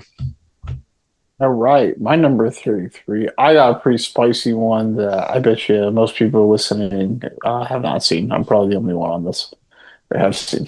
It's actually a film I talked about last summer on the Sin Bin podcast, and this feels like my cheater, but it does have a horror tag, so I'm keeping it. And that is from the year 1973. Wojciech Jerzy Haz's The Hourglass Sanatorium. This is a newer movie, but I like this movie so fucking much that I feel confident putting it this high on the list, and I think it's the type of movie that's only going to get better the more I watch it, and it's just so enamoring to me. Essentially, this is a Polish surrealism movie, and it's about this man who goes to see his dying father in a sanatorium where time does not work the same way it does in reality, and he basically feels like he's wandering through purgatory for 2 hours through like the strife through time of the Jewish faith, and it's one of the most interesting movies I've seen. It's very tonally dark and dreadful. It has like these more upbeat, like big room, but when I say he's walking in these rooms of the sanatorium, they're not like rooms. They're complete like landscapes, and it's all these dreamscapes and nightmares, and him just walking through it. And it's one of those movies that, you know, you take away whatever interpretation you feel about it, but to me, it's a movie about like having to deal with losing your parents and the fear of moving alone and thinking about all the times you have with your parents, and like being afraid to move on from the phase of your life where, you know, there's that person that was like a safety net to you, or someone that you know, maybe even coming to terms with your own mortality, that things like this aren't permanent. It's a really great film. I don't know if it's supposed to be sad, but it feels very sad, and it's very ominous, very foreboding, very colorful. It's a very, very interesting film. Again, this is going to be a movie that like someone's going to think is the most like amazing 2 hours of their life, or they're going to think this is the longest 2 hours of their life. And there's definitely no middle. This movie came up in a film discussion group I was in a couple years ago, and it got like probably like 50 to 60% 5 stars, and there's people that gave this movie like 1 star, and like, this is the most boring, like mindless thing I've ever seen in my life. But I think this movie's incredible, and you should check it out because there's only so many Polish surreals and horror movies. My number 33, 1973. We should start a tally. We should start a tally on how many films that Tyler talks about where he's like, I wouldn't really recommend this, even though it's in his top 100 favorite films. It's funny. I'm looking at this, and I was like, man, this was like a wave of like real like highbrow like artsy movies. That was like 6 like in a row. We hit a patch of like similar. I think it's funny watching that patch is like, these are movies I like so much, but it's really hard to contend with movies I've been watching for 15, 20 years. Yep. Wow. All right. So my number 32 is a first time mention, I believe. And that is 1990s Tremors. Ooh, that's a great one. This is a TV movie, man. This is a movie that always was on TV when I was growing up, and I've loved it ever since I first seen it on cable. And I think that again with like friendships similar to Night of the Creeps, like the Val and Earl chemistry with Kevin Bacon and Fred Ward is so good. And there's so many fun side characters. Of course, we got Michael Gross as Burt Gummer, who takes over the series later on. Reba McEntire's in here. I love Walter Chang and the Miguel. They're all awesome characters, and the special effects are amazing in this movie, honestly. Like the graboids are all practical, and it all looks so good. And they do a lot of miniatures and stuff in there. It's just, and it's, you know, it's kind of one of those like contained horror films where they're like, stuck somewhere. It's pretty cool. So, yes, my number 32 is 1990's Tremors. Cool. Man, I didn't even think of Tremors. That's interesting. Number 32, we're heading back to Italy for my 15th entry, directed by my favorite director of all time from 1981, The House by the Cemetery. This would be the third part in the Gates of Hell trilogy, which, you can say that loosely. I always call it the Katarina McCall trilogy, really, because she starred in all three of the films. This one's like so different. It's such a different type of entity.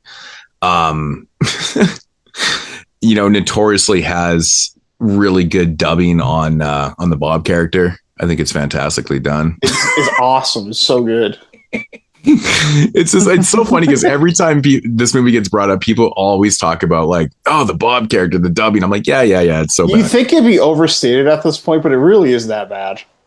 I think he's even went out on social media and even like apologized for it. He's like, yeah, they kind of did me wrong in that one because it was like quite obviously like an older girl voice that dubbed him, right? That's the thing that's always struck me is like, this is clearly like an older person trying to be a child. The Italians, obviously, that's what they did. They recorded their movies without sound and dubbed them all. But like they did this quite often with kid dubs. They would use like the opposite sex in someone that was older. It was just quite clearly not the voice of that person that you're watching. You know what I mean? Like you would think that you would try to match it up a little bit better, like try to get someone that's maybe a girl, because he's young, he's probably not puberty, so little boys sound like they're girls. They don't sound like they're fucking 18-year-old girls either. You know what I mean? Those goddamn child labor laws will take a week to record this dialogue. Yeah, it's exactly. It's exactly right, because that's why you get the older ones. But I'm sure the labor laws or the laws within their Hollywood or whatever their film industry was probably a lot different than ours. Only working 4 hours a day. That's why Hollywood has so many sets of twins, because they can use the two kids and they can film for 8 hours, right? Yeah. It's like a brilliant thing that people came up with. That's why twins have so much fucking work as child actors. But anyways, The House by the Cemetery, man. Again, it's Fulci, man. It's got Fulci atmosphere. It's so atmospheric. It's such a weird story. It's so oddly done, but I've always gravitated to this film. It's so weird. It's definitely the bastard child of the three of like, City of the Living Dead and the Beyond, because it's so different in approach and stuff like that, and in story and narrative. But I think this one's fantastic. I think it's really cool for what it is. It's got creepy moments. It's got great moments. It's got really, really great moments too. So, but anyways, House by the Cemetery. We've talked about it before. Number 32. All right. Number 32. This is another film that has probably made its way so high up this list at this point by virtue of every year it gives me a reason to watch it. And that, of course, is from 1974. It is Bob Clark's superior Christmas classic, Black Christmas. And it took me, I always remember this, it took me 3 watches to even like this movie. I remember watching it once, thinking this is whatever. I didn't really think this was good, and watching it again, saying I don't see what the big deal of it is. Then when I moved here in this house in 2018, I remember I bought the Scream Factory Blu-ray, and I said, all right, I'm gonna watch this again. And the third watch, I was like, okay, I get it now. Black Christmas is really good, and I've just watched it like every year since then, and now. Yeah, it just I fucking love this movie. Really took 3 watches to be like, wow, this movie's actually pretty good. It took me 3 watches for me to even like this movie. Yeah, and I was literally wearing my Black Christmas shirt today while I recorded a video for tomorrow because it was a Canadian film. I'm like, I gotta do that. I think the more I've grown to like learn and appreciate cinema and gone back to like the primitive end of cinema, is I really love movies like this that maximize having so little to become something so effective that resonates over time. Yeah. And this movie has such a simple setup. Like you can make this movie for the cost of like a ham sandwich. You know what I mean? And it's something that it's even 50 years later, people are still discovering and really, you can see the influence even in like slasher films and just that. Voyeurism wasn't new at this point. And probably honestly took a lot of inspiration for movies like The Rear Window and how many films ended a film like Black Christmas? And I'm not talking about the ambiguity of like the killer and stuff like that, but I'm talking about like how how they ran the credits with the panning back of the window and ran the credits through the whole time. Like it's still in live time and they run the credits. Like it's creepy as fuck, right? Like it's really so cold. It's one of those movies where you can watch the entire credits because you're like, is something going to happen? Yeah. It's crazy because it's still shooting. It's a still shot, but there's shit happening. And it's like, I think it's honestly the perfect way of ending a film. I think of the way like that it shows you like she's there and everyone can see her like bright and clear. It's so cold. I love it. Yeah, man. In physics, like the movie feels physically cold throughout the whole thing because it's obviously, Christmas time and stuff. Yeah. Shot in Canada. And it just has that vibe to it. Just feels, but it's a perfect vibe because the movie is like, what the fuck is going on here, man? These people are disappearing. Like they're fucking dying. Like, it's crazy. Yeah. I love it, man. And it's got hockey scenes. It's got hockey scenes. It does. Yeah. Giant, but this movie has probably definitely benefited, or I should say benefited from every Christmas. I'm like, all right, gotta get Black Christmas in. And it just grown up there, and I'm sure this is probably like the lowest it'll ever be. It'll always stay in somewhere in this area for me. JP's where's your remake? Black. Yeah, where's the remake, dog? Well, I got 31 more picks. It's true. Dude, Spooky Celluloid is going to shit on your picks, man. He's going to be like, the fucking remake and you didn't even have the original? What the fuck, man? He's got 31 more picks. I got 31 more picks, man. I would put money on it that he doesn't have the original in there. How much money? Oh, well, you just might have given that away, but maybe. I don't know. He seems to go back and forth on it, man. He always talks about how I swear I heard you say that you like the remake more, but maybe I'm just making shit up. So continuing along here with my number 31, it is 2007's Trick or Treat, another repeat here, Michael Dougherty. It's like, in terms of anthologies, man, like it done it in a way that not many anthologies are capable of even attempting to do with the interwovenness of it. I think that this movie is brilliant. It's a shame. It really is a shame that it never really got its full theatrical run. It has a good cast, and you have, honestly, all the stories are great in this movie. And Sam is probably one of the most iconic characters who only has one film. Like like Sam has infiltrated, pop culture, and how many, Spirit of Halloween shit is there with Sam. It's just insane. And he only has the one film. It's kind of crazy. Name another icon that has one movie. Yeah. That's as popular as Sam. Yeah, no, I've talked about this too. It's pretty wild, actually. It's just such an iconic look. Like the design on Sam is like, it's just perfect. It's like perfect. Yeah. Yeah. But yeah, Trick or Treat 2007 is my number 31. Okay. So my number 31 is a film directed by Chuck Russell, who did, of course, Nightmare on Elm Street 3, Dream Warriors. And this was the film he did right after. In 1988 is The Blob. I always thought it was so interesting with Chuck Russell. Like, he went on to recently seen a thing, him saying how he would like to do another Elm Street.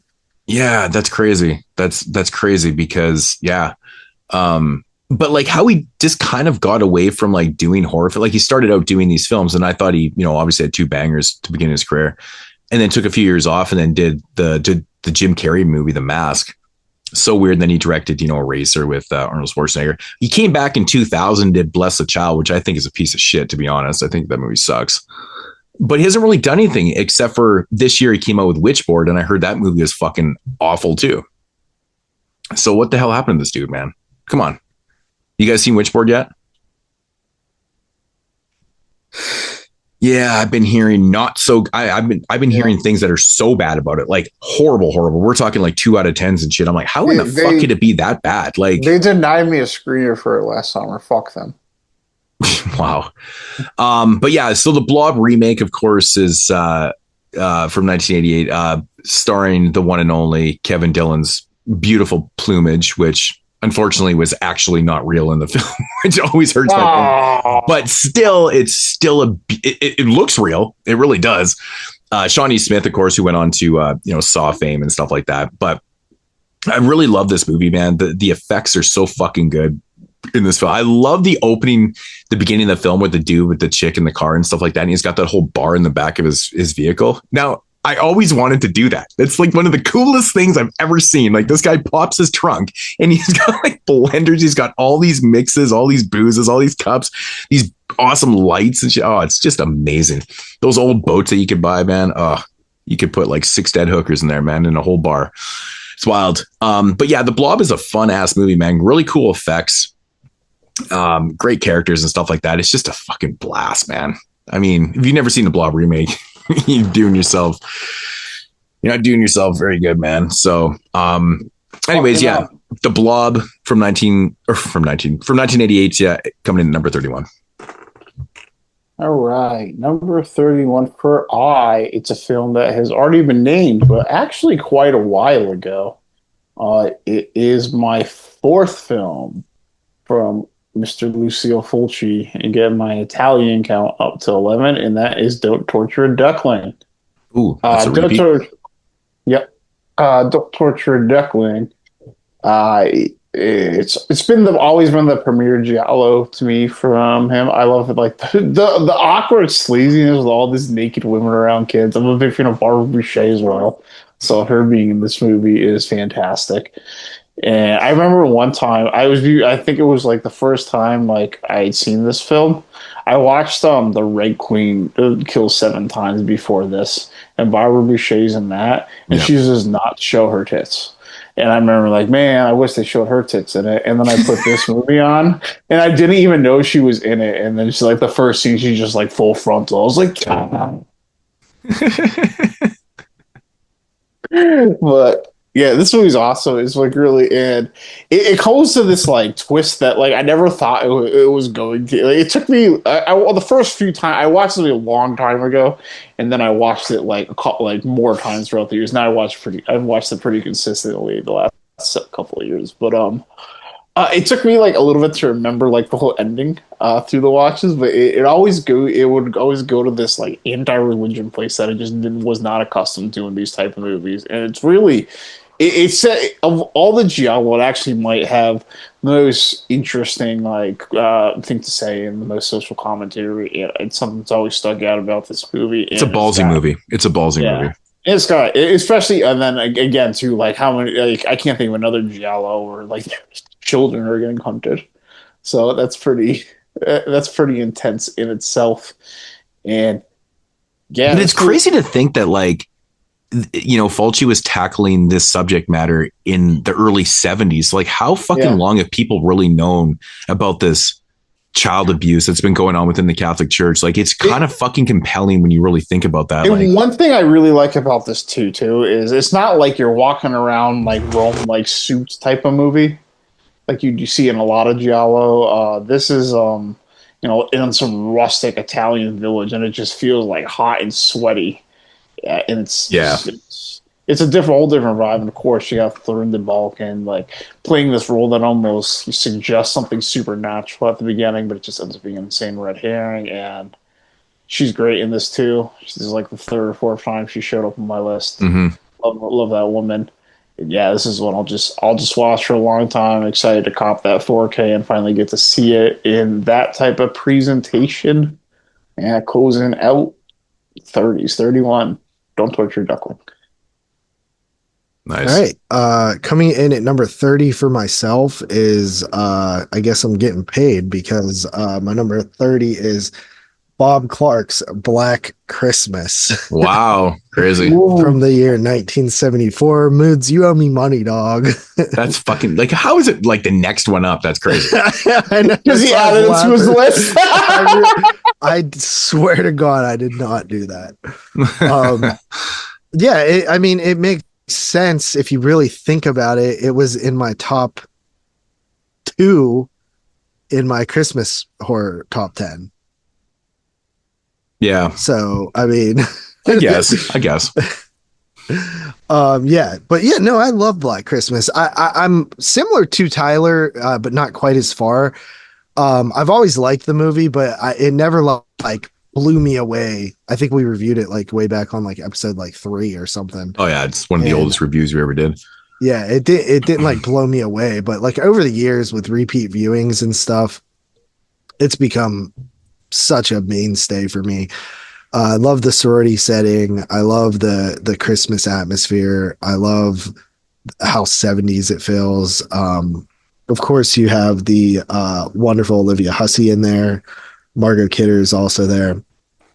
Just a great, awesome movie. Yes, I like it more than the remake, but I do like the remake, as you know.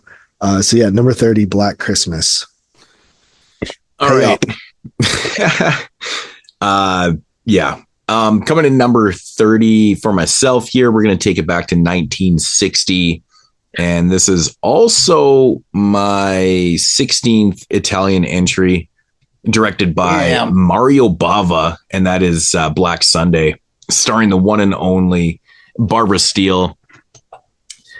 I've always said this is probably like one of the most atmospheric films I've ever seen in my life. I remember watching this, probably back in the 90s for the first time and being like, damn, this movie has got crazy fight. Like, it was just chilling. It was like a chilling atmospheric film that just like stuck with me for years and years. And I don't think I even saw it again for like, it must have been years. I don't even remember how I watched it, but I don't know. It was sometime in high school. And then of course, it getting its releases throughout 2000s and shit like that, and just getting its love. And then this one probably needs another release. Where the fuck does this one stand now that I think about it? Didn't they just get a 4K from Screen Factory? No. Am I wrong? I thought I saw. The Screen Factory didn't put out Black Sunday. I swear to God, I thought I saw in some of the posts of their cards today in one of the group chats. Wow. I don't think so, but if they did, that's fucking insane. But I'm gonna double check. Maybe I'm being stupid. I'm gonna double check. I mean, I know Arrow was putting it out in the UK and stuff like that, but like the rights in Region 1 for Black Sunday, I don't even. Yeah, no, it is. Dave Z bought it. Black Sunday Collector's Edition 4K. Yeah, from Shout Factory. So is that a 4K? I thought, is that not a Blu-ray set or is that a 4K set? 4K. Oh, it's a 4K set. Oh, okay. Shit, I thought it was a fucking Blu-ray set. All right. Well, I mean, I'm pretty sure that those versions are like, they don't have all the cuts on them, which is super fucking annoying. Yeah, I'm not looking into what's on it, but it's just, they have a 4K. I think they have a lot of the American cuts, like the AIP cuts and shit like that, which is interesting. So, I mean, otherwise it'd be like the Mask of Satan kind of thing. But Black Sunday is one of those like very kind of like atmospheric foreboding films that just accentuates witchcraft and witchery so well. Love The Mask. I love everything about this film. I think it's, again, this is another one of those late night films that I love to throw on by yourself. Oh man, I'd love to watch this thing just sitting outside and, screening it on the projector and shit like that. Oh, that would be fucking awesome. I'm going to do that sometime. It does have 2 cuts on it, by the way. Yep. Because I think that some of the versions that Screen Factory put out doesn't have. There's so many different fucking cuts of Bava films. It's ridiculous. But anyways, that's why I like all the Arrow versions, because they had everything. And I know when Kino was putting them out, you had to buy like separate editions just to get all the cuts. And I'm like, what the fuck is that? That's bullshit. Anyways, Black Sunday in at number 30. All right. Number 30. I'm getting very modern on this one. So modern that it's wild as number 30. But my number 30 film comes from 2019.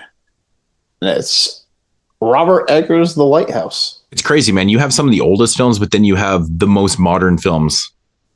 Yeah. Like, I think my most modern film, must be as of right now, 2010. Yeah. I think you had a 2010 pretty early on. Yeah, this is my most modern one, 2019. I think JP had a 2019 also, right? But did you say The Lighthouse? The Lighthouse. Wow, crazy. I haven't seen it enough. It was like my number one film of that year, but again, it's funny because The Lighthouse was my number one film of whatever the year that was. Yeah. And then at the time, that would have not been my number one film. It probably would have been like around like number 4, but now without a shadow of doubt, like not close to my number one film. And Hereditary was also my number 1 of whatever year that was. Yeah, that would have been my number 1 then. It would have been 2018. That would have been a slam dunk one. But yeah, I think this film is the best film of the Eggers Aster head-to-head battle. I like this movie quite a bit. It's essentially a remake of Hour of the Wolf, and maybe that's why I like it so much. But this one's much more funny. And I love black humor, surrealist horror, and this just does that. It's got the cinematography in the movie so fucking good. This one actually is New England. This is not a California movie, but you get that 1890s New England setting. You get these seaside goals, and I just love the chemistry. Dude, I'm pretty sure they shot this in Nova Scotia, and I know they probably did. No, I think they did. They shot it in Canada, like right but on it the says coast. New England Island in the 1890s, so I'm sticking with it. Yeah. I think both the performances in this movie are absolutely fantastic. I could, depending on the day, I could decide who I liked better. But they're both fucking so good. I think these two are tremendous chemistry. I've probably watched this movie about 7 times since it came out. Something in that range. Wow. So I've seen this movie quite a bit. I like this movie that much, and I think it's a fucking blast. This is a movie I do like watching at night because I think this movie's hilarious too. I love all the fart jokes. I love Robert Pattinson getting drunk and saying like, "If I had a steak, I fuck it." It was so fucking funny to me. The whole Defoe goes on his rant over the cooking. It just comes together in this dark folklore tale that plays like right into like a storybook, and it's just so much fun. And I think this is a movie because of how like much period piece it is, how simple it is, and how the things about this movie that are so good are the aesthetic of it and this chemistry between actors. Is going to be one of those movies that really lives on for a long time. All right, are you done blowing Eggers? I got 29 more picks. Okay. Well, don't count your Eggers before they hatch, because going back to back with Tyler, I have a different Robert Eggers movie for my number 29. And I am talking about 2015's The Witch. And honestly, I could say a lot of the same things that he said. It's a good period piece. It's like half the stuff he was saying applies to this movie as well. Yeah. Set in 1630. One of the things I absolutely love about this movie is just how like authentic it feels to the time period. It seems like they really Eggers. I mean, I know he did just from the research is crazy about him. Like the research is insane. I think that Anya Taylor-Joy is phenomenal in this movie as well.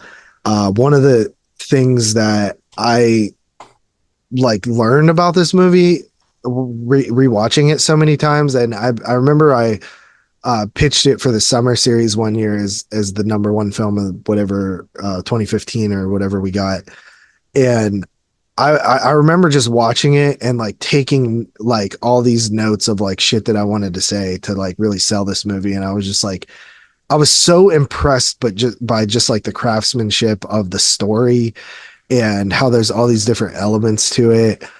Even as something as simple as like the fact that, you know, they're this family that goes out and is kind of banished from the town because they're too religious and they're not feeling the vibes of the town, not following the word of the Lord and shit. And then all this like super dark stuff happens to them, and they're, you know, primarily growing corn. And as we've talked about before with like Children of the Corn 2, the ergot mold that grows on corn that can cause hallucinations, especially in children, as the one guy says.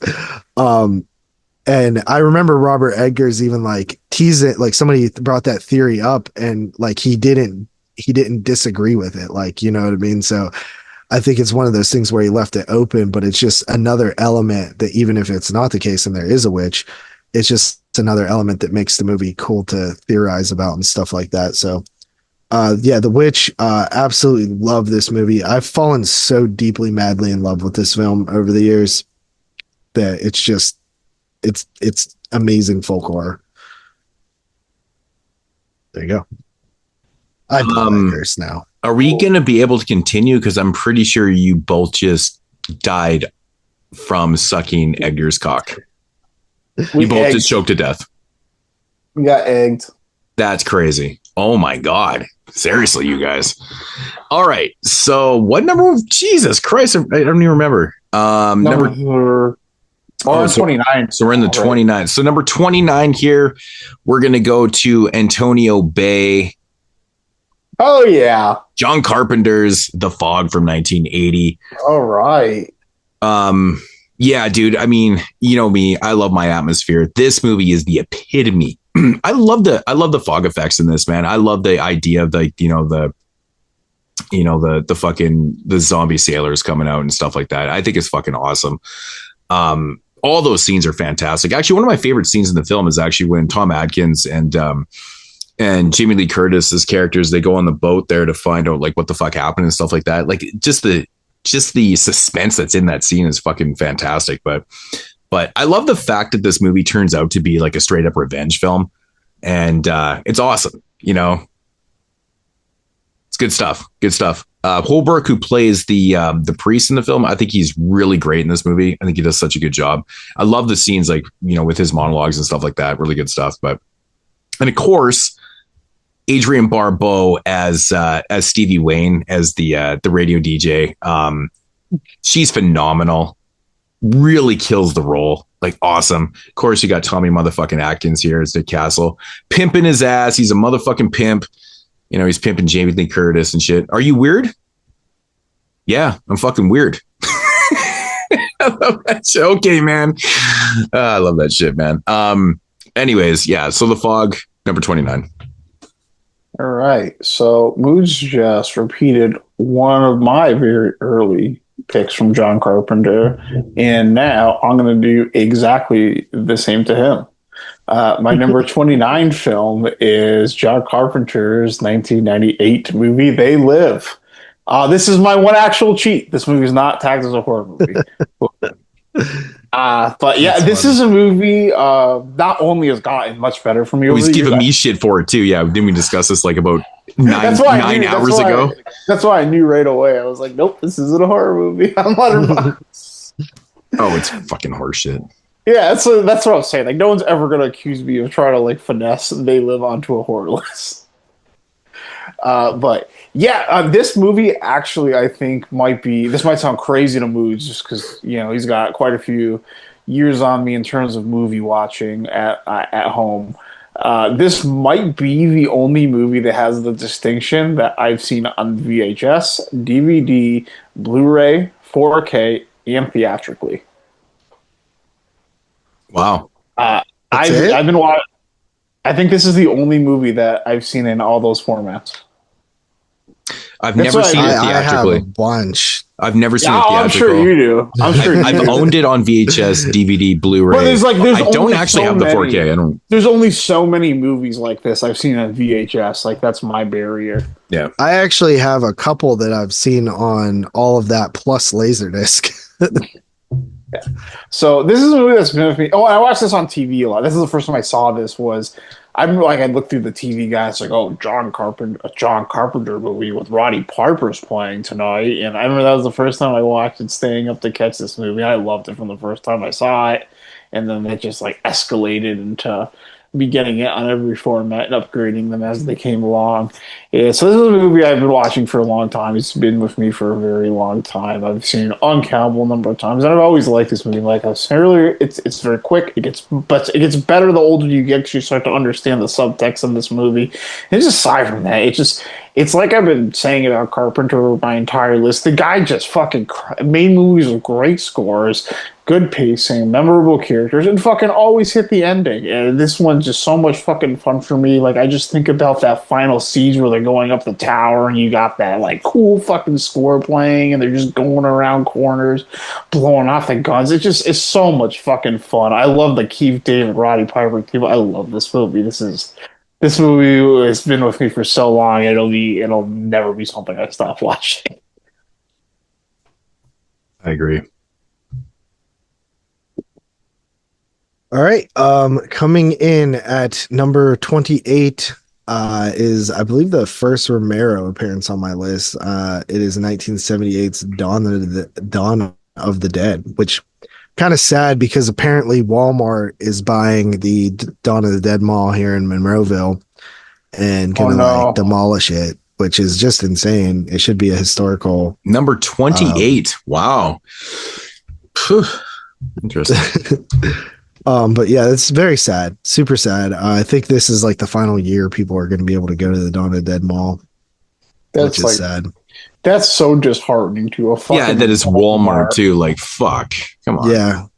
Fucking losers. Yeah, that's lame. But yeah, Dawn of the Dead. I love all the cuts, honestly. The Argento cut, the regular cut, the extended cut. I think they're all good. Mm-hmm. And sometimes I like watching the Argento cut. Sometimes I will like watching the extended cut. This is another movie that feels always in line with the October season for me. It's such a classic, zombie film, and the mall setting is great. You really love the characters and start to like be so invested in them. It's such good shit. So Dawn of the Dead, number 28. All right, my number 28 and my 17th Italian entry. We're going to take it back to 1975 with Argento's Deep Red, starring the British actor David Hemmings and, of course, his partner at the time or wife, whatever, Dario Nicolodi. Score done by Goblin. This movie is perfection to me. I think it's like the epitome of giallo. Just, it's so fucking good. It's so good. The story's amazing. I love the way this thing. JP is fucking running this. I fucking hate this movie. He's always crying about Deep Red. Yeah, I love the progression of the story, man, and like where it goes and stuff. Like there's I mean, it's definitely one of those movies where you're never figuring it out. You just aren't. And I feel like there's ridiculous. Yeah, and like, do you think it's cheating? No, but either do I. I've heard people say it's cheating. I'm like, I don't think it is either. And like, that's the thing with some giallos, though. There is cheats in giallos, and I feel like Argento did that with Plumage. So a tiny bit. I showed this to my girlfriend last weekend. She looked at my whole list. I sent her my first rough draft, and I said, pick anything. She's like, I want to watch this movie. She picked Deep Red. And she thought it was okay. She thought it was all right. She didn't love it, and she thought she took a bit to get. Which cut did you watch? Which cut? We watched the long cut. Oh, you guys watched the long cut. I said, this is the only way I'm watching this movie. Dave Z is freaking out right now, going, "Don't watch the long cut. Don't watch the long cut." He hates. He likes the shorter cut. When she got before we got to the review, I said, "Who do you think the killer was?" Who do you think the killer is? And she guessed Carlo's friend. Okay. That he goes, like the gay guy that like he goes and finds that. He guessed him. She guessed him. Right. And I did tell her that like these movies usually have a ridiculous like what person was in it for a scene type of ending, and then the Carlo thing happened, and then like it does the red herring thing. She's like, I thought that didn't make sense, and then it gets to this thing, and it shows him like it was kind of, I was like close. It was like Carlo's mom, and she just busted out laughing. Yeah. I mean, it is true. Like it's kind of a trope a little bit where, certain directors will give you the killer in like the opening scene kind of thing, but your mind is always like, that can't be it. Right. And that's why there's so many damn red herrings. It's to throw you off. Right. But then he comes right back to it and you're like, oh, fuck, it was too, motherfucker. But no, I think this music's just brilliant. The music cues are fucking phenomenal in this film. Like the Goblin score, like when it kicks in, it's so good. It's so damn good, dude. It's like so, like I watch it. Like being a music and a fucking film lover. I'm just like, I notice that shit so much, and it just gets me so amped up. Like I'm sitting there, like when I watch movies like this, I don't sit back. Like I sit on the couch. Like it's weird. Like I know it's not comfortable for most people, but like I'm one of those people. I'm just like so engaged into it, and I'm like leaning forward. I'm like, fuck this. I need to get into this. But Deep Red does it to me. I'll watch a long cut too. I like both cuts. I actually prefer the longer cut. That's just what I do. So at this point, I don't like the shortcut. Yeah. I think the longer cut has a little bit more, and it does a little bit better for it. So I like the things that it cuts out, and I think the things that cut out are make it a better movie. yeah, I do too. I don't know, whatever. It is what it is. Anyways, that's Argento's Deep Red. We have an extended review of that somewhere, but number 28. All right, number 20. My list. Where'd it go? Okay, yeah. So only the second time, we will have a film that will be joining the all three list tier. And that movie comes from 1979. It's Ridley Scott's Alien. Nice. This movie is a fucking masterpiece. This movie that's been for a long time, but this is actually another movie I liked, but I honestly thought it was a little dry when I was younger. But I grew out of that, and I eventually recognized this movie was just straight up fucking masterpiece. But last year I got to see it in the theater, and that was just such an insane experience. It just like really like made me appreciate everything about this movie, to the design, to the texture of like the character, just like we talked about earlier, basically being space truckers, and the real like horror, containment, and like tension this movie gives you, that last like the self-destruct pod sequence with Sigourney Weaver running and like hoping to not run into this fucking alien that's ate everyone else. It's just intense. It's perfect. This movie is a hard 10 out of 10 masterpiece. One of the best horror movies ever made. I wish I saw it when I was younger, honestly. And yeah, this movie is incredible. Awesome. Only the second three-peat. That's kind of surprising. Yeah, I'm surprised. I think we'll eventually have more. But, there's only 2 three-peats? Wow. Only 2 three-peats, and we're down. And one of them's Tales from the Hood. We're at number 20. And we're in the 20s. Yeah, we're in the 20s. Tales from the Hood and Alien. Yep. Coming in at number 27 for me is a little film directed by Joe Dante. And it is another Christmas horror film on my list. I know I've had a bunch, but that is Gremlins. This is such nostalgia for me. Like, I watch this shit every year. I love it. It's one of my most logged films on Letterboxd for a reason. Hell, I went to Dave's house a couple winters ago, and we fucking watched Gremlins. It's so easy to watch for me. I love the atmosphere. I love it's a gateway horror film again. It's Zach Galligan's good. Phoebe Cates is good. Dick Miller in there, the homie Dick Miller. But yeah, love Gremlins. Gizmo's the fucking cutest thing ever. I totally want one. The rules might not make the most sense, but I'm okay with it. It works for me. So yeah, that is number 27, Gremlins. I don't think anybody's surprised that one made my list. Not really, but it's an interesting choice for number 27, because my number 27 pick is also directed by Joe Dante, and it's the better of these two films, and that is 1981's The Howling. How fucking weird is that you had Gremlins at number 27 and I had The Howling? That is really strange. Starring my homegirl, Dee Wallace, one of the nicest people I ever met. She was just such a doll. Absolutely love this movie. Yeah, I love the story, dude. I'm a big fan of the story. I just, werewolf films, in my opinion, are very, very hit and miss. But I think there was a reign of films in the early 80s that kind of like stood the test of time. I think The Howling's one of them, man. Most people gravitate towards Werewolf in London, but for me, it's The Howling. I mean, I'm not saying The Howling has better effects in it than Werewolf in London, but I just prefer to watch The Howling. Again, I love the performances. I love the story in this film. I just love, Dee Wallace is just such a doll. And, again, it's atmospheric. It's shot really well. Actually, the soundtrack is really good for this film too. It's everything I love in a film. And it's It's why it's in at number 27 for me. It's definitely, it's a go-to film for me. I've seen this film so many damn times that I've always been partial to this one. 27. All right. Number 27, I got another repeat. And we're going to go back to 1921. It is Victor Seastrom's The Phantom Carriage.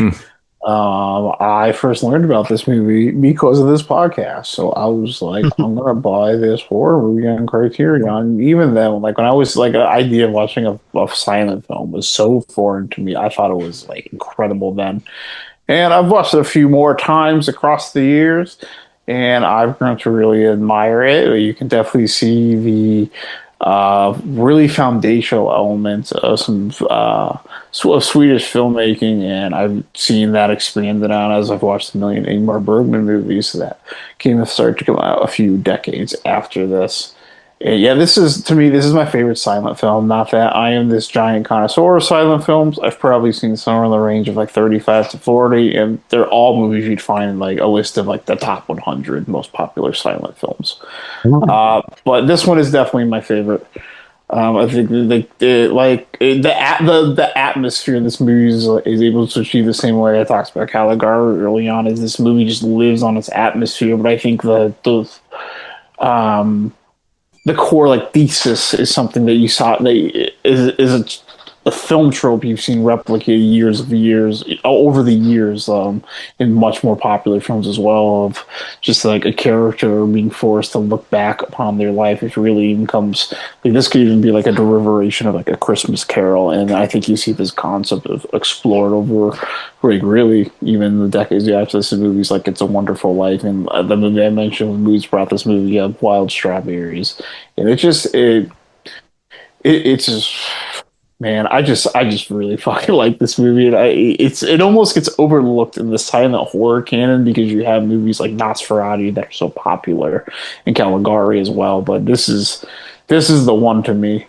Victor Seastrom was a beast in the silent game. I think 4 of his films, and if you haven't seen this one, even if the idea of a silent film seems very off-putting or even intimidating, I think this is a very good starting point. It's my number 27. Awesome. Good pick. My number 26 is a movie that has been mentioned before from Mr. Robert Cummings. We have The Devil's Rejects 2005. Yeah, so Devil's Rejects. I think it's Rob Zombie's masterpiece. It is truly amazing. Like I love this movie whenever it's just the opening, whenever, the song kicks in with the freeze frames and stuff. It's just, I love the style. I love the look of the movie, the 70s. These actors all fit their roles so well. I mean, Bill Moseley is like such a Charles Manson type character in this movie. It's ridiculous. Ken Forey's in there. I mean, the cast is amazing. I think this movie also, just like when it came out in the theater and like on disc when you watch it at home or VHS. I actually own this on VHS. It was one of the last years of VHS production, I think, 2005. But it's such an intense movie, and again, like going back to like the types of stuff we were getting in the theater, like this is vile and violent, So yeah, Devil's Rejects number 26. Alrighty, so number 26, and we're gonna go back to Empire Pictures, 1985, Stuart Gordon's Reanimator. Yeah, I mean, starring Jeffrey Combs. He's pretty much my favorite actor of all time. Barbara Crampton. I love her, man. I swear she's like the ageless wonder. She just doesn't get old looking, man. It's crazy. But good to see her back doing her thing nowadays and stuff like that. But Reanimator is one of those amazing, kind of zombie films. You brought up the fact that like, they ripped off, Charles Band ripped off the fucking Psycho. it was intentional. I'm pretty sure it was intentional. It's not like they just, well, we're going to use these notes and we're going to change it up a little bit. And it's not like the Ice Ice Baby thing, or they claim it wasn't, but like, this was kind of intentional for that reason and stuff like that. But Herbert West is actually one of my all-time favorite characters in any type of film. I love his performance. Like Jeffrey Combs knocks us out the park in all three films, actually, all three Reanimator films. He's really good in the films. But yeah, this one is like, it's absolutely amazing. It's, the effects and stuff. And, you got the classic, like giving head scene and stuff like that. This shit's amazing. But I mean, this one's just a ball of fun. The setting's awesome. Performances are great. Effects are really kind of what sells it for me. But it's just an all-time fun watch, man. Reanimator, number 26. All right, number 26. I got kind of a spice one here. It comes from a director who's definitely not known for his horror films, and of course is Michael Mann. And this is his 1986 film, Manhunter. Man, I thought you were going to say The Keep at first. I was like, really? As I said, I forgot about The Keep until I mentioned. I thought he said Spice One again. I thought he said Spice One too. I'm like, man, brain running down the drain like the LA floods. Spice One. We just brought up Tales from the Hood again, so I was like, yeah, Born to Die, bitch. Manhunter it's a vibe. I almost like Michael Mann better before he had unlimited money and giant and like all these giant actors at his disposal. Well, that's how I feel about Peter Jackson. Like Peter Jackson's first like 5 films, man. Like, come on, bro. Like, I mean, The Frighteners had a budget, but like, yeah, and like this movie has a budget. But we're not talking Lord of the Rings. Exactly. Like, this movie has a budget, but it's not fucking Heat. Yeah. Oh, I know Heat would, but then again, you have to remember Heat was a big budget film, but they also spent probably $100 million just on fucking getting the actors in the film. Yeah, exactly. But he's got a little, a little more intimate here, a little bit, closer to the product here. Because I fucking love this movie, and I love Thief that came out a couple of years before this with James Caan. Yeah, that's a great movie. They're both just like these sleek fucking. Like the thing about the way Michael Mann makes movies is he puts in these sleek like synth like 80s like retro pop songs and like it's just a whole vibe. He even does it in The Keep, where you just get these. Eventually, at some point in the movie, someone's just going to be too cool for their own movie, and some 80s electro pop song is going to play, and lights are going to flash, and it's just going to be the best thing you've ever seen. This movie, I like cop movies in general. I like how just like suave William Peterson is in this movie. He's made to be a cop, and he just like, I love when he just call you like, I'm gonna get you, my man. And no, Brian Cox is not as good as Sir Anthony Hopkins, but few people have ever turned in a performance like that. But I think he kind of gets the shit end of the stick as Hannibal Lecter, because he doesn't have a lot to do with it here, but I think he does a good job, and I do remember. I find his performance memorable. You got Tom Noonan in the film as the Tooth Fairy, who's been in horror movies forever. He's like in movies as old as this, and he's also in like Ty West movies. So he's a very cool guy to have in this. Dennis Farina, built to be a young Stephen Lang. I didn't even know that was Stephen Lang until I had seen this movie several times. But Stephen Lang as the reporter that gets burned to death. This movie just comes together, and your typical like cop drama, like core thriller ending, and it's just fucking so cool. And I've just always liked this movie. And then you get to the end, and it just goes out to some other like electro 80s pop song, and I just like go away every time with like smiling. This was such a cool fucking movie, and something I've watched over and over since I've seen this movie. So, yeah, 26, Michael Mann's Manhunter. Hey guys, this is Calvin McCarthy from 7th Street Productions, and I just wanted to congratulate you on 300 episodes. That's really amazing. Keep up the good work.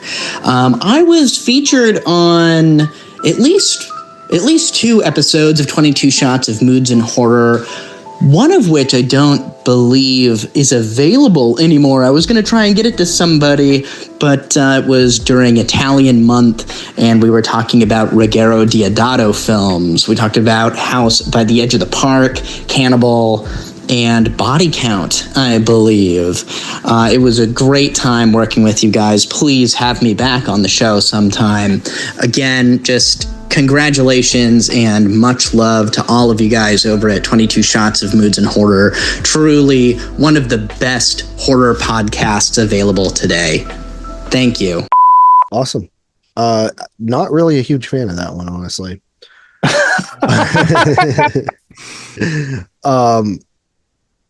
I don't like that series. I like Silence of the Lambs though. But anyway, moving on to the top 25, we have an absolute classic directed by Alfred Hitchcock. We have 1960s Psycho. So yeah, I had Psycho 3, then 2, and then 1 here on my list. Because I love It'd the been story, really funny. dude. It'd be really funny if you just didn't have Psycho on your list. Yeah. Or Psycho 4 came up next. Yeah. Whoa. Explain, please. Yeah, no, it's I mean, it's one of those timeless masterpiece horror movies. I've seen it in the theater, and it's pretty fucking awesome to see in the theater. I don't know if you guys have had a chance to see it in the theater. I have not, unfortunately. No, of course I haven't. I've seen the Rear Window and North by Northwest. You guys should have went and seen it in the theater, man. It would have been cool. You would have had a good time. Never had a chance. Nope. I know, right? There was no 65th You're like that fucking anniversary. rich kid that has everything at his disposal or something like that. It's like I'm the surprised kid that living in the slums. I'm like, dude, I can't do that, bro. I got no. I just got Eddie. all the I got no Nintendo fucking. games. I got no cheese, man. I can't see that I shit. have a Nintendo and a PlayStation. Different eras, buddy. No, they're not. Oh, you're talking about the 64? Yeah, 64. Okay. Yeah, I guess so. Yeah, but Psycho, man, I mean, dude, I mean, I love Anthony Perkins in this series. He's so good. And I mean, obviously, like, just the historical value of Psycho as well, like the swerve with Janet Leigh's character really wasn't done at the time, stuff like that. So You still don't do that. Nope. They did it in Scream. Well, I mean, that's an opening scene. I'm talking about like having a character. Yeah. But be the you know, main character everybody through half thought a Drew film. Barrymore was the star of the movie. I mean, she was front center on the cover. Yep. Which was pretty cool. But yeah, I think it's pretty crazy. It obviously- was her idea to do that too. I think it's pretty wild. Yeah, obviously a really good homage to that. And there's tons of, I mean, Billy Loomis. Yeah. Yep. But yeah, so yeah, Psycho. I mean, I would be shocked if it didn't show up on you guys' list, but you never know. So number 25 for me, Psycho. All right, top 25 films, and I feel like this is where I started to rank. I mean, they could have been ranking before this too, but I don't know. It was just hard for me to. Yeah, no, I kind of took top 25 a little seriously. You need to have some beef to make top 25. Yeah, I mean, yeah, that's how I felt too. I'm like, man, if you're in my top 25, you know, you're elite status in the Moodz realm. So we're gonna take this one back to 1988, directed by the homeboy Kevin Tenney. Which I've also met. I feel like this is just like, it's a show of like, hey, we've met all these people and we've seen all these screenings and like, it's like the most braggadocious show. But anyways, yeah, Kevin Tenney, he was cool when I met him. And that of course is Night of the Demons. Classic material, man. Great ass Halloween film. Great cast in the film. Leanna Quigley, great effects. One of my favorite things about the movie actually is the bookends, man. I love the opening credits with the animation, and the score is so fucking good. And the end where JP even brought up about, you know, the razor blades and shit. I'm like, the way this thing just starts and ends is like crazy, man. But like the whole middle part, of course, it's awesome at Hull House. And you know, there's just so much good shit going on in there, man. It's fucking fantastic. I actually really like the sequel to this film also. Part 3, it is what it is. And yeah. The remake, I think JP likes it. I can't fucking stand the remake of this movie, but anyways, Night of the Demons, man, is an all-time favorite of mine. It is usually something I'm going to watch around Halloween because it's kind of that thing. And it's actually, I think even on Letterboxd, it's up there for my most time watches. But so Night of the Demons, man. Kevin Tenney, number 25. JP, you have this movie too, right? Yeah, I had it. Yeah. Okay. Cool.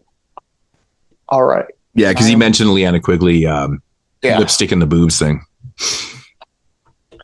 The movies. You know, I reviewed Nightmare Sisters the other day, and somebody left a comment on my video saying, like, thank God you're somebody who actually says Linnea correctly.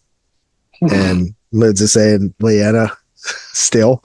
Oh, you know what, man? I don't give a flying fuck because I will pronounce people's names how I feel like I'm going to say them. I don't care. I honestly don't care, man. It's like David Ducaccio. I'll say that to the day I die. Yeah, because somebody got enraged how I was pronouncing it. I'm like, I'm never going to stop saying that. So I just think it's fucking hilarious. But whatever. How many people actually pronounce her name properly? Me, Linnea. It's not even that hard. Linnea Quigley. Whatever. I've never heard anyone pronounce my real last name ever once properly. So that's partly the reason, and we've actually discussed this before, why I don't give a fuck about pronunciations, because I have learned to live with the fact that no one can say my last name properly. It's 100% true. Erin deals with it now because she's got the same shitty last name as I do now. We should have fucking taken her name. And we discussed this so many damn times. We should have taken her fucking name. We should have done it. And we might still change it. I didn't mean to touch a sore spot there, buddy. No, it's partly the reason why I don't give a fuck about pronunciation. Anyways, it's a historical thing with me. So, all right, because nobody can say Freud properly. That's what I'm getting at. But yeah, anyways. Okay, number 25. We're gonna go back the year 1955. From the Lone film, directed by this director because they hated it when it came out. And that, of course, is Charles Laughton's Night of the Hunter. Night of the Hunter is a fucking bop. I've seen this movie. Does this have a horror tag on it? Come on, bro. It sure does. Does it really? Yep. I love Night of the Hunter, but I it's funny because it doesn't strike me as a film would even have a horror tag. I think for sure does. Like some of there's so many scenes. There's not so many, but it's so many. But yeah, there's scenes in this movie that are very intentionally supposed to be horror scenes. Yeah, I mean, I know where you're coming from, but I mean, it doesn't sometimes prove enough to be like, oh, this is going to be classified as a genre horror film. You know what I mean? Like, but what are the tags before it? Drama, crime, thriller. Yeah, that makes sense. Intense violence and sexual transition, horror, the undead and monster creatures. We got the themes. But yeah, this is kind of your almost like one of your early like person as a monster movies. Like it's obvious it's a person that comes into these children's lives after learning that there's money stashed and poses as a preacher and wiggles his way into the family. It's that black. It's almost like that first stepfather type story. And some of the imagery in this movie is just out of this fucking world. You have these scenes of these, even the river, like the river scene that everybody fucking knows about and talks about when these kids going down the river like it's Tom Sawyer or some shit. Is absolutely immaculate. But you have that underwater car scene with Shelley Winters when she was still thin and hot as the mother in this movie. This underwater scene of them finding her in like the lake, like Psycho style, is absolutely fucking nightmare fuel. It's so I don't understand like how they got this shot in the 50s unless they literally just scuba geared down into some lake. But there's a lot to appreciate about this movie. You got Robert Mitchum, who played a great cinema bad guy or a good anti-hero, just getting to be this like evil preacher that goes on these monologues of love and hate that that was even homage to movies like Do the Right Thing decades later. It presents itself as this child's fairy tale, and it's a fucking phenomenal film. It's only 93 minutes long. It rips by, And it's one of those early children in danger movie that were very like uncommon at the time. And I think that's a thing that they really didn't like about this movie. That got it some shit. But Charles Lawton was a very acclaimed actor, and he wants to make a movie, and they said, "Fuck you, we can't make any more movies." And this is the last one, and this is the only one we got to see from him. But it's we didn't realize it was good till long after he was dead. And it is going to kick off my top 25. Have you seen that one, JP? I have not. Yeah, it's good. All right, coming in at number 24 for me is the 1987 nightmarish Hellraiser, directed by Clive Barker. Had Hellraiser 2 earlier on the list, but Hellraiser 1 has really just went up and up and up for me over the years. I think I saw that. Did I see this last year at the drive-in? I can't remember. Yeah. Yeah. Oh, it was part of Fathom's February lineup last year. This year. It was this year I saw it. Back in February this year. They showed it. I was so excited because I have a list, and it's my bucket list of retro horror films that I want to see in the theater. And like over the years, that list is like I've replaced like all 10 multiple times like of my list. Right now, it's like stuff like Pumpkinhead is on that list. But Hellraiser was on that list for a while because it was so hard to like nobody showed it ever for me until this year. And oddly enough, it was it was a big like wide release thing, you know what I mean? It wasn't like one of the like one screenings in Pittsburgh type things. It actually was everywhere. I think maybe Tony even might have went and seen it. Not sure, but Hellraiser, man. It's gross, it's dark, it's such a imaginative film when it comes to like Clive Barker's depiction of hell, and I love the whole like pleasure and pain thing. The Hellbound Heart story is actually really good and adds a lot of context to like what's going on in the movie. Because a lot of the movie is like the surface level concepts of everything. You get enough of it to get the gist, but it's I would say it's trimmed down a bit compared to the story, but it's still mainly there. Julia is literally probably like my most hated character of all time. I just like cannot stand her. She is a fucking bitch. Dude, she is the worst. She's the worst. She's the worst person. Yeah, man. I mean, so HorrorCon a couple years ago, they had Doug Bradley there and Ashley Lawrence, and she was like, I think she was like $180 for a picture and an autograph. Ashley Lawrence was? Yeah. And I'm like, what the fuck? She was more than Doug Bradley.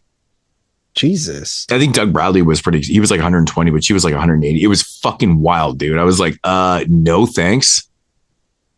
Yeah. What the fuck? It would like, if you wanted to get both them in pictures, like it was like, we're talking $300.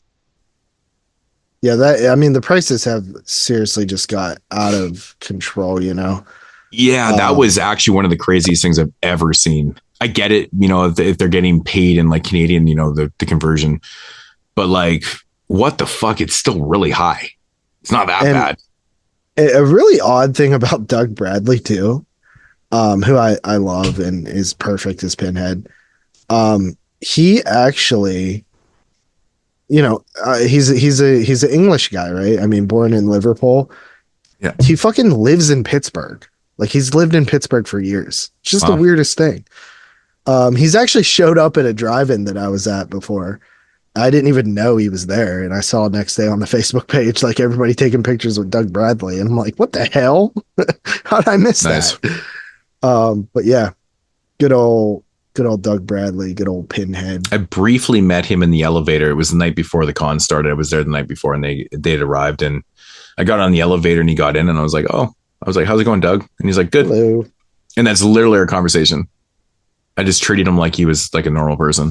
I'm not one of those. Who would have thought? I mean, fuck, dude, I don't understand people sometimes. They just People just don't have social cues. No, man. I'm just like, I just call my, I was like, hey, how's it going, Doug? Like, but yeah, anyways, it's cool.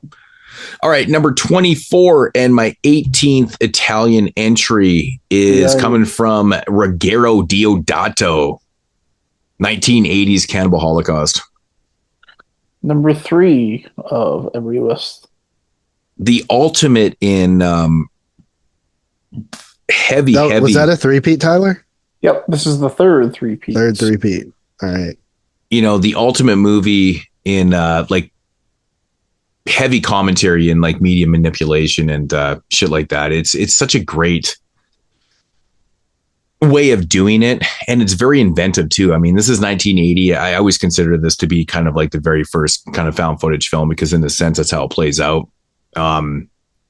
It's really interesting. It's got so many different commentaries that are happening. Obviously, this movie is nasty. It's got real animal killings. It's got really crazy kills in it. It's got vicious shit all throughout the entire film.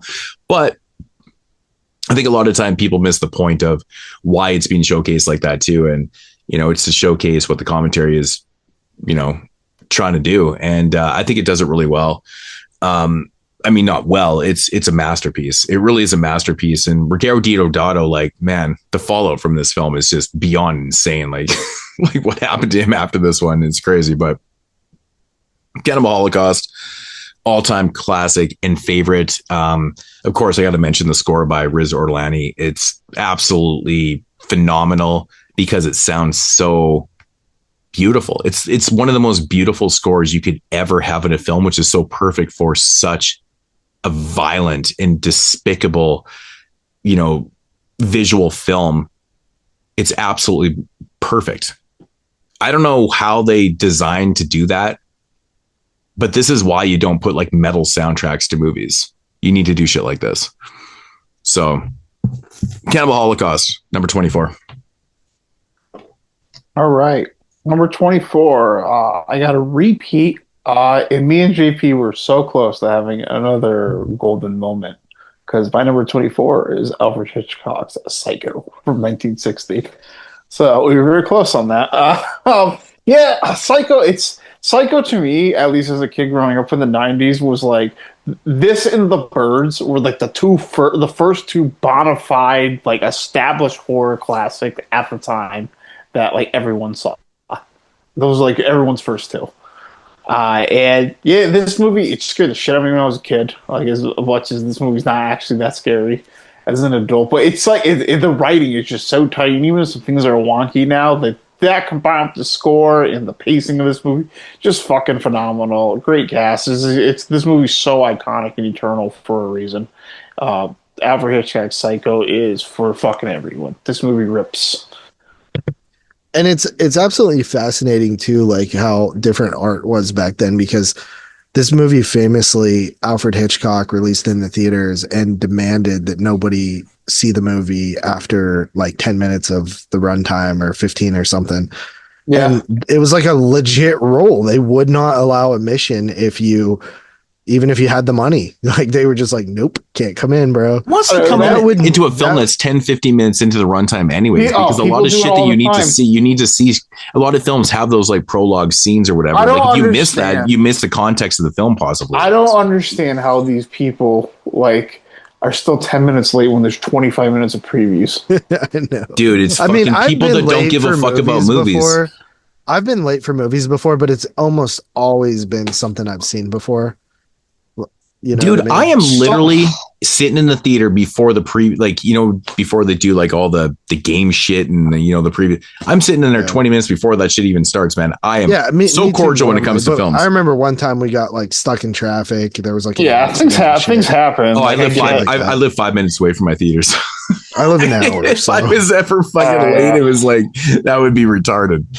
But yeah, good pick, Tyler. Okay, my number 23 is a film that it's the third from this director. It is from Mr. Wesley Craven from the year 1991. It is The People Under the Stairs. Ooh, so close to being the shocker. This is only the third Wes Craven movie. That's like one of my biggest surprises of keeping Period? Yeah. Holy shit. I've had all three. You've had all three. These have been the only. Wow. No, Okay, Tyler had one. I didn't have one. Didn't you have? You didn't have one? No, I haven't had one. I had Last House Hills and this. The People Under the Stairs is a comfort movie for me. I can watch it over and over again.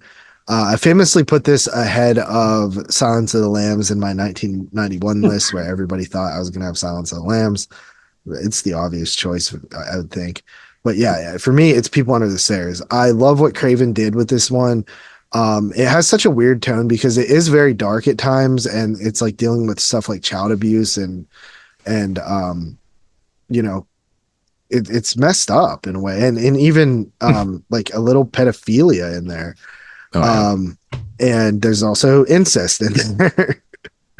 I love Full Man. I love that Wes like casted this kid. I love the commentary, you know, Reaganomics and you know, the housing crises and slumlords and shit of the 90s. Just really cool. I love how it opens up with just the tarot card reading, and she pulls the full card and stuff. Man, I love this movie. So yeah, number 23, The People Under the Stairs. Yeah. Interesting. It's interesting you mentioned Reaganomics, because it is a 91 film. He was actually not president in 91, but anyways, it's still a fallout from it. But if you want to get real technical about it, but we're not here to do that because nobody gives a fuck. My number 23 is... I just mentioned it because I heard Wes Craven talk about it before in like the commentary or something. Oh, for sure. For sure. I mean, it's just after he was out of president. Bush Senior was president at that time this movie made. But anyways, doesn't mean the story wasn't written with Reaganomics in mind. But anyways, yeah, so my number 23 is by the homie John Carpenter. We're going to take it back to 1982 with the classic and the immortal The Thing. It's 10 out of 10, man. It's a perfect fucking movie. It really is. It's a perfect fucking movie. What? I'm a little shocked that it's here, actually. What, at number 23? Yeah.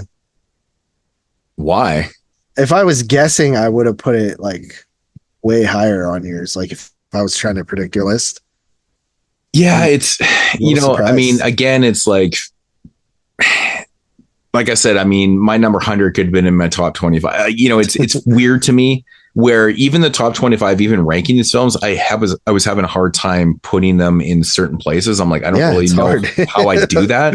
Especially when we're here, we love all these movies. Like today. And that's the thing, like just because this one's at number 23 doesn't mean my number 47 isn't like the same kind of love. But yeah, The Thing is, you know, it's just like a clinic on effects, atmosphere, cinematography, storytelling, just vibe in general. And it's one of the most like downbeat films.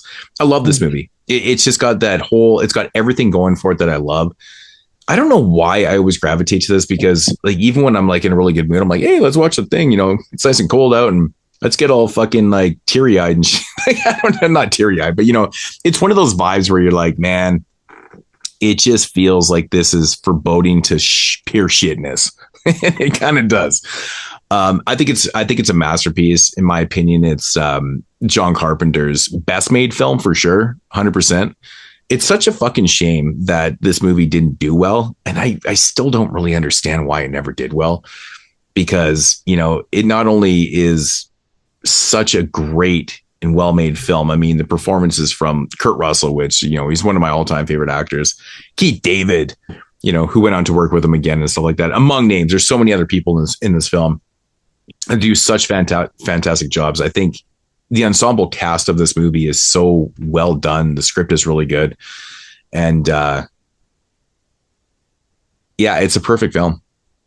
So that's number 23 for me. All right, number 23. we're gonna stay back and go back a little bit further. We're going to 1955, and it is Henry Georges Clouzot's Diabolic. Very strategically placed right next to Psycho, but precariously one spot in front of it. I've said several times that this movie is the closest you can ever get to watching Psycho without knowing the ending. Hitchcock actually wanted to make this movie and lost the bidding war for the rights to Clouzot, who made this movie instead. So it's very similar to a movie like Psycho. Like I said, I would want someone to watch this movie as blind as possible. So the bare bones way I describe this movie, it's a movie about a very abusive, cruel headmaster of a boarding school being murdered by his wife and his mistress, and the movie escalates and goes into a very tense horror subsection from there, and it's something that's writing wise is so wildly ahead of its time. And the first time I saw this movie, my jaw was on the fucking floor. I could not believe what I was watching. This movie, it had like the biggest gut punch reaction and the biggest slight I can honestly give it. The first time I watched this, I thought it was one of the best movies I've ever seen in my life. And the biggest slight against this is I can never have that moment of being so shocked and surprised at what I'm watching ever again, because it had such an impact, and I'll never be able to recapture that moment. So that's why I say this is the closest you'll ever see to seeing Psycho without having it spoiled. It takes a lot of cues. It's a little bit long. This movie is 2 hours long. It's a little bit more of a slow burn and a little less theatrical. I think this movie actually has a higher ceiling in terms of like how shocking it is, but it's not. It doesn't have that same commercial punch where like Psycho did, obviously. But it does feature three really prominent people as the lead. The headmaster is Paul Marouse, the mistress is Simone Signoret, and the wife is a director's wife, Vera Clouzot, who died very young. She died like a year after this movie. She was the star of like his two best movies, and it made him so depressed that he basically drank himself to death. Died young and like lost motivation to make movies after she passed away. So he was really a lightning in the ball director. He made a movie called The Wages of Fear that was remade as Sorcerer by William Friedkin. That's a very popular movie. And Paul Maurice and Simone Signoret were big actors and actresses in the time. They were in some of the most prominent French films of the era that are kind of it's respected. I think the Academy Awards music is going to start playing right now. I'm going to edit that in. Like, there's a lot of very like big people behind this movie that you might not like realize in the context of things, because it might to me like the first time I watched it was just some random French movie. But yeah, this movie is incredible. I like this movie a lot. I would love if this inspires some people to watch this movie completely blind and get to have that like real fucking jaw-dropping experience. If you haven't seen this one, this is a must-see. This is such a classic. Alrighty. Okay, my number 22 is the 1985 sequel directed by Jack Sholder. I'm talking about A Nightmare on Elm Street Part 2, Freddy's Revenge. Had to squeeze in another Freddy movie. Starring Robert Englund, Mark Patton, Kim Myers. We also got Clu Gulager in there. I saw this a couple years ago at the theater with Mark Patton and Jack Sholder, I believe, doing a live commentary. Pretty fun stuff. I love this one. It has like, it's the darkest Freddy's ever been. It's definitely a darker movie. It's more of a possession movie by the end of it. And I think this one has some of the best nightmare logic in the movie, because a lot of times you're not sure if you're dreaming or not, or if it's in a nightmare, or if it's something weird. It has that opening bus sequence, which is one of my favorites sequences in Nightmare on Elm Street. I also think it might have Freddy's best makeup effects in the series, in terms of his burns and scars and stuff like that. He's not on screen a lot, but when he is impactful. So yeah, that is my number 22, Nightmare on Elm Street Part 2, Freddy's Revenge. All right. That was pretty gay. It is. People that know that it's just a joke. All right. So coming in number 22 is from the homie Tom Holland. Actually, we were just at Cinema Wasteland here a couple weeks ago, and they actually had a reunion here for this 1985 classic film, which is called Fright Night. Saw this one in the theater with Amanda Beers and the other two doing a live commentary last year. This year. It was earlier this year. That is so fucking sweet, man. Who'd they have there? William Ragsdale was there. Amanda Beers was there. Stephen Jeffries, just the three of them. Of course, Roddy McDowall is now dead. Chris Sarandon was not there. But still pretty cool. I passed on meeting and getting autographs and all this type of stuff. I wasn't really into it this year, even though I did bring my Friday Night stuff. I just didn't do it. Even though everyone was only like 50 for a picture and autograph, I was like, okay. It's so much easier just to buy another 2 movies instead. You know what I mean? Yeah. I wasn't into it. Like, I mean, I've gotten a lot of pictures and autographs throughout the years, and I probably should. But I was like, if I'm going to do it, I'm going to get all 3. It's going to be 150. And I'm like, I don't know. So I just turned around, went to the Severn table and bought a bunch of shit I probably didn't need. So literally across from there. But so Fright Night is a film that we've talked about and debated about a lot on this show. I mean, what it comes down to for me, it's the film that literally got me into horror films. You know, I was 5 years old in 85. I think I probably saw it. I can't remember. It was like 85, 86, whatever, late times. And this movie scared the living shit out of me. I didn't know it was, technically kind of a comedy. The things you find out when you're older, you're like, oh, wow. Okay. That's not what I thought it was. But it was like House, it was like House. Watching that when I was really young too, I scared the shit out of me too. But, it's kind of a horror comedy. But Fright Night it's classic material, man. It's just that, dude, what do I say about Fright Night, man? I don't even know what I haven't said before. It's a great fucking movie. It really is. So 1985's Fright Night. I got nothing to say on it. Fright Night. And not for for any different reasons. It's just, we talked about it, reviewed it so many fucking times. It's like, I just love everything about it. The only thing that I would, this would be higher for you. The only thing that I would possibly say that I don't care for, I mean, we've talked about this too, is like, it's just, the club scene runs up a little bit too long for me, but the whole movie itself just has this great, I love the titch. I love the characters. I love everything about this film. Everything that's going on. I mean, what I find really interesting about this film, like I never noticed for probably the first so many watches I had this growing up, is like the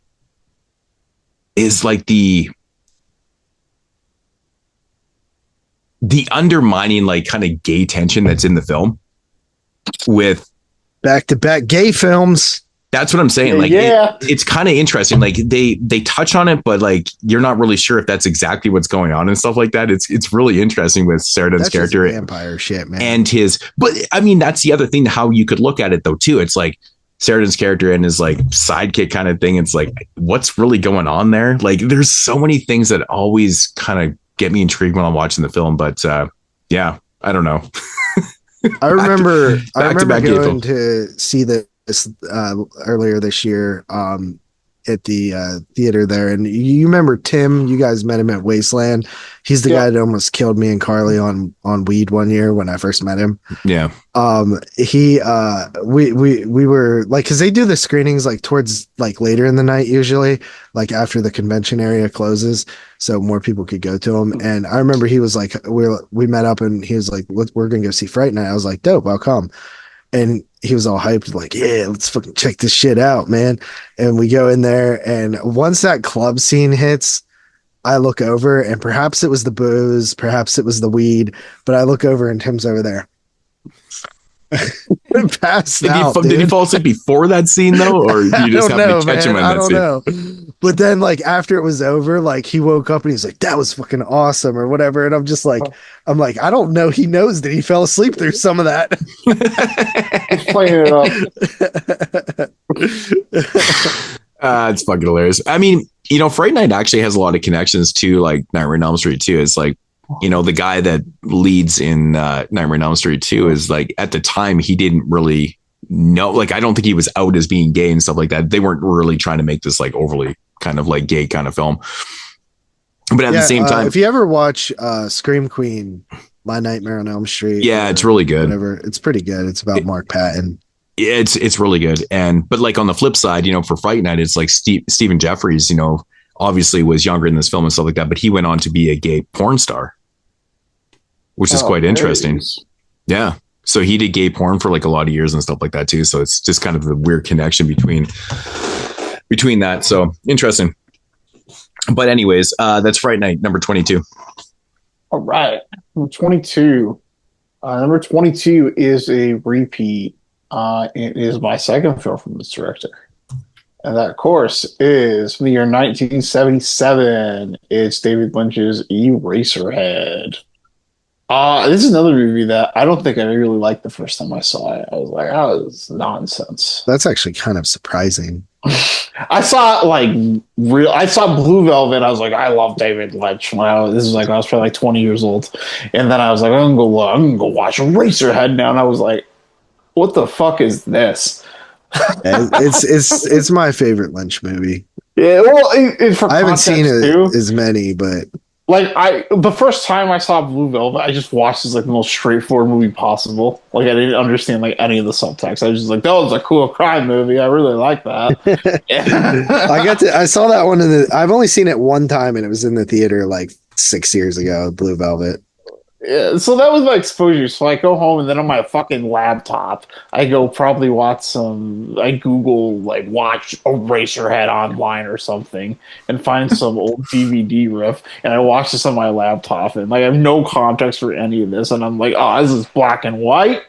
I was probably bored as shit, and it was one of those things like I guess I give it a 7.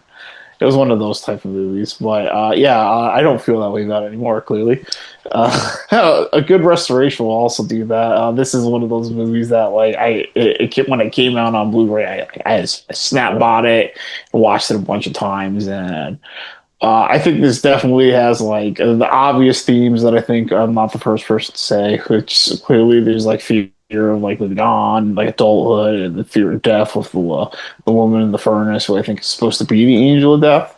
That's my interpretation, at least. But who knows? David Lynch won't tell us about this, and maybe this is even our third gay film in a row. I don't know, but this movie means whatever you want it to be. I love that. This is like Jack Nance is like one like big starring role, and he was just like a quirky side character in every other David Lynch movie. But we'll actually never know.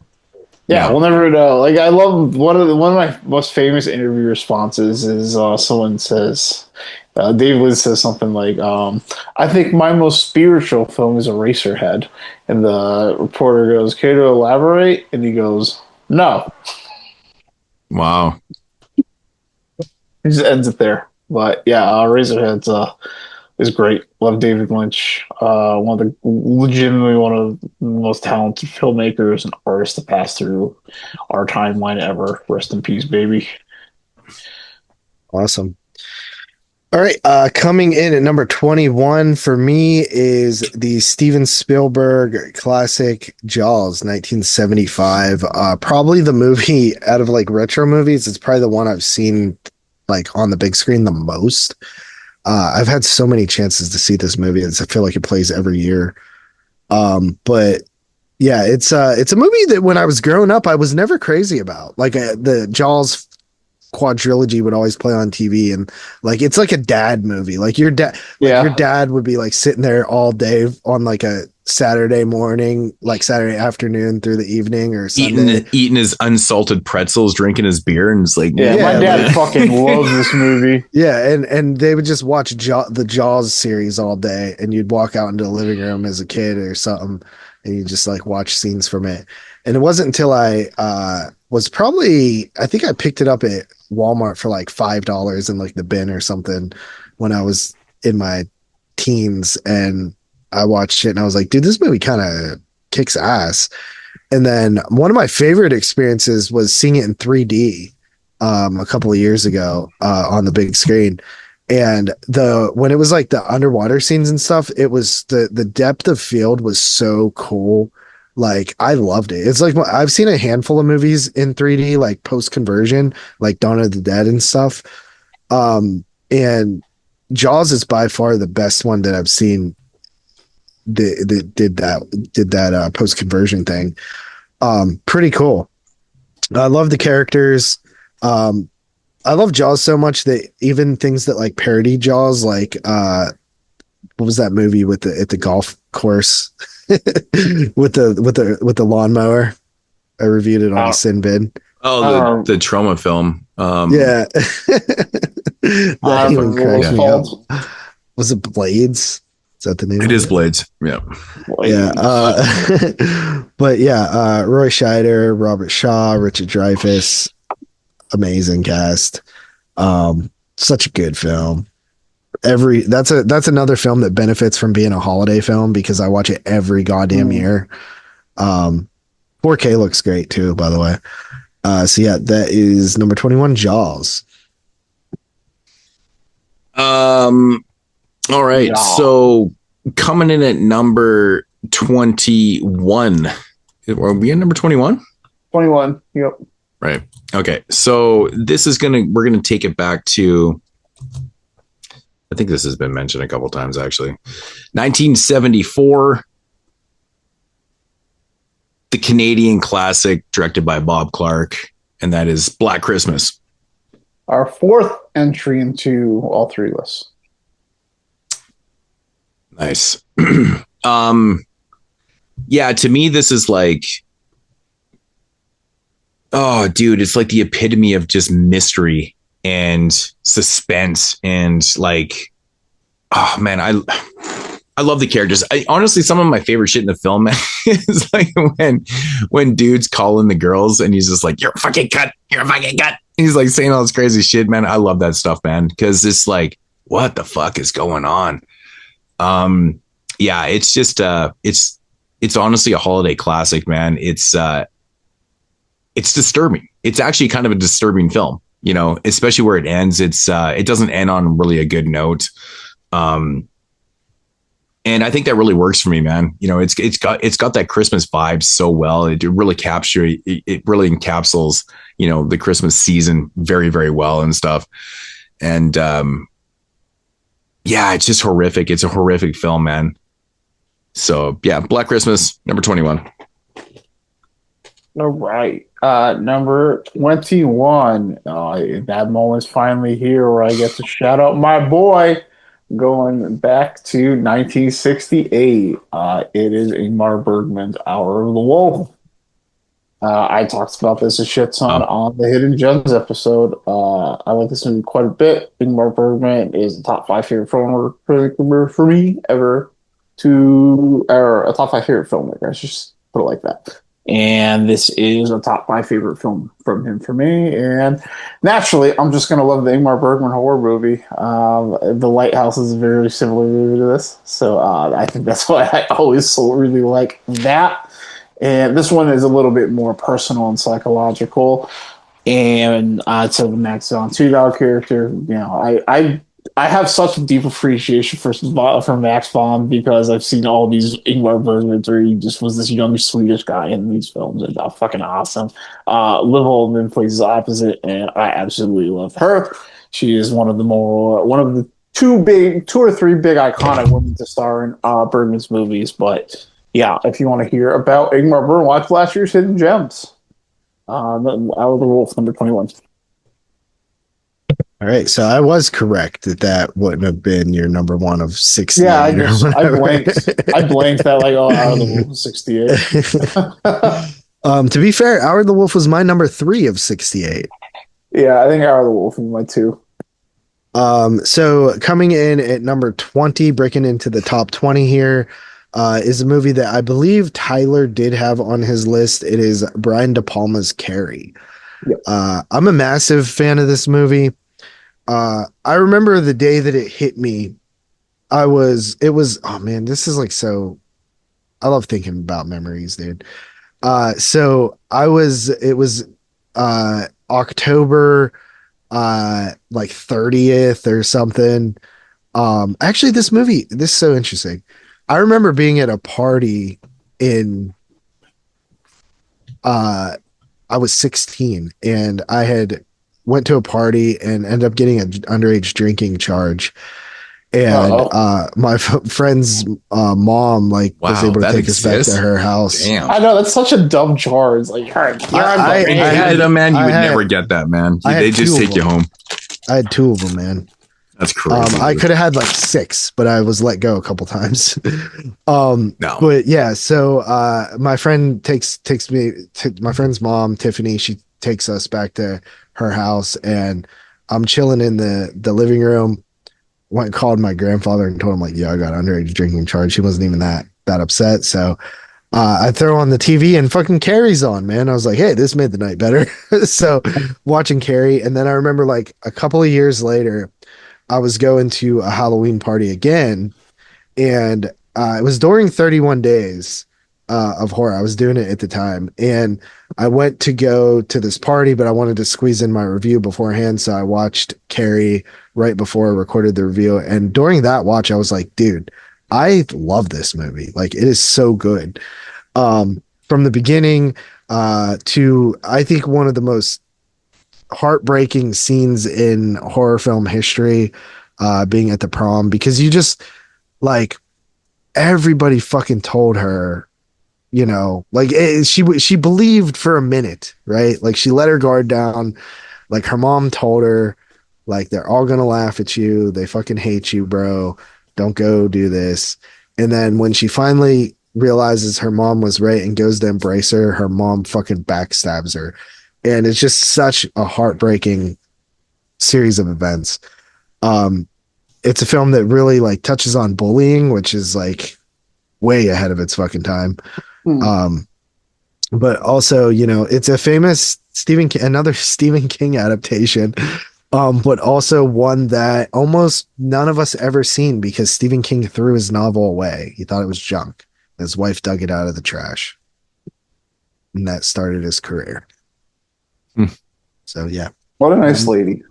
Number 20, top 20. Got Brian De Palma, Stephen King, Carrie. All right. So breaking into the top 20 for myself here, we are going to go to Italy for the 19th time. And what are you at, Tyler? Like 11 or something? Yeah, I think I got less than the dust. You got cooked, bro. Yeah, I got cocky with my lead. Yeah, you were like, yeah, I got all the time. I don't think he realized how top heavy it was going to be for me. I guess mine was more bottom heavy. All right, so 1977's Suspiria, of course, directed by Dario Argento. Repeat.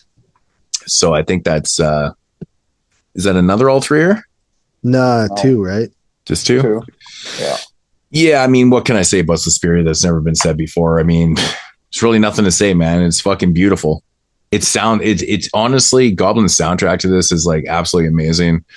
The kills are phenomenal. And like JP said, man, there's a story here. There really is. It's just subtle, but it's good. there. It's a good story too. It is a good story. The thing. It's subtle, but that's what makes it so fucking good. And I think that's what a lot of people miss about the film too. It's like, it's not being spoon fed to you like, you know, like some generic fucking horror film and stuff like that. It's there. It's very, very prevalent, and it's effective in what it does too. But I mean, really, it's the cinematography and the way this thing just kind of forebodes itself throughout the whole film. It's like, it's so fucking violent, dude. Every time I think about the scene with the dog, I'm just like, damn, bro, what the fuck? It's crazy shit like that. So anyways, Suspiria, number 20. All right. Number 20. There's a handful of films for years years now, I've been trying to tell anyone who will listen to watch like these little gems I found that I think everyone's just fucking masterpieces, and this is one of those. And I think I've reached an audience at least a little bit with telling people to watch this movie. It's a film from 1967. It's Terrence Young's Wait Until Dark. This is a movie I just absolutely stumbled across by chance. Probably like this is one you I just watched this for the first time this year. I think, yeah, isn't it good? It honestly, the characters are crazy. Yeah, man, dude, this is one I stumbled on like by absolute chance like 7 years ago, and it just absolutely like made my brain fall out on my skull. The acting in this movie is so fucking good. At like, you got Audrey Hepburn in a fucking horror movie. Like, who's ever thought that? Like, how many people even know like Audrey Hepburn was in a prominent horror movie? There's a guy Alan Arkin in his early 30s as the villain, who's an absolute fucking bastard. It's so fucking tense. It's like legitimately like this, like in reality, like no hokey horror stuff. Like in a tense, dangerous situation, scary. And Audrey plays this blind woman who's basically invaded by criminals trying to trick her at night to get into a safe that they think is. They believe she has some jewels, so they're trying to discover in her apartment. And like I said, this is another apartment horror movie. This movie just always has me on the edge of my seat. And there's so many scenes I just love that. Like, I'm just excited every time they start to creep up. Like when Alan Arkin meets like criminals for the first time, or when like the guy. I don't want to talk that much about what actually happens in this movie. But yeah, this is. It's a hard one to talk about without spoiling, because I feel like people haven't seen it. It's a very like tight, real well done writing, acting combo type. Is this why you made us watch Bloodline, you fucking piece of shit? What? Is it related? No. Bloodline? That shitty movie we watched from the same 1979. director made that. I forgot. Oh, yeah, for sure. Yeah, I was talking about Audrey Hepburn. Bloodline. Oh, Audrey Hepburn was in that too. Yeah, that's right. Right. And it is the same director. Yeah. That's funny. But nah, that didn't really. That's why you like. That's why. Well, you're Bloodline's so not a horror film. Bloodline's not a horror film. It's just a shitty film. You're like, oh, it's such a. I love fucking. I thought the setup. No, I'll still. Like, I thought the setup to that movie was good, and it really just shit the bed. Yeah, Bloodline's not a horror film. But yeah, Wait Until Dark. You gotta see this movie if you have not. Yeah, I agree. I think it's a movie that like I've only seen one time, and it's the time Tyler told me to watch it. But it is one of those movies where I could see it becoming one of my favorite movies, because it was like it kind of floored me. I was like, dude, just the way they like expecting much the characters come and go, and like the story, like the way it develops, it's crazy, man. The dialogue's fucking great. It's like you're dealing with a blind character. Directed. Oh, it's really good stuff. It's intense, actually. All right, coming in at number 19 for me, we're in the teens. My second George A. Romero film, Night of the Living Dead, 1968. I absolutely number 19. love this movie to death. I've actually watched this the other night. It was like I do this. So like every night during October, I'll throw on like AMC Fear Fest. But if it's something that I don't want to watch, I'll go on like Tubi, or like Tubi has those live feeds where you can watch movies on like live, like a channel lineup, like it's TV. Same thing with Shudder. And one of those networks was just started Night of the Living Dead, and I was like, I guess I'm watching Night of the Living Dead. And it's like it's a homegrown film. It's Pittsburgh. It's Romero. It's a lot of local talent and things like that. And it honestly is just like, again, maybe it helps from the public domain aspect of it, but it's such an iconic, like well-known classic horror film that is one that's timeless and everybody should see. It should be watched by everybody. It's like it's one of the most important horror films for you to watch to know the history of horror. For sure. It's phenomenal. Number 19, Night of the Living Dead.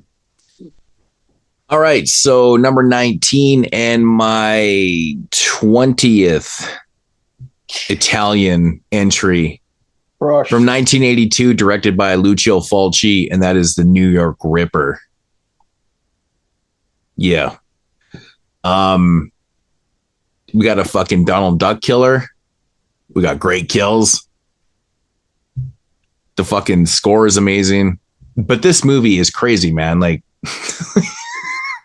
I always think like the reveal in this movie is like so batshit insane. I don't know what it is about it, but it always gets me. I love the New York setting in this movie, man. Like that's one thing about Fulci in this like late 70s, early 80s films where he would have, I mean, sometimes he would have this like New York setting and stuff. Like that's what I love about zombies so much too. Like it starts out in New York kind of thing. But this one just captures New York. It's gritty and shit like that. And it's sleazy too. It's super fucking sleazy. Dude, the fucking like the toe rub scene. Come on, bro. Like that shit is filthy shit, man. How could you not love this movie? I love it though, man. Yeah, like I said, you know, it's Fulci at its greatest, man. Doing a giallo slasher film, whatever you want to call it. I feel like at this point they were trying to make American slashers, but they were still kind of coming off as giallos, but it is what it is. The New York Ripper, number 19. Yeah. All right. Number 19.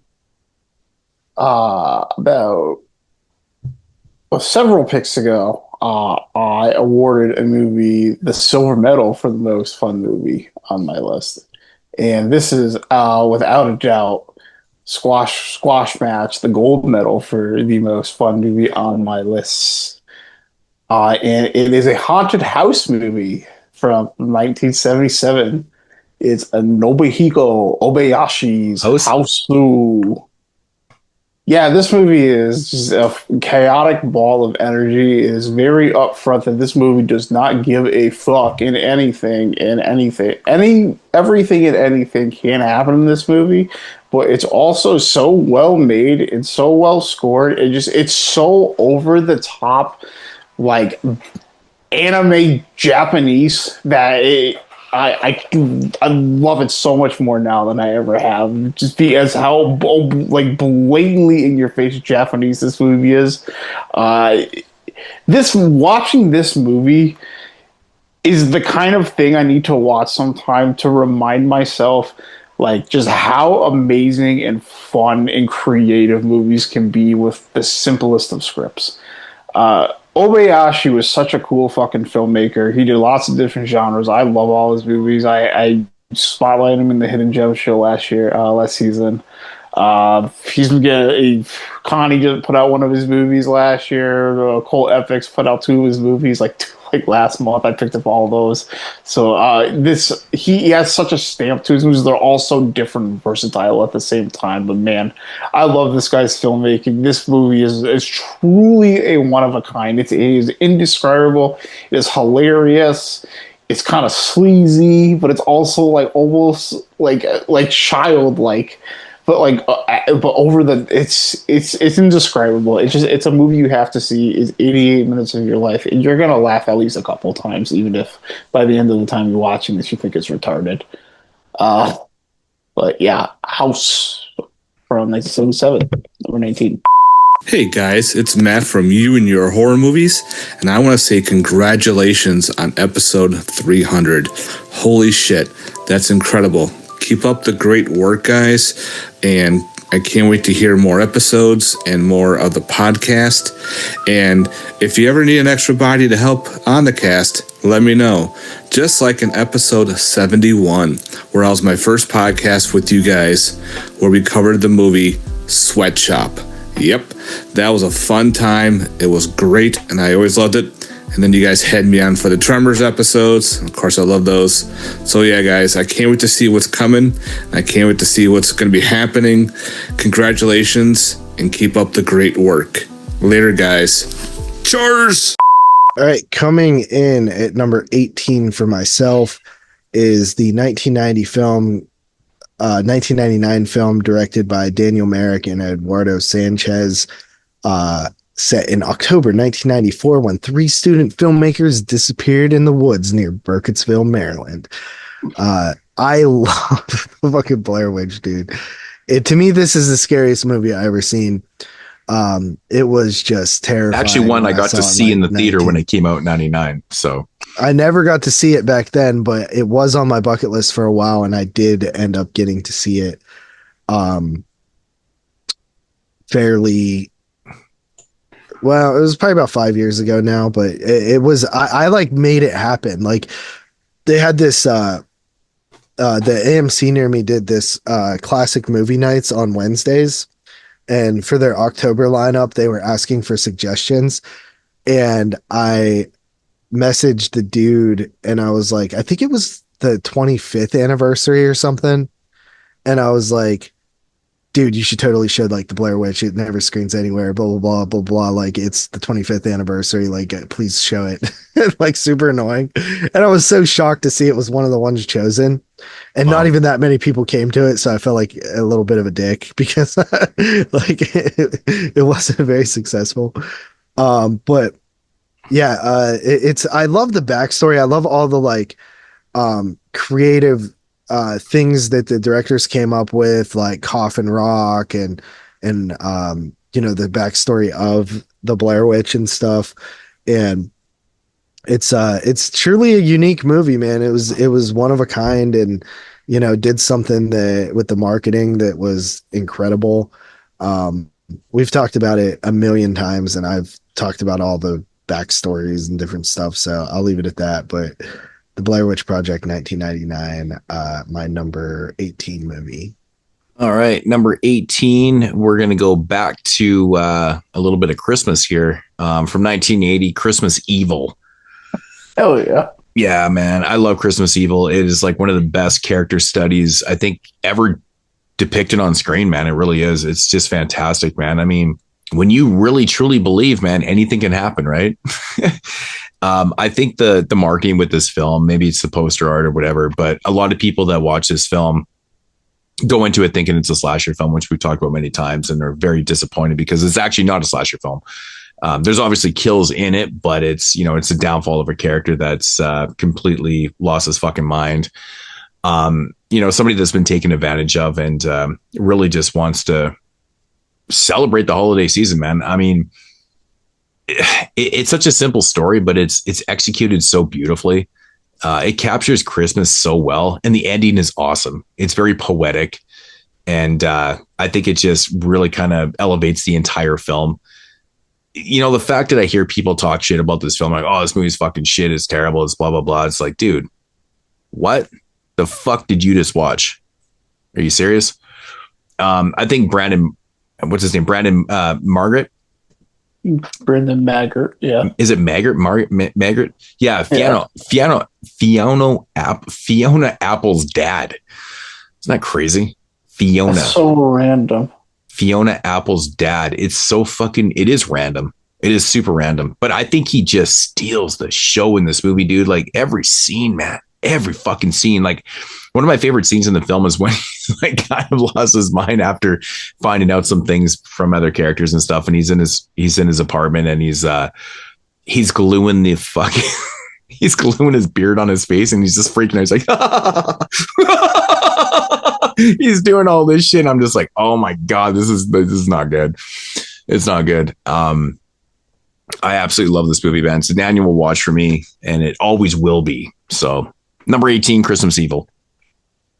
All right. Number 18, I got a repeat. And I believe this puts my Italian count at how far do I have a time for a late run? Should be this is my 12th Italian movie.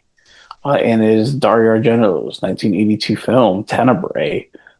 To me, Tenebrae It's like the highlight reel of of Giallos. It just took like all the best highlights from the best Giallo movies in the last 10 years, and like, all right, we're gonna just put this all in one movie and make it fucking violent and awesome. There's a lot of screaming in this movie. The score just cranks, and this is one that just been with me for so long. I've watched this an uncountable amount of times. I've seen every format. I've bought it from every format to DVD up through the 4K set. It's just one of those movies I'm immediately upgrading the second it comes out. Dario Argento is obviously a huge director for me, and this is just the height of his style. And it's banger, man. I fucking love Dario, and Tenebrae is excellent. I love movies that involve writers. Yeah. Like that's kind of the core. Well, you should have a lot more Stephen King movies on your list. I do. Well, I'm not saying that, that there's some of my all time, but I mean, there's a lot of, I love stories about or movies about writers and stuff. It's really interesting. I'm not to say I don't like those movies, but. All right. I'm about to go on a little bit of a slasher run. Just letting you guys know now. Oh, baby. My number 17 is a movie that has been mentioned before. It is Friday the 13th, Part 3. Oh, you got 3 real high. Yeah. It was never my favorite Friday the 13th film. But when I mentioned it, when you talked about it, covering it with Dave Z and Parker made me realize, like, damn, I really do love this movie. But that should be no surprise. I love the series. But it kind of hit when I was watching it a little more critically.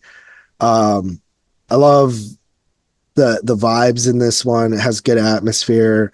I think one of my favorite parts in the movie is actually at the end when Jason is being hung and he takes off his mask just to fucking scare the shit out of what is it, Chris? Yeah. Yeah. And cool. I actually like Shelley, and Larry Zerner is a active member in the Friday the 13th community. He's a lawyer now, and he was given a lot of input on the lawsuit with the Friday the 13th franchise rights and stuff like that. So pretty cool. I feel if they ever remade Friday the 13th Part 3, man, they give you a little bit of a Jufro. You could play Shelley.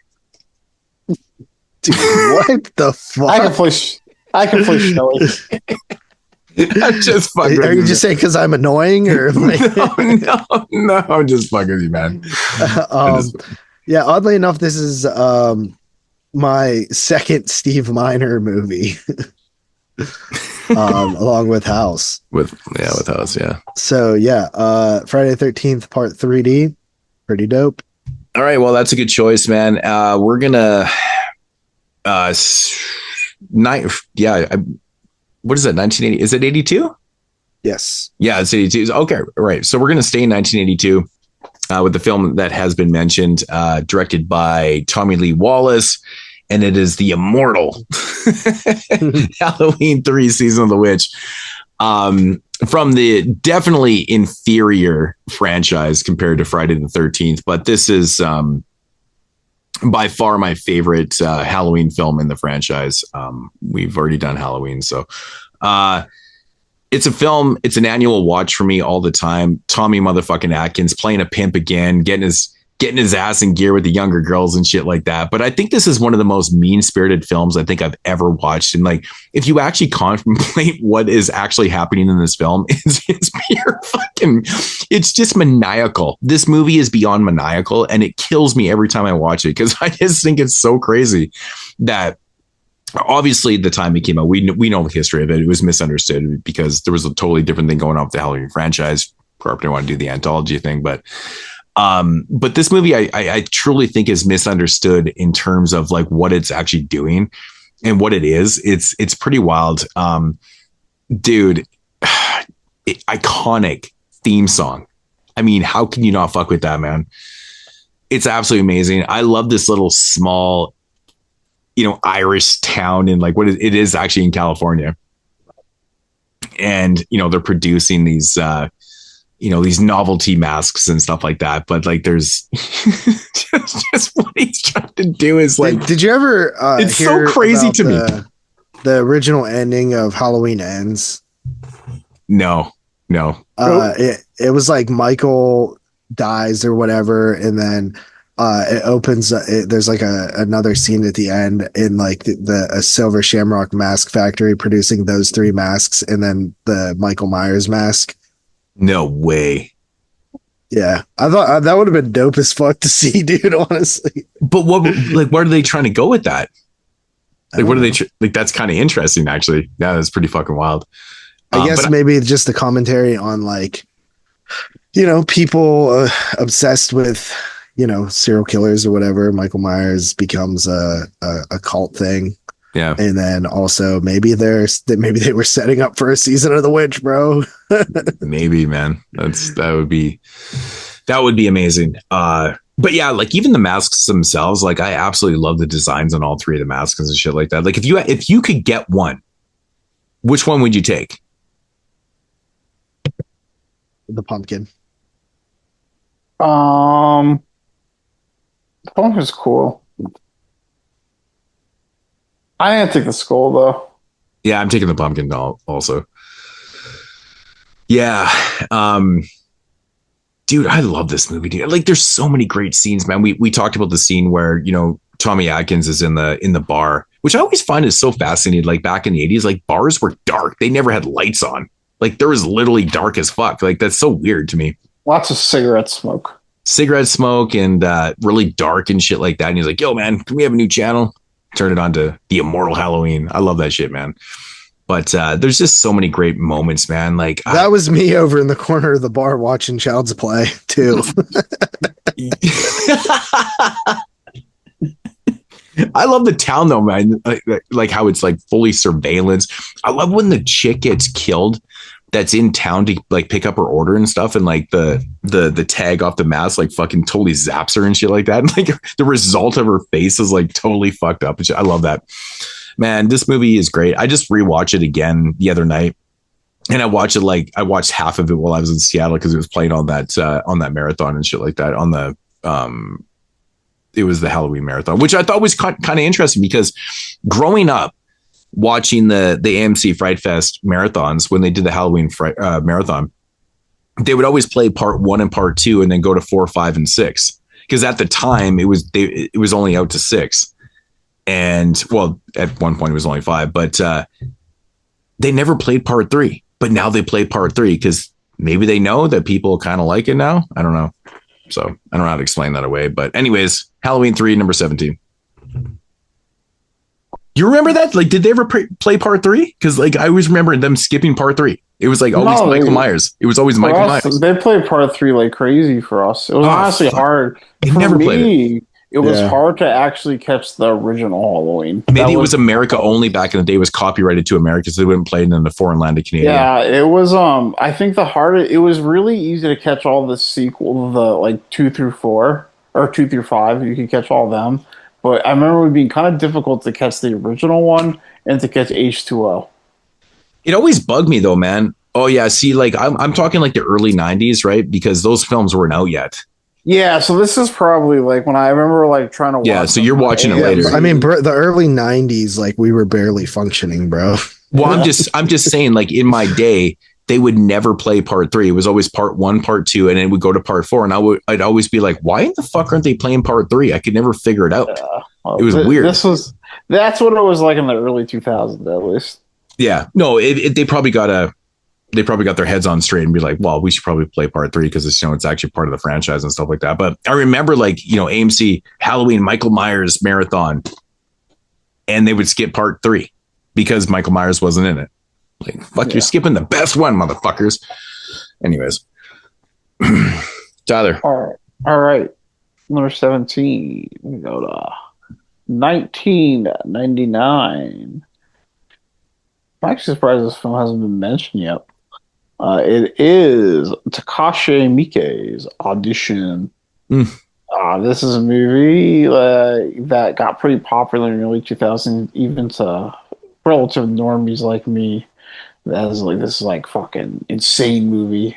that you had to see. It was like this was like the most disturbing movie anyone's ever seen. And we had that like alert to it, and at the time I thought it delivered. Like the end of this movie is fucked up, and it's pretty fucking. It's really the whole last half hour of this movie is like an entire like web of just like pure terror. What's really interesting about this movie, and I think is a string to it, you do have to have a little bit of patience with it, but this film, you could stop watching it like an hour and 15 minutes in and thought you were watching some drama, and then the last like 40 minutes is out of fucking control. But it's a movie I've seen so many times. I love the way it's paced. Like it's worth the wait for me every time. I have a really good memory of watching this with my brother like 15 plus years ago, and we got to a scene like halfway through the movie, and my brother goes, "See, this is why I hate Asian movies. I thought those two guys were the same character the entire time." And that scene when it comes on is always just fucking hilarious to me now. So yeah, Audition. It's a banger. 17. Good stuff. All right. Next up, number 16 for me. We have the 1983, which was this always 83? I thought it was 84. Film Sleepaway Camp. I thought it was 84 too. Yeah, it says 83 on the Letterboxd. That's really peculiar. It's 83 on IMDb now too. Oh, it is 83. It's an 83 film. Oh, okay. Maybe I'm misremembering it, but I'm with you. For some reason, I thought it was 84, but I might be misremembering. Yeah, a bunch of kids go to a camp. One of the best like camp movies ever, man. And one of them has a dink. Well, multiple of them have a dink. I'm saying one of them that probably shouldn't have a dink has a dink.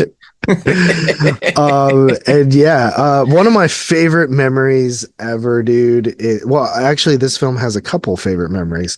So the first favorite memory is the first time I seen this movie. Again, I was doing the DVD by mail thing from Netflix, and I got Ice Cream Man and Sleepaway Camp were the two that I remember getting in that batch. And I actually went over to a friend's house, and me, him, and his brother were like playing video games and shit. And my friend fell asleep, and me and his brother sat up and watched both of the movies I brought. The first being Ice Cream Man, which was, good. I've always liked Ice Cream Man.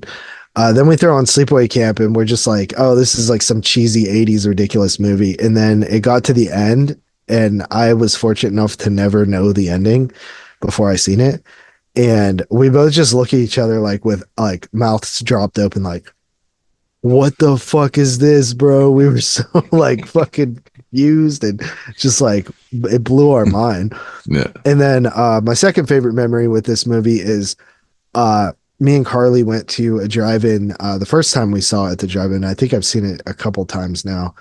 But Felissa Rose was there, and she was signing autographs, and I had never met her before. So we stood in line, and it was the first movie they were showing was Sleepaway Camp. And we got almost all the way to the end of the line towards like the end of the movie. So that's how long the line was. It lasted the whole movie. Cause Felissa will just sit there and talk to you and not like worry about like the line. And, she actually came out with us like right next to me and Carly and a couple other people that were standing there to watch the end of the movie with us. And it was just such a cool experience because like, it's just, I was right there, at the top point in the line when that end part was coming up, and she came out into the, area and watched it with us. It was so cool. And then, it's at Wasteland a couple of years ago. I got to talk to Felissa for a while, and she was awesome, dude. She like came up to me, like just in the bar, like gave me a hug and stuff. And I was like, dude, that's cool. I think I've met her like 4 or 5 times, like 4 times by then, but, yeah, Sleepaway Camp. I love this movie. It's one of it's one of my most watched movies on Letterboxd because of just how, often I watch it. It's like a yearly watch for me. Sometimes multiple times a year. But yeah, that's my number 16, Sleepaway Camp. That was one of my my cabin screenings that I did this year with Sleepaway Camp. by myself watching slasher films in the bush. It was pretty fucking awesome. Super fun film. Never met Felicia before. It's actually kind of crazy because she's everywhere. She looks like she would smell really good. I know that sounds weird, but she just looks like somebody that just smells really good.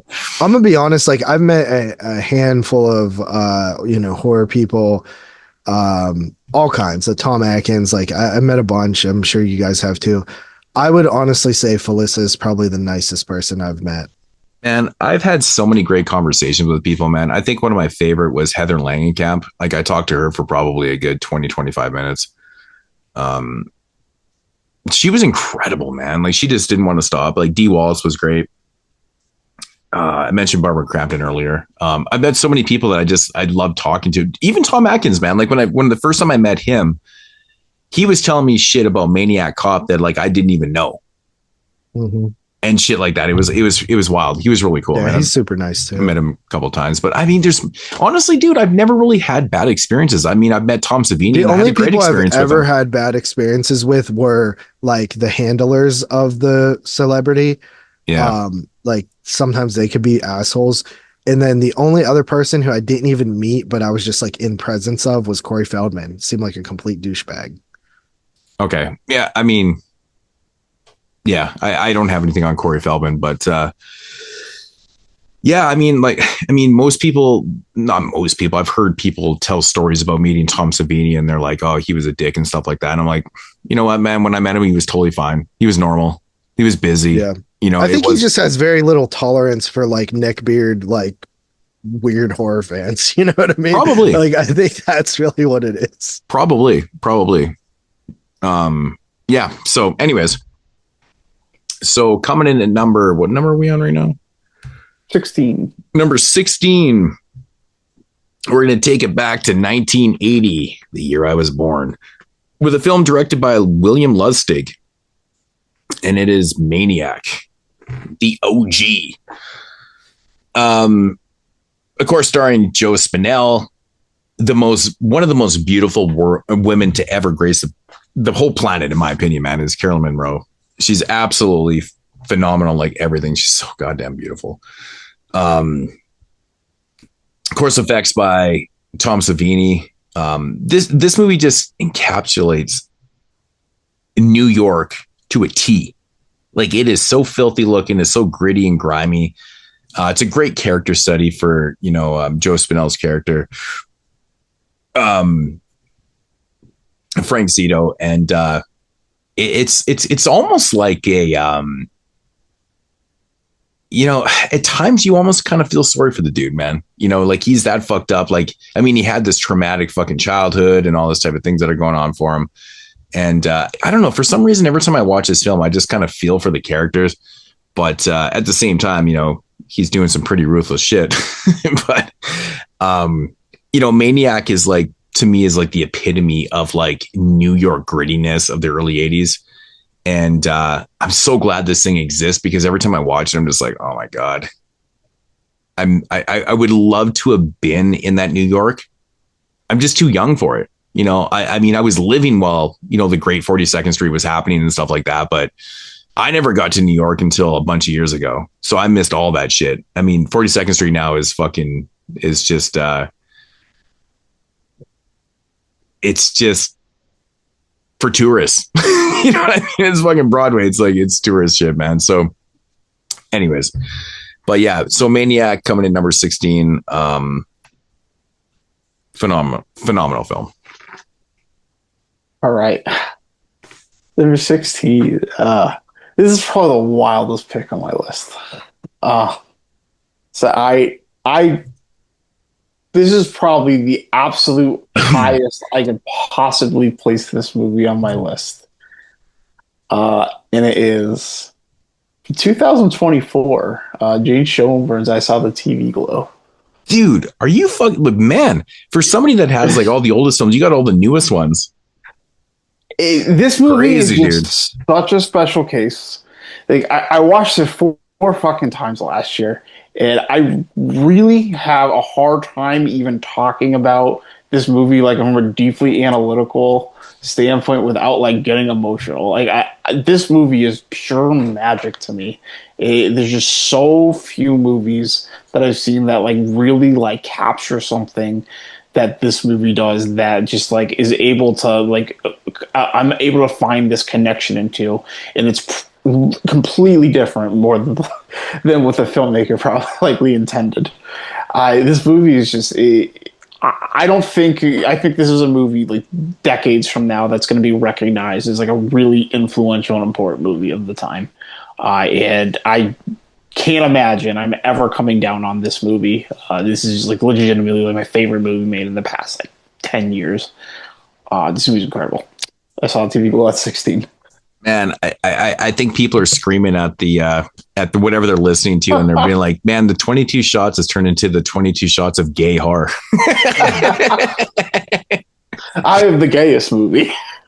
Yeah, no, it's a really good film. I agree. I had the gayest movie. Well, I'm just, honestly, dude, I was more shocked that you had it on your list because it's so new. Like it just came out. That's crazy to me. Like if I hadn't seen this movie as many times as I've had it and gotten to sit with it now for close to 2 years, that I don't think I would include, and that's why like I can't put it any higher than these other movies. But this is the cap. I liked it a lot too. It made my top 10 that year. I've only seen it the one time. But anyway, coming in at number 15, continuing along with the slashers, I have the Canadian classic 1981's My Bloody Valentine. Oh, what? Yeah. Yeah, I love My Bloody Valentine, dude. Like, I think since we've reviewed it on the show, it's a regular watch for me. And honestly, another one I got to see in the theater. But I got to see the regular cut, the theatrical cut, which is such a it's a piece of shit. Watch that cut. You cannot watch that cut. It neuters the movie completely. That kill scene in the mine there, where they cut out like fucking 5 minutes. What the hell, man? I know. That's crazy to me. Like this movie, I love the like blue collar workers, like mine, like the town feels so real, feels like everybody's friends and actually like literally works all day and gets off work and cracks open beers and just, lives life, man. And they have a simple life, but they all enjoy it so much. And it really sets a great atmosphere and setting for a slasher film. And Harry is a awesome killer, perfect costume, and it has one of the coolest endings too for a slasher film. It's travesty. We never actually got a follow-up, and this didn't become like a big franchise. We only got the remake, which I do like. I think the remake's pretty solid, but the original is one of the best slashers. As a standalone slasher, if you're counting it as its own, I mean, it doesn't get much better than My Bloody Valentine. Okay, so number 15 for myself is also My Bloody Valentine. That's why I was like, what the fuck? Nice. Are you serious? Nice. That is awesome. That's pretty random. Yeah, no, I mean, what you said about like the characters and like, this is shot in like small town Nova Scotia and stuff like that. And like, to be honest, like, being Canadian myself, this is very on point. I mean, there's communities like this that are exactly like this. I mean, things are probably a little bit altered now because things are pretty crazy these days, but like this, it's kind of the way shit used to be. It's very, it reminds me of like, it's, we're not that far apart in terms of like that type of thing, because it reminds me of like my uncles and stuff who used to be like welders and shit like that. And how they were in the 90s. Just really dope. Yeah, I mean, when you work so in close proximity to like miners do, man, you become real good friends because you have to have everyone's backs because it's a dangerous job, right? And you can see the camaraderie of these, these characters and stuff like that. And like, I don't know, man. That's one thing about this film that I've always really loved is almost every character in the film is super likable. It doesn't have your like over the top like stereotypical characters where you have like, those just raging horrors and like, the dick, like you don't really have a lot in this film. It just seems like everyone's so damn wholesome. Everyone's wholesome and likable. And it's really strange. I mean, I guess it's like it's so Canadian, but it's not really true to the facts. But like, it's just interesting to see that in a slasher film because the tropes at the time were very much what we know of the tropes, right? Individual characters and shit like that. And this one really didn't have that. But yeah, the only way to really watch My Bloody Valentine is to watch it uncut because, you know, if you're watching the cut version, this is not a great movie because it cuts out all the good shit. It really does cut out all the good shit. You're right about, you know, the killer and Harry Warden is fucking awesome. You know, just the look is amazing. It's what you would expect from like a minor type thing, but pretty cool. Yeah, it's really, really good. It's one of my all-time favorites, and it is my personal favorite standalone slasher film of all time. So, yeah, that's the number 15 for myself. All right. Number 15 is a repeat, and it's one of those bona fide classics. From 1982, it's John Carpenter's The Thing. The Thing is one of the best horror films ever made. I think if I'm having a serious conversation, this is one of the few movies I'm going to invite into that conversation. And yeah, it's one of those movies that I saw forever, and I always thought it was fucking. It was. I've never like had to grow into this movie or anything. I've always just loved this movie, and just at different phases of my life for different reasons. And that it's like watching it now. It's such an immaculate film. And it rips by. It's just such a fucking good time. And I love that everything is practical. That's the biggest thing about this movie, that you have these incredible practical effects that you just don't see anymore.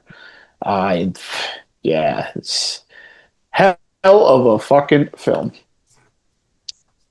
Awesome. I agree. All right, continuing along here. My number 14 is a movie that has grown, like went way up on my list over probably the last like 4 or 5 years, seeing it multiple times on the big screen. I think I'm at like 3 now on this one. And that is one of the probably most like hackish directors out of all these people ever.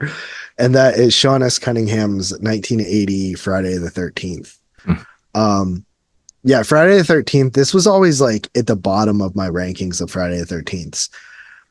And something just clicked one day when I watched it in the theater, and like the soundtrack of like the rain and the atmosphere just hit so hard. And now I actually just saw it back on in like July, Friday the 13th at the theater, and it was actually the day that Maddie passed away. You know what clicked though, man, is like you just realize you're in love with Kevin Bacon. You're like, well, Kevin Bacon has done like maybe a handful of films. I'm going to put half his films in my list. Yeah. It's really done a whole lot, but I got to meet Adrian King last summer or the summer before at Camp Blood 10, where they showed all the Friday the 13th over the course of 3 nights. And Adrian King was like right up to the remake. I think they actually showed 2 through. They showed 1 on Thursday night, but we don't go on Thursday night because it's just the one movie. I think they showed up to Freddy versus Jason. Actually, I don't think they showed the remake. But yeah, Adrian King, awesome. Betsy Palmer, such a great role for her. She was awesome in this movie, and it's the slasher film that set off the chain reaction to, you know, just make a million slashers. Right. Okay, number 14 is going to, well, I mean, it's not going to break JP's heart. He knows. But I do love this film. It's a 10 out of 10 for me, and that's Tobe Hooper's 1974 classic, Texas Chainsaw Massacre. Nice. It's where we get into like territory where it's like so crazy. It's like, how much? I'm going to stop you right there. I'm going to stop you right there for a second. My number 14 is also the Texas. I was hoping that you two would have one at the same number, because me and Moodz had one at the same number. Are you serious? That's so Tyler weird. had one at the same number, and now Moodz and Tyler have had one at the same number. Okay, That's so pretty crazy. so Chainsaw is like, you know, it's it's like a clinic in filmmaking, which is kind of ironic a little bit because I feel, and like a lot of people feel like that too. It's kind of lightning in a bottle. I think Toby Hooper just captured what his vision was so well, like overly well in what he was trying to do. And it just worked out so damn well. I mean, read from the opening credits in the film with the snapshots and stuff, which is just iconic as fuck to me, man. Like I love those sound effects so much. It's great. To the what is it, the tortoise that's dead on the road and stuff like that's classic, which is a real dead animal. It's armadillo. Armadillo, right. And but the fact that, you know, Toby Hooper managed to pull off a film so fucking scary with really no blood is truly incredible. It's actually incredible. It's a statement on how you film and how you project, how you project these characters and how you put these characters into situations. And he does it so great, dude. The like filmmaking is so dynamic in this movie. Like it is really, it's so gritty, and like the set, like the locations, and like obviously the other characters and stuff. Like it all encapsulates exactly what he was kind of going for, like this kind of like underground, like hillbilly kind of area and stuff like that. And like this is really what kind of set off the whole like hillbilly kind of like horror film type thing and stuff like that. It just feels like such a dirty sweat hot summer day. Like you can well, it's Texas, man. It's Texas. I could just imagine how fucking hot it is and how gross it is. But dude, every scene in this fucking film, man, read from the the hitchhiker scene and oh dude, I mean, read to the end result with Marilyn Burns, and oh my god, dude, it's just, this movie is like, it's just phenomenal from top to bottom. I mean, it's really, I mean, everyone knows about this movie, so but it's a masterclass on filmmaking, and it's kind of a shame that Toby Hooper never really recaptured what he really did here. I mean, I like some of his other films and stuff like that, but Toby Hooper's one of those dudes that, like, if you go through his whole filmography, I'm like, I have a hard time making a top 10 of his films. I don't really like a lot of his later films. I really don't. It's weird because like he, when he got on doing when he did his 80s films and shit like that. Like, I mean, those things are okay, but it's not Toby Hooper. You know what I mean? It's like, I just feel like his early 70s stuff is a little bit more gritty and stuff like that. But yeah, his canon films, what did he do? He did Invaders from Mars. He did Chainsaw 2, and of course Life Force. I think he only did the 3. I think he did 3. He did the 3 films for canon, and it's kind of funny too because he's coming off of like Poltergeist, and like they claim that he directed it, but it's so far out the box from everything he's ever done. I have a hard time believing that he really had creative control of that. Like I honestly, dude, like people say that he did, but I have a hard time believing that he had control of that film. I really do. It just doesn't make any sense to me. But, with that said, like, some of his more well-known films, I was never that hyped on. I really wasn't. But it's kind of sucks. But anyways, TCM, it's classic. I mean, it's one of the best films ever made. Number 14. 14, TCM. All right. My number 13 is the 1985 film Friday the 13th Part 5, A New Beginning. So you literally have the entire franchise in here, don't you? Like because you haven't mentioned Part 4 or 5, which I know 5 is like your favorite. So like it's got to be. Oh my god, do you literally going to have? I can't imagine. I can't imagine like all these movies and not Part 4. Well, me too, but I know that he loves Part 5, so it's got to be coming. That's insane to me. So he's got more Friday the 13th films coming. This one is known as the fake Jason one, which I also just thought that it was Jason wearing a human mask. I thought that like most of my childhood. Didn't understand that it wasn't Jason. I just was like, dude, Jason's a fucking genius. He put on a human mask. That way people won't know that's how he gets around so easy. He could just take off his hockey mask and walk around like a normal guy. But yeah, I think this is actually like the funnest Friday the 13th movie. It has the craziest characters. You have Ethel and Junior and Demon, damn enchiladas, ooh baby, Reggie the motherfucking reckless, bro. It has the biggest body count too, doesn't Tommy it? Jarvis.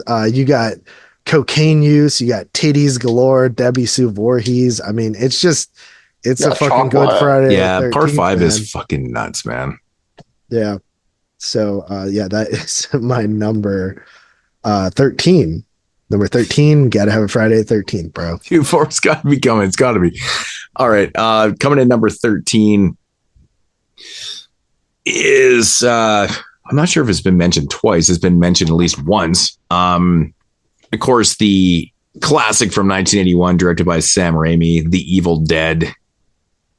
I mean, that's number 5 of all 3. Okay, so it has been mentioned twice. I thought maybe. Yeah. Okay, so I mean, Bruce Campbell wasn't actually the Ash character in this film as much, because this was the original Evil Dead is a straight up horror film. You know, a lot of people claim that it's not.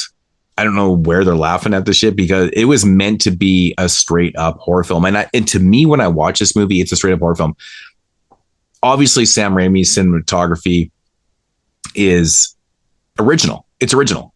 Those shots through the woods and stuff like that, the way he did those things are fucking phenomenal. It's super low budget, but it's amazingly done. It really kind of elevates this film to a different status, because it never really been done like that before. And it works so damn well for a horror film. It's fucking terrifying. The second something gets released and you just have this thing fucking roaming through the woods and shit like that coming at you, that's fucking scary. It's legitimately a scary ass movie. I've never seen this on the big screen. I'm sure JP's seen it 47 times. He's got 9,000 stories about seeing shit on the big screen. Fucking lucky ass white boy, half white boy. What the fuck? I'm like the least white person in here, man. I'm just like, oh my God, dude. Like I have no stories like that, man. What movie is it? Evil Dead. Oh yeah. I told you I saw it with the 3 girls. Were you not listening to everything I was saying? But I forgot. Okay. So, I mean, this movie legitimately was one of the first movies that I saw that actually scared the shit out of me. Because I was a woods dweller, you know, like I grew up camping. I was always in the woods and stuff like that. And after seeing The Evil Dead, I was like, what? Like I was a little bit weary about being in the woods and stuff like that. Like that setting out in the cabin in an isolated area was how I grew up, not my house. I always went to places like that. So when I went out there, I was like, oh my God, The Evil Dead became one of my all-time favorite films. I'm still to this day, I've been a little bit worried, but I did this summer. I actually watched The Evil Dead out of my cabin on the big screen outside and did that shit. And like, it was like one of the coolest experience ever. I can see where you're coming from like watching on the big screen and stuff like that. Yeah. Mine's like 100-inch. It is what it is, but it's like, it just captures it so damn well. It is absolutely phenomenal. One of my favorite things about the movie, though, is honestly the effects and learning about how like low budget the actual effects were done for this film. It just kind of makes me smile and be like, you know what? Anybody could probably do this shit, but you have to do it properly and do it right. And they did it right. And, you know, everything about this film is fantastic. It's one of the reasons why I've never been fully on board with, like, I like part 2. But even though it's like a comedic version of you know, remake of the first one, if I'm going to watch a film and I'm popping in, you know, either The Evil Dead or Army Darkness. I have nothing against Evil Dead 2 at all. I think it has the dopest, you know, poster art. It's really crazy. But if I'm watching an Evil Dead film, I'm watching the original one every single fucking time. That shit is still phenomenal to me. Like even when we watched it in the summertime, you know, the wife had seen it before and she's like, this is really good. Like, it's really good. Like the sound effects, like the mix on the film is phenomenal. Like you got shit coming out of left and rights and fucking like the panning is fantastic. Like I think people kind of overlook like the mix in the film too. It's really well done. It depends on what release you're actually probably watching, depending on what mix it is, but it's really good. It's really good stuff. So, yeah, The Evil Dead. Amazing. Number 13. All right, number 13. I got another boring old all-time classic that everybody's seen. It is from 1991. It is Jonathan Demme's Silence of the Lambs. Silence of the Lambs, we saw another one I just saw a lot growing up. Caught it on TV, caught it at the video store, caught it everywhere. This past Thanksgiving, when we were at my girlfriend's house, we're like, let's put Silence of the Lambs on. We just sat there and watched Silence of the Lambs at Thanksgiving.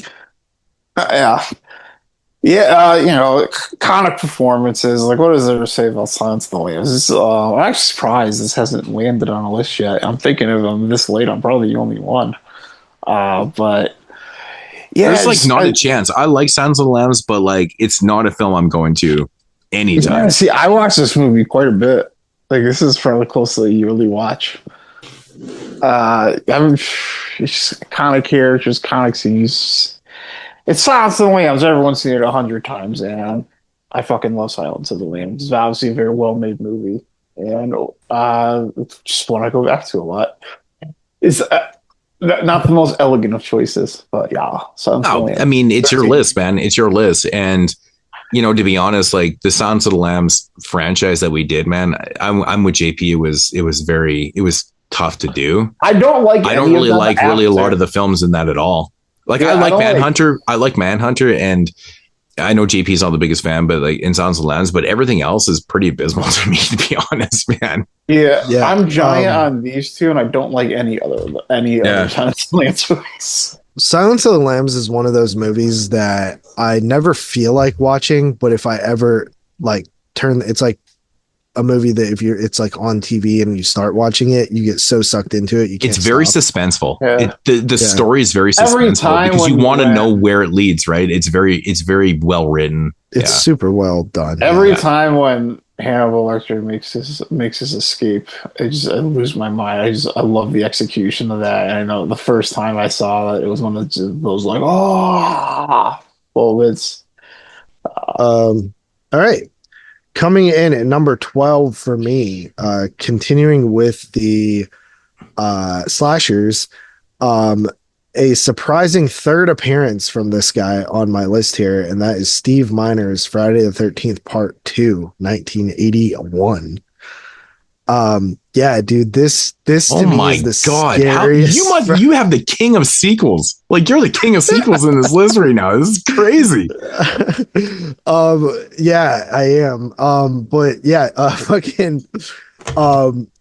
think this is the scariest Friday the 13th. Sackhead Jason is by far the creepiest that Jason is. And I think that this is like one of the like perfect slasher films. It just has everything that you want in a slasher. Amy Steele is one of the best final girls for me. I actually met her the same day as Adrian King. They were both there at that marathon. And yeah, Friday the 13th Part 2. It's a great slasher film. One of my favorite kills is the kid in the wheelchair, man. Nice. All right. That is a great kill. Coming in number 12 is the film that we classify as being like the start of like modern horror. And, it's the bona fide classic by George A. Romero, 1968's Night of the Living Dead. What can I say about Night of the Living Dead, man? It's amazing. It actually is truly amazing. It's like one of those like weird, like Toby Hooper things with TCM. It's kind of like lightning in a bottle, like he kind of rewrote the whole idea of what a zombie is and changed the whole fucking game. Like, this literally is a game changer. What we know as zombies now comes from this film. And it's just, everything about this movie is so awesome. I mean, from, the characters and, I don't want to fucking, sit here and dwell on the fact that like he hired on, a black actor and blah, blah, blah. And like stuff like that. Like, I mean, Romero said that he hired on the best actor. He wasn't going for, that social commentary and like what happens in the end and stuff like that. Maybe it was just a fluke that the way it went down and stuff. Who knows? Sometimes we do see things a little bit blindly. But no matter what the story is, it happened and it's there. It's beyond classic, and it changed the game forever. This is probably it is the most influential film of all time. It really is. And it's a perfect film. It's a perfect film. And the problem is with these lists is that when you have so many goddamn perfect films in your eyes, where do you rank them? It's watchability. Yeah. You know, I could watch this film just as much as I could watch Evil Dead, TCM, My Bloody, it doesn't matter. You know, I said like my top 25 are ranked, but in theory, are they? I don't know. I mean, they're all kind of the same to me. These are all films that I put on a pedestal and love with a passion. Night of the Living Dead, man. I mean, thank God that Bill Heinzman was in this film, because then, you know, we got his film, Flesh Eater, later on, which is fucking amazing. Go figure. I got 2 Bill Heinzman films in my top 100, but Night of the Living Dead, we don't have to say anymore. Number 12. Right. Number 12. Another movie I'm wildly shocked has not made a list yet is the second film from this director to land on a list, and it's from 1994. It's Michael Suave's Cemetery Man. We talked about this one last all-time Italian show. I know this has been discussed a shit ton, but yeah, man, world in a bottle, psychological horror, surrealism, zombie, campy Italian mashup. This movie is just a pocket full of flavor. It might seem really campy, but it's somehow also very inward thinking and very ambiguous, very thought-provoking. This movie is fucking awesome. If you love Italian movies, I'm sure this ranks near the top of your Italiano list. And if you don't love Italian movies, you probably still might like this movie. And to me, it's an all-time bop. That's interesting to say that, because like you might, but like at the same time, you might be super confused as to like what's really happening in the film and stuff like that. But I think the humor might just fuck with some people with this movie. You gotta kind of be able to take the Italian humor. Yeah, the stuff with his like assistant. Yeah. It's just like the general, like the with Oogie, yeah. with Oogie, Augie, yeah, with Oogie, yeah. I mean, it's just like the general, like kind of jokes the tone of it. Mm-hmm. But I mean, if you put it in perspective of how like I broke it down and stuff like that, I mean, that it could be just the other type of personality and stuff. Like, I mean, there's a lot of ways of looking at this fucking movie. There really is. But yeah. Anyways. All right. Coming in at number 11 for me, continuing with the slasher kick that I am currently on. Joseph Zito's Friday the 13th Part 4, the final chapter. Oh my God, dude. Did you have a stroke and you're just like Friday? Bro, I love this series. Like, I'm not joking. It's no. I never ever question your love for the Friday the 13th. I had to fucking fight with myself to take off 7 and 8 and 9. Like, I was just like, I can't have all of the films. I just can't. Like, I feel guilty not having some other shit. Dude, your fucking Friday the 13th is like my Italian films on here. It's a lot. Yeah, dude. I mean, that's why I put part 1, 5, 2, and 4 all back to back, because I was like, I can't choose.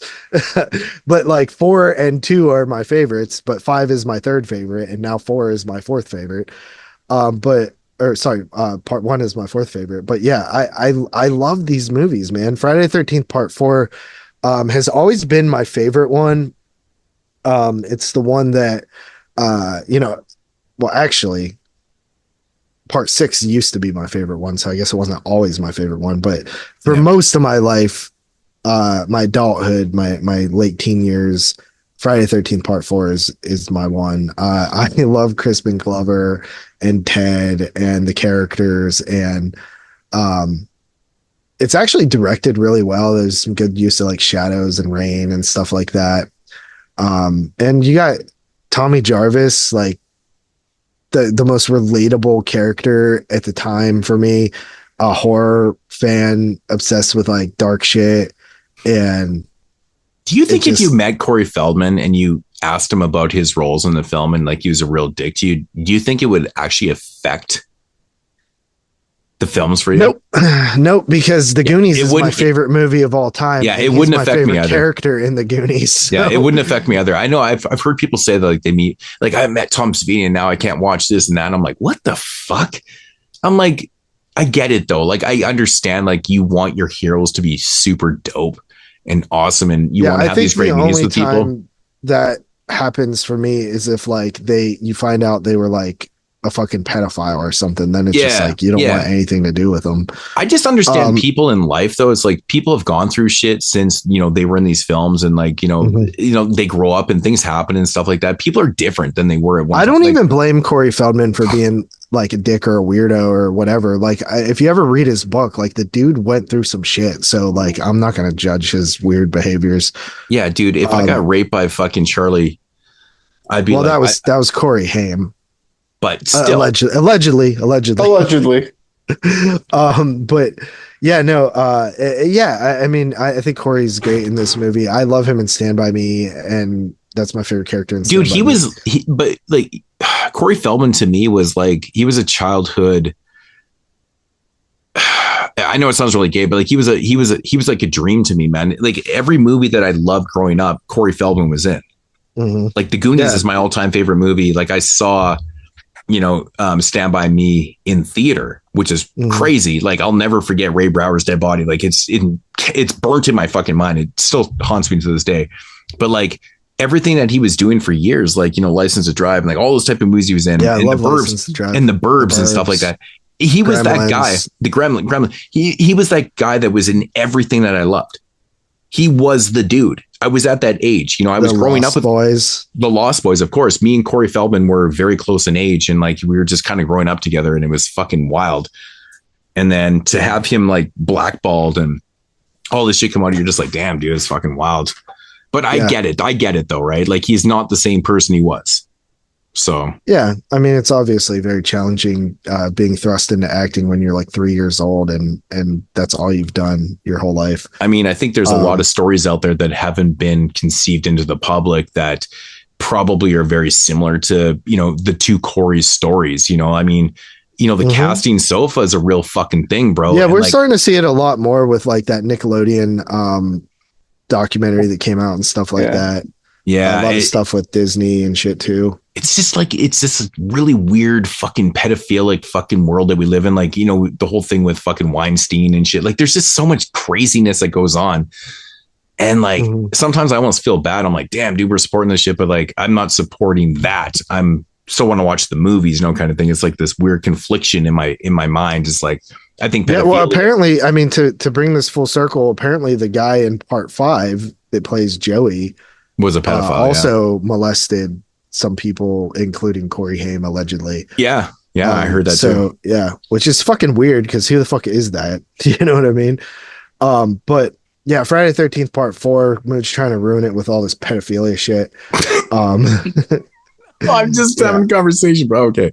Sorry. I'm sorry. So that is my final Friday the 13th film. All right. So continuing. Fuck. What a fucking shit way to fucking. Okay. Anyways, so my number. What are we on? Number 11 here. 11. Yep. Number 11. We're going to take it back to 1984 with the classic by Wes Craven, A Nightmare on Elm Street. Now, that was a weird segue because we were just talking about pedophilia and stuff like that. And, this was always kind of like the subtext in the film about Freddy. Was he a pedophile? Was he just a child killer? Was he not? That's where the remake kind of ruined everything for a lot of people, where they just blatantly said that he was a fucking pedophile. JP, shut the fuck up. I know I have a Freddy tattoo on me. I don't have pedophiles tattooed on me. That's fucking bullshit. This is the original one.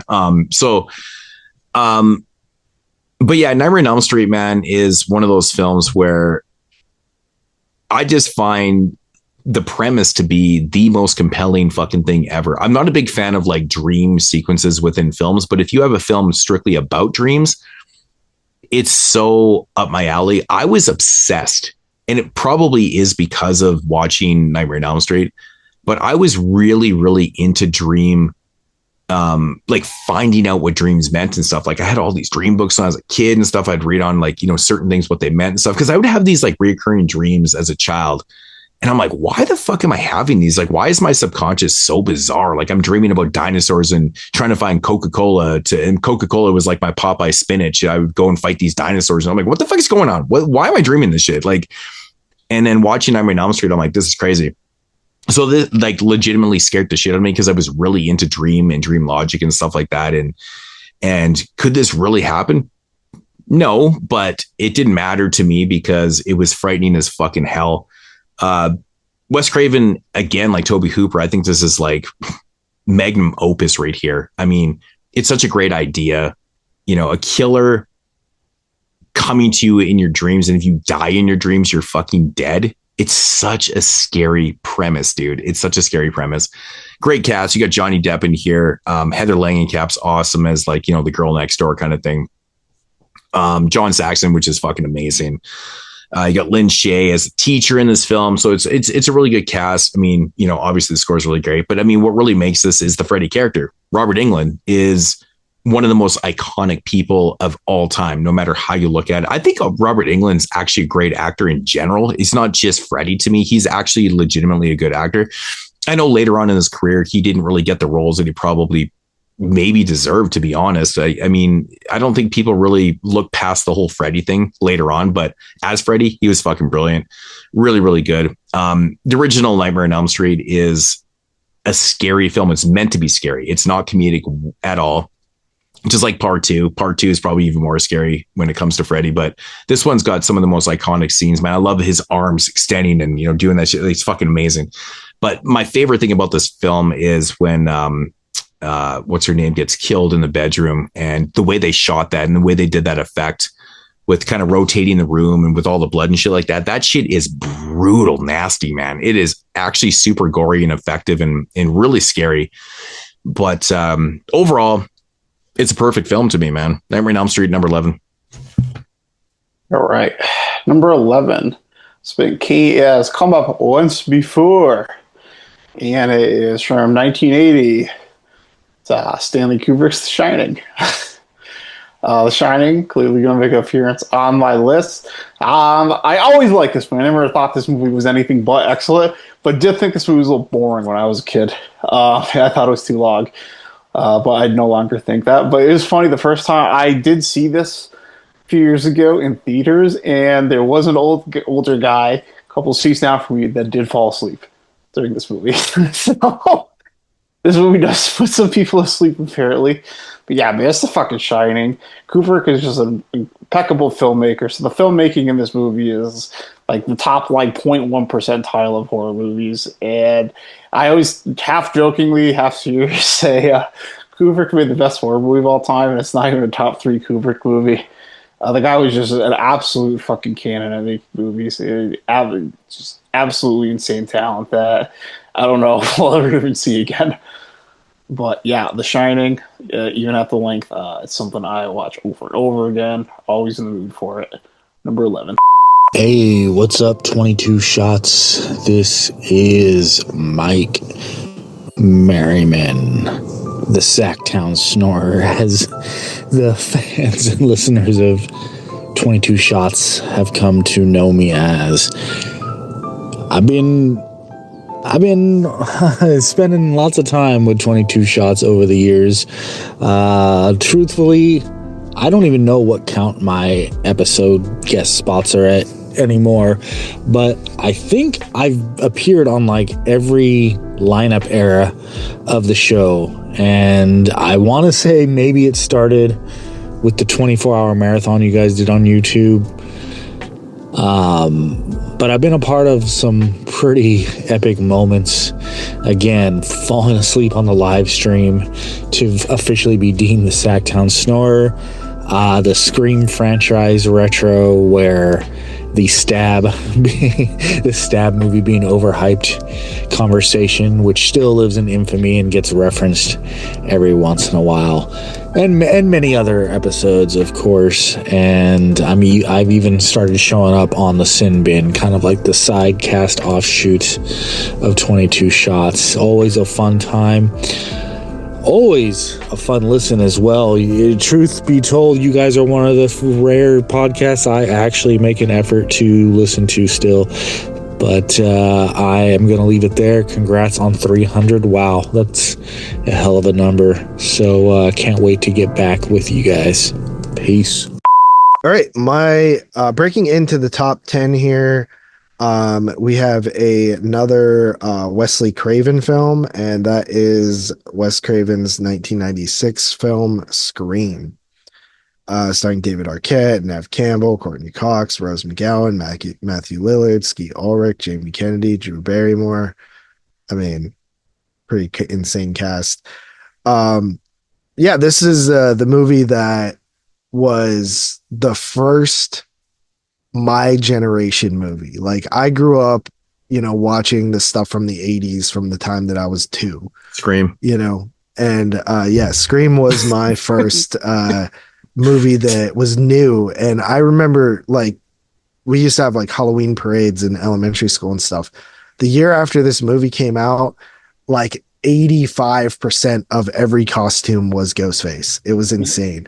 People were prank calling each other, asking each other what their favorite scary movie and stuff was. Like, this movie really was like the first time I saw something new like take over pop culture. And ever since then, I remember one summer me and my cousin watched it every single night after we would like do whatever. But we threw it on like every single night, and it's one of those movies that I'll always love, man. It's actually kind of fucking brilliant too. The writing in it is peak Craven. Or Williamson, actually. It's not even Craven. I guess Elm Street is peak Craven writing. But yeah, super cool. New generation of horror, and really sort of like it's post Silence of the Lambs where we started getting like intelligent killers that weren't just guys in masks. Like, this was more of a thoughtful killer. So yeah, pretty interesting. But yeah, number 10, Scream. Cool, man. Coming in at number 10 for myself is going to be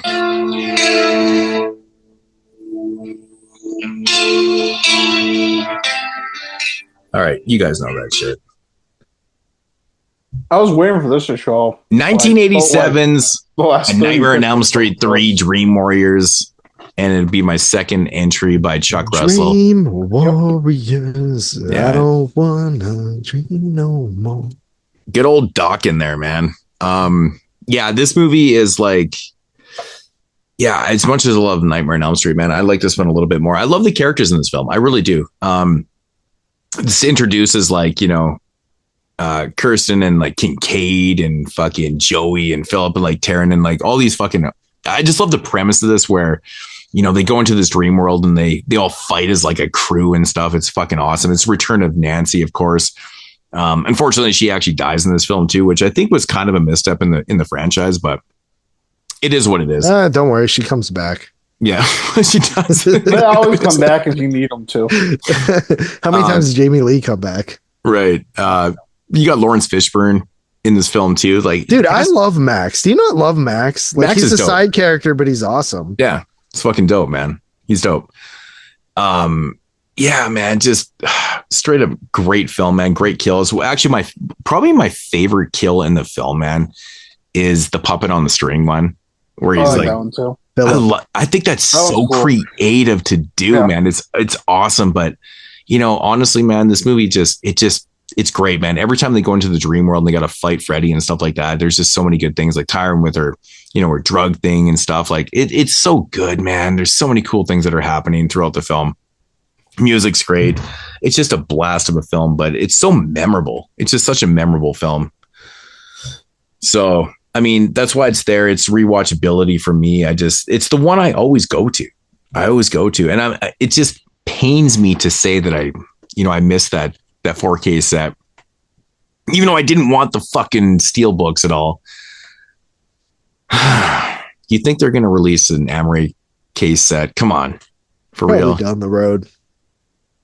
I don't want that thin line shit, man. It's like $140. I'm like, I'm not paying on like this is so stupid. It's like $100 for you guys. It's like $140 or $100 for you. You're $100 for like a thin line case like that. Yeah, it's just disc. It's the same thing as what we got before, but it's 4K. Yeah, at least that thing was like $35. That's what I'm saying. It's wild. It's really wild. But anyways, Dream Warriors bringing in starting off my top 10, man.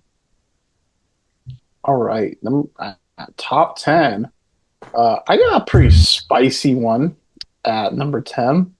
It's from a director I thought would have gotten a lot more attention this list, but he's just getting it from me. But we haven't talked to him in a little bit. It's my fourth film from David Cronenberg. Moodz had one. Yeah, you have Videodrome. I think that's it, besides me. Yeah. But yeah, it's from David Cronenberg.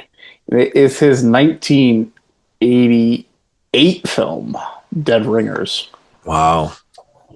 You love Dead Ringers. Yeah. I've been talking about how much I love Dead Ringers for a long time. But I think it's a little sneaky. With this one, I think it just does not get the attention it deserves.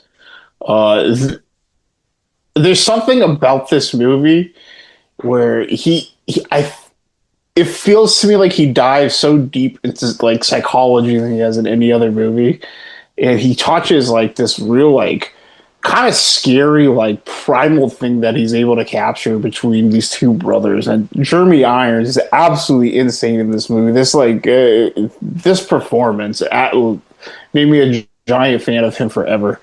It's one of my favorite things about this film.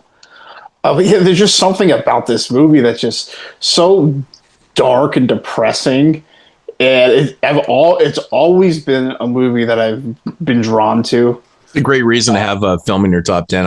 It's dark and depressing, but I can watch all the time. It's like I love it. I love movies that just like have the balls to like put yourself on this path of like assured destruction and to not be afraid to like try to hurt the viewer and follow through with it. And this movie just every time the ending just like ravages me, and it's such a nice mellow climatic build to that just escalates and escalates, and I love the unwinding and the arc you get between these two brothers. There's so much about this movie that's just stayed with me. I saw this for the first time when the Screw Factory Blu-ray came out, and it like was at the time I thought it was like a perfect 10 out of 10, like blew my brains out movie.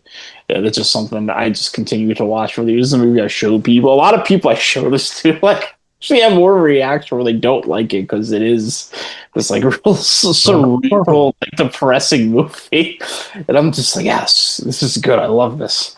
And it really just encapsulates the best stuff about Cronenberg to me. So I've always been very high on this movie, and it's one I can't imagine I'm ever going to stop watching frequently.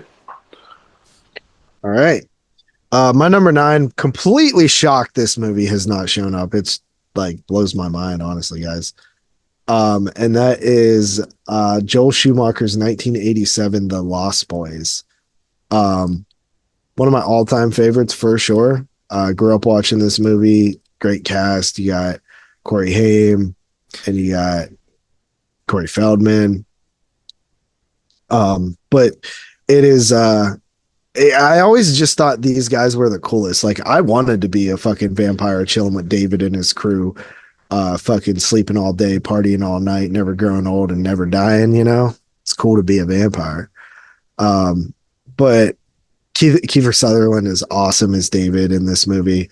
I love the scene where their little hangout like under the like fallen mall or whatever, or hotel or whatever it is, in the cave is super cool.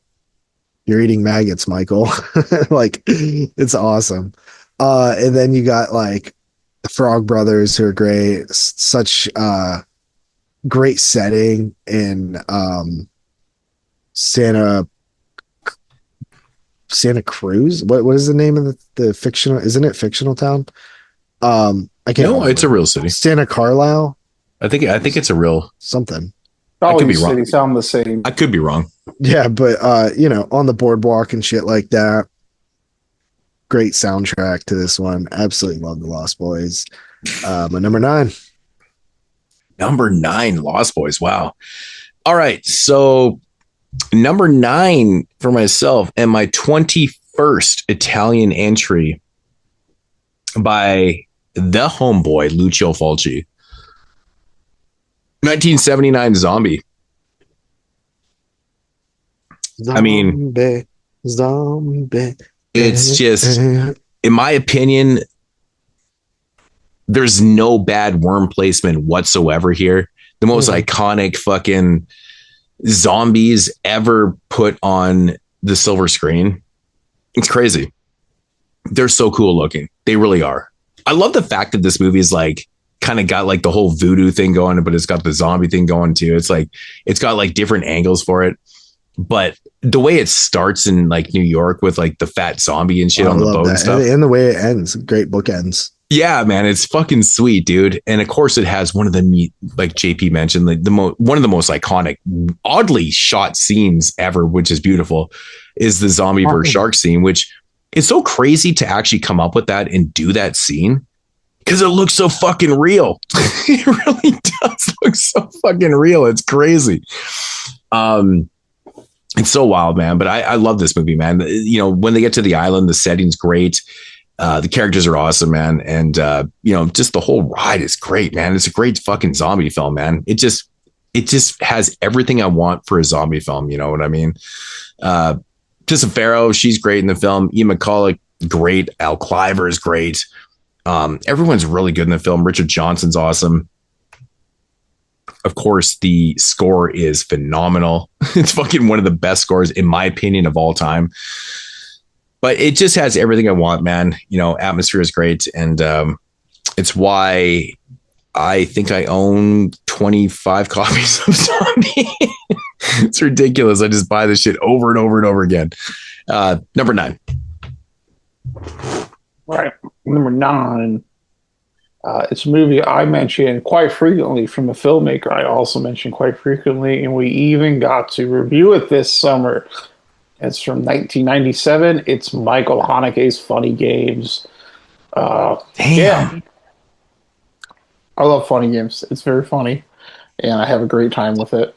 And Michael Haneke is my boy. I glazed in enough in that show, and we discuss it on an analytic level. So watch that. Watch that. But yeah, Funny Games we've seen a million times at this point, and it's a ton of fun for me.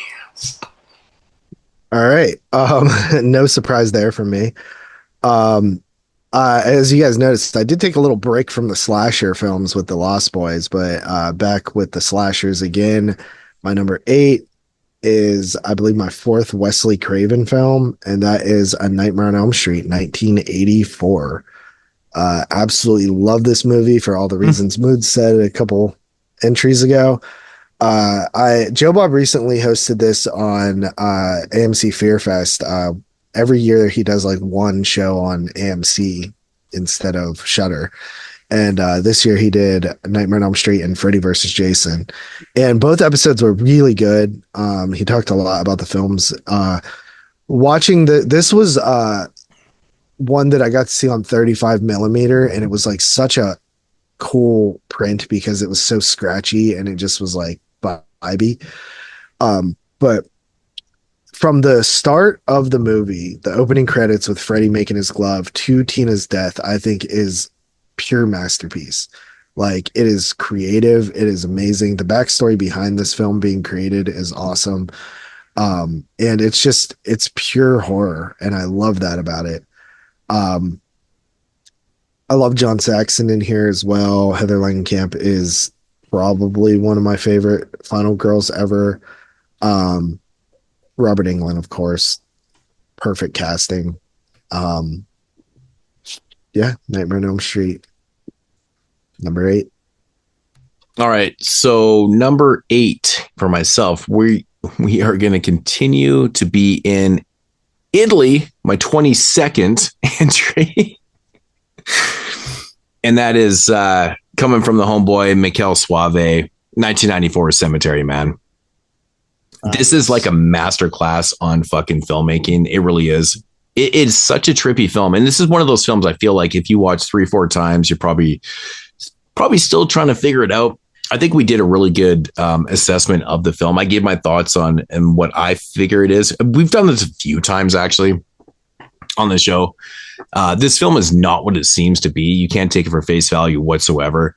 It definitely has comedic elements to it, but that really kind of plays into the whole narrative of the film. There's a lot going on here. There really is a lot going on, man. I mean, we got some fucking sexy ass sex scenes, man. What's the girl's name again that's in the film? Anna Fulci. Oh my God. She's Zongas. Dude, she's one of the fucking most sexy girls. Oh my God, she's so sexy in this film. Like those things do not match her like waist size. Like she's so thin. It's so crazy, like, right? Jesus, Anna Fulci. bro. Oh my God. But Rupert Epper, man, like he's such a good job in this film, man. Really, really good job. But it's a trip. It really is a trip. If you haven't seen the film before, which I'm imagining if you're listening to the podcast, you probably have seen it before. Yeah, there's different ways to interpret in the film, but I think I'm right. I always have been. I'm kind of standing my ground on it, but I don't want to give it away if you haven't seen it. But I think it's just a fascinating, oddly, it's definitely one of a kind. Would you not say it's like one of a kind film? Like there's no film like this, you know?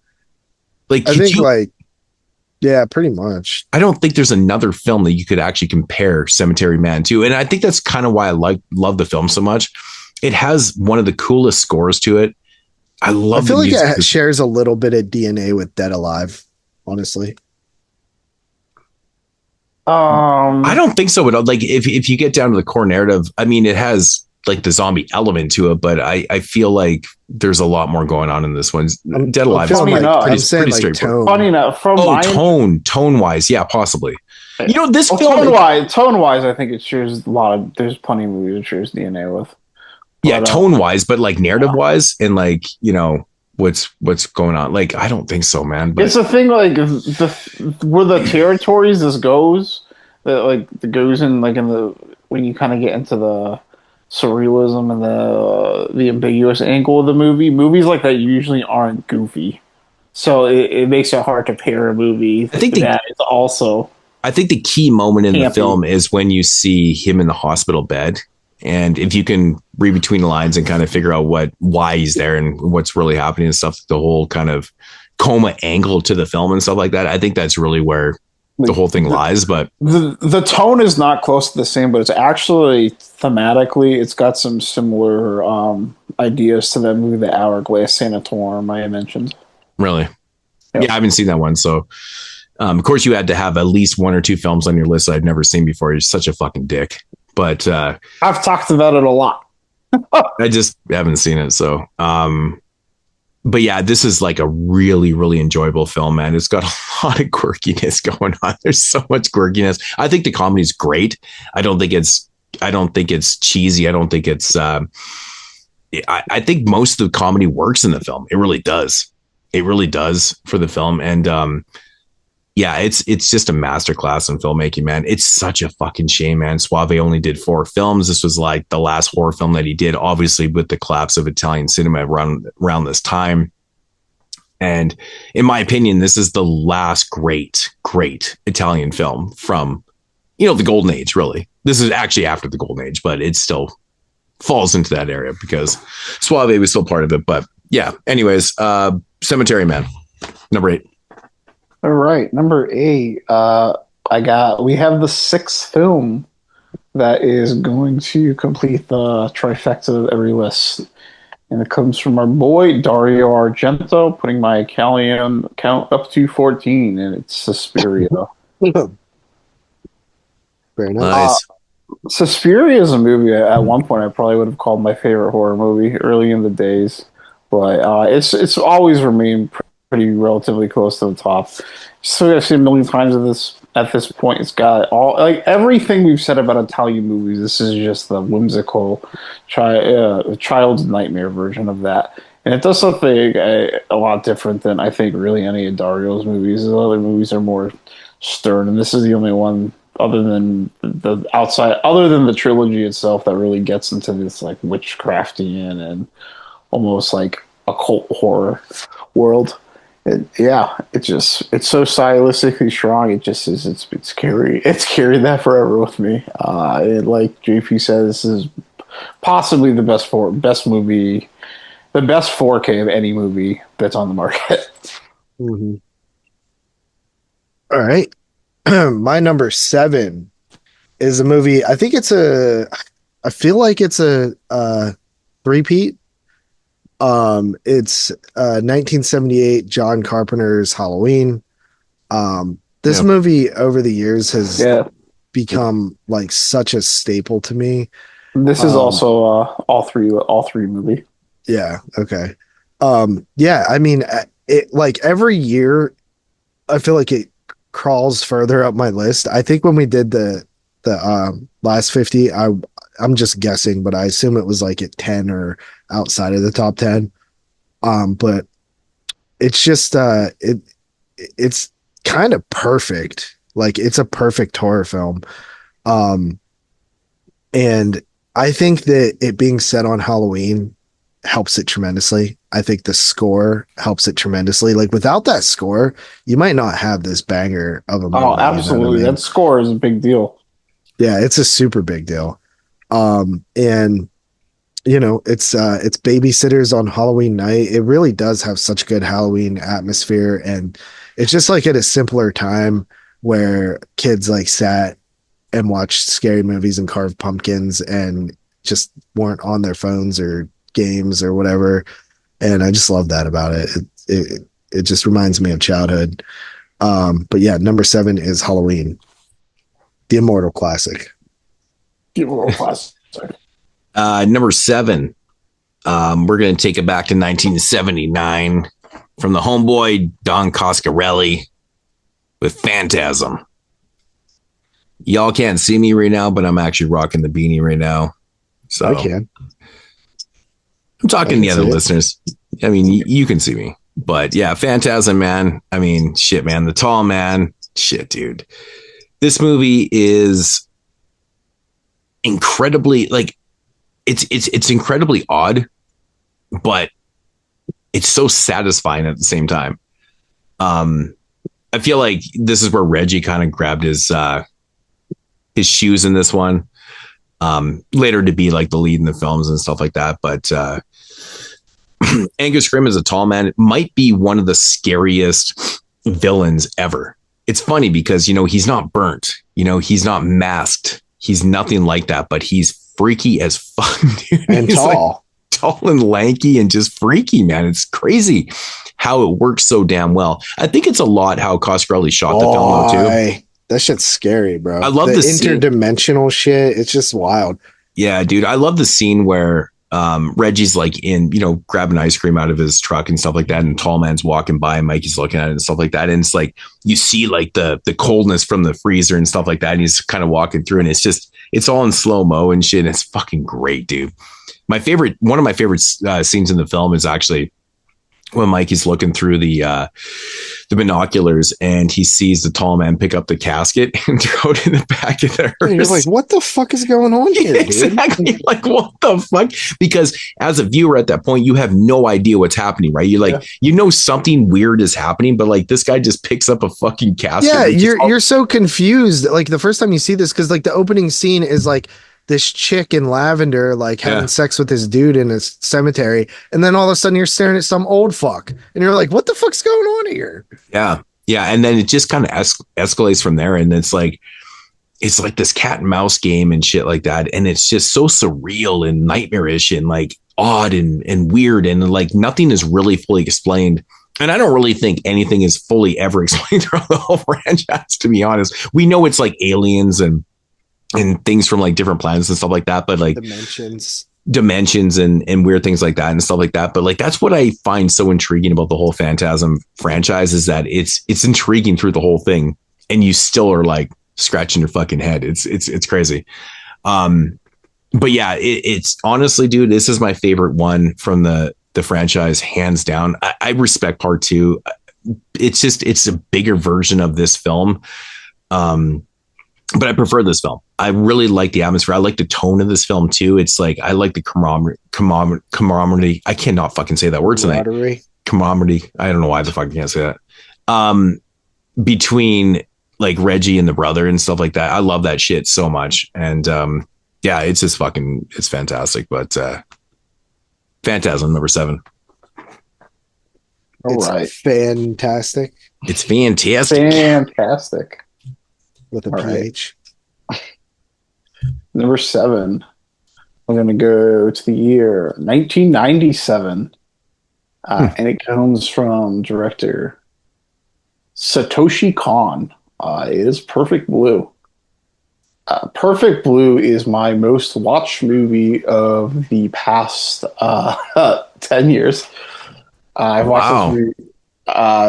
This part of the benefit of Perfect Blue being a movie that I've watched so much is it's very short. When you cut out the credits, this movie's like 79 minutes long. So because of that, it's this movie it cuts right through it. And movies that are that short. And how many times have you watched it? About 15. 15. Yeah.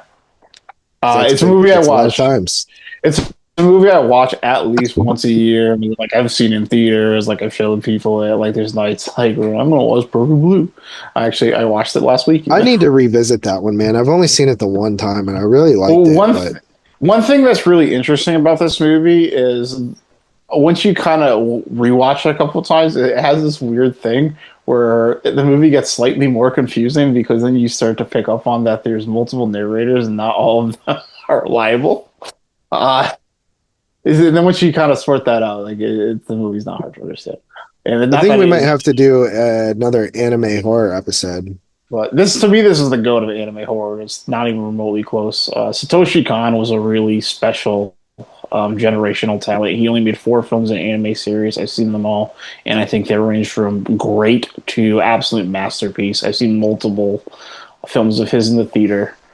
I own them all in physical. He was like he got cancer and died in his 40s, so we missed out on him. And even his anime series is excellent too. He had one movie he had written and began working on, and his team tried to pick it up. They're like, "Duh, we can't do this. This is way too beyond our capabilities." And they're like, "We're not gonna half-ass the legacy of Satoshi Kon." And so that's all we have from him. It's all fantastic work. This is only a horror movie. It was really influential to movies like Requiem for a Dream and Black Swan. He also made a movie called Paprika, which I think might be his most popular movie. It's basically Inception is essentially a remake of it. It's just Paprika's dope, man. I own it.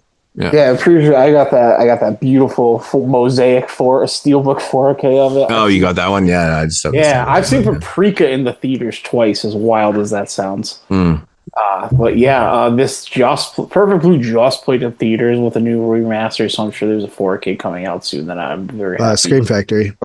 Oh, is it? Nice. I'm just not buying that. It's like $40 or $80 or something crazy right now. I'll fork if they gave me like a nice $80 set, I'd fork over for it easy. Jeez. But yeah, number 7, Perfect Blue. All right, number 6. I believe this is another 3P. I'm going back-to-back Carpenters because I have 1982's The Thing. Yep. In my opinion, it's the best horror movie. It's either that or The Exorcist or those are like kind of the two that I usually lean towards is like if I'm objectively saying what I think the best one is.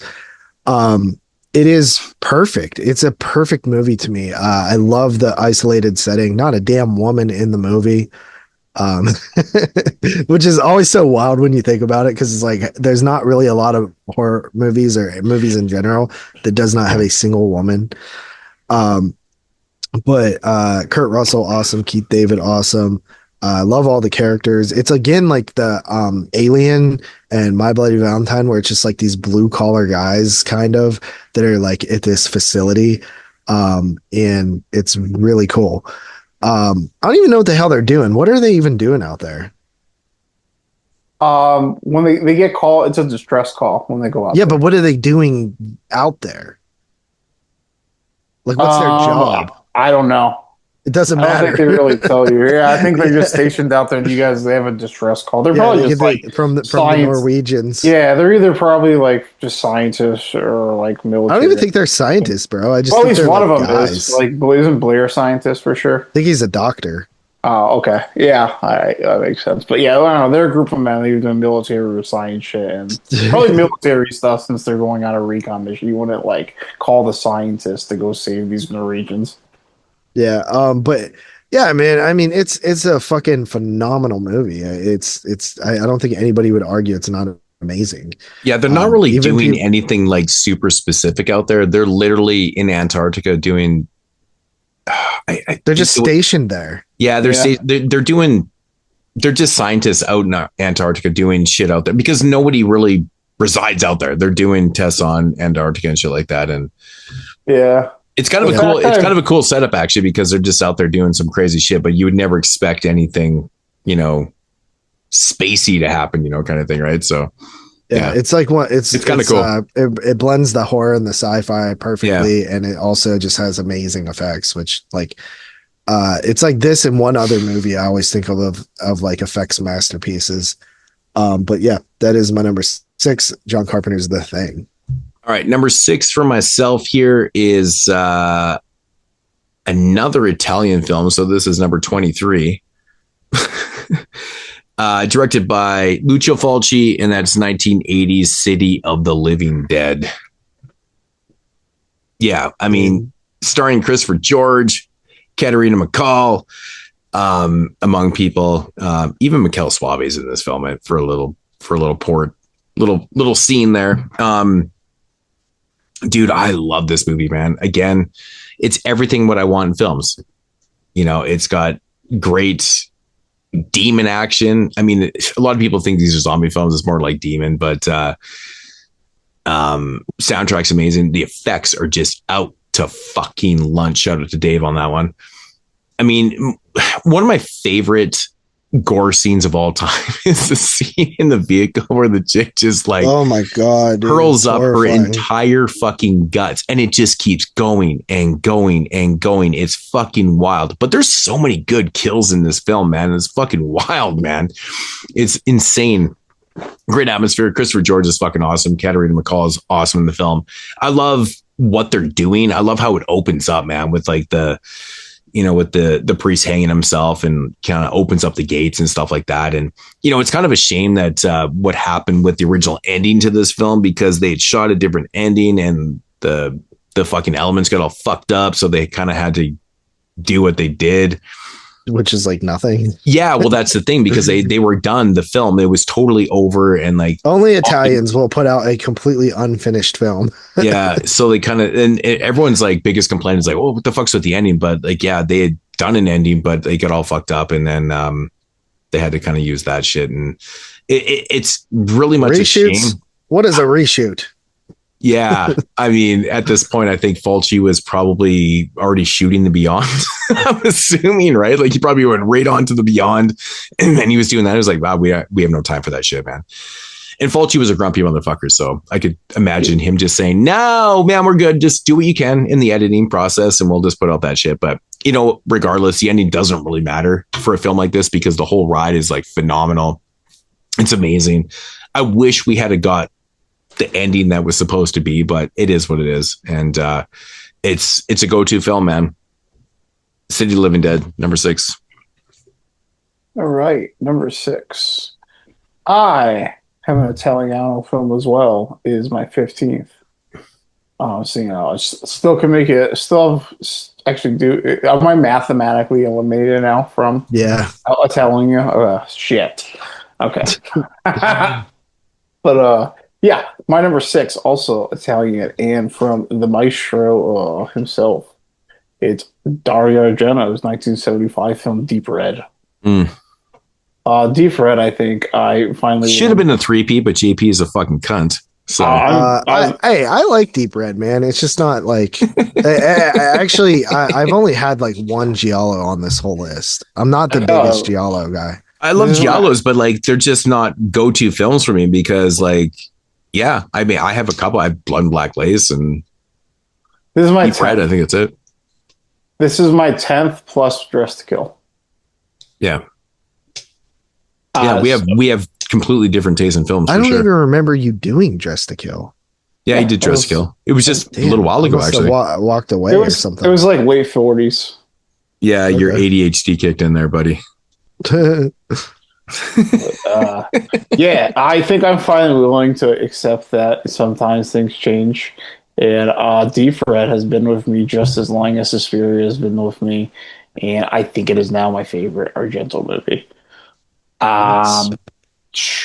Even watching it last weekend, like I've seen this movie 20 fucking times. I'm just so glued to everything that's happening. I'm waiting for all my favorite parts. I'm waiting for all the music cues. I'm waiting for all my favorite kills.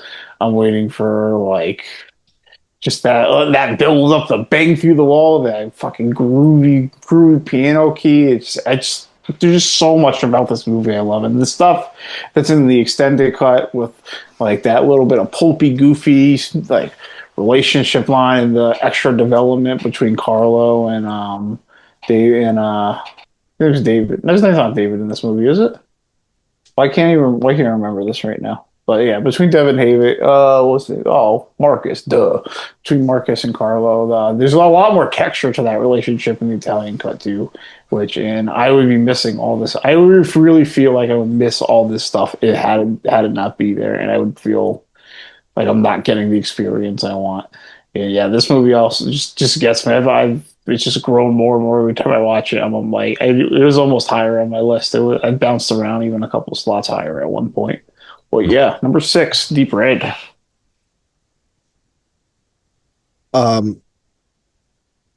Sorry, just ate something sour.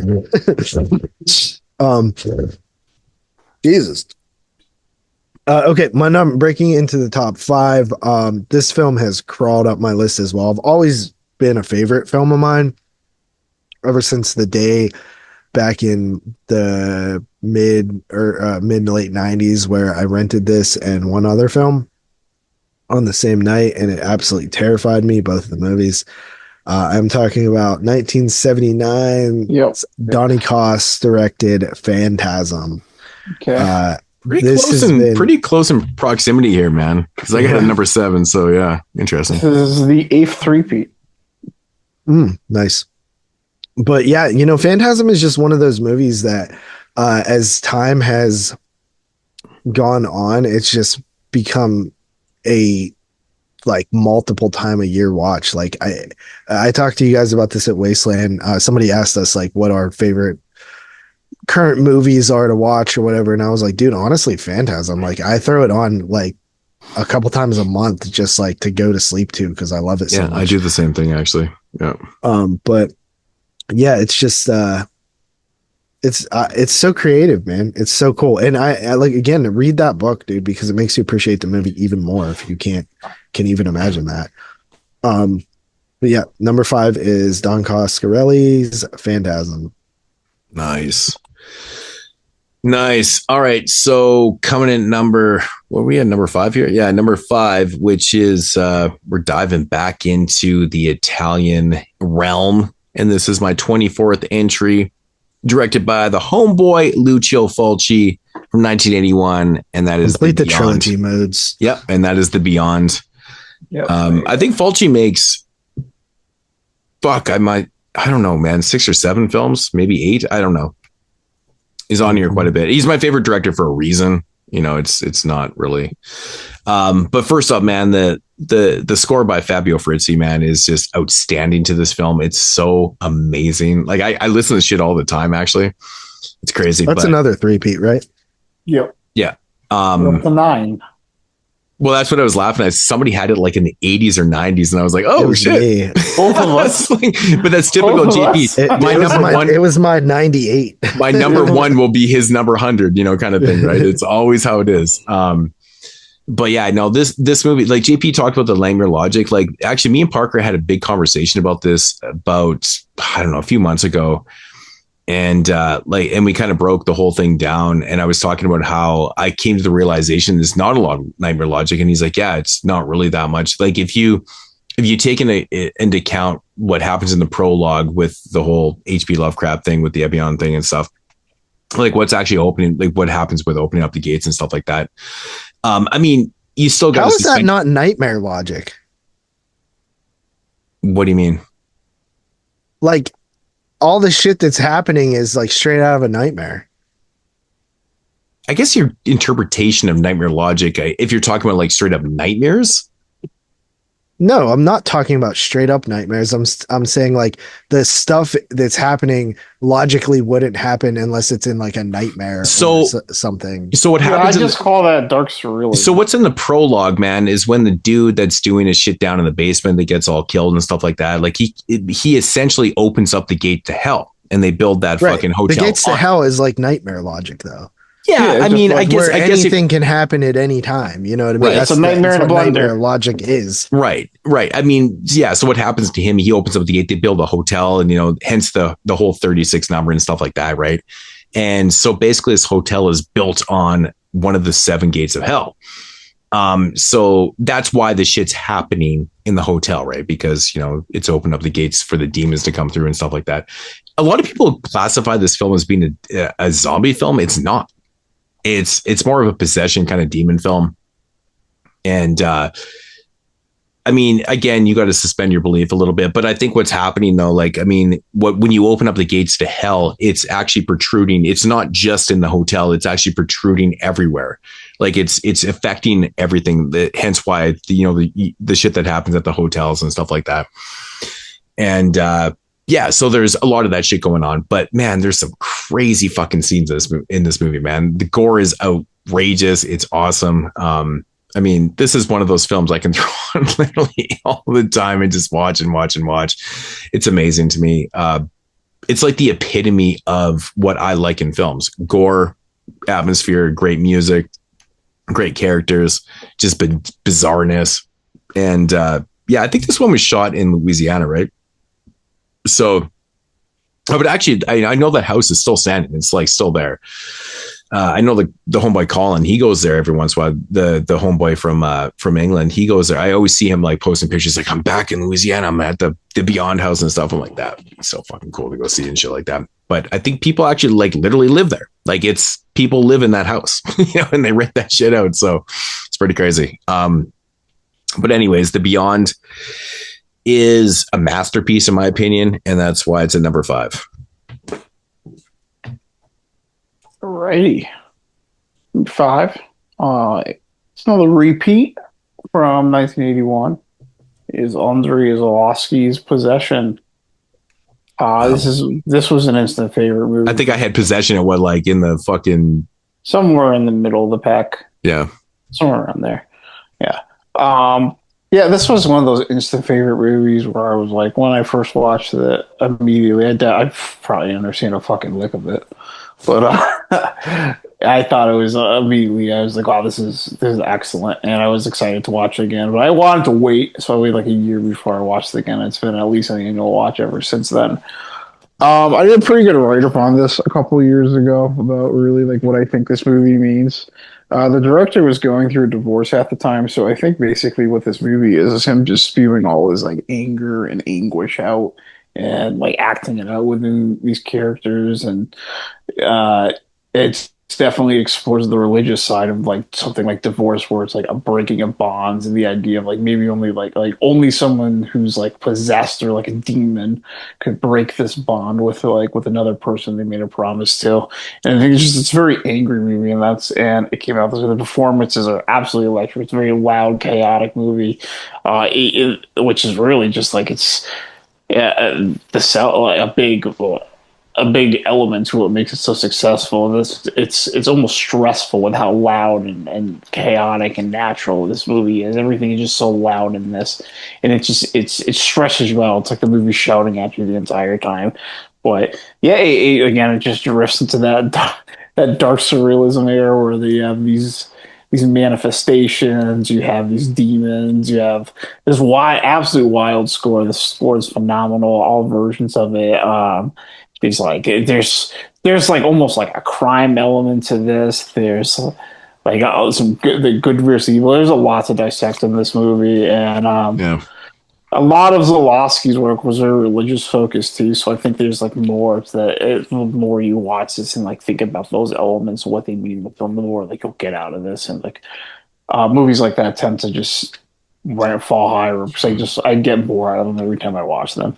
But yeah, Possession, gotta see Possession, number 5. Yeah, I figured that would be high on your list. Interesting. My number 4, I think, was mentioned before, and it is to complete out my Romero trilogy. I have 1985's Day of the Dead. Yeah, I mentioned it. Yeah, Day is for me. What, you have it? Do you have it? Yeah, it's my number 4. Nice. Yeah. Oh, honey dick. Yeah. So I mean, I'll be brief on it, but this is the movie I was talking about. Has like the best special effects outside of the thing. It's Tom Savini's masterpiece in terms of effects. Everything, the blood is so good, the gore is so good, the characters are amazing.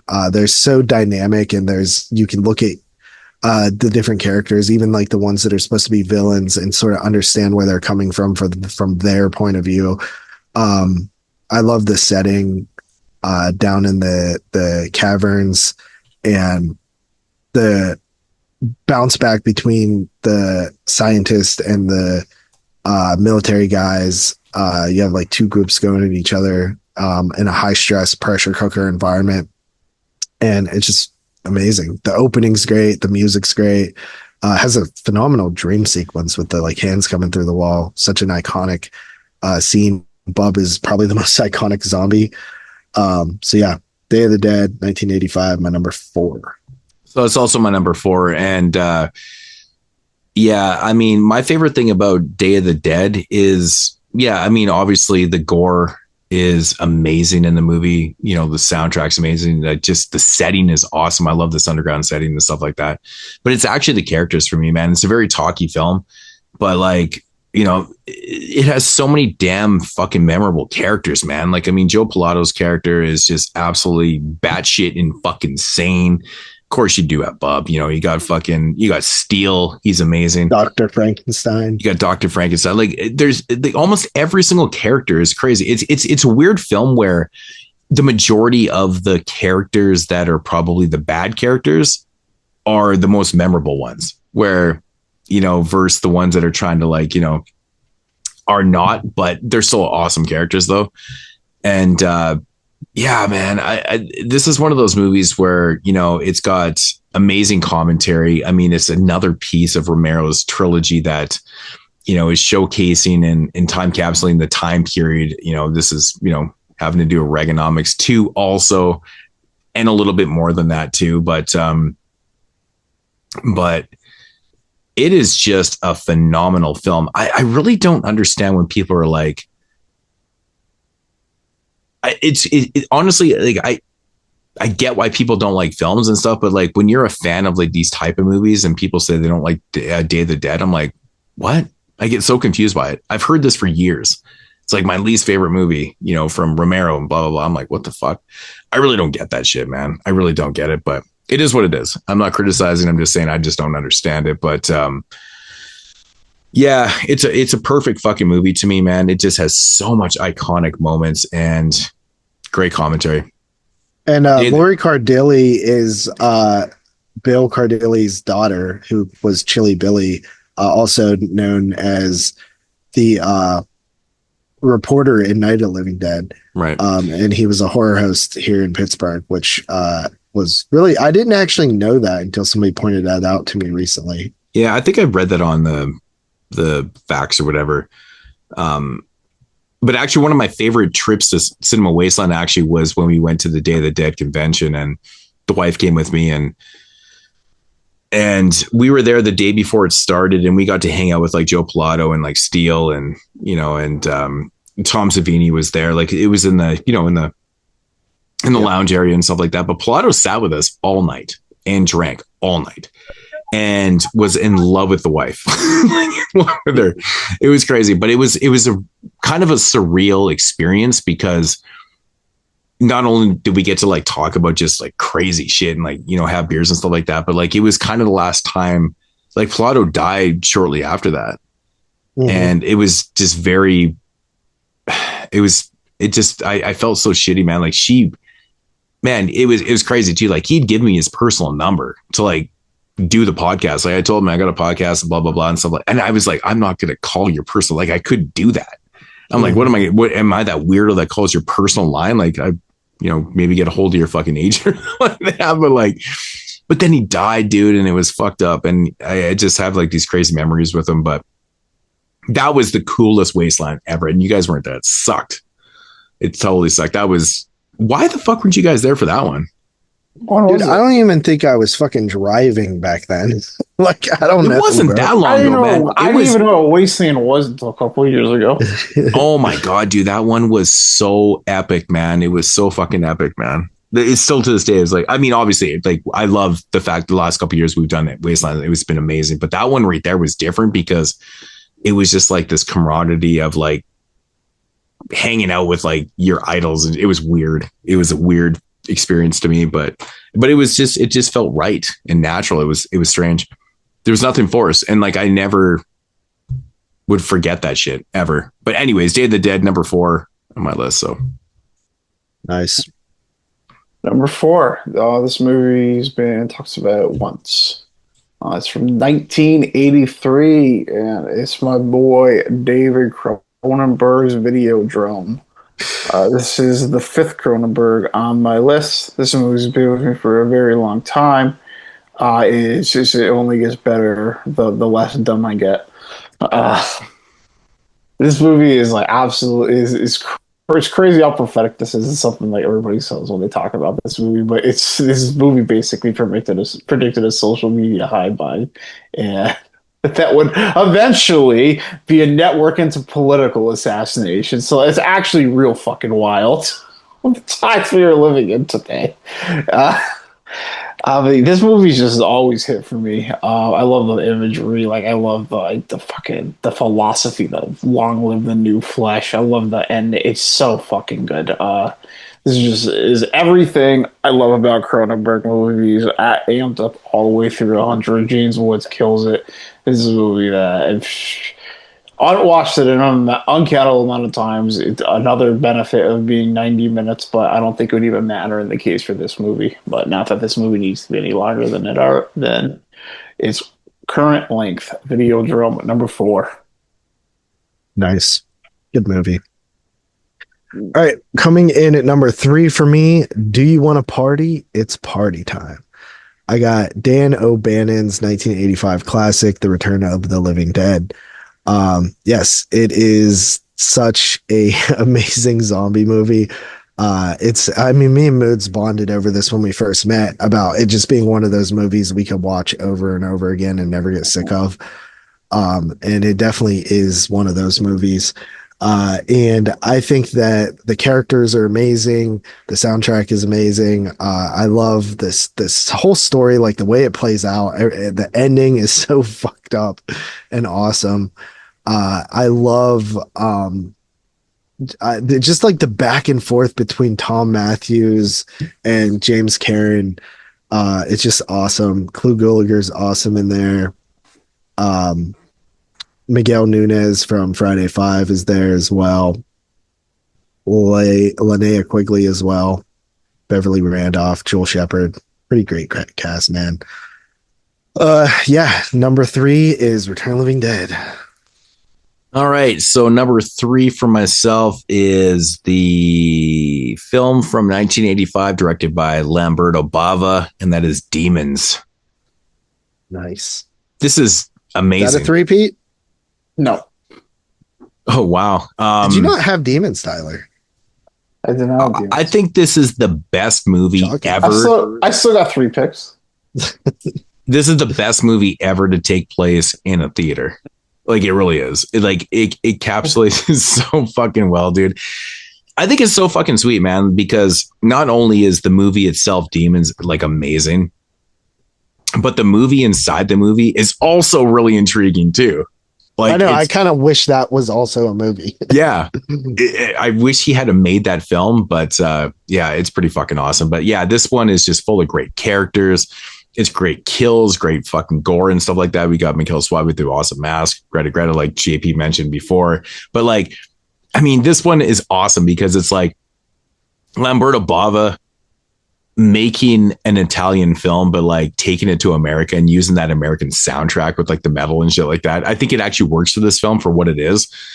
But it's like hair metal at the time and stuff like that. So it's pretty cool. But it's ridiculous, man. It's absolutely batshit. And that's one thing I love about this movie too, because it gets into it and it never stops for like the whole runtime. It's fucking wild how long this thing goes for.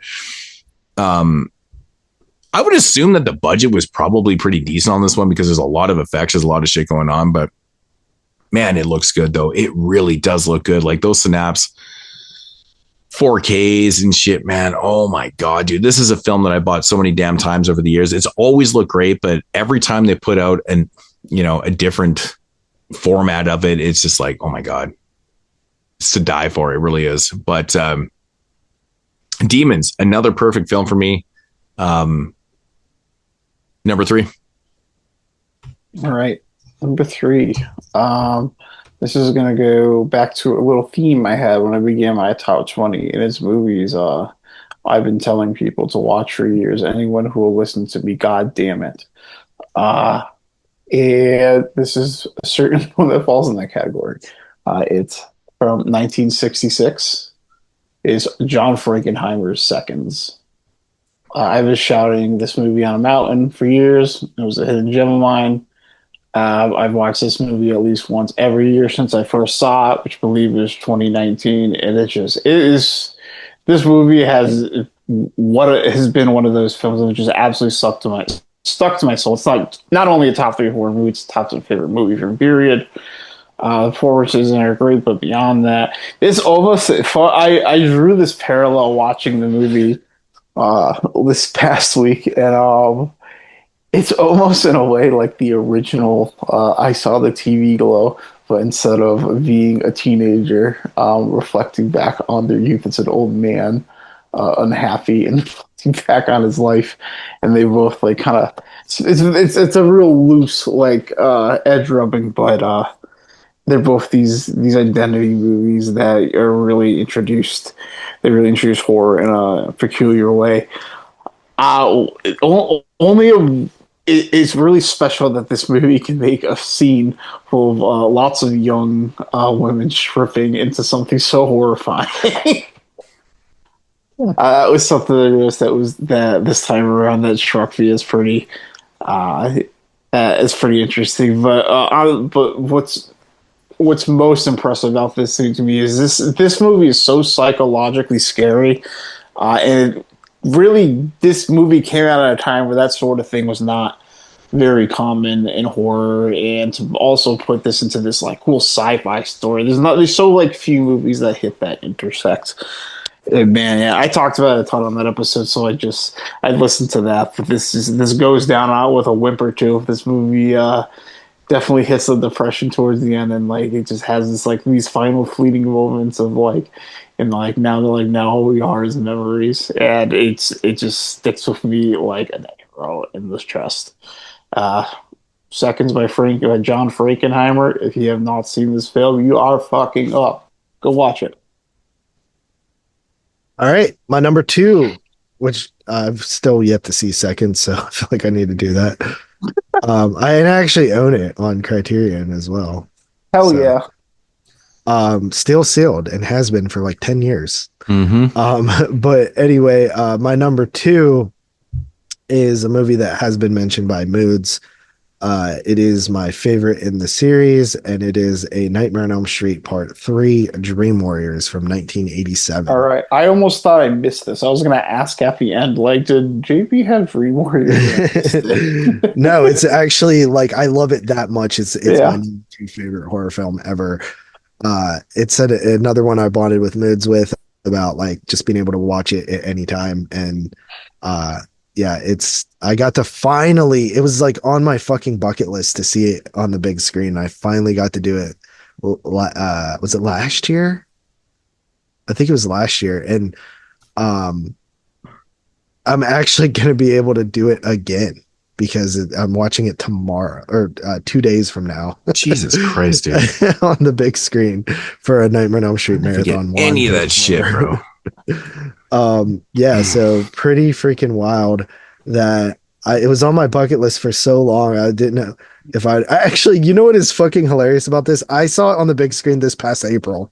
So this is like less than a year later. I get to do it again, which is so awesome.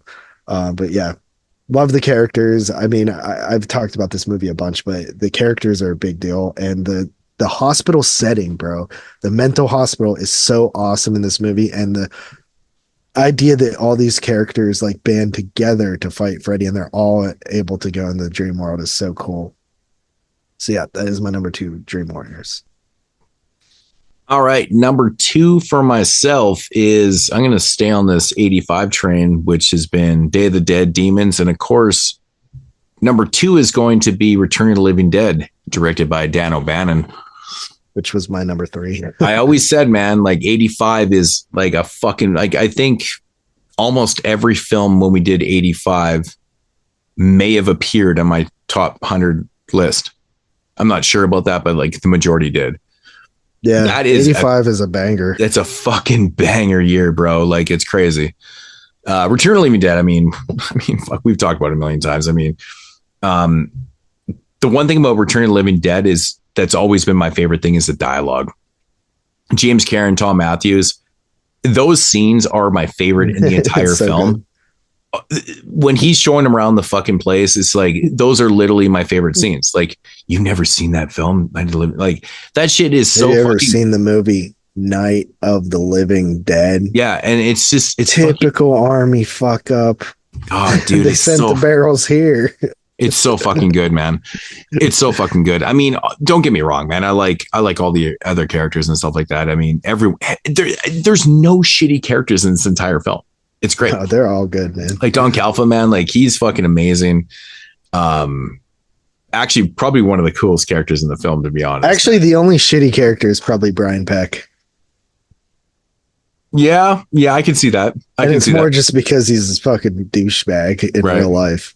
Like Suicide's dope as shit, man. It sucks that also Friday the 13th Part 5 alum. Right. Yeah, but Don Calfa, man, as the embalmer or whatever, like dude, he's so dope. I love that guy, man. He's so good. Miguel Nunez, Spider, Leanna Quigley. Super nice guy. I met him too. And Linnea I've met, and she's really nice. Yeah, as well. I met her. Yeah, I've never met her, actually. I've never met anybody from this film. Clue Gallagher. I mean, and I've met Tom Matthews as well. Jesus fucking Christ. So, yeah, yep. I mean, I'm sure they've probably done some Return of the Living Dead convention reunions and stuff like that, right? It seems like it'd be a popular thing to do. Did you meet them all separately? They were actually all at the same convention. Yeah, so it was Return of the Living Dead. Yeah, reunion type thing. Right. Well, that's what I said. It's got to be a popular thing. So, I mean, pretty much everyone's still alive for the most part. At the Dawn of the Dead Mall, Monroeville. Oh, that's cool. That's cool. But yeah, man, it's always fucking party time when it comes to Return of the Living Dead. It's amazing. Mm-hmm. It's my number 2 of all time. Actually, JP talked about this was one film that we bonded with. I remember we were Skyping for like, oh my God, it must have been 10, 12 straight hours. And I put this film on repeat and I watched it like 5-6 times in a row. It was crazy. Yeah, I did too. Yeah. We both had it on. But yeah, so that's my number 2. All right. My number 2. Y'all knew it was coming eventually. This is a film that I proudly stood behind for a long time. I'm very vocal about how much I love this film and how much I think of a masterpiece it is. And you know damn right I'm talking about the 1969 Czech New Wave. I was wondering if this was going to be your number 1 and I was going to slap the shit I was wondering this too, actually, because I hadn't heard it yet. The whole time. I forgot about it. And then I was like, did he fucking say the cremator yet? And I was like, no, I thought about it. Fucking asshole. That's crazy because JP doesn't even like it. It sucks. It's like the one movie on here that actually sucks. This movie was inches close to being my number 1. But Is Your Heroes is the cremator. I fucking love this movie. I don't know what else to say. I've talked about it enough. I have to splurge on hidden gems, but maybe one day we'll get 1969, and then everyone will suffer again. I'm talking about this movie again. But yeah, this is a black comedy about a man who is a humble cremator trying to provide for his family that gets seduced by Nazi propaganda. Yeah, it strips away everything. Yeah, he's a fucking idiot. Yeah, he's a fucking piece of shit. It's awesome. And this movie it's funnier every time I watch it. It's the same thing like I kind of talked about with Deep Red, where I just have all these beats that are my favorite moments in the movie where I just fucking die laughing, or it's got such a sick shot. It's one of the best shot movies I've ever seen. It's one of the best edited movies I've ever seen. This movie is an all-time banger, best Czech new wave movie. Yuri Hers is a beast. The Cremator, number 2. All right. Everybody knows my number 1. It's fucking Texas Chainsaw Massacre. Got to see it at the theater. It was also a bucket list title this past year, this year. They did a big wide release for... Did you go see it, Tyler? I've had to miss this movie in theaters twice, and it's really upsetting. But it plays a lot, so I'll eventually see it. Yeah, it was in May or something. What was it? No, it wasn't in May. I think I watched it. Usually it plays in August around here. I don't know if I ever fucking logged it this year for when I saw it in the theater, because I'm not seeing it on my log list. And that's the 11th every person's list. All right. All right, well, anticlimactic, but my number 1, of course, is Dawn of the Dead. Rest in peace to the Dawn of the Dead mall. That sucks that Walmart's fucking taking out. It's not dead yet. Hopefully there's something that could be done about that. Walmart of the Dead. Walmart of the Dead. Jesus Christ. It's like that South Park episode. Fucking Christ, man. If anyone's going to take over and demolish it, why the fuck did it have to be the corporate enemy and assholes of fucking Walmart? That's crazy. It's just such a shame. It should be a historical landmark, man. Yeah, it really should. It really should. I know there was people fighting for that shit, man. I know Fred was all about that shit too, Fred Vogel. But it's fucking savage, man. It's savage and it's sad because people just don't understand what that means to other people. But again, it's corporate greed. Nobody gives a fuck. Walmart surely does not give a fuck. There's literally a bust of George Romero, where the fountain used to be, like a bronze bust thing, and I'm like, y'all better put this shit in Walmart or something. Well, it should just go in a museum then. Yeah. Really? Well, there is a museum there. That's what's crazy about it. There's the Living Dead Museum. So why are they able to purchase up the whole mall and just demolish it and make a Walmart? I guess it's just for sale. The person who owns is done with it or whatever. So the landowner. Yeah. But so all the leases all the leases come to an end. Once all the leases are up, they're just well, I sell off the land, and then that's what you do. Yeah, malls are going away, man. Another one in where I work just got tore down. It's fucking savage, man. One right near me got tore down this summer, really. So I'm curious, what the fuck is your number 1? We haven't arrived at my number 1 by process of elimination yet. No, because you're not. Yeah. All right. Is it a Cronenberg? My number 1 from the year 1968 is Roman Rosemary's Baby. Rosemary's Baby. Okay, so you completed the trilogy then. Okay. Yes. Yeah. So this movie has always been the contender in that spot, especially in recent years. When I was a couple of years ago, when I was trying to map out that top 100 for Exploding Heads, I didn't even have it in my top 100.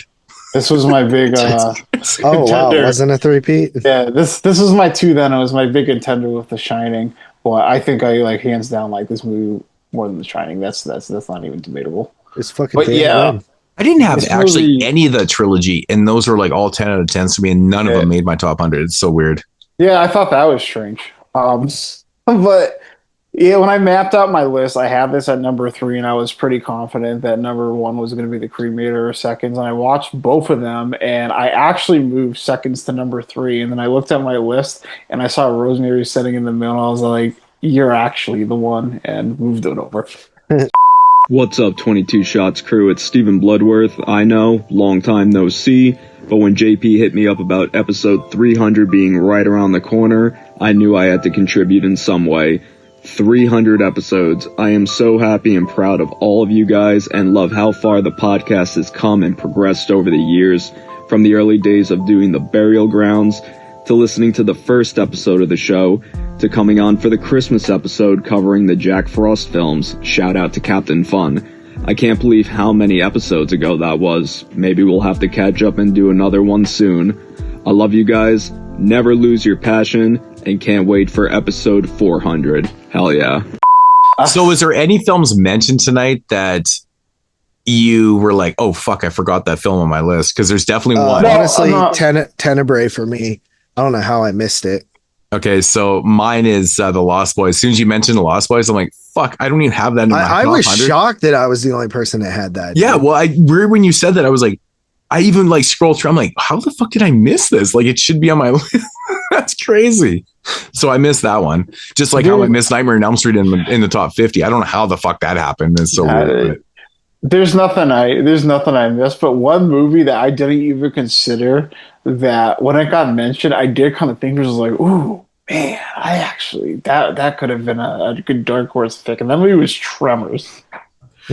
Actually, Tremors was another one where I was like, wow, I didn't even think of that film. But yeah, because I watched that movie a lot. I watched that movie a lot growing up. I just watched number 4 for 2004, and I had a lot of fun with it. So yeah, I've watched that movie quite a few times over the year, just randomly, because it's so much fun. But yeah, I mean, Lost Boys is definitely the one that I'm like, what the fuck? That's random. I forgot that one. Not sure what I would have taken off, but I'm sure something. But I mean, probably none of my 25 Italian films. Isn't that crazy? I had 25 Italian films, which is literally a quarter of my list. I feel like I had 15 Italian. So I didn't even realize that. Do you have any? Good. So I didn't realize I had that many until we next Italian film. You were gonna have a lot. So I started numbering them as I was going, and I'm like, holy shit! It went up to 25. It was literally a quarter of my list. That's fucking wild to me. But it's funny because if you break down the Italian films, I had 25. Tyler had 15, but he had so many different ones than I had. Mm-hmm. Like there's quite a few. Heavy. Yeah. So do you have any type of statistics or anything, Tyler? Yep. Just adding up the last one. I got director. Balchi has to be the most director on the list, though. It has to be, because I think I have 7. I'm gonna go from all the repeat directors from bottom to top. Okay, 6 or 7, and I know Tyler has 2 or 3 that I didn't have. So I'm just adding one last thing up.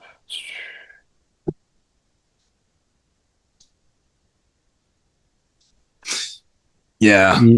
Good show, guys. Yeah, that was long. It's kind of interesting to see like how some of my lists like turned out. Again, we've talked about this, but we could literally probably make this list again tomorrow and it'd be different. You know, it's just for sure. I mean, we've already established that it would be, because I would have the Lost Boys somewhere in here. I'd have to take some. I don't know why that's. If I had to start from scratch, like I could just never replicate this list. No. When we do this list again in episode, dude, I don't know about that. 450 to 450. All right. So I'll start with director stats, and then I'll go to our overall, our combined stats. Okay, so these are the repeat directors from least popular to most popular. We got Joe Dante with 2 films, Gremlins and the Howling; Kanito Shindo, 2 films; Kuroneko Onababa; Lloyd Kaufman, 2 films, Classic Nukem High and Toxic Avenger; Peter Jackson, 2 films, The Frighteners, Dead Alive; Brian Trenchard Smith, 2 films, Leprechaun 3, Dead End Drive-In. Actually, Moodz, you had Leprechaun 3 also, right? No, I didn't. Okay. I missed them. Okay, I didn't miss anything. Okay. Robert Eggers, 2 films, The Witch and the Lighthouse. Ari Aster, 2 films, Midsummer and Hereditary. James Wan, 2 films, Saw and Insidious. Eli Roth, 2 films, Cabin Fever, Hostel. Chuck Russell, 2 films, 3 total placements, The Blob and Nightmare on Elm Street 3. Mikhail Suave, 2 films, 3 placements, The Church and Cemetery Man.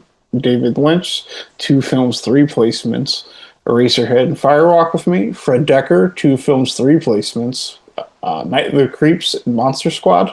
Jack Bender, 2 films, 3 placements, Midnight Hour and Child's Play 3. Frank Lauder, 2 films, 3 placements, Basket Case and Brain Damage. Don Coss, 2 films, 4 placements, Phantasm and Phantasm 2. Rogerio Deodato, 2 films, 4 placements, Cannibal Holocaust and House on the Edge of the Park.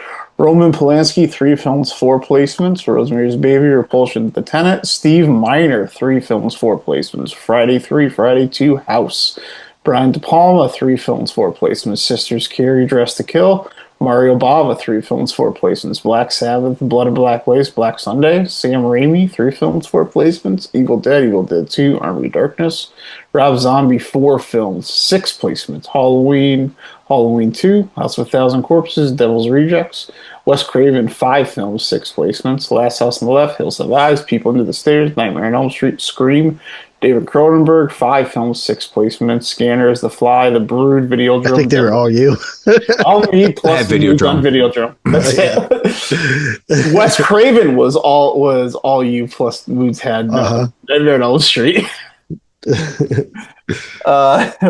George Romero, 5 films, 9 placements, Martin, Creepshow, Day of the Dead, Dawn of the Dead, Night of the Living Dead. John Carpenter, 6 films, 11 placements, The Fog, Christine, They Live, Halloween, Prince of Darkness, The Thing. Wow. Dario Argento, 7 films, 13 placements, Opera, Inferno, Bird with Crystal Plumage, Phenomena, Tenebrae, Suspiria, Deep Red. And Lucio Fulci is number 1. 9 films, 14 placements. Don't Torture a Duckling, The Beyond, The Psychic, Illusion of Women's Skin, City of the Living Dead, Zombie 3, Zombie 2, House by the Cemetery, New York Ripper. The Beyond. Yes. So 9 films from Fulci. Yeah, so I had 7 on my list because 2 of them I didn't. But I mean, I always claim he's my favorite. That's why. I was surprised that Bava didn't get more in there. That's kind of Bava underperformed a little bit, I thought. I think I'm the one that had all the Bava films. I had Black Sabbath. I didn't Black have Sunday. any Bava films. I have Blood and Black Lace. I had Blood and Black Lace. I had 3. Interesting. Okay, there were 43. Oh, I did that wrong. There were 54 common films total. So there were 240. Oh no, that doesn't math work. Okay, so I don't know the math that way. Okay, so I'll just go like this. So JP and Moodz had 21 films in common, or just I guessed 22. Yeah, just yeah, that's pretty good. Not so like not including the ones that we all had. So just you two had Opera, Pumpkinhead, Silent Night, Deadly Night, Basket Case, Friday 6, Halloween 07, Inferno, Night of the Creeps, Psycho 2, Child's Play 3, Trick or Treat, Devil's Rejects, Night of the Demons, Friday 3, Halloween 3, Maniac by Bloody Valentine, Night of the Living Dead, Return of the Living Dead, Demons, Dawn of the Dead. Me and Moodz had 16, Angst, The Sentinel, Carnival of Souls, May, Phenomena, Blood and Black Lace, American Psycho, Don't Torture a Duckling, They Live, The Fog, The Phantom Carriage, Reanimator, Christmas Evil, The Shining, Deep Red Possession. That's crazy because I guessed 14 for us. Me and JP had 6. Which is what I guessed, I think. The Invisible Man, Candyman, Psycho, Carrie, Tenebrae, Rosemary. Oh, I put Tenebrae in the wrong spot. How many spots? 5. How many did you guys have in common? So me and you had 17 Moods. I have Tenebrae in the wrong spot. Me and JP had 5. Only 5. Okay, so I was really close. I had 22. Invisible Man, Candyman, Psycho, Carrie, Rosemary's Baby. Wow, only 5. What about these don't count the 3s, right? But we were bang on with these numbers because you guys said it would be the least amount. Yeah. So what's the all 3? We had 11, all 3. And I guess 15. Fuck, I was close on everything, man. That's wild. The list is pretty cool. I love that Tales from the Hood made this. That is wild. That is wild. We got Tales from the Hood, Alien, Cannibal Holocaust, Black Christmas, Evil Dead, Suspiria, Halloween 77, The Thing, Phantasm, The Beyond, Day of the Dead, and Texas Chainsaw Massacre. Yeah. Awesome. That's Is that cool. it? Hey, Moodz had 52 unique films on his list and 48 common. JP had 62 unique films on his list, 38 common, and I had 67 unique films and 33 common. That doesn't surprise me. Yeah, no, that doesn't surprise me at all. Is that it, Tyler? That's it. Yeah. Okay, I have a little stats just on my list, courtesy of Letterboxd. So 78 total directors, 13 countries at list, but I think that counts double countries as well. Yeah, it does. So years, my earliest film was, I had 2 films in 1933, and my latest was 2019. My most in a year was 1988 with 7 films. My decades broke out pretty interestingly. So I had 2 films in the 30s, 3 films in the 60s, 14 films in the 70s, 47 films in the 80s, almost half my list, 14 in the 90s, 14 in the 2000s, and 6 in the 2010s. So I literally had 14 from the 70s, 14 from the 90s, and 14 from the 2000s, which is pretty wild. My top year was 88, like I said, then it was 87, then 85, then 82, then 84. So those were my top 5 years. All of them had at least 5 films. My primary country was the US with 86, UK 9, Italy 9, Canada 9, Germany 2, and Sweden 2. And then I had my most popular actor was Brad Dourif with 6 films, followed by Corey Feldman, Robert Englund, Linnea Quigley, Bill Moseley, Sherry Moon, John Saxon with 4 each. My top director was Wes Craven with 5, and then Rob Zombie with 4, and Steve Miner and Fulci and Romero and Carpenter and Argento with 3, which is kind of funny. My highest rated average film is The Thing. My lowest rated average film is Blair Witch 2. My newest film is Midsommar. My oldest film is King Kong. My longest film is It, the miniseries. And my shortest is 71 minutes with The Invisible Man. My most popular film, according to Letterboxd, is Midsommar, and my most obscure is Graveyard Shift.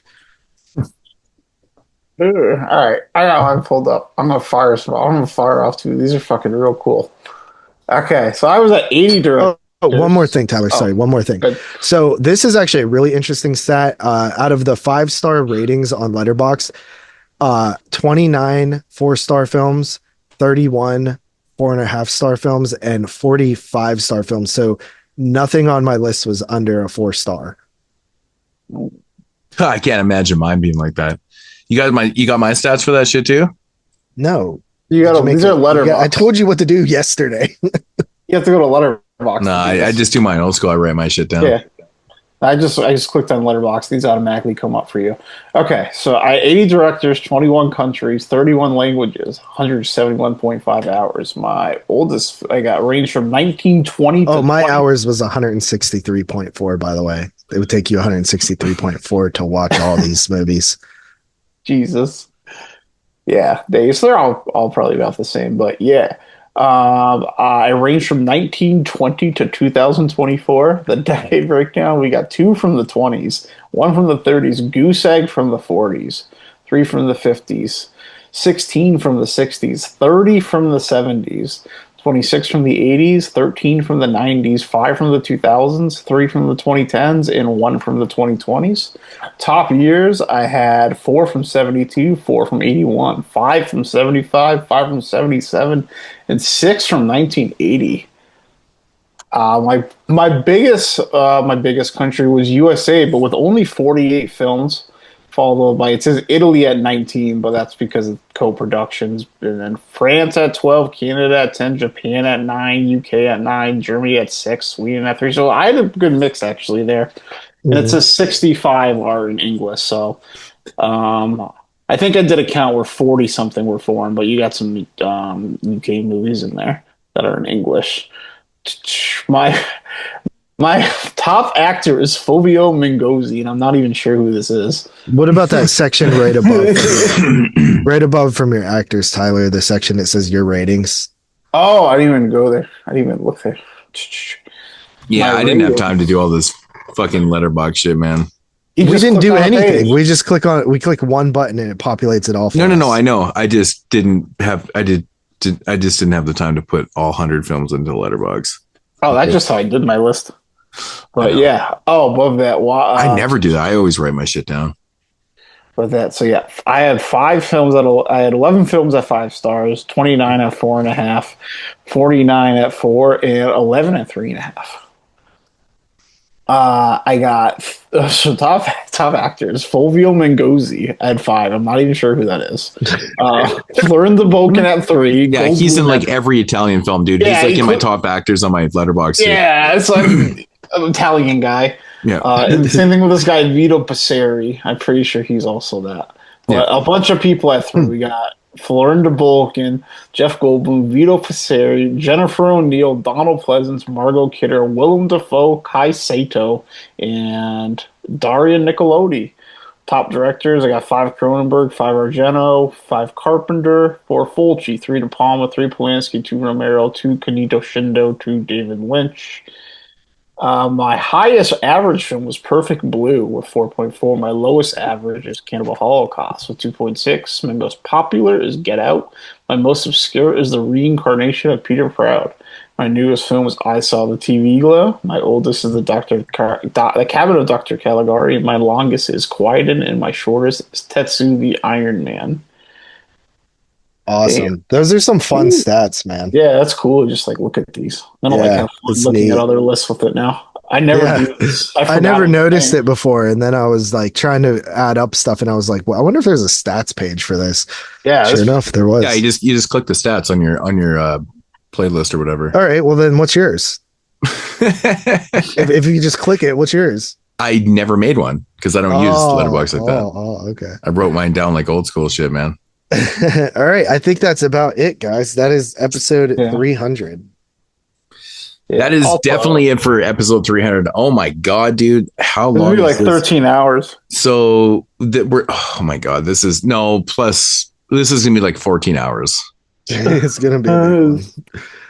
All right, so we should. So it's a good thing I didn't do my stats because we'd be here for another fucking 20 minutes. Yeah.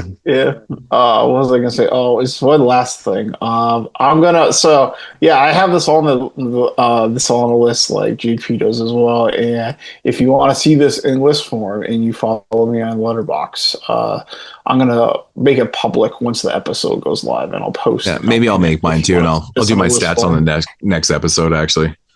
Yeah. All right. So I hope you guys enjoyed. Cool, man. All right. Once again, thanks to everybody that contributed to episode 300. We fully appreciate that. God bless y'all's. And that's it, man. We're the fuck out of here, dude. It has been a long ass recording. Like this is, I think, theoretically the longest show we've ever done. Because this is going to be one episode. This is going to be 13, 14 hours. So, yeah. So when y'all get done listening to it, drop the comments down because it'll probably take a week or 2 to listen to. But anyways, we're out of here, man. Thank you once again. And to 300 more. Deuces. Peace.